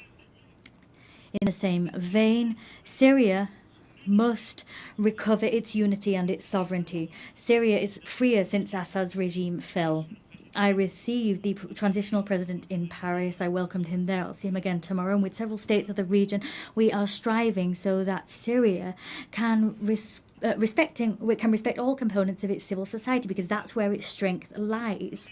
At the same time, it's in finding that unity once more, they will be able to also fully recover their sovereignty. The region can only be in peace if the Iranian nuclear program that has been partially destroyed is once again fully under control. It is for this reason France, Germany, the United Kingdom triggered by way of a collective agreement a process leading to the restoration of all international sanctions previously imposed upon Iran. Iran alone is responsible for being in breach of its obligations, but they have decided to open the doors to the IAEA and allow them to inspect HEU stocks and to conduct inspections. The next steps to come will be decisive. Either Iran makes a gesture and goes back to the path of peace and accountability that make it possible to get back on course and for the IAEA to do its work and for stockpiles to be transferred, or sanctions will have to be imposed. I'll have an occasion to meet with the President, if needs be, tomorrow. On each of these crucial issues, France puts forward concrete proposals, solutions. The plan for the war to stop in Ukraine exists. The plan to make peace in the Middle East is on the table. A plan to put the Iranian nuclear program back under proper control exists. The plan to restore the full sovereignty of Lebanon in the south exists. We always want to be the partner of all of those who share this demand that everyone take effective action. However, there is a risk that we will stop taking action and look away from too much suffering. The humanitarian tragedy currently in Sudan is undoubtedly the biggest of those facing us today. It's up to us collectively to rally, to mobilize, as we did in Paris in 2024. Let us coordinate our efforts to act together so that the warmongers accept negotiations and put power back in civilian hands. In the same way, in the Great Lakes region, the sovereignty and territorial integrity of the Democratic Republic of the Congo must be upheld. We need to return hope to the people of Kivu and to the hundreds of thousands of people that have been displaced. And it is also for that reason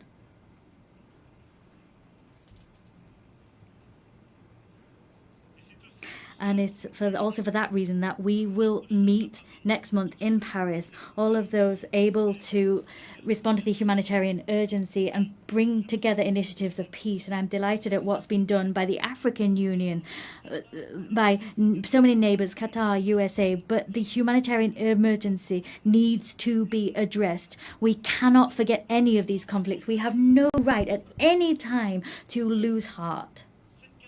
This capacity to take a leap of action is our source of strength. That's what brought us together 80 years ago. We have no right to get tired, to show fatigue. There are so many crises, one after the other. I'm quite clear-sighted alongside you when I look at today's world. Everywhere we see the risks of proliferation once again return and new threats emerge. There is an urgent need to rebuild a credible framework, a verifiable framework to combat any nuclear proliferation, to rebuild a credible framework to once again contain these threats, ballistic proliferation. I'm not forgetting bacteriological, chemical threats or the new risks that posed by AI, cyber technology, space technology, quantum technology. We have common frameworks, but they've been weakened in all of these domains in recent years, sometimes because some people sort of said they were outdated, and sometimes because the rules for verification weren't properly observed, sometimes because the pace of technological development meant that these frameworks, their capacity to innovate, was not enough. Technological change was going too quick. However, we've got no right to give up. Ours is, we have to build that crucial framework for peace. The same demand for effectiveness, effective multilateralism is one that we need to uphold for our global challenges. The Secretary General attaches great importance to our organization, and he has ambition for it, and that's shown through his initiative UN 80, and I share his concerns about our organization. Yes, we need, at this time of disarray that I talked about as a result of these major issues of war and conflict, we can't forget there are so many global challenges that mean that we must all come together. Let us stare straight in the face global imbalances, all economies affected. All economies, and I'm speaking as one of the richest among them, but also middle-income countries, developing countries, and of course the poorest nations among us. All of us, if we can't have organized international debate on major global imbalances, if our response is a fragmented one and we don't work together, we exacerbate these problems. Today, our challenge is to look at how we can help China to develop the internal demand that it really needs. How can we ensure that productive capacities that China's been able to develop in recent years, these technological capacity, sometimes there's technological transfer, and that's good, but they need to be conducted hand in hand with harmonious development and respectfully the environment. How can we correct US trade imbalances? How can we do that through corrective measures, not through tariffs that takes the rug out from under international trade?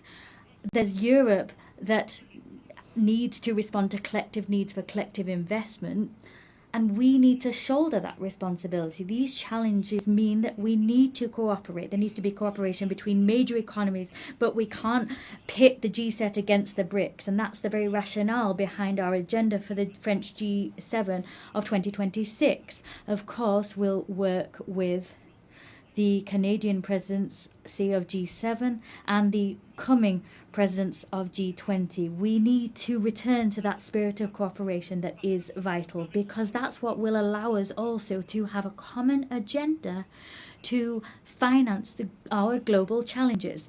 Let's take a look at things today. Everywhere we're reducing, eroding our common ambitions to finance major global challenges. Collective financing for healthcare is plummeting, as is financing for food security, as is financing for education. These challenges are, however, our challenges, even more than they were before the pandemic, the COVID-19 pandemic. And so it is absolutely pivotal that together we prove ourselves able to develop concrete solutions and find new financing to address our challenges. The European Union decided to mobilize. The Commission's President's speech was great in this connection. We are mobilizing financing as Europeans to meet these challenges, but we must do so within a renewed framework. That's what we tried to do together during the pandemic itself with our African partners, during the financing summit which we held in 2021. The work we did there was work we continued at the 4P summit, where we developed this pact for the prosperity of peoples and the planet. Ultimately, the agendas were the same. Together, we need to work together better to address global economic imbalances. We must develop an agenda of growth everywhere, but we must do that to also help countries to finance education, healthcare, stabilization and food security, and help them to address challenges of biodiversity and the climate. Let us come off the horns of a dilemma. We don't need to choose between growth, climate change and biodiversity. We can do everything if we mobilize private and public financing within a framework that brings together, reconciles east, west, north and south. That's the framework we've built. And now what we need to do is expedite the transition that's already underway. And I thank you all. The heads of the World Bank, the IMF, have commented on these efforts, but we need to go faster. The frameworks we developed have already become obsolete. We need to mobilize more private financing to accompany transitions in middle-income countries, developing countries and the poorest nations. We must develop guarantee mechanisms that losses will be covered, and we need to mobilize more private financing to help those countries and help them to grow. That is vital if we want to avoid crises, destabilization tomorrow. This agenda is an agenda which brings us together. And in some way forces some people to cast aside selfishness and avoid a situation whereby others are alone facing their challenges. It is for that reason we must also continue. Whatever the ill winds that blow, continue to mobilize to stop biodiversity loss and help the climate. As I was saying, together we were able to notch up victories recently. The Nice Treaty that entered into force through collective rallying. We finally have a regulation framework for our oceans. That was something we'd been waiting for decades. The same collective mobilization is what we must see on plastic. We need to develop an international treaty that aims to put an end to plastic pollution. The same mobilization is what we need to have to mobilize biodiversity credits and give more consistency to our carbon credits. This same rallying needs to be seen as we move towards the Berlin COP. France and Europe will be at that meeting, and we will be in step with the 2030 goals. We will mobilize all financing necessary to usher in this transition, whether that be public or private financing. We have no right to turn away, stray from the course towards the goals we set ourselves. We have no right to simply crumble and become isolated. As you've seen, all of these global challenges, education, healthcare, agriculture, food security, biodiversity, climate, the fight ultimately against all inequalities that destabilize our global order require the same spirit of cooperation, the same spirit that I talked about, the spirit we showed in the face of war and destabilization. Our challenge is the fact that crises, there's a plethora of them, they're growing in number. My speech was long and quite comprehensive, but I do reassure you I'm coming to an end. But I forcefully say to you once more, in spite of all that, in spite of the long list that sometimes gives the impression that we might be overwhelmed, our duty is to remain on our feet and to continue to act together. 80 years ago, those that preceded us were facing collapse. The war hadn't finished. The worst had just come to pass. A world already divided was kind of stuttering, and it was up to them to build the treasure that is the United Nations. We could overwhelm our assembly, level criticism against it, reproach it for everything. Not all reproaches are fair, some are. This assembly is us.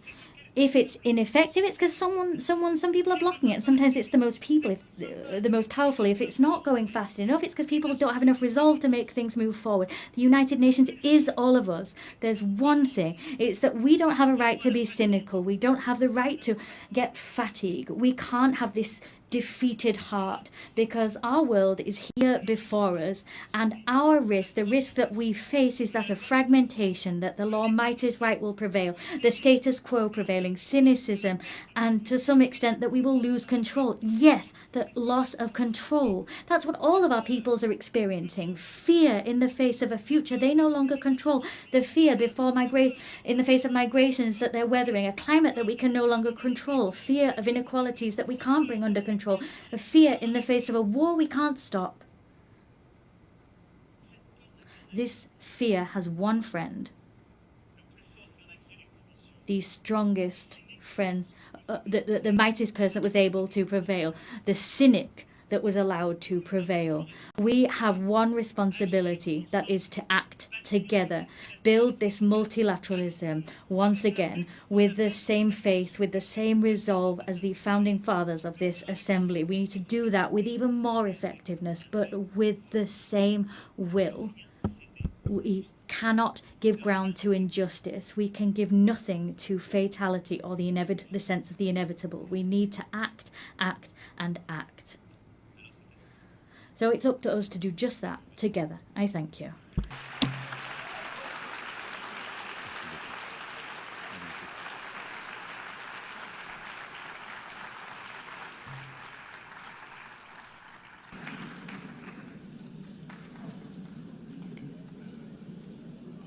On behalf of the Assembly, I wish to thank the President of the French Republic.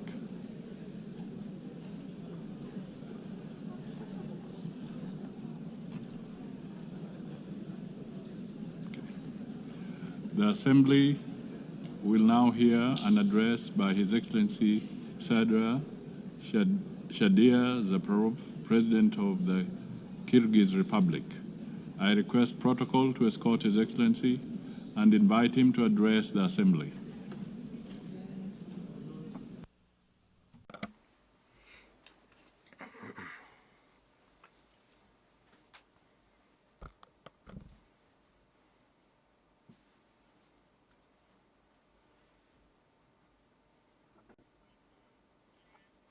Madam President, Mr. Secretary General, distinguished heads of delegations, ladies and gentlemen, allow me to sincerely congratulate Ms. Annalena Baerbock on her election as the President of the 80th session of the United Nations General Assembly and to wish her every success in her work.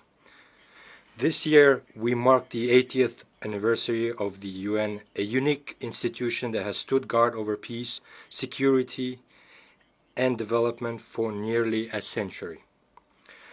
Over these 80 years, despite numerous conflicts, the world has fortunately been spared the outbreak of a Third World War. The United Nations has undoubtedly played a key role in this achievement. The organization has become not only an international platform for dialogue, but also played a special role in preventing global conflicts. Today, the trend of regionalism in world politics is strengthening. We are witnessing continued price hikes, a shortage of liquidity, and a war of sanctions in the global economy. The threat of terrorism and extremism has spread across all countries. Despite criticism, the UN remains the only truly universal organization endowed with both moral authority and institutional capacity. Today, Kyrgyzstan takes pride in the political stability it has achieved and in the ongoing social and economic transformation. These achievements did not come easily to us. For us, the price of attaining freedom and independence was very high.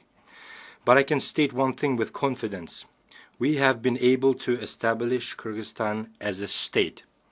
This achievement allows us to set ambitious goals for the future. International organizations, including the UN, recognize Kyrgyzstan as one of the freest and most stable states on the Eurasian continent with a strong civil society. A large-scale and irreversible fight against corruption and crime is considered a priority area of state policy in Kyrgyzstan. Today, our task is to pursue political modernization and economic development in line with the demands of tomorrow. We are committed to improving the investment climate, building an information society, and establishing fair and transparent public governance. Ladies and gentlemen, every year in New York, leaders of all world's nations gather to once again remind themselves and each other of the great mission for which UN was created. I too have come to New York with this mission. Today, my diplomatic staff have prepared a polite text that takes into account the international diplomatic situation. However, this year, standing at this high podium, I decided not to speak as a diplomat. This year, from this podium, I wish to speak not only as the head of state, but as an ordinary person and a citizen of my country, openly expressing my true thoughts and reflections on the international events happening in the world. This year marks the 4th time I am delivering a speech at the UN General Assembly. For 3 consecutive years, I came here and delivered pleasant, beautiful words. But today, I have decided to speak openly and directly about the problems that trouble the hearts of millions of people. In different parts of the world, in Europe, the Middle East, Africa, and Asia, new armed conflicts and wars are erupting. Millions of people losing their homes are forced to abandon their native lands, and millions become victims. Who suffers the most? First and foremost, ordinary people. We cannot turn a blind eye to the suffering of many peoples. Palestine, Ukraine, Sudan, Syria, and others where hostilities continue. Civilians are dying and human rights are being violated. The world community, applying double standards, prioritizes these conflicts as more or less important, depending on its own geopolitical interests.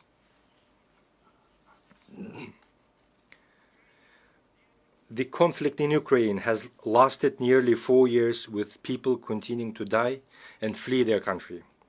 We support the efforts of US President Donald Trump and Russian President Vladimir Putin to seek solutions for a peaceful settlement of conflict in Ukraine.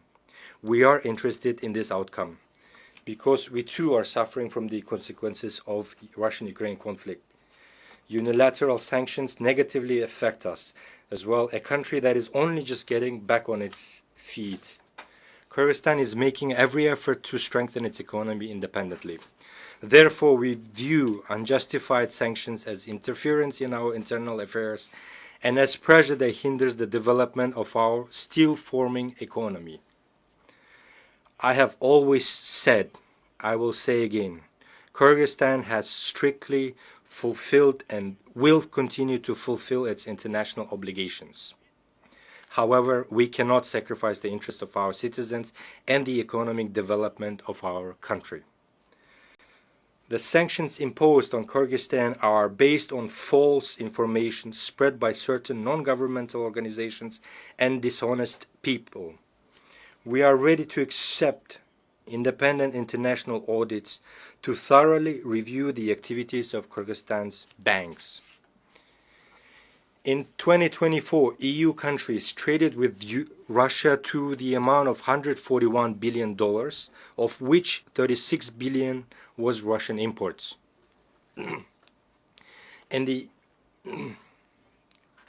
and the UK, which imposed sanctions on 2 of our banks the same year, traded with Russia for $2.2 billion. Frankly speaking, some keep the option of cooperating with Russia in defense of their own interest, but forbid others from doing the same. How should this phenomenon be called? Before demanding something from others, be an example to yourself. You demand from us not to cooperate with Russia, yet you yourselves are cooperating extensively. We, in fact, have far deeper economic relations with Russia than you do.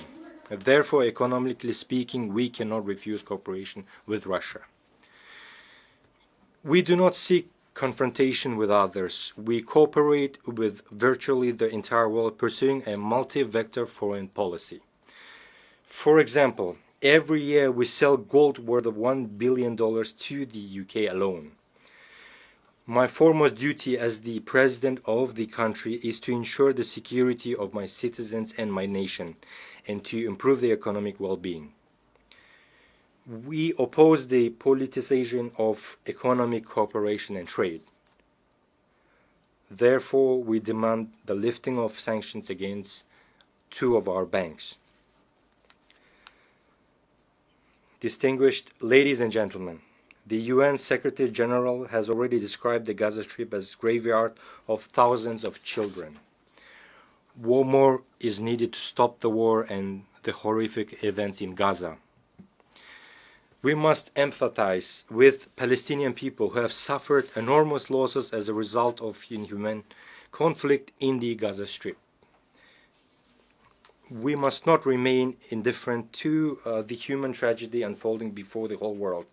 We demand an end to genocide against the Palestinians and the commencement of international judicial investigation by the UN International Court of Justice.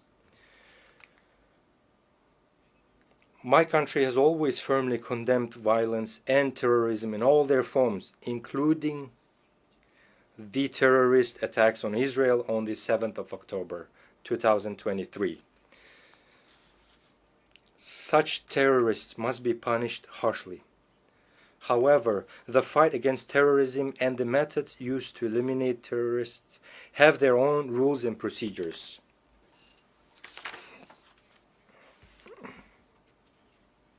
those methods must be used. Because of actions of such terrorists, millions of ordinary civilians should not perish.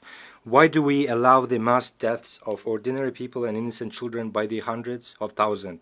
The only way to establish a lasting peace is to implement the principle of two states for two people. Palestine must gain independence based on 1967 borders. We also condemn the recent rocket strikes on the territories of Qatar and Iran, since such attacks infringe on the sovereignty of independent states, create threats to regional stability and security, and run counter to the norms of international law. The fight against terrorism and modern threats in Gaza, Iran, Lebanon, and other regions must be proportionate to their scale and nature. Civilians, women, and children must not suffer and be sacrificed. Distinguished ladies and gentlemen, as a neighboring country, Kyrgyzstan considers it important, especially in these difficult times, to provide comprehensive support to the Afghan people by integrating Afghanistan's economy into the regional and global economic processes. To isolate Afghanistan at the international level and deprive it of foreign assistance is wrong. It is unjust. We believe that the use of financial instruments for geopolitical and ideological gain, thereby deepening the humanitarian crisis, is an act of injustice and inhumanity. Therefore, we are convinced that the assets of Afghanistan frozen by Western countries in the amount of $9 billion must be returned to the Afghan people as soon as possible. These funds could contribute to the restoration of infrastructure, expansion of access to credit through local banks, the development of agriculture, and the creation of new opportunities for millions of people living in poverty.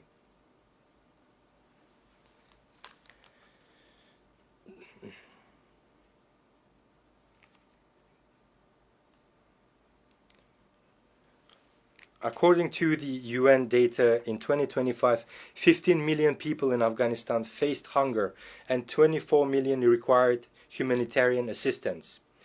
As we all know, at the beginning of September, more than 2,000 of our Afghan brothers lost their lives as a result of an earthquake.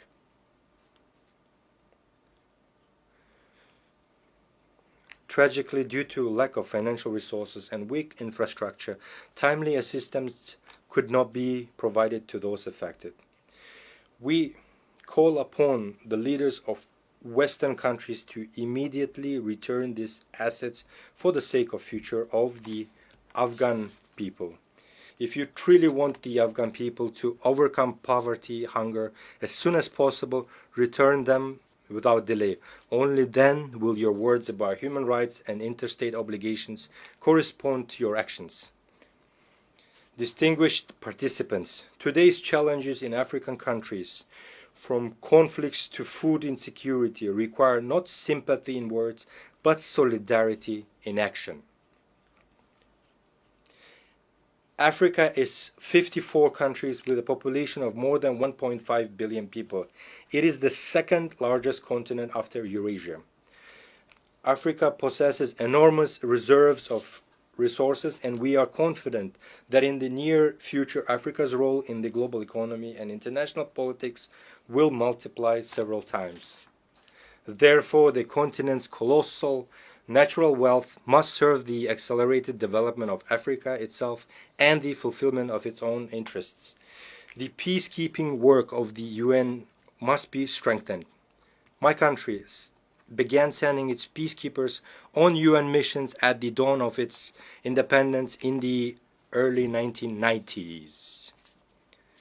This once again proves that we are sincerely wish to contribute to the cause of strengthening peace and security in the world. The contribution of a state should not be determined by its size, but by the depth of its commitment and sincere desire for peace and solidarity. We support the strengthening of international treaties, including the Treaty on Non-Proliferation of Nuclear Weapons. It is important to educate the younger generation to perceive a world without nuclear weapons. It is essential to raise awareness among young people about the devastating consequences of weapons of mass destruction. The International Day for Disarmament and Non-Proliferation Awareness, initiated by Kyrgyzstan and supported by the UN member states, is an excellent platform for implementing this concept. Kyrgyzstan is one of the initiators and the depository of Treaty on Nuclear Weapon-Free Zones in Central Asia.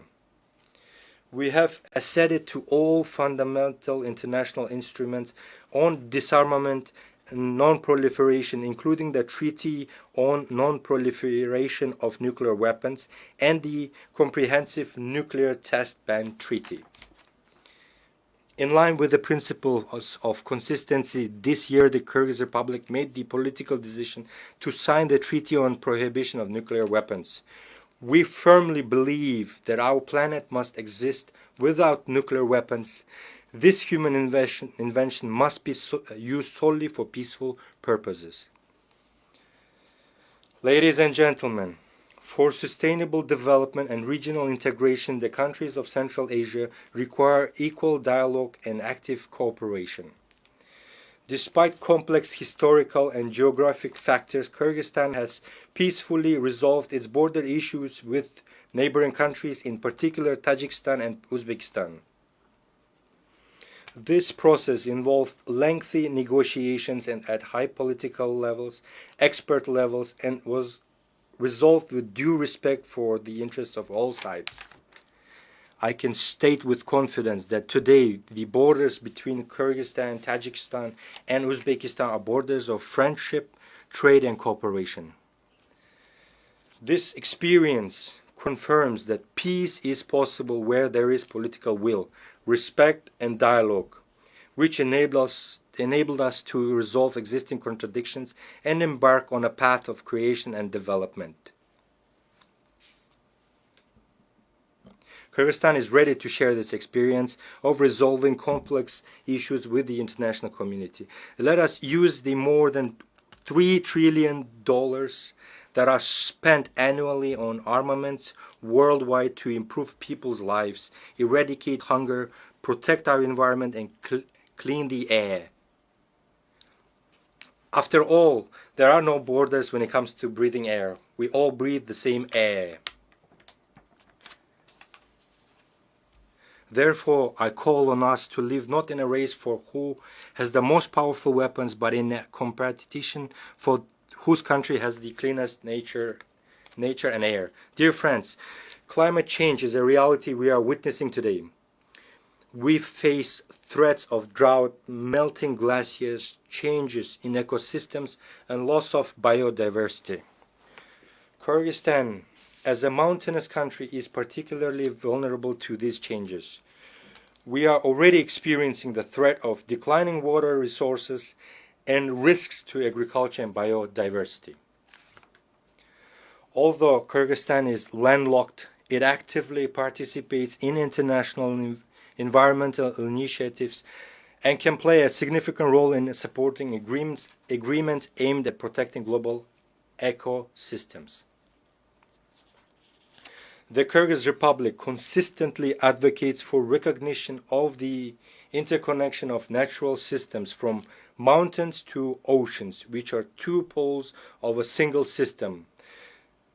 The future of the oceans begin on the mountaintops. In this context, we ratified the agreement on conservation and sustainable use of marine biological diversity and became among the first 60+ countries to join the agreement. Rivers that sustain marine and coastal ecosystems originate in mountains.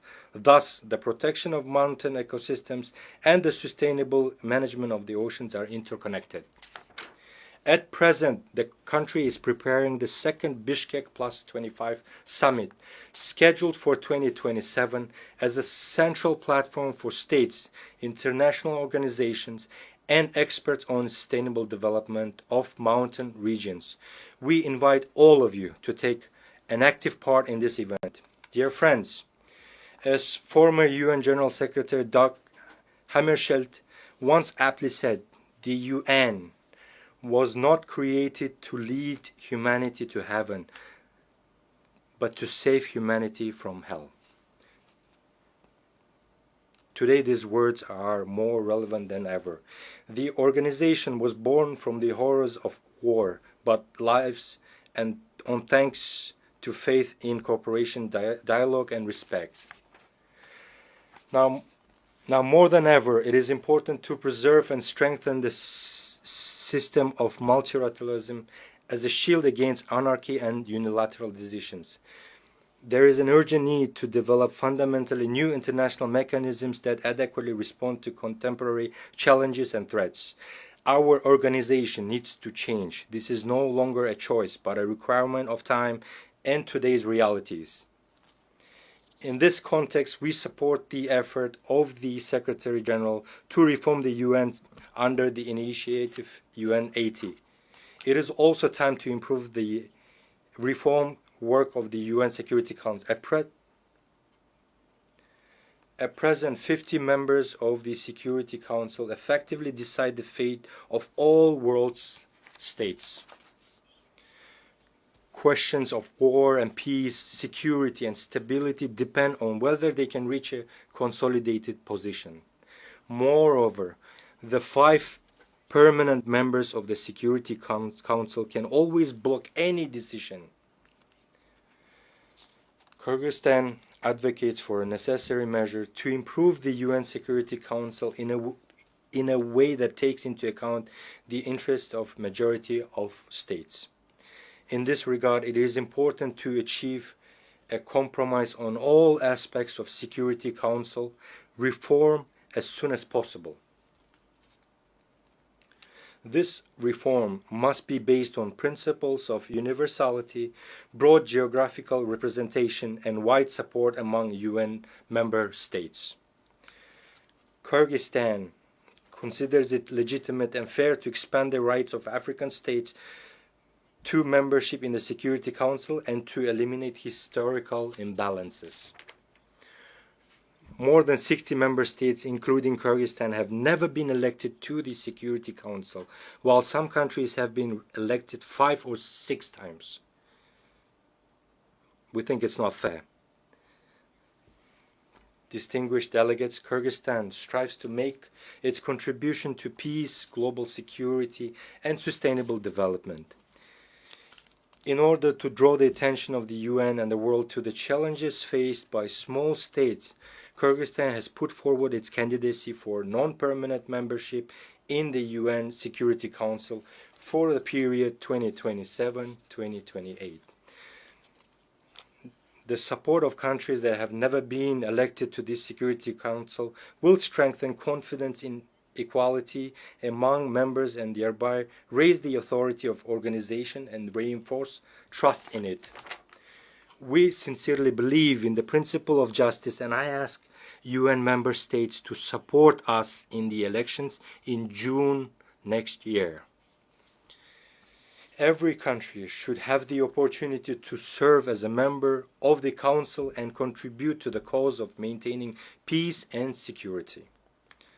I can confidently say that Kyrgyzstan is among those states with the experience needed to raise meaningful issues in the Security Council.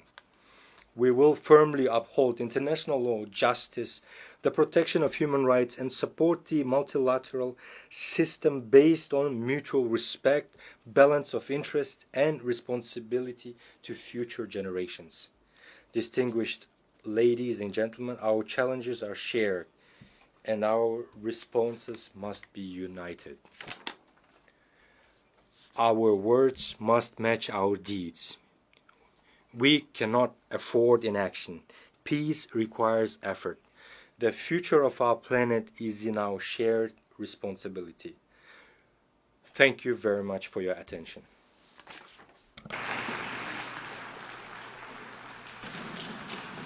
On behalf of the Assembly, I wish to thank the President of the Kyrgyz Republic.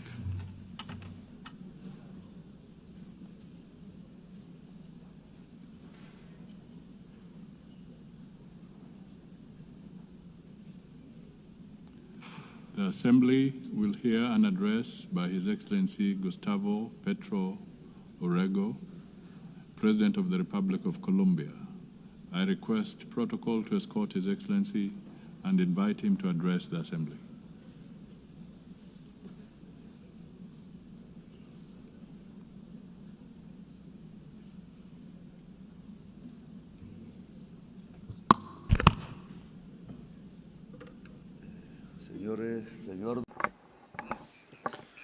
President of the General Assembly, this is my last statement as President here. It's the fourth time. In my first speech, I announced that it was very likely that there would be conflicts in Ukraine and Gaza and in Palestine, and that I suggested that there be a peace conference, but those who don't have bombs or large budgets are not heated here. Well, 4 years later,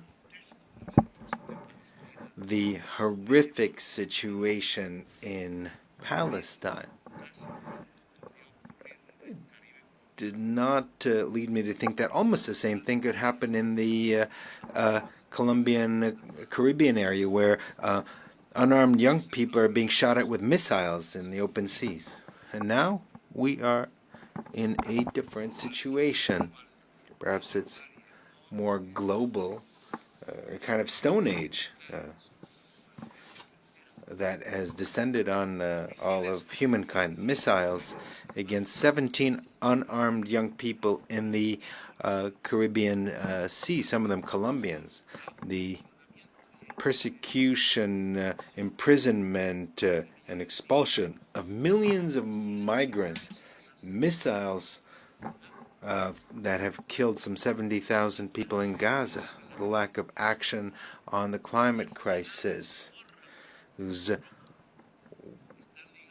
All this is linked, and all this has the same cause. Migration is simply an excuse so that a rich society, rich, white, and racist, believes itself to be the superior race and is not realizing that its leaders are leading it to the abyss, to its own distinction, together with the rest of humanity.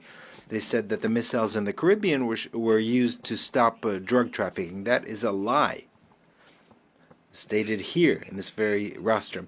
In 2023 and 2024 were years when the largest amount of cocaine was seized, and over 700 drug traffickers were extradited to the United States in Europe. I extradited them, and my government confiscated the cocaine, and we didn't shoot a single missile, nor did we kill any youths. The years where I was able to prove that it's more effective to substitute coca crops than eradicate them, than forced eradication using poison, and forcing peasants to use it. The violent war against drugs was a failure, and I replaced it with an effective anti-trafficking policy, not based on a mix-up between an inert substance, that is drugs, with people who actually use it and practice it. But what was necessary is to destroy dialogue and to shoot missiles.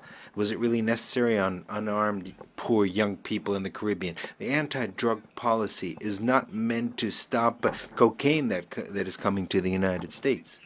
The anti-drug policy is to dominate the peoples of the South as a whole. You shouldn't look at the drugs, you should look at who has the power and who dominates. This is why I speak to you as a decertified president. I've been decertified by President Trump, without him having any right to do this, a human right or divine right or any sensible reason. They want to force by violence tens of thousands of peasants to do what the U.S. government wants to do, which are influenced by mafia groups in Colombia.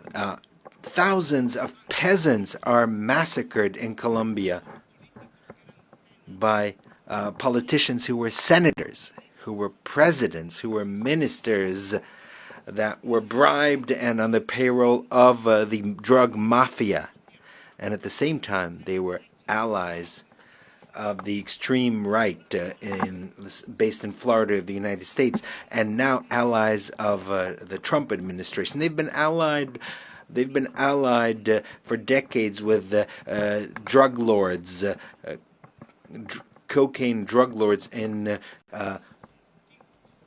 Colombia.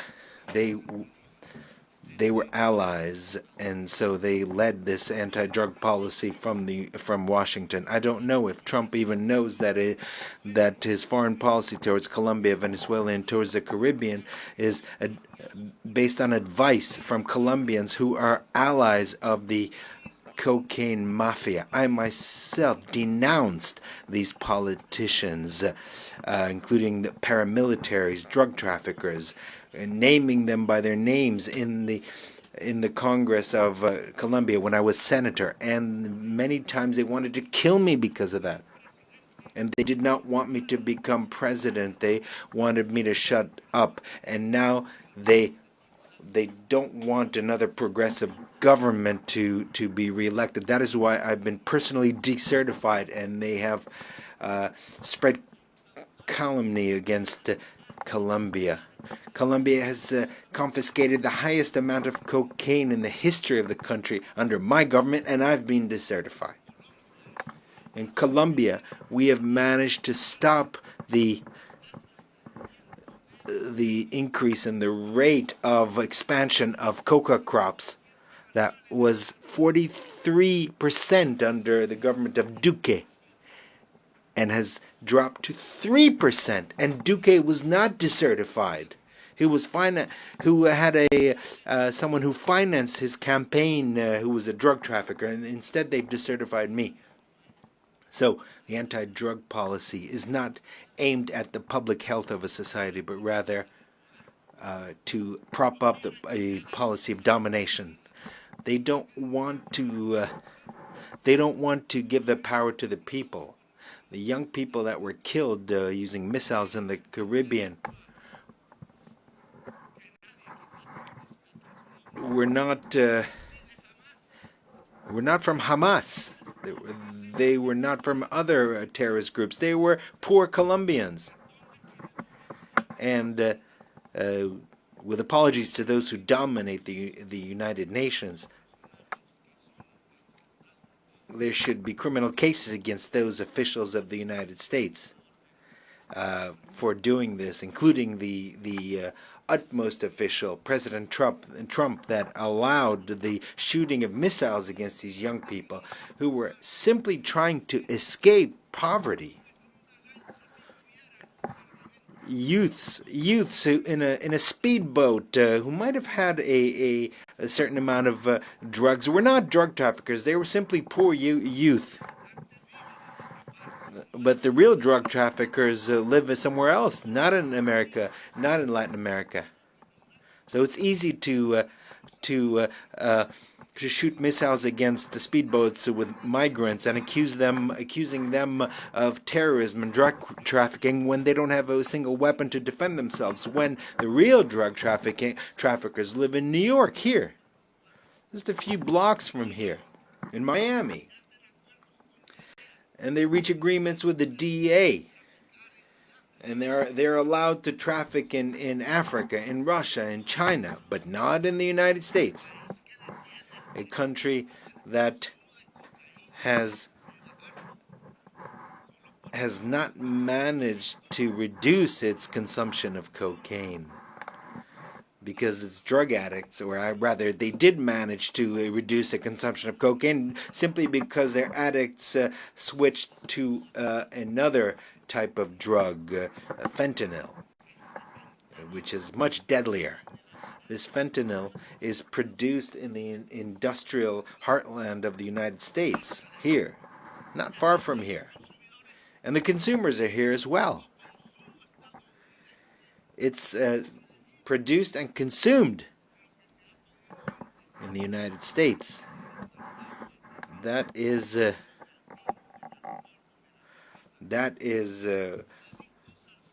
worst.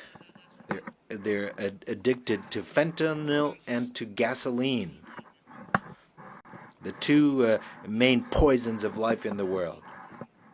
And gasoline is even worse than fentanyl.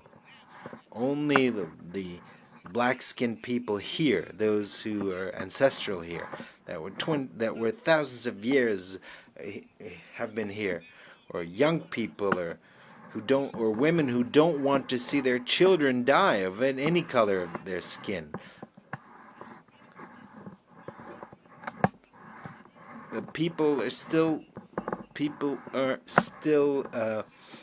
hooked on fentanyl or hooked on television. Only they can stop this domination by the United States. The people who have taken to the streets in California, in New York, in Philadelphia, where the Liberty Bell stands, in spite of the National Guard that Trump sends out against its own people to shut them up, to the states that are free. These states are no longer uniting their efforts in the face of tyranny. The President of the United States does not know that 1 million Latin Americans have died.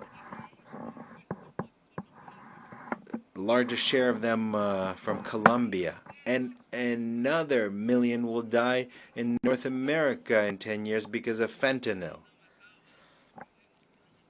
Cocaine killed 3,000 people a year. Today, fentanyl kills 130 per year, 30 times more. That is the outcome of 30 years by the United States of a policy that is absurd and that is leading its society to the horrific death due to drugs that kill the brain. And in this situation, Trump not only allows missiles to be fired at young people in the Caribbean, does not only imprison migrants, but also allows missiles to be killed against children, women, and old people in Gaza. He is an accomplice to genocide. It is a genocide, and we need to prevent it. This forum is a mute witness to a genocide. In a world where we thought that this was something only a legacy of Hitler. Here they don't speak of life, of the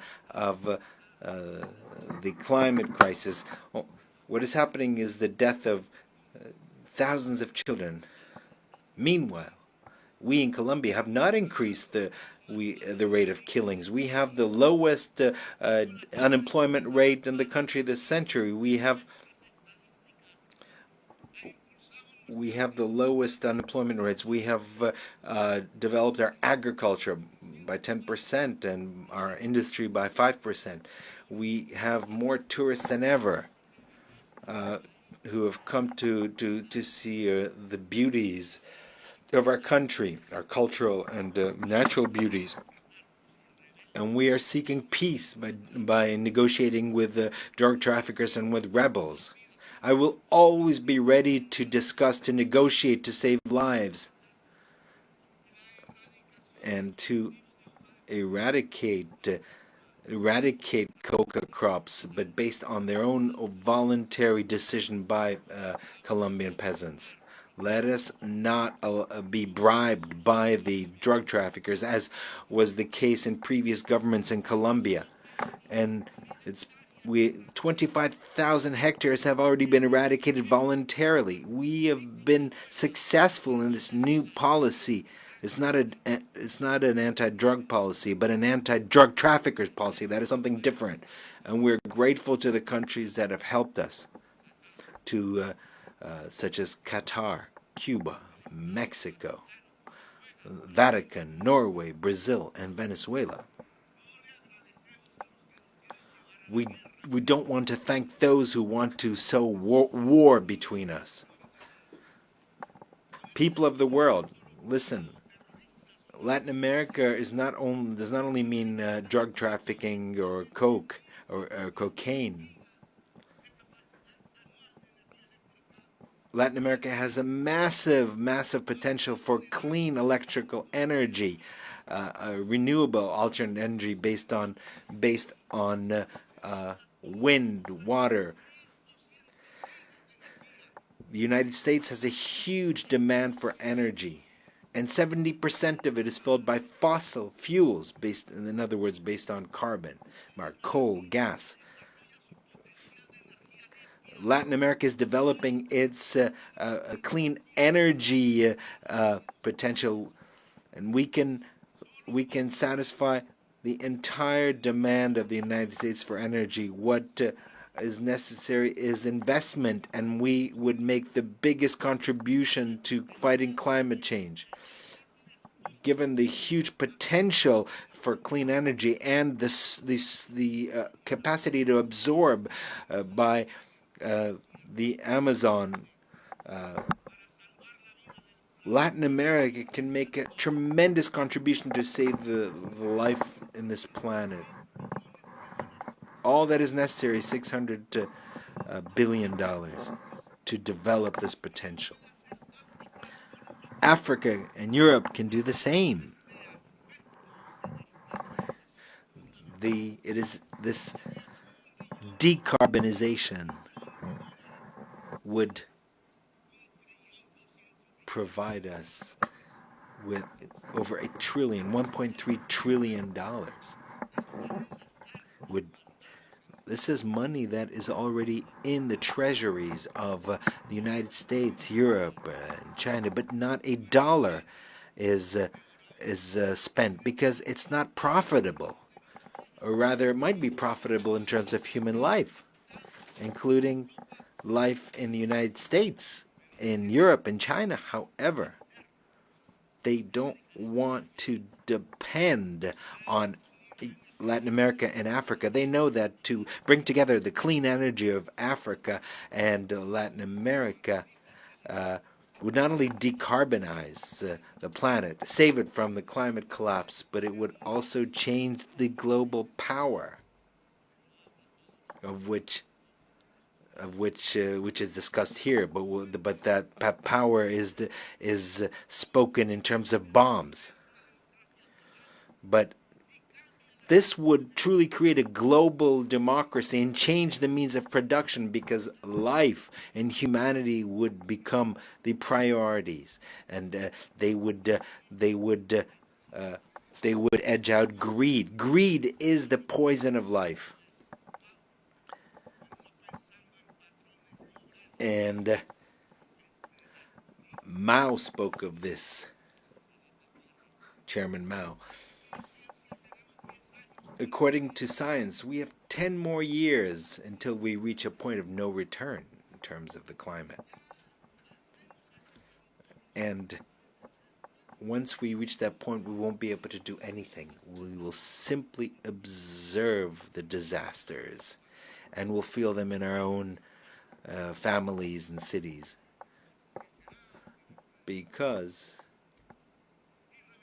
it will be irreversible. The extinction of life, extinction of human life there'll be an irreversibility of the process, and no technology, no political or social force will be able to do anything about it to stop this collapse. And we only have 10 years left. That is what science tells us. But here people don't believe in science. The most powerful man in the world does not believe in science. That is the irrationality. And Germany, the country of great philosophers, of Kant, Feuerbach, and others, was became prey of irrationalism in 1933, and today it's this country that is becoming irrational. The solution is to stop consuming fossil fuels and to quickly switch to water, wind, hydrogen. But the word decarbonization sounds subversive at the conferences of the most powerful countries, the G7 or G20 or Davos, among the rich. Just as 5 centuries ago, the word democracy sounded subversive here, or in Bogota, and in Paris, and in Madrid. These dollars that I mentioned here, 600 billion or 1.3 trillion. This is significant.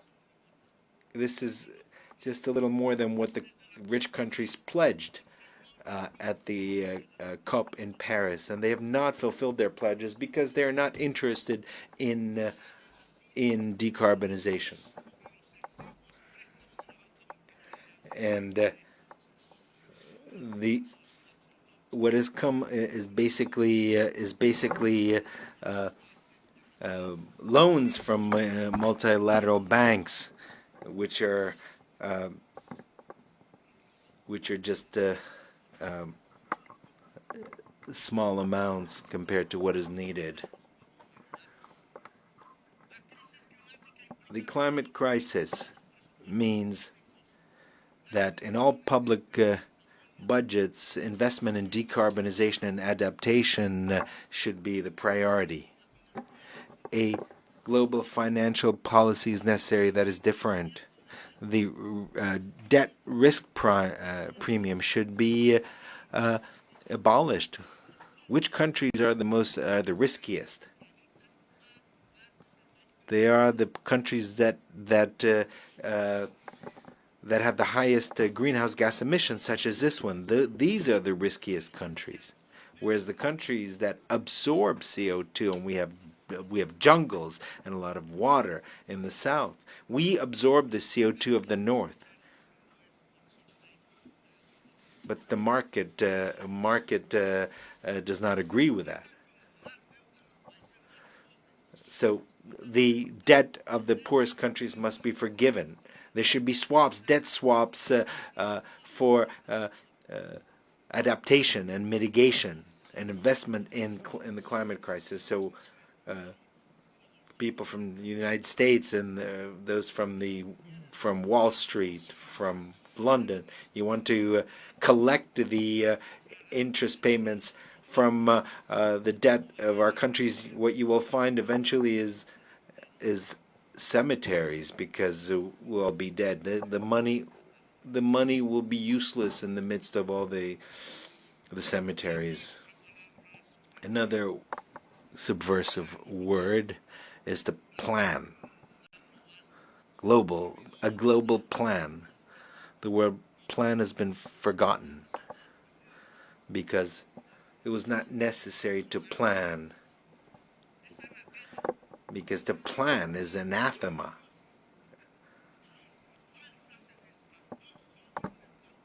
And there was a fundamentalist belief in the markets, thinking that markets would bring happiness. A Swiss economist, Arras, said this.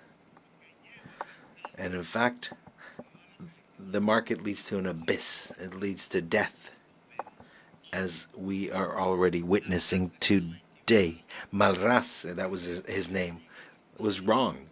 Neoliberalism was mistaken from the very beginning, and it's been guiding our countries for the past 50 years based on completely erroneous formulas. The plans should be binding on national states. There should be a global democracy supervised by a Security Council that does not have the right to veto.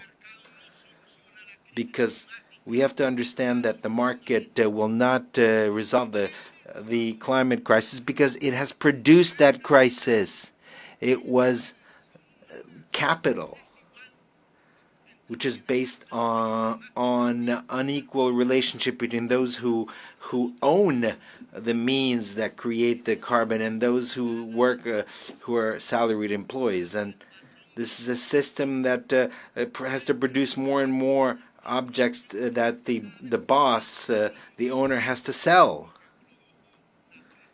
And the same thing for the production of fossil fuels. That is what has produced the climate crisis. Produce more, to consume more, to sell more, and thus create more carbon, more oil until we die. But this will not last forever because carbon and fossil fuels have reached the end, because that is perhaps will mean the end of capital in general, because if it's not the end of capital, it'll be the end of life. The owner of capital is an individual that has power. It's not a thing. It's not some kind of puppet. It is a human being with his greed, a slave to his greed. That is the individual who will seek to make sure that more and more oil is produced in their countries, even if it poisons his life, and continue to dig for more oil, even if it destroys the atmosphere and destroys life. So we have to choose either life or greed, either the Stone Age or local and global democracy, freedom or death, as Bolivar said, and that was his slogan, his red and black, white and white banner. Freedom red, death black, and possible peace white. That is what is necessary, is a revolution by the peoples of the world to overcome the climate crisis and not to allow this crisis to reach a global collapse. It is a revolution of the united peoples, of civilizations that need to engage in dialogue, more than states themselves. It is a revolution of entire humanity to save life on the planet, and perhaps with the cooperation of certain governments that want to support life. Today, the United Nations is experiencing a crisis, and there's a need to transform it. Today, we have nation-states gathered here who no longer have power, and that no matter how much they vote, they are ignored, because the nation-state has also reached its decadence, its ultimate fall. Because capital has become global. It's not contained in a state. Socialism was supposed to be global, but Stalin, in fact, in Yalta, condemned a global revolution that was occurring in Spain and in Greece, and it might have occurred in Latin America and other places. So humanity is a new political subject that has emerged rather than the nation state. And so the United Nations have to become a united humanity, even though a diverse but united humanity. A new subject is appearing in human history, and this is very important. And I think that this is wonderful, because we have to overcome the idea of a nation state to convert, to become humanity, but that humanity must be united. For that, there needs to be democracy around the world. There needs to be permanent dialogue in the midst of diversity. It is our differences that compels us to coordinate our action at the global level. Dialogue, yes. Humanity, yes. Humanity profoundly democratic, yes. Hopefully, a humanity of based on leaders who are free rather than a humanity that is basically slaves, just beasts of burden. A humanity that shoots missiles against young people that are defenseless armed people, or shoots missiles in a place of the world near where Jesus was born. These problems cannot be resolved with governments who are bribed by oil producers, by oil corporations. So a new political subject is emerging, a united and diverse humanity, united despite its diverse cultures. Meanwhile, the old societies of Europe are collapsing, and the United States is applauding its new Hitler. It's not listening to its own young people or its older people who died in Europe in the battlefields of Europe fighting against Hitler and against his criminal ideology. Today, the same thing is being done as Hitler did, building concentration camps for migrants. It's stated that migrants are of an inferior race, and they blame them just like Hitler blamed the Jews. They call them drug traffickers and thieves, whereas the majority of drug traffickers are blonde and have blue eyes, and they keep their fortunes in the largest banks in the world, and they don't live in Bogota or in Gaza. They live in Miami. They are neighbors of President Trump. They live in Dubai or in Paris or London. They don't live where there's poverty. But the missiles are fired against those where there's poverty. Tren de Aragua is a group that is considered a terrorist group, but that is not true.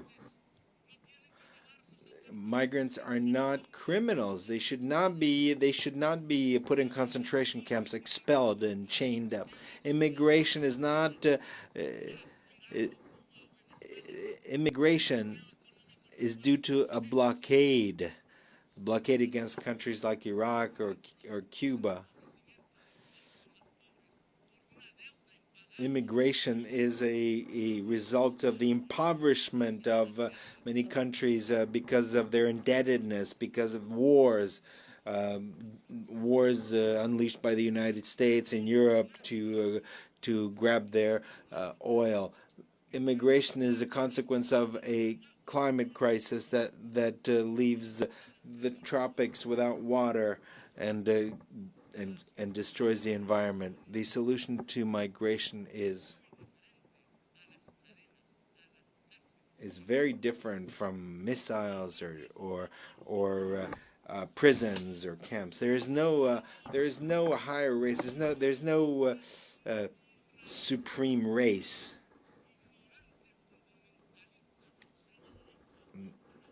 Only ignorant extremists think like that. All of humanity is made in God's image. They use immigration as a scapegoat to do nothing against the climate crisis, which will put an end to life. They use immigration to get the votes of the whites, but what is necessary is to put an end to the consumption of CO2 and oil, and stop drilling for oil. We need a different world, a humane world. And first and foremost, we need to stop the genocide in Gaza. Humanity cannot allow a single day more of this genocide, or for the genocidal Netanyahu and his allies in Europe and the United States to continue. The United Nations must uphold the decisions of the International Court of Justice. International law is the basis of civilization and of its wisdom as distilled in history, and it must make sure that the decisions of international justice are implemented, are applied.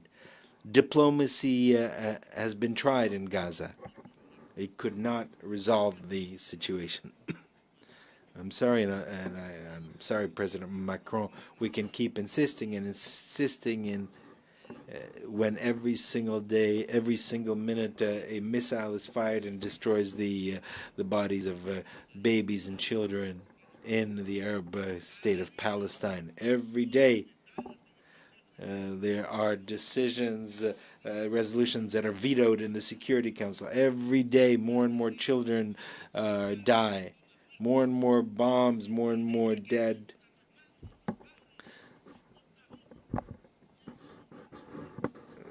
Perhaps those who do this, who shoot this, are robots. Maybe they don't have their own children. They're not human.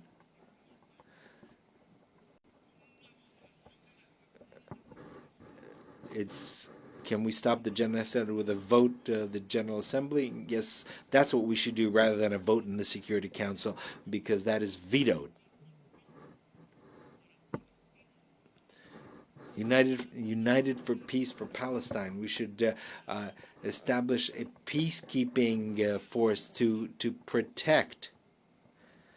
What's necessary today are words, not blue helmets that are often lack training, and they're not ready to do this. No, what we need is a powerful army of countries that do not accept genocide. That is why I invite nations of the world and their peoples, most importantly, as an integral part of humanity, to bring together weapons and armies and to defend Palestine.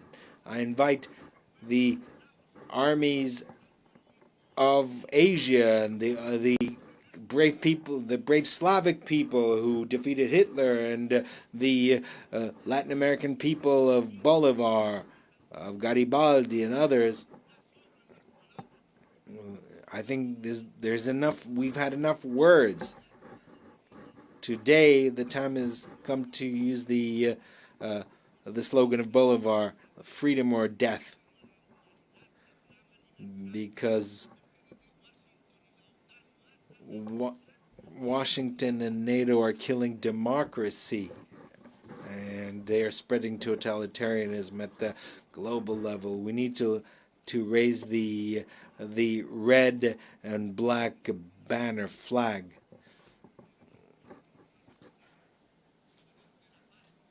Without forgetting the white color, which was the color of peace and the color of hope in the heart of humanity. The United States no longer teach democracy, but rather kill democracy, especially among its immigrants, filled with greed. The UN should begin its change by stopping the genocide in Gaza with a army of liberation and salvation, and there should be a decision here taken in the General Assembly without any veto. After Gaza, we can start working on decarbonization so that we can found a truly global democracy and a new Security Council can be established without any vetoes, and where its decisions would be binding, and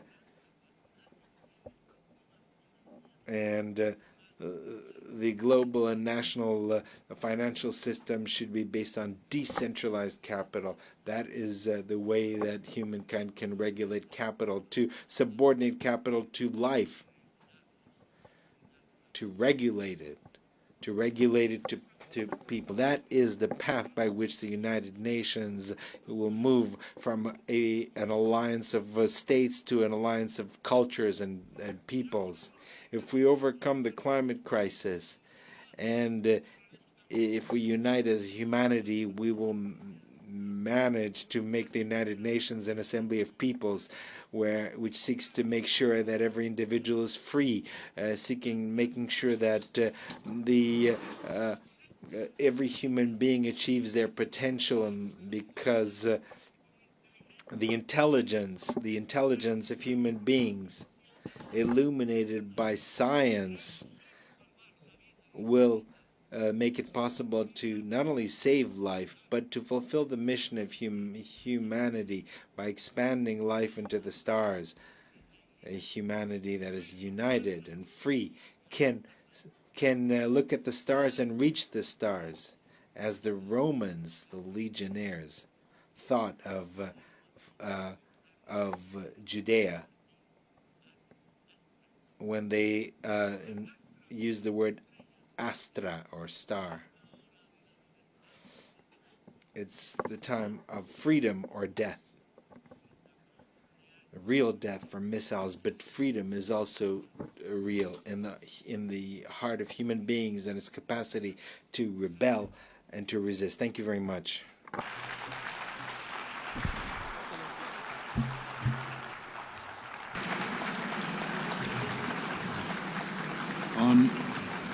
On behalf of the Assembly, I wish to thank the President of the Republic of Colombia.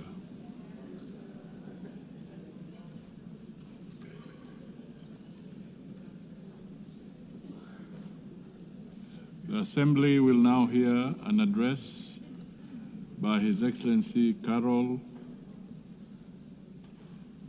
Nawrocki, President of the Republic of Poland. I request protocol to escort His Excellency and invite him to address the Assembly.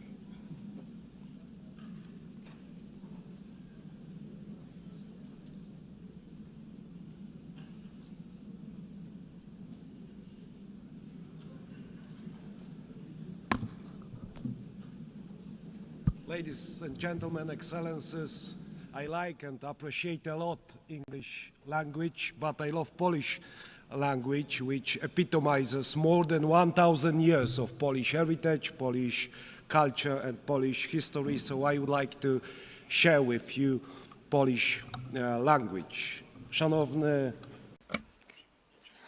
Distinguished Mr. President, Your Excellencies, esteemed delegates, I am standing here for the first time as President of the Republic of Poland.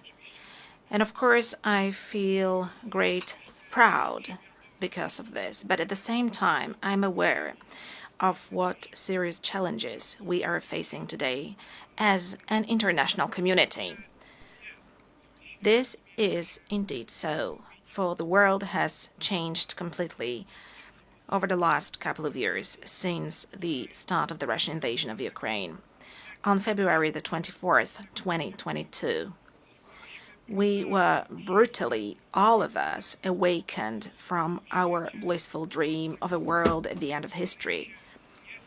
The history did not finish, and the history will not finish, and we need to be aware of that.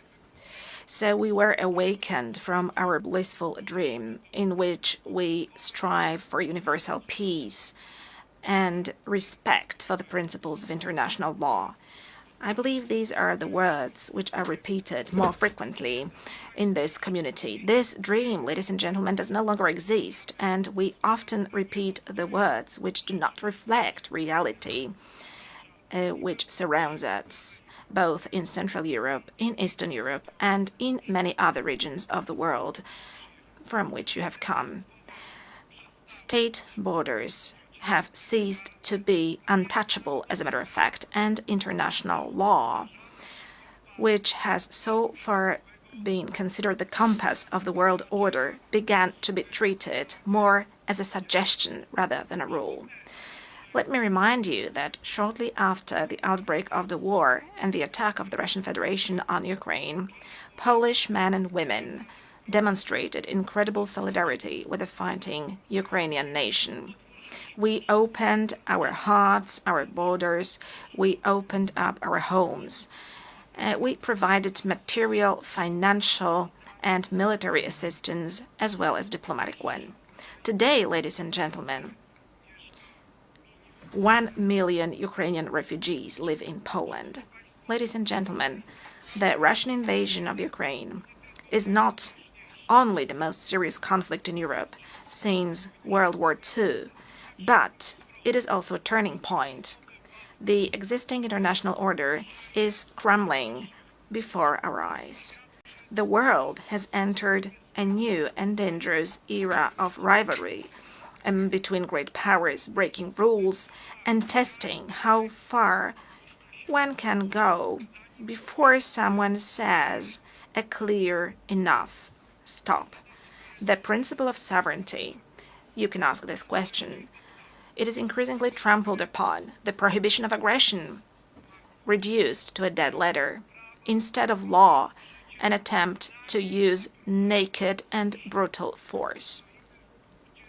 We are at a turning point in history, a time when the decisions made today will have consequences for decades to come.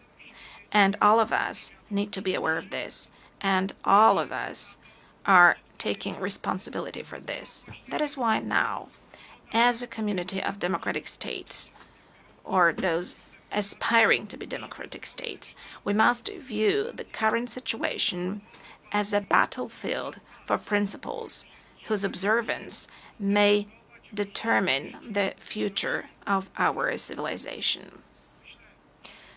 Ladies and gentlemen, I think this is the last moment to take concrete action. Ladies and gentlemen, Russia's aggression against Ukraine is not just a regional conflict. It is a test of whether the principles on which the UN is based will stand the test of time, or whether they will succumb to the weight of the imperial and colonial ambitions of a state which considers itself above the law and which has repeatedly ignored the resolutions of the assembly, of this assembly, of other assemblies, and to a certain extent, all of us take responsibility for that. Further repeating the words about peace and security, which have to be spoken out loud, but which should be followed by concrete action. Moscow speaks of the need to address, and I quote, the root causes of the conflict. I share this view, but I believe that the root causes of Russian aggression are primarily ideological. Russia refers to an imperial vision that treats entire nations as a colonial property. It denies them subjectivity on a regular basis, claiming that they are artificial constructs, and it justifies the invasion as a historical correction. And ladies and gentlemen, in Poland, in Central Europe, in Eastern Europe, we know all of that.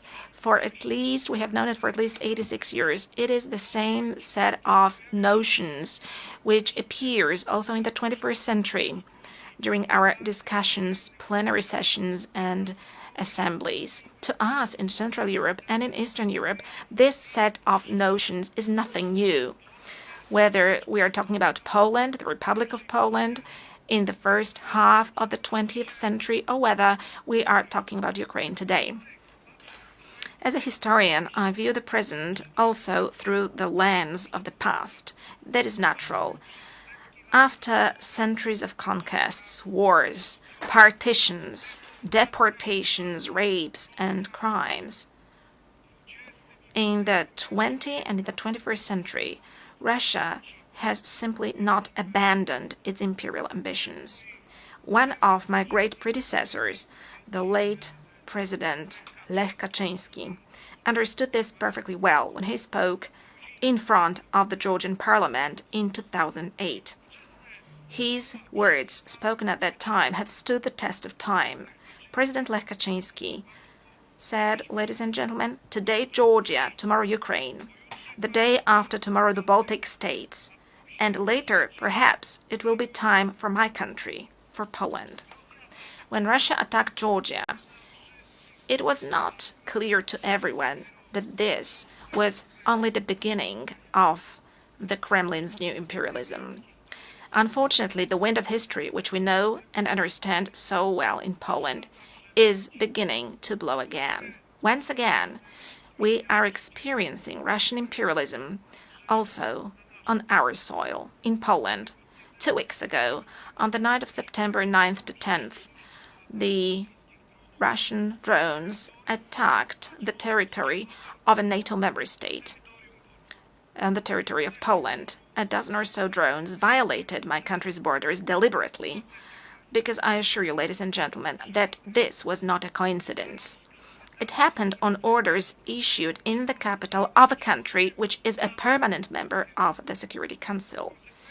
As a result, for the first time since World War II, Poland was forced to open fire on hostile objects over our territory. And rest assured, ladies and gentlemen, as Commander-in-Chief of the Armed Forces and as President of Poland, that Poland will always react adequately and it stands ready to defend its territory. Poles, ladies and gentlemen, were not scared of the Soviets in 1920, and they defended the European civilization. They defended the Soviets in 1920. Polish people and the countries of Central Europe did not give up their spirit of freedom and sovereignty for 45 years of Soviet colonialism after 1945. And Polish people, as well as countries of Central and Eastern Europe, will not be scared of Russian drones either. But, ladies and gentlemen, this is not the point. The point is, how long are we going to agree to such acts of violating our international community? And that is precisely why, ladies and gentlemen, in Poland we're allocating significant amounts to develop our defense capabilities. That is why we are building the resilience of our country, but also of our part of Europe. Since the victims of similar provocations by Russia are also the Baltic states, our friends, the Estonians, for example, as well as Romania. As a leader in the region, we are working to strengthen the close ties among the Bucharest 9 countries. And that is why we are developing cooperation within the 3 Seas initiative. As the voice of the region, we emphasize that we do not consent to Moscow's ruthless acts of provocation against us and other European nations, testing our reactions and intimidating our societies. We do not agree to that. Distinguished delegates, neo-imperial and neo-colonial Russia is attempting to destroy the architecture of international security before our eyes. It violates international law, reinforces divisions, and strives to revive the concert of powers. Many countries present in this hall today are well aware of the tragedy of borders drawn by force and decisions taken over the heads of nations. Historical experiences, often so difficult for my country, shows that lasting peace cannot be built on rewarding aggression. We cannot agree to territorial integrity and sovereignty being violated. Russia's current actions do not indicate a willingness to pursue genuine peace, declarations of dialogue, and this is something we know as well, are accompanied by military offensives and more attacks, with victims being civilians, including children. Always when Moscow says peace, what it actually means is surrender of the one who it considers its enemy. Russia needs to end the war and accept full responsibility for it. Holding Russia accountable should be our common duty. The perpetrators of all international crimes must be tried before competent courts. And I hope this is going to be the case soon, and that we are going to meet in the coming years, also during my presidency, and discuss things which should be obvious for all of us. That is why Poland supports the work of the International Court of Justice and the International Criminal Court and endorses the idea of establishing a special ad hoc tribunal to try the perpetrators of aggression. For no war can be profitable for the aggressors. Wars cannot pay off to the aggressors, also in terms of economy. States and nations deserve full compensation also from those who started the Second World War. Because if we want to build a community of states, of democratic states, a common European Union, then we have to agree together that war must not pay off in terms of economy to any aggressor. Ladies and gentlemen, as I mentioned, we are currently facing a whole range of global and local challenges. The eyes of the world, and ours too, are currently looking at the Middle East. Poland, like many other countries in the world, is following with concern the situation in this region, in the Middle East, where, as a result of the brutal attacks by Hamas on October the 7th, 2023, the conflict has escalated. Israel, like any other country, has the right to self-defense. Actions undertaken by Israel, however, must comply with international law, including international humanitarian law. Poland continues to advocate for a two-state solution to the conflict in the Middle East, in such a way as to give both the Palestinians and the Israelis the right to live in peace and security. Poland consistently supports international efforts to improve the situation in the Middle East and calls on the UN to take action. Ladies and gentlemen, Poland has no colonial past, which is why we are a reliable and trustworthy partner for Asian and African countries. What is more, we ourselves, we Poles, were victims of colonial policies pursued by superpowers, so we understand perfectly well the instruments used by neo-imperial powers, and we do not consent to them destabilizing certain regions of the world. As President of the Republic of Poland, I will pay particular attention to developing our cooperation with various regions of the world. I'm referring to the African continent. We can all see how the ongoing wars, conflicts, and terrorist attacks undermine the efforts of proud African nations to live and develop in safe and just conditions. The world must stand with all those affected by insecurity and help them restore peace. We do not consent to neo-imperial powers destabilizing, for instance, the Sahel, in order to arbitrarily manage global migration flows or apply migratory pressure. Nor do we consent to international criminal groups profiting from human trafficking and slave labor. We also want, and it is obvious as Poland, to develop relations with the countries of Asia and the Pacific. The role of this region in shaping the international order in the 21st century has significantly grown. This dynamic economic development is, however, accompanied by growing geopolitical tensions, which affects stability, prosperity, and security also in other regions of the world. Ladies and gentlemen, as Polish people, we are concerned about the negative impact of global crises. But as President of Poland, I want to say openly here in front of this international community that we are also deeply concerned and we are aware of the mistakes made by our Western partners, friends, and neighbors. Yes, I agree with President Donald Trump that in recent years, And that is something that we were warning against as Poles. And this was the signal sent also by Central European countries, Eastern European countries.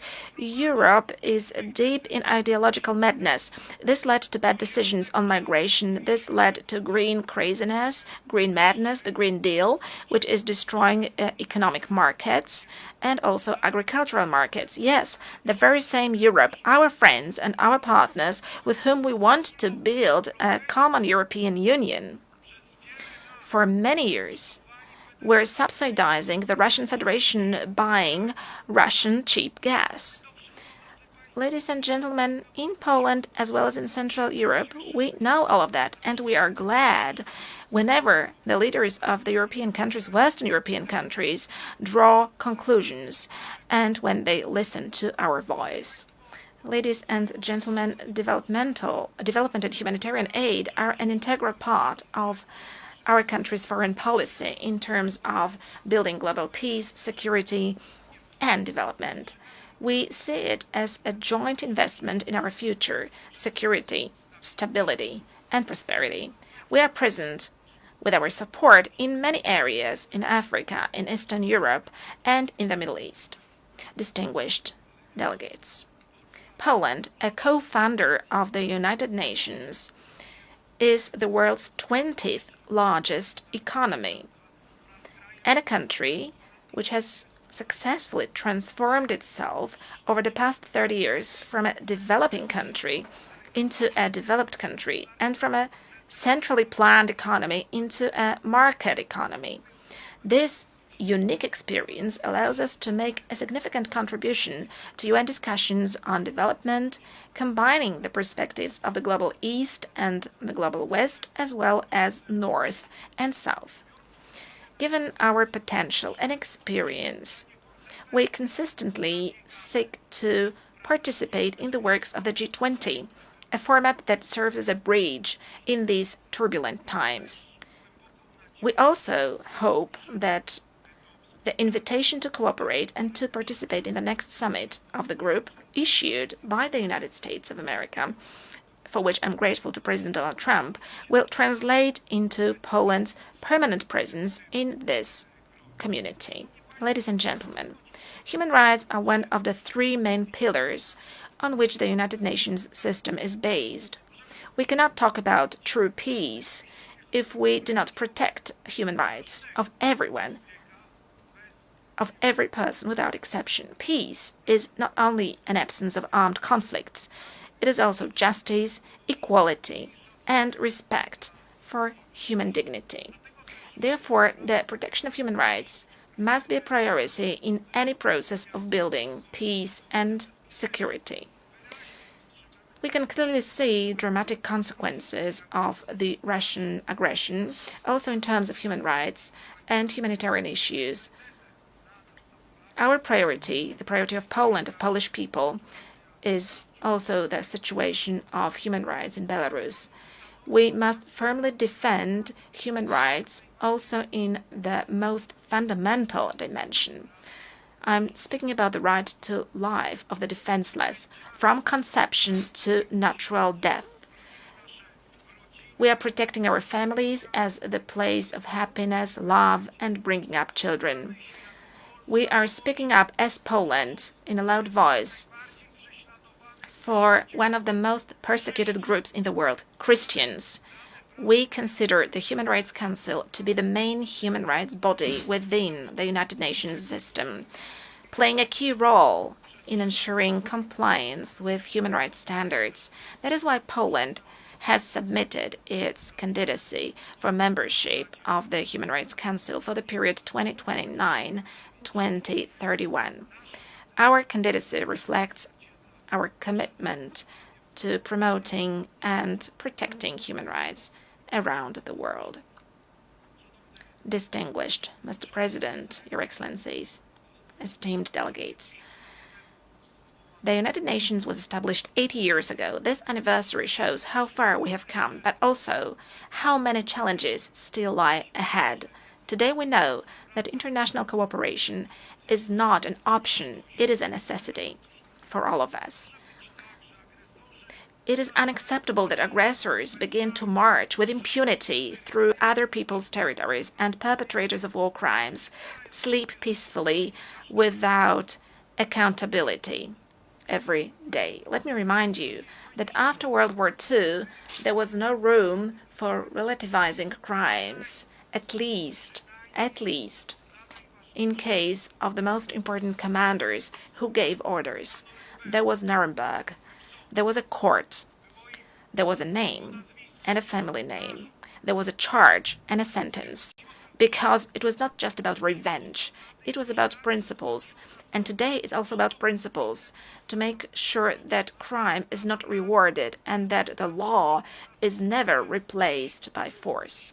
Today, we must return to that spirit. We must build an international system of accountability that will not hesitate to call evil by its name, regardless of the flag it bears on its shoulder.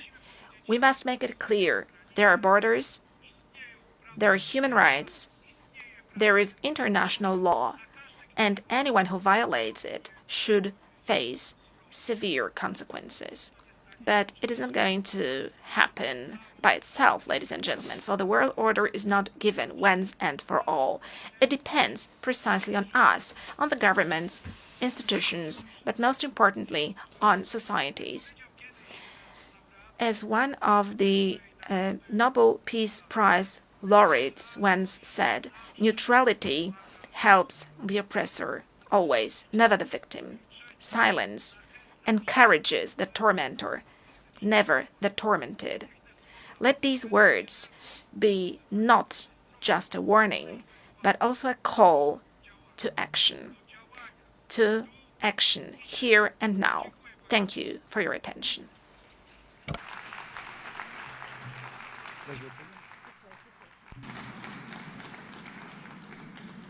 On behalf of the Assembly, I wish to thank the President of the Republic of Poland.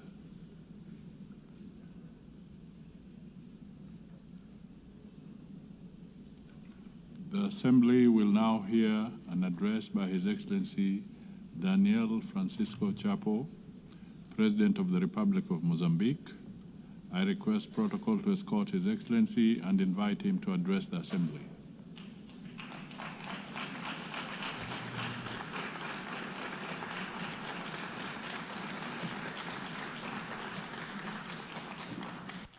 Muito obrigado. Thank you so much. Your Excellency, Madam President of the 81st session of the United Nations General Assembly, Your Excellency, Secretary General of the United Nations, Your Excellency, heads of state and the government present here, distinguished head of delegations, ladies and gentlemen, it is for us an honor to address for the first time as the President of the Republic of Mozambique in a very important moment, both for Mozambique and for the Organization of the United Nations. I'm saying this because we celebrate 50 years of our national independence, 50 years of our admission as full members of the UN, and 80 years of these big organizations. Therefore, we would like to congratulate the President, Her Excellent Madam Annalena Baerbock, for her presidency of the 80th session, as well as commend the work of the outgoing President, His Excellency Philemon Yang, that did a wonderful work.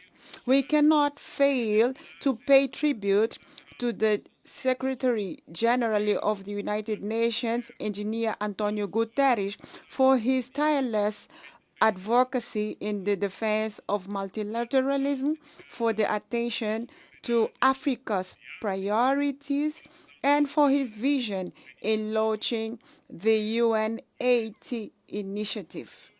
Today, 8 years after its creation, we are pleased to witness the progress that the United Nations has helped to achieve. the independence of the Republic of Mozambique, as well as the many African countries and other continents of this planet. This is one of just one of the evidence of this legacy of the UN.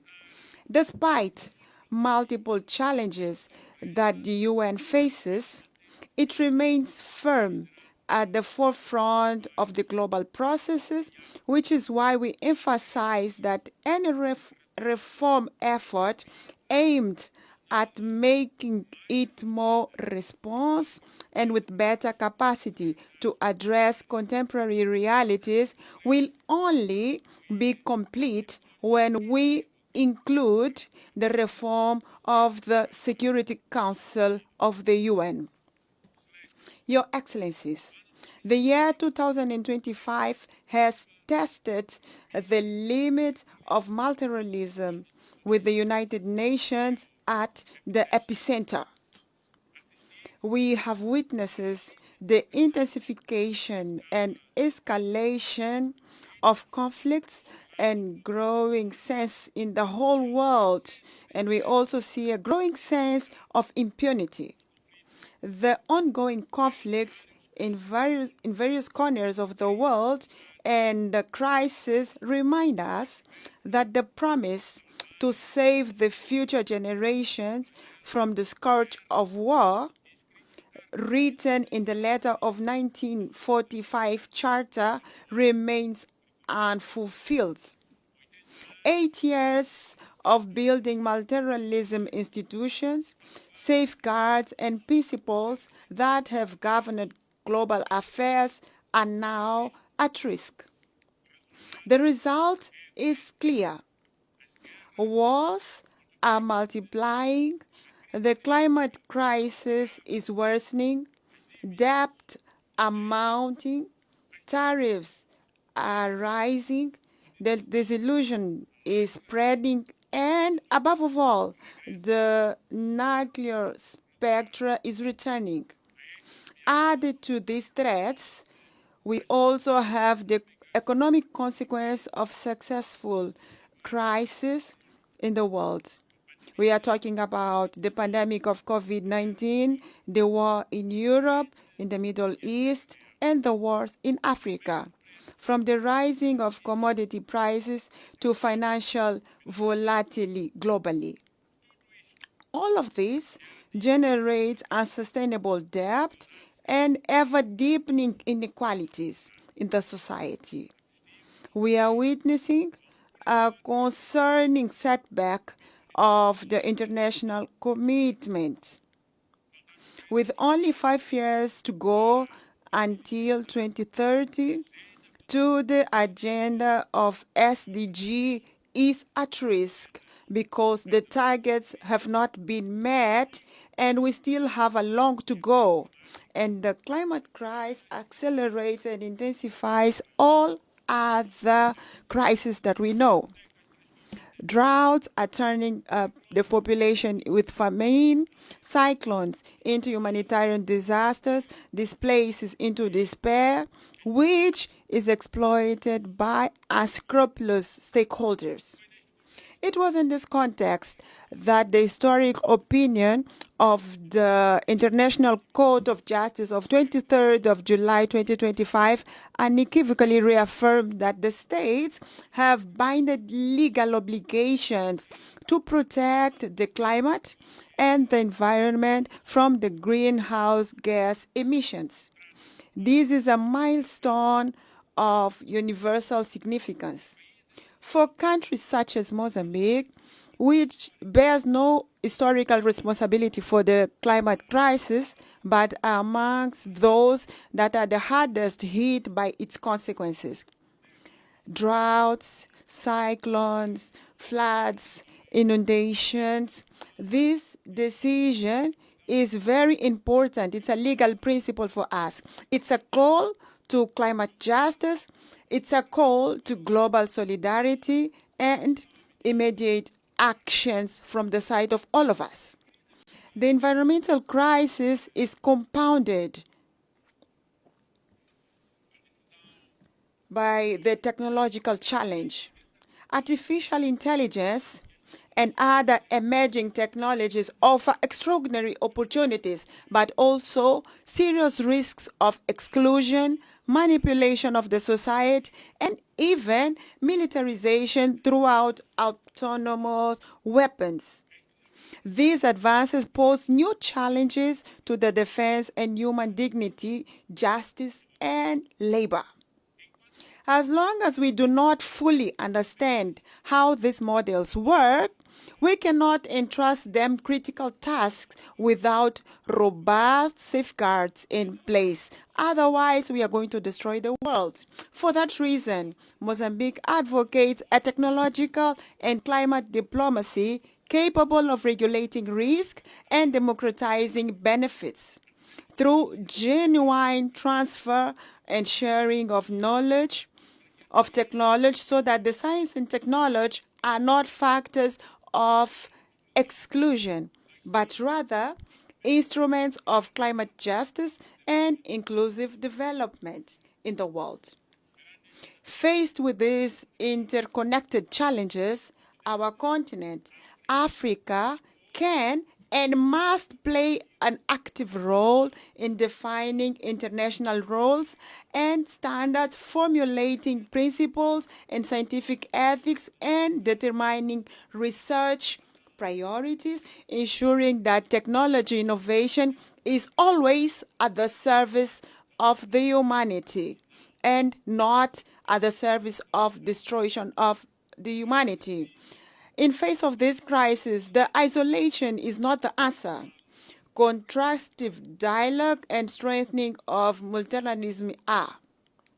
The Pact for the Future, adopted in 2024, offers concrete and innovative responses for relaunching of multilateralism adapted to challenges to the 21st century.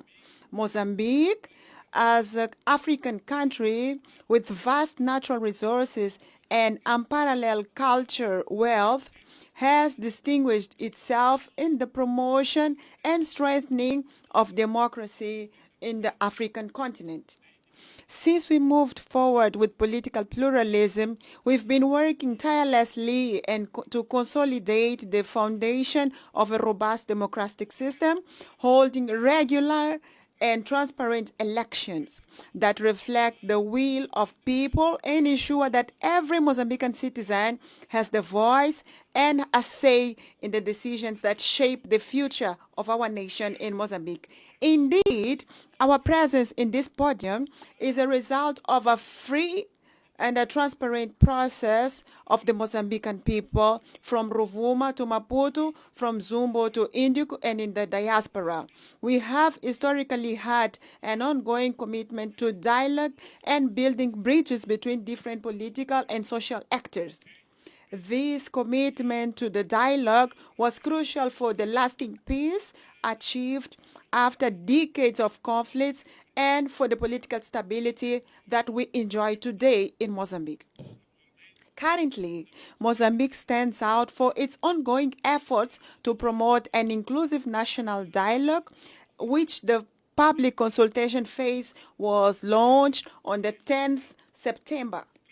We are working to ensure that all the sectors of the society, regardless of their origin, political, societal, or economic position, they all should be heard and have their concerns taken into account in the national decision.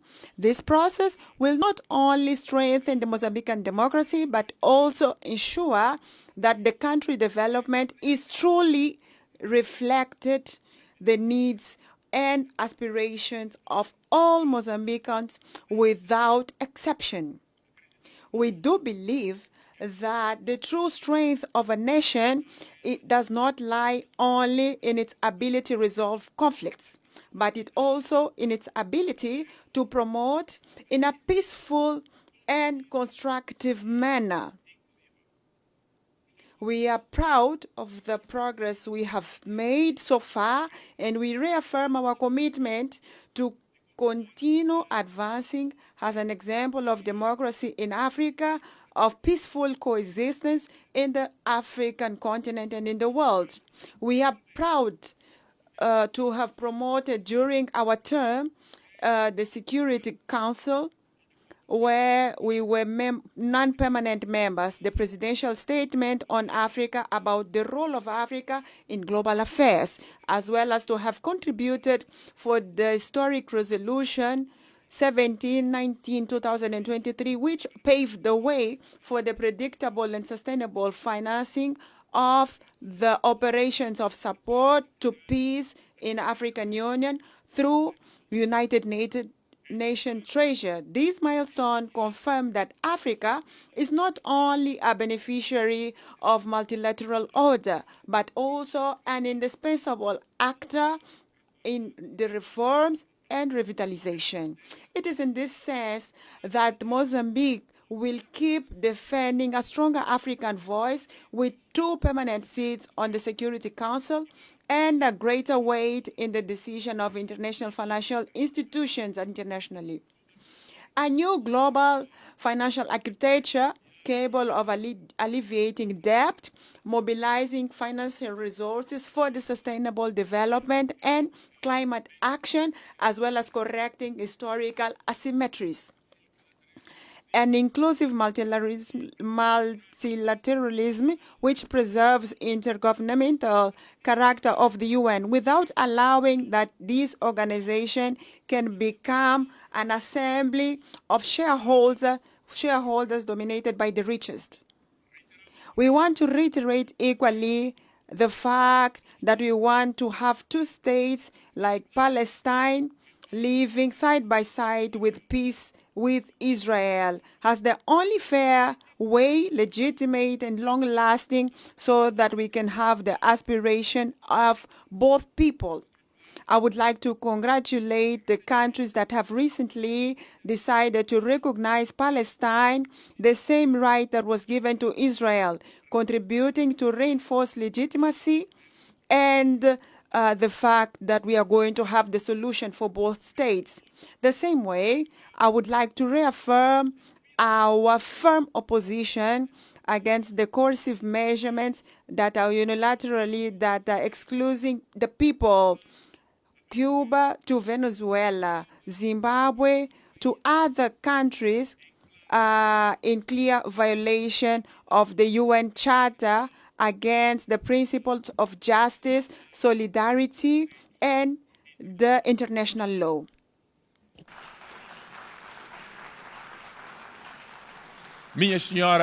Ladies and gentlemen, the topic chosen for this session is like it's better to be together. 8 years and counting for peace, development of human rights could not be more timely.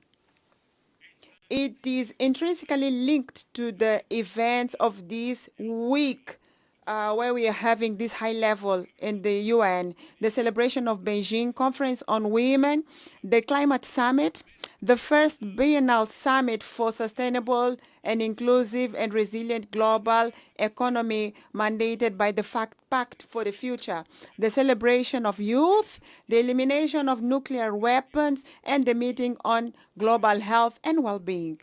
All these meetings reaffirm the vitality and the centrality of the UN and conveys the same truth. What unites us as a humanity is much greater than what divides us. We are different people, but we share the same earth. We profess different creeds, but we all aspire to the same dignity. We speak different languages, but we share a single destiny. In fact, today, where we are today, we all know the date of birth, but no one knows the day they are going to die. And this is a clear sign that we all are equal like human beings. Today, the creed that we need is not one exclusion. We all need to be included, not excluded. not isolation, but cooperation, not unilateralism, but multilateralism based on solidarity. We need today, all of us, to have a renewed faith in the humanity's collective ability to face the common challenges of Gaia, our common home. The world is at a real turning point. We all feel this. Either we deliver the 23rd agenda that we've written it ourselves, or we will have to accept seeing a relegated and failed promise. And for this, goodwill is not enough. Honoring the principle of common responsibility and differentiality is important. We need resources on a scale. We need to work in a smarter way to align mandate with national priorities for each of us, to invest in data, technology, institutional capacity, and most of all, ensure that Africa has a full seat at the table where decisions are taken for its future. The message of Mozambique is very clear. We want partnerships based on mutual respect and shared value. To paraphrase the late President Samora Moises Machel, the President of the Popular Republic of Mozambique at the time, today Republic of Mozambique, international solidarity is not an act of charity. It is an act of unity amongst allies. The 80th anniversary of the UN invites all of us to renew our spirit of solidarity, international solidarity, and human solidarity.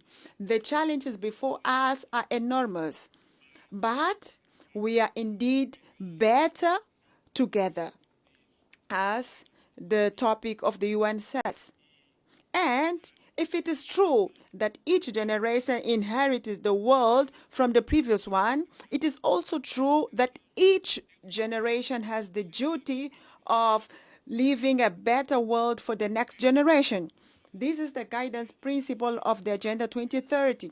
It is the spirit of the Pact of the Future, and it is the reason why we have this organization, the United Nations, to transform the hope of the people in the world into actions, solidarity into concrete results for the people, so that we may have the courage, all of us in the planet, to reform with wisdom, learn from our mistakes, and the determination to offer peace, development, and human rights to everyone, all human beings in the planet. To conclude, I would like to say that Mozambique counts on the UN, and the UN can count on Mozambique. Thank you so much, everyone, and wish you success. Thank you. On behalf of the Assembly, I wish to thank the President of the Republic of Mozambique.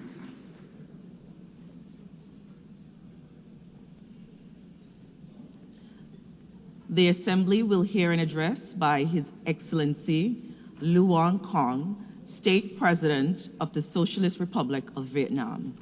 I request protocol to escort His Excellency and invite him to address the Assembly.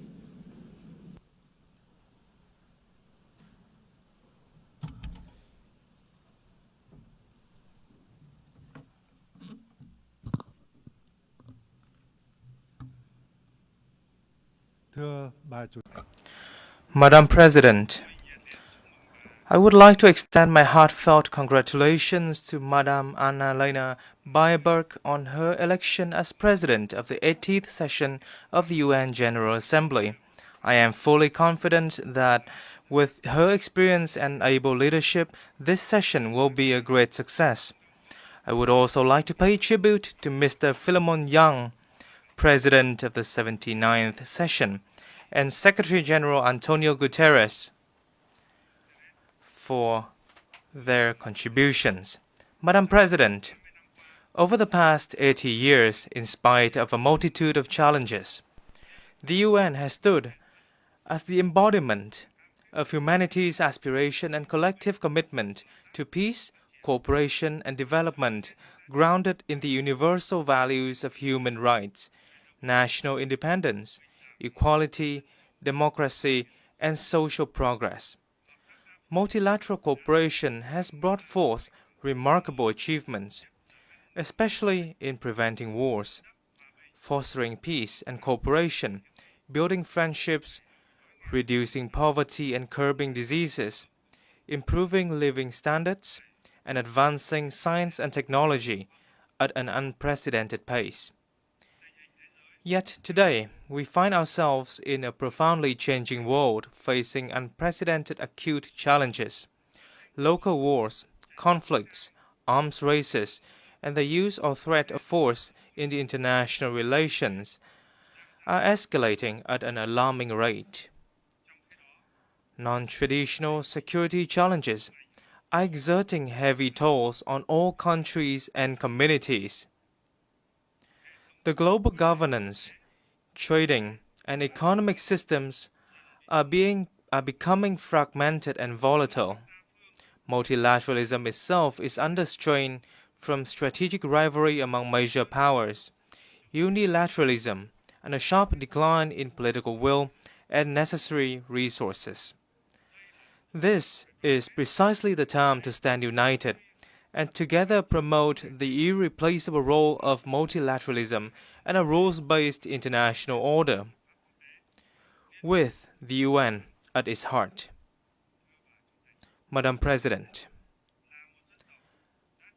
as a nation that has endured immense pain and losses from wars, Vietnam treasures more than most the priceless values of peace. The spirit of peace, amity, compassion, and altruism is deeply woven into our national identity. This forms the bedrock for us to overcome previous sufferings, mend old wounds, shelve the past, and look towards the future with the hope to become a friend and reliable partner to all nations around the world. Peace is both the goal and the prerequisite for our journey towards a stable, just, democratic, and prosperous future. Honoring the value of peace and driving robust transformation for a sustainable future is the sincere message that Vietnam wishes to share with the international community on the occasion of the UN's 80th anniversary. In this spirit, allow me to share my reflections as follows. First, honoring the value of peace requires concrete actions rather than just words. We must reaffirm the role and primacy of international law as the cornerstone for peace and equal relations among nations. All countries should clearly demonstrate their responsibility towards upholding international law and the UN Charter, and respecting such principles as independence, sovereignty, territorial integrity, non-interference, non-use or threat of force, and peaceful settlement of disputes. Vietnam welcomes recent efforts to achieve peace and reconciliation which have yielded important results in many regions, such as the peace agreements between Rwanda and the Democratic Republic of the Congo, and between Armenia and Azerbaijan. We value and support all diplomatic efforts and hope that they will lead to peaceful solutions to regional and global security issues. We must nurture and practice a culture of peace by building trust, enhancing international cooperation and solidarity, promoting dialogue, listening and understanding, respecting differences, and cultivating friendship among nations. On this occasion, Vietnam calls for ceasefires and an end to all acts of violence, protection of civilians, and facilitation of humanitarian access in conflict zones. Vietnam welcomes the recent recognition of the State of Palestine by more countries and urges the international community to act swiftly to end the humanitarian crisis faced by the Palestinian people. We also reaffirm our solidarity with the state and people of Cuba and call upon the United States to lift its embargoes against Cuba and remove Cuba from the list of state sponsors of terrorism. We must further promote the role of regional organizations in promoting peace, cooperation, and development. International efforts for peace and development will be truly effective when driven by regional organizations in line with the particularities of each region and countries. As an active ASEAN member state, Vietnam is proud of ASEAN's growing strength and its centrality in the Asia-Pacific's security and development architecture. Most recently, ASEAN contributed to the ceasefire agreement between Cambodia and Thailand, and we are committed to upholding ASEAN's core values of solidarity, consensus, and unity in diversity, building a resilient, inclusive, and sustainable ASEAN community, and effectively implementing the 5-point consensus on Myanmar. We shall also strive to maintain peace, stability, security, safety, and freedom of navigation in the South China Sea in accordance with international law, particularly the UNCLOS 1982, while fully implementing the Declaration on the Conduct of Parties and working to finalize the Code of Conduct in the area. Second, in a world at a historic crossroads, we must transform boldly to shape a sustainable future. Global governance institutions, particularly the UN and international monetary and financial bodies, must undergo vigorous reforms to become more adaptive, ensure equitability, transparency, coherence, and efficiency in their operations, and better respond to the needs of all countries and peoples. Vietnam welcomes and supports efforts to reform the UN, including the UNAT initiative, to build an UN 2.0 that is leaner, more coherent, effective, and efficient. This initiative must follow a holistic and integrated approach, being driven by member states. Vietnam stands ready to share its experience in successfully implementing the Delivering as One initiative of UN organizations in the country. We must build sustainable development models based on digital transformation and green transition, two mutually reinforcing drivers that can spark a sweeping revolution. As they stand for convergence of scientific and technological advancements and environmental sustainability. To optimize this dual transformation, countries must formulate relevant master plans, invest strongly in R&D, train high-quality human resources, and develop green technology infrastructure. Furthermore, it is of great importance to advance international cooperation on technology transfer and mobilization of green finance to ensure that no one is left behind. Developed countries must take responsibility in sharing and transferring technology to developing and underdeveloped countries. In this digital era, societies are undergoing transformation of an unprecedented pace, scope, and depth, accompanied by rising challenges such as poverty, inequality, unemployment, and a crisis of information and trust. We must ensure that social transformation remains a human-centered process, with focus on such priorities as comprehensively eradicating poverty, providing full and decent employment, and ensuring social justice and inclusion. Vietnam hopes that the Second World Summit for Social Development this November will deliver important outcomes and add momentum to the implementation of the 2030 Agenda for Sustainable Development. Madam President, from the ruins of wars, once poor, outdated, and isolated,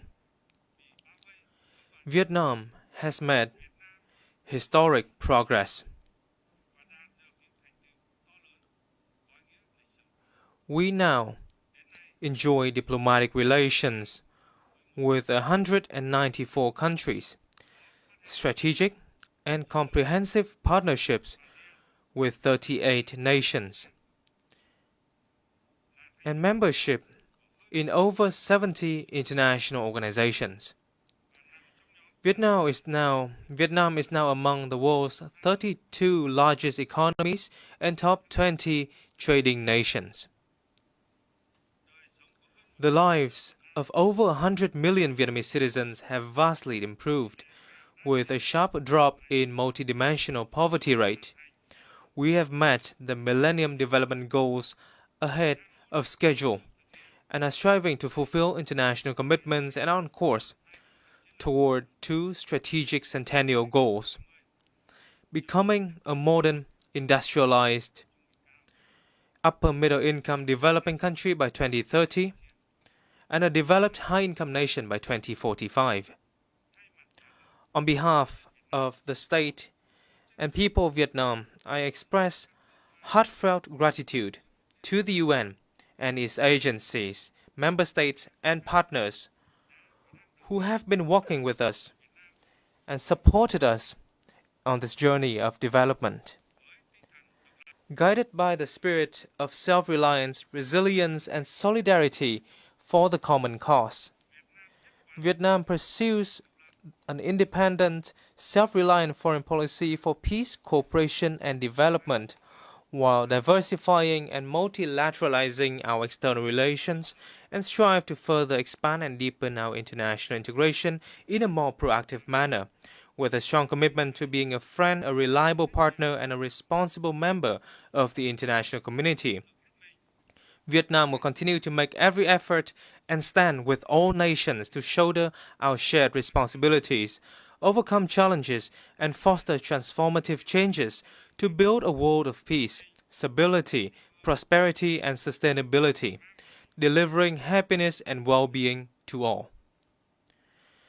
Vietnam is actively preparing to assume the presidency of the 11th Review Conference of the Treaty on the Non-Proliferation of Nuclear Weapons in 2026, and we look forward to the valuable support of member states for our candidacies to the UN Human Rights Council for the 2026-2028 term, and to the International Tribunal for the Law of the Sea for the 2026-2035 term. We particularly look forward to welcoming you all to Hanoi on the 25th of October for the signing ceremony of the UN Convention against Cybercrime. I thank you.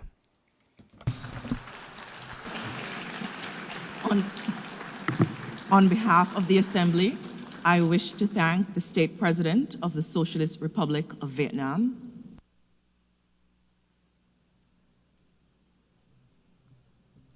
The Assembly will hear an address by His Excellency Juan Manuel Gonzalez Lourenço, President of the Republic of Angola. I request protocol to escort His Excellency and invite him to address the Assembly.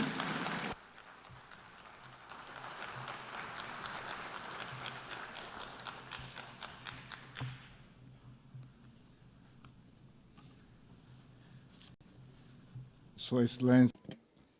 Your Excellency, the President of the General Assembly, Your Excellencies, Heads of State and Government, Excellencies, Heads of Delegations, Ladies and Gentlemen,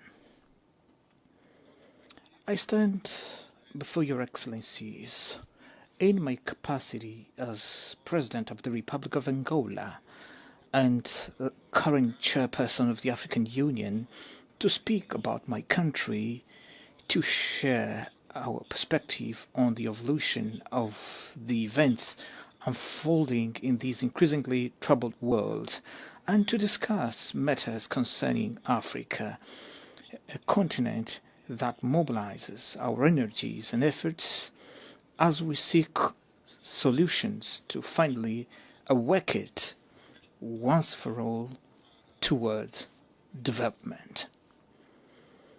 Allow me to extend my congratulations to Her Excellency Annalena Baerbock on her election to the distinguished office of the President of the United Nations General Assembly, convinced that her experience and the knowledge she has accumulated through the various functions she has performed with great mastery will ensure the success of the work she has taken on since the beginning of this month of September. I also would like to congratulate her predecessor, His Excellency Philemon Yang, for the assertive manner in which he presided over the General Assembly during the past year, having devoted his utmost dedication to ensuring that this body should operate with commendable efficiency, a fact that rightfully deserves our collective recognition in light of the positive outcomes achieved throughout his tenure.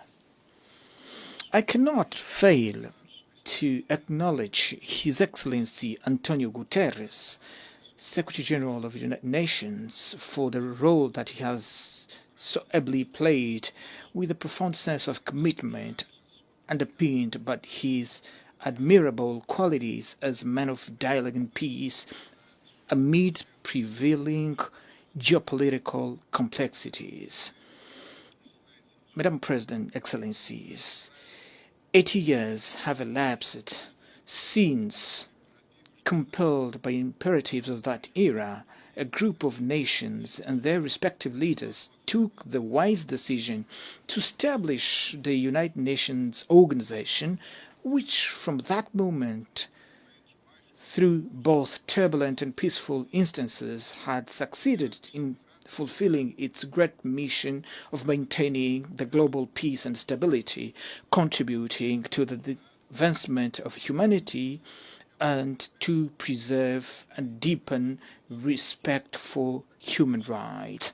This is a great achievement of the peoples of our planet, which cannot and must not be neglected and underestimated by any power, political leaders, or by anyone, lest by magnifying egocentric visions and interests, we forfeit the benefits of peace bequeathed to us by women and men who, over time, led us so far in an environment of harmony and global understanding. This journey has not always been linear. Yet, in the most critical moments, prudence has prevailed over the Western impulses of large-scale conflict, and this has been possible solely through continual dialogue, which has proven to be the only factor capable of bridging differences, overcoming obstacles, and appeasing even the most troubled and belligerent spirits. Today, these lessons from the past are of great value and must serve as our sole references that guide us toward solution to the conflicts in Africa, Europe, the Middle East, Latin America, in Asia, and wherever they may arise. Under the context of uncertainty in which we celebrate the 80th anniversary of the United Nations, the theme, Better Together, 80 years and beyond for peace, development, and human rights, holds a significance that compels us to reflect upon the profound meaning of the appeal by Her Excellency the President of the General Assembly for the renewal of multilateralism and solidarity in action within a framework of collective and complementary undertakings by a more agile, effective and responsible UN as envisaged in the roadmap of the Secretary General's Initiative 80.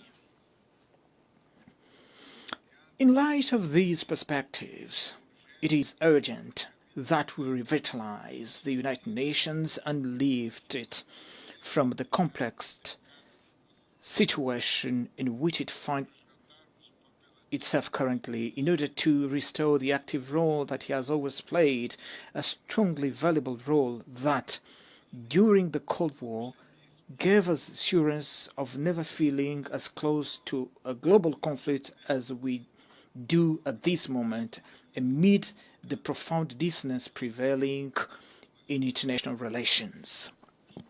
The main world powers appear to be turning their backs on one another, distancing themselves from even the most basic points of convergence that would allow them to remain committed to, above all, to the dialogue and concerted action.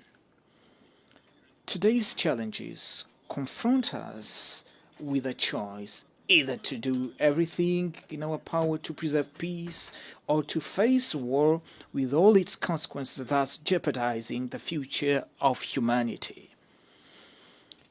Those world powers that in the past played a crucial role in the liberation of Europe and its people from the clutches of Nazism and fascism, as well as in the liberation of Africa and its people from the apartheid regime in South Africa, cannot today act differently by aggressing other countries, invading and annexing foreign territories, nor by financing or organizing upheavals that could cause the overthrow of legitimate governments as we currently witness in our own continent. With this dangerous precedent, no regional, continental or global institution will henceforth have the moral authority to call any state to reason when it breaches the principles that govern the UN Charter and international law. We Africans, from countries that endured centuries of colonization, perhaps understand better than anyone else the importance of peace, for we have had to face daily struggles to provide our people with food, clean water, health care, education, and other fundamental necessities.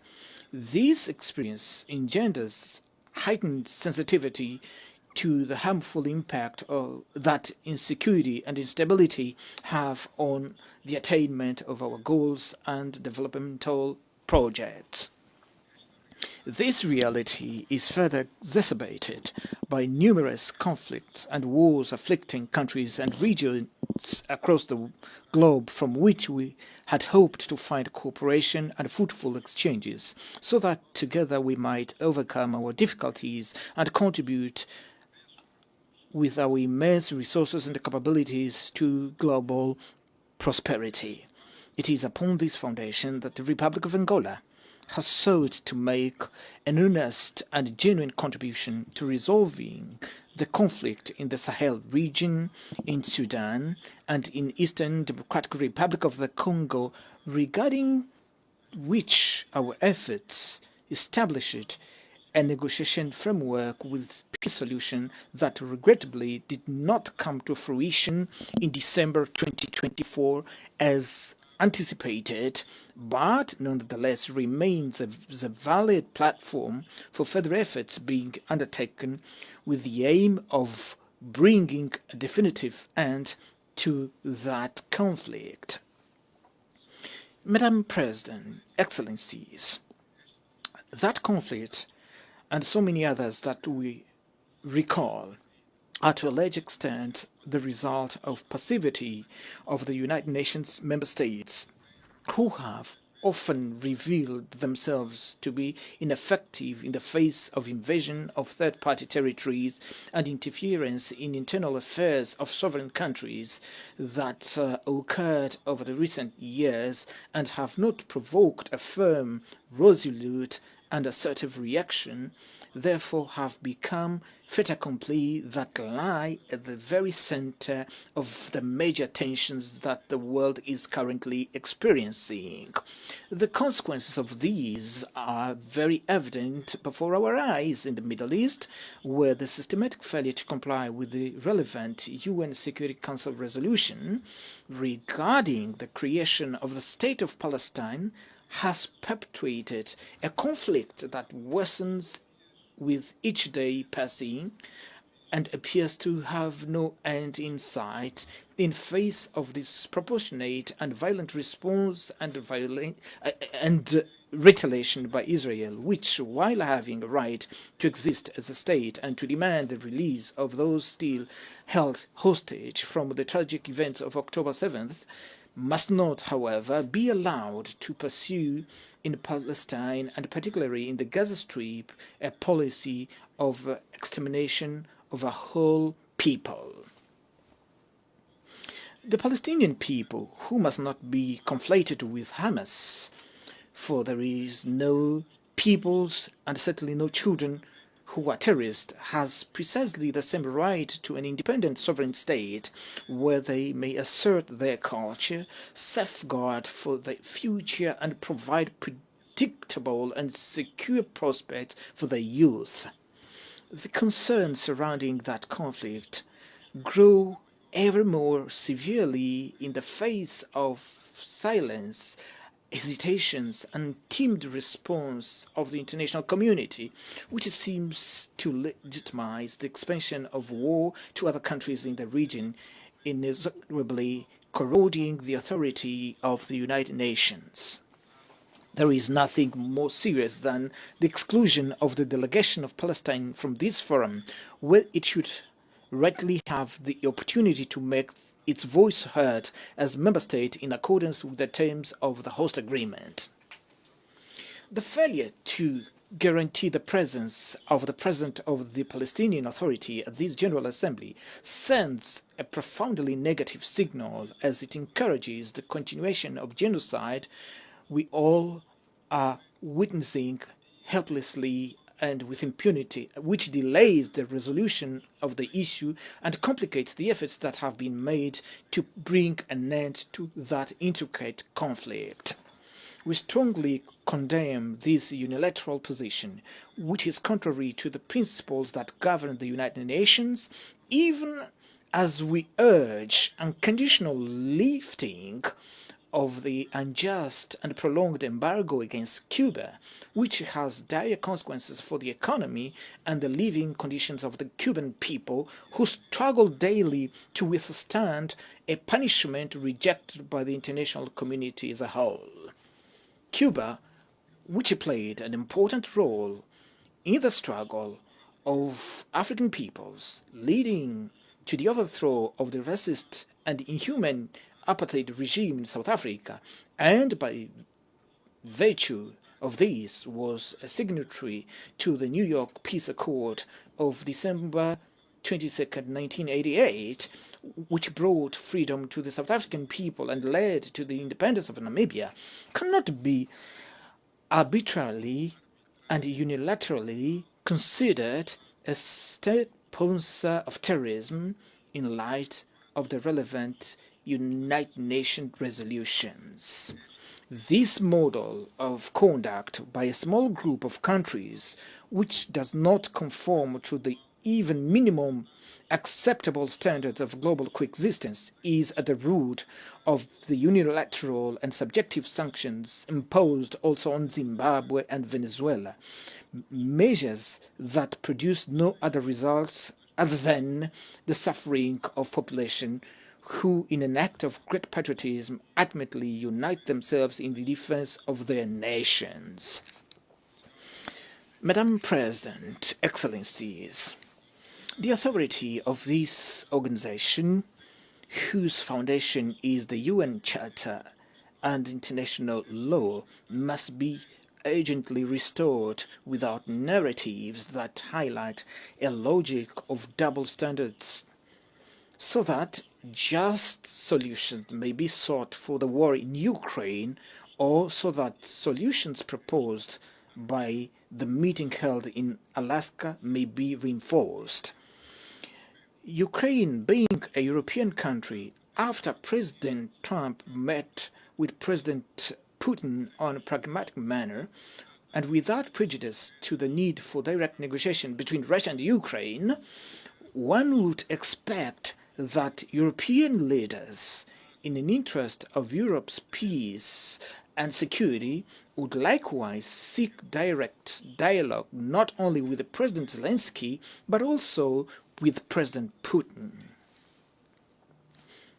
We cannot afford to squander this opportunity, for otherwise we risk witnessing an escalation of unpredictable proportions and consequences not only in Europe, where all active stakeholders must abandon the perilous calculation rooted in the notion of military victory through the weakening of adversaries' capabilities. It is in the light of face of the present challenges and the ongoing global crisis that the United Nations must re-emerge and become more proactive, lest its role as the main entity for global governance be diminished and be transformed into an institution incapable of ensuring world peace. Therefore, it is our responsibility as states and sovereign nations not to allow the UN to succumb. The United Nations, in its present form, is the sole organization with capacity to act on behalf of all of us in the quest for worldwide consensus in favor of peace, with the legitimacy to call to reason those member states who undermine its foundational principles in their conduct on the international stage. For this reason, we must preserve it at all cost and adapt it to the realities of the contemporary world through the urgently required reforms. In this most particular regard, I advocate for the reform of the Security Council in line with common African positions set forth in the Esalen Consensus and in the CERT Declaration adopted 20 years ago, which called for 2 permanent seats and 5 non-permanent seats for the African continent in an expanded Security Council that is more representative and consistent with the contemporary geopolitical realities. Without this indispensable step, which has already experienced an unjustified delay, we will not be able to ensure the realization of the Pact for the Future adopted last year, which recognized the urgent need to endow the United Nations with a more democratic and balanced Security Council. This pact represents a significant opportunity to revitalize multilateralism, rendering it more inclusive and capable of serving as a broader foundation for discussion on critical issues facing today's world. Amongst these, I wish to underscore, alongside many other relevant issues, the issue of financing for development and climate challenge.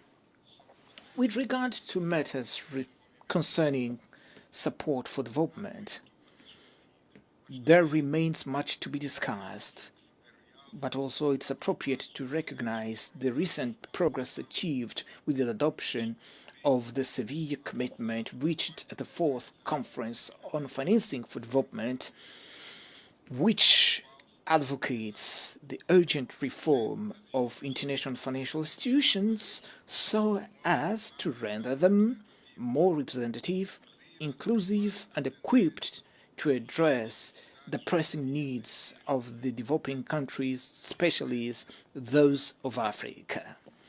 I am convinced that this instrument, combined with the Pact for the Future, the United Nations Fiscal Convention and the United Nations Debt Convention, still under discussion, will together serve as a political, financial, a normative platform that will provide significant momentum to the achievement of the Sustainable Development Goals. Madam President, Excellencies, it is essential that we confront the climate crisis as the greatest existential threat of our time, which can only be overcome through joint, coordinated, and united action.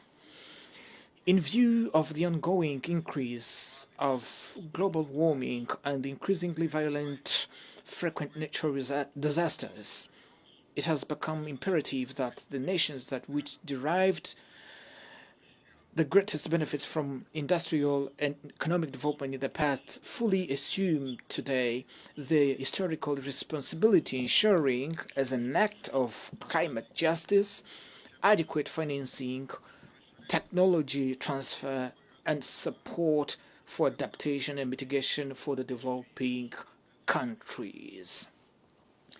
The countries with only residual share in greenhouse gas emissions are those that disproportionately and virtually alone face the impact of climate change, global warming, and their devastating effects on agriculture, food security, and public health. In view of such evidence and the responsibilities arising therefrom, Angola remains steadfastly committed to the Paris Agreement and to the implementing adaptation and mitigation measures in an alignment with the United Nations 2030 Agenda and the African Union 2063 Agenda, which enshrine the consensus concerning the mobilization of predictable, affordable climate financing intended to ensure a just energy transition capable of protecting the most vulnerable communities.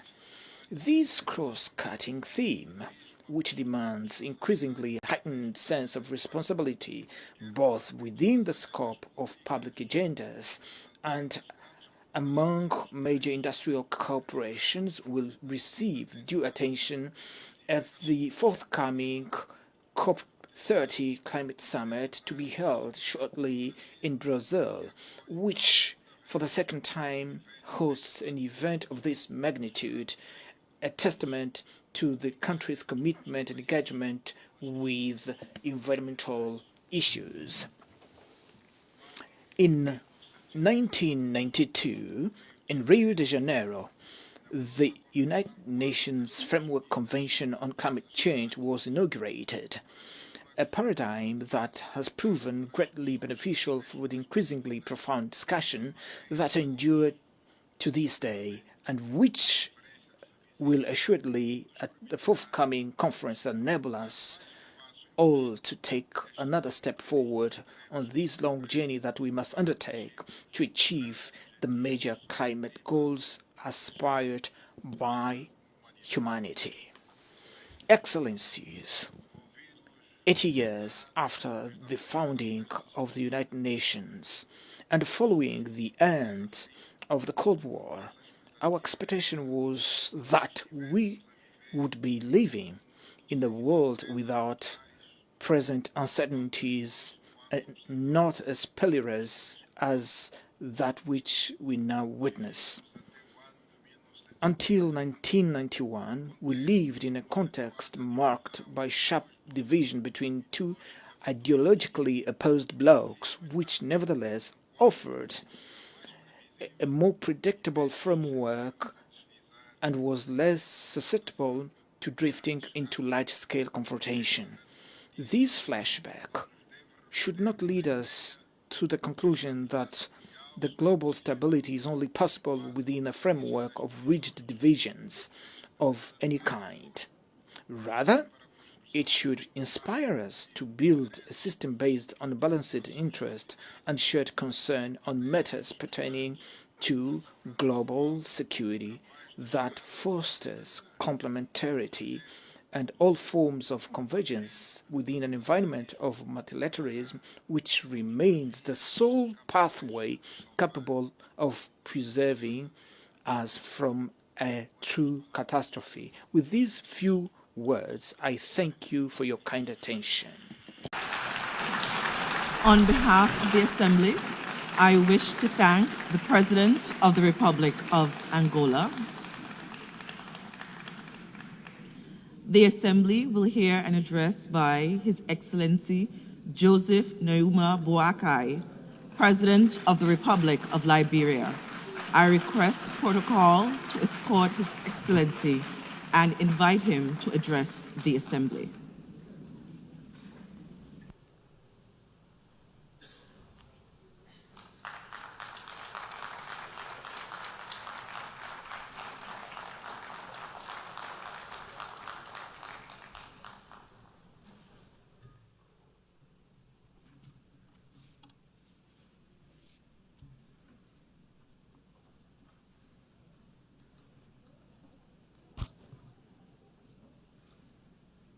Madam President, Mr. Secretary General, His Excellencies, distinguished delegates, I'm honored to address the 80th session of the United Nations General Assembly on behalf of the people of Liberia. 8 decades after its founding, in which Liberia was involved, our country is proud that the United Nations remains the most critical multilateral platform for international cooperation and collective action. The UN continues to employ the best framework of humanity for peace, justice, security, dignity, and shared prosperity. Madam President, please accept the congratulations from the delegation of Liberia on your assumption of the esteemed office of President of the 80th session of the General Assembly. We trust in your leadership to guide the affairs of this august body. We also extend our commendation to your predecessor for his stewardship on the 79th session, and are grateful to the Secretary General for his leadership.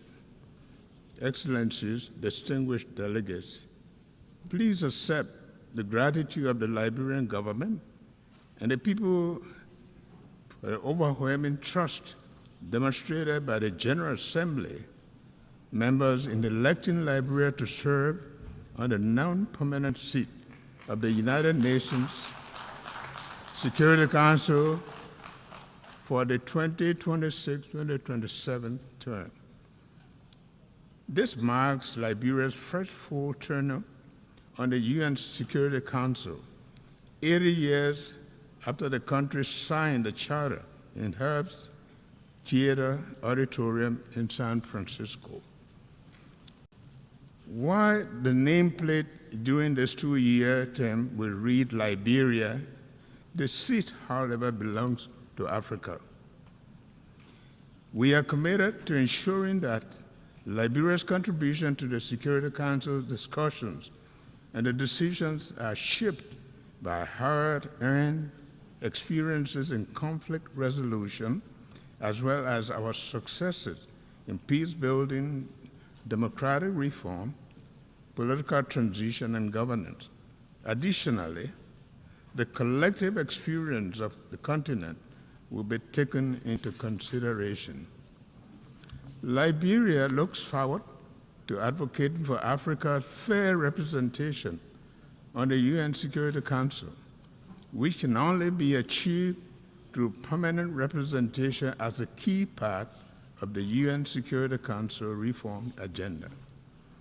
Excellencies, when the UN was founded in 1945, nations came together in the belief that peace could only be secured through cooperation.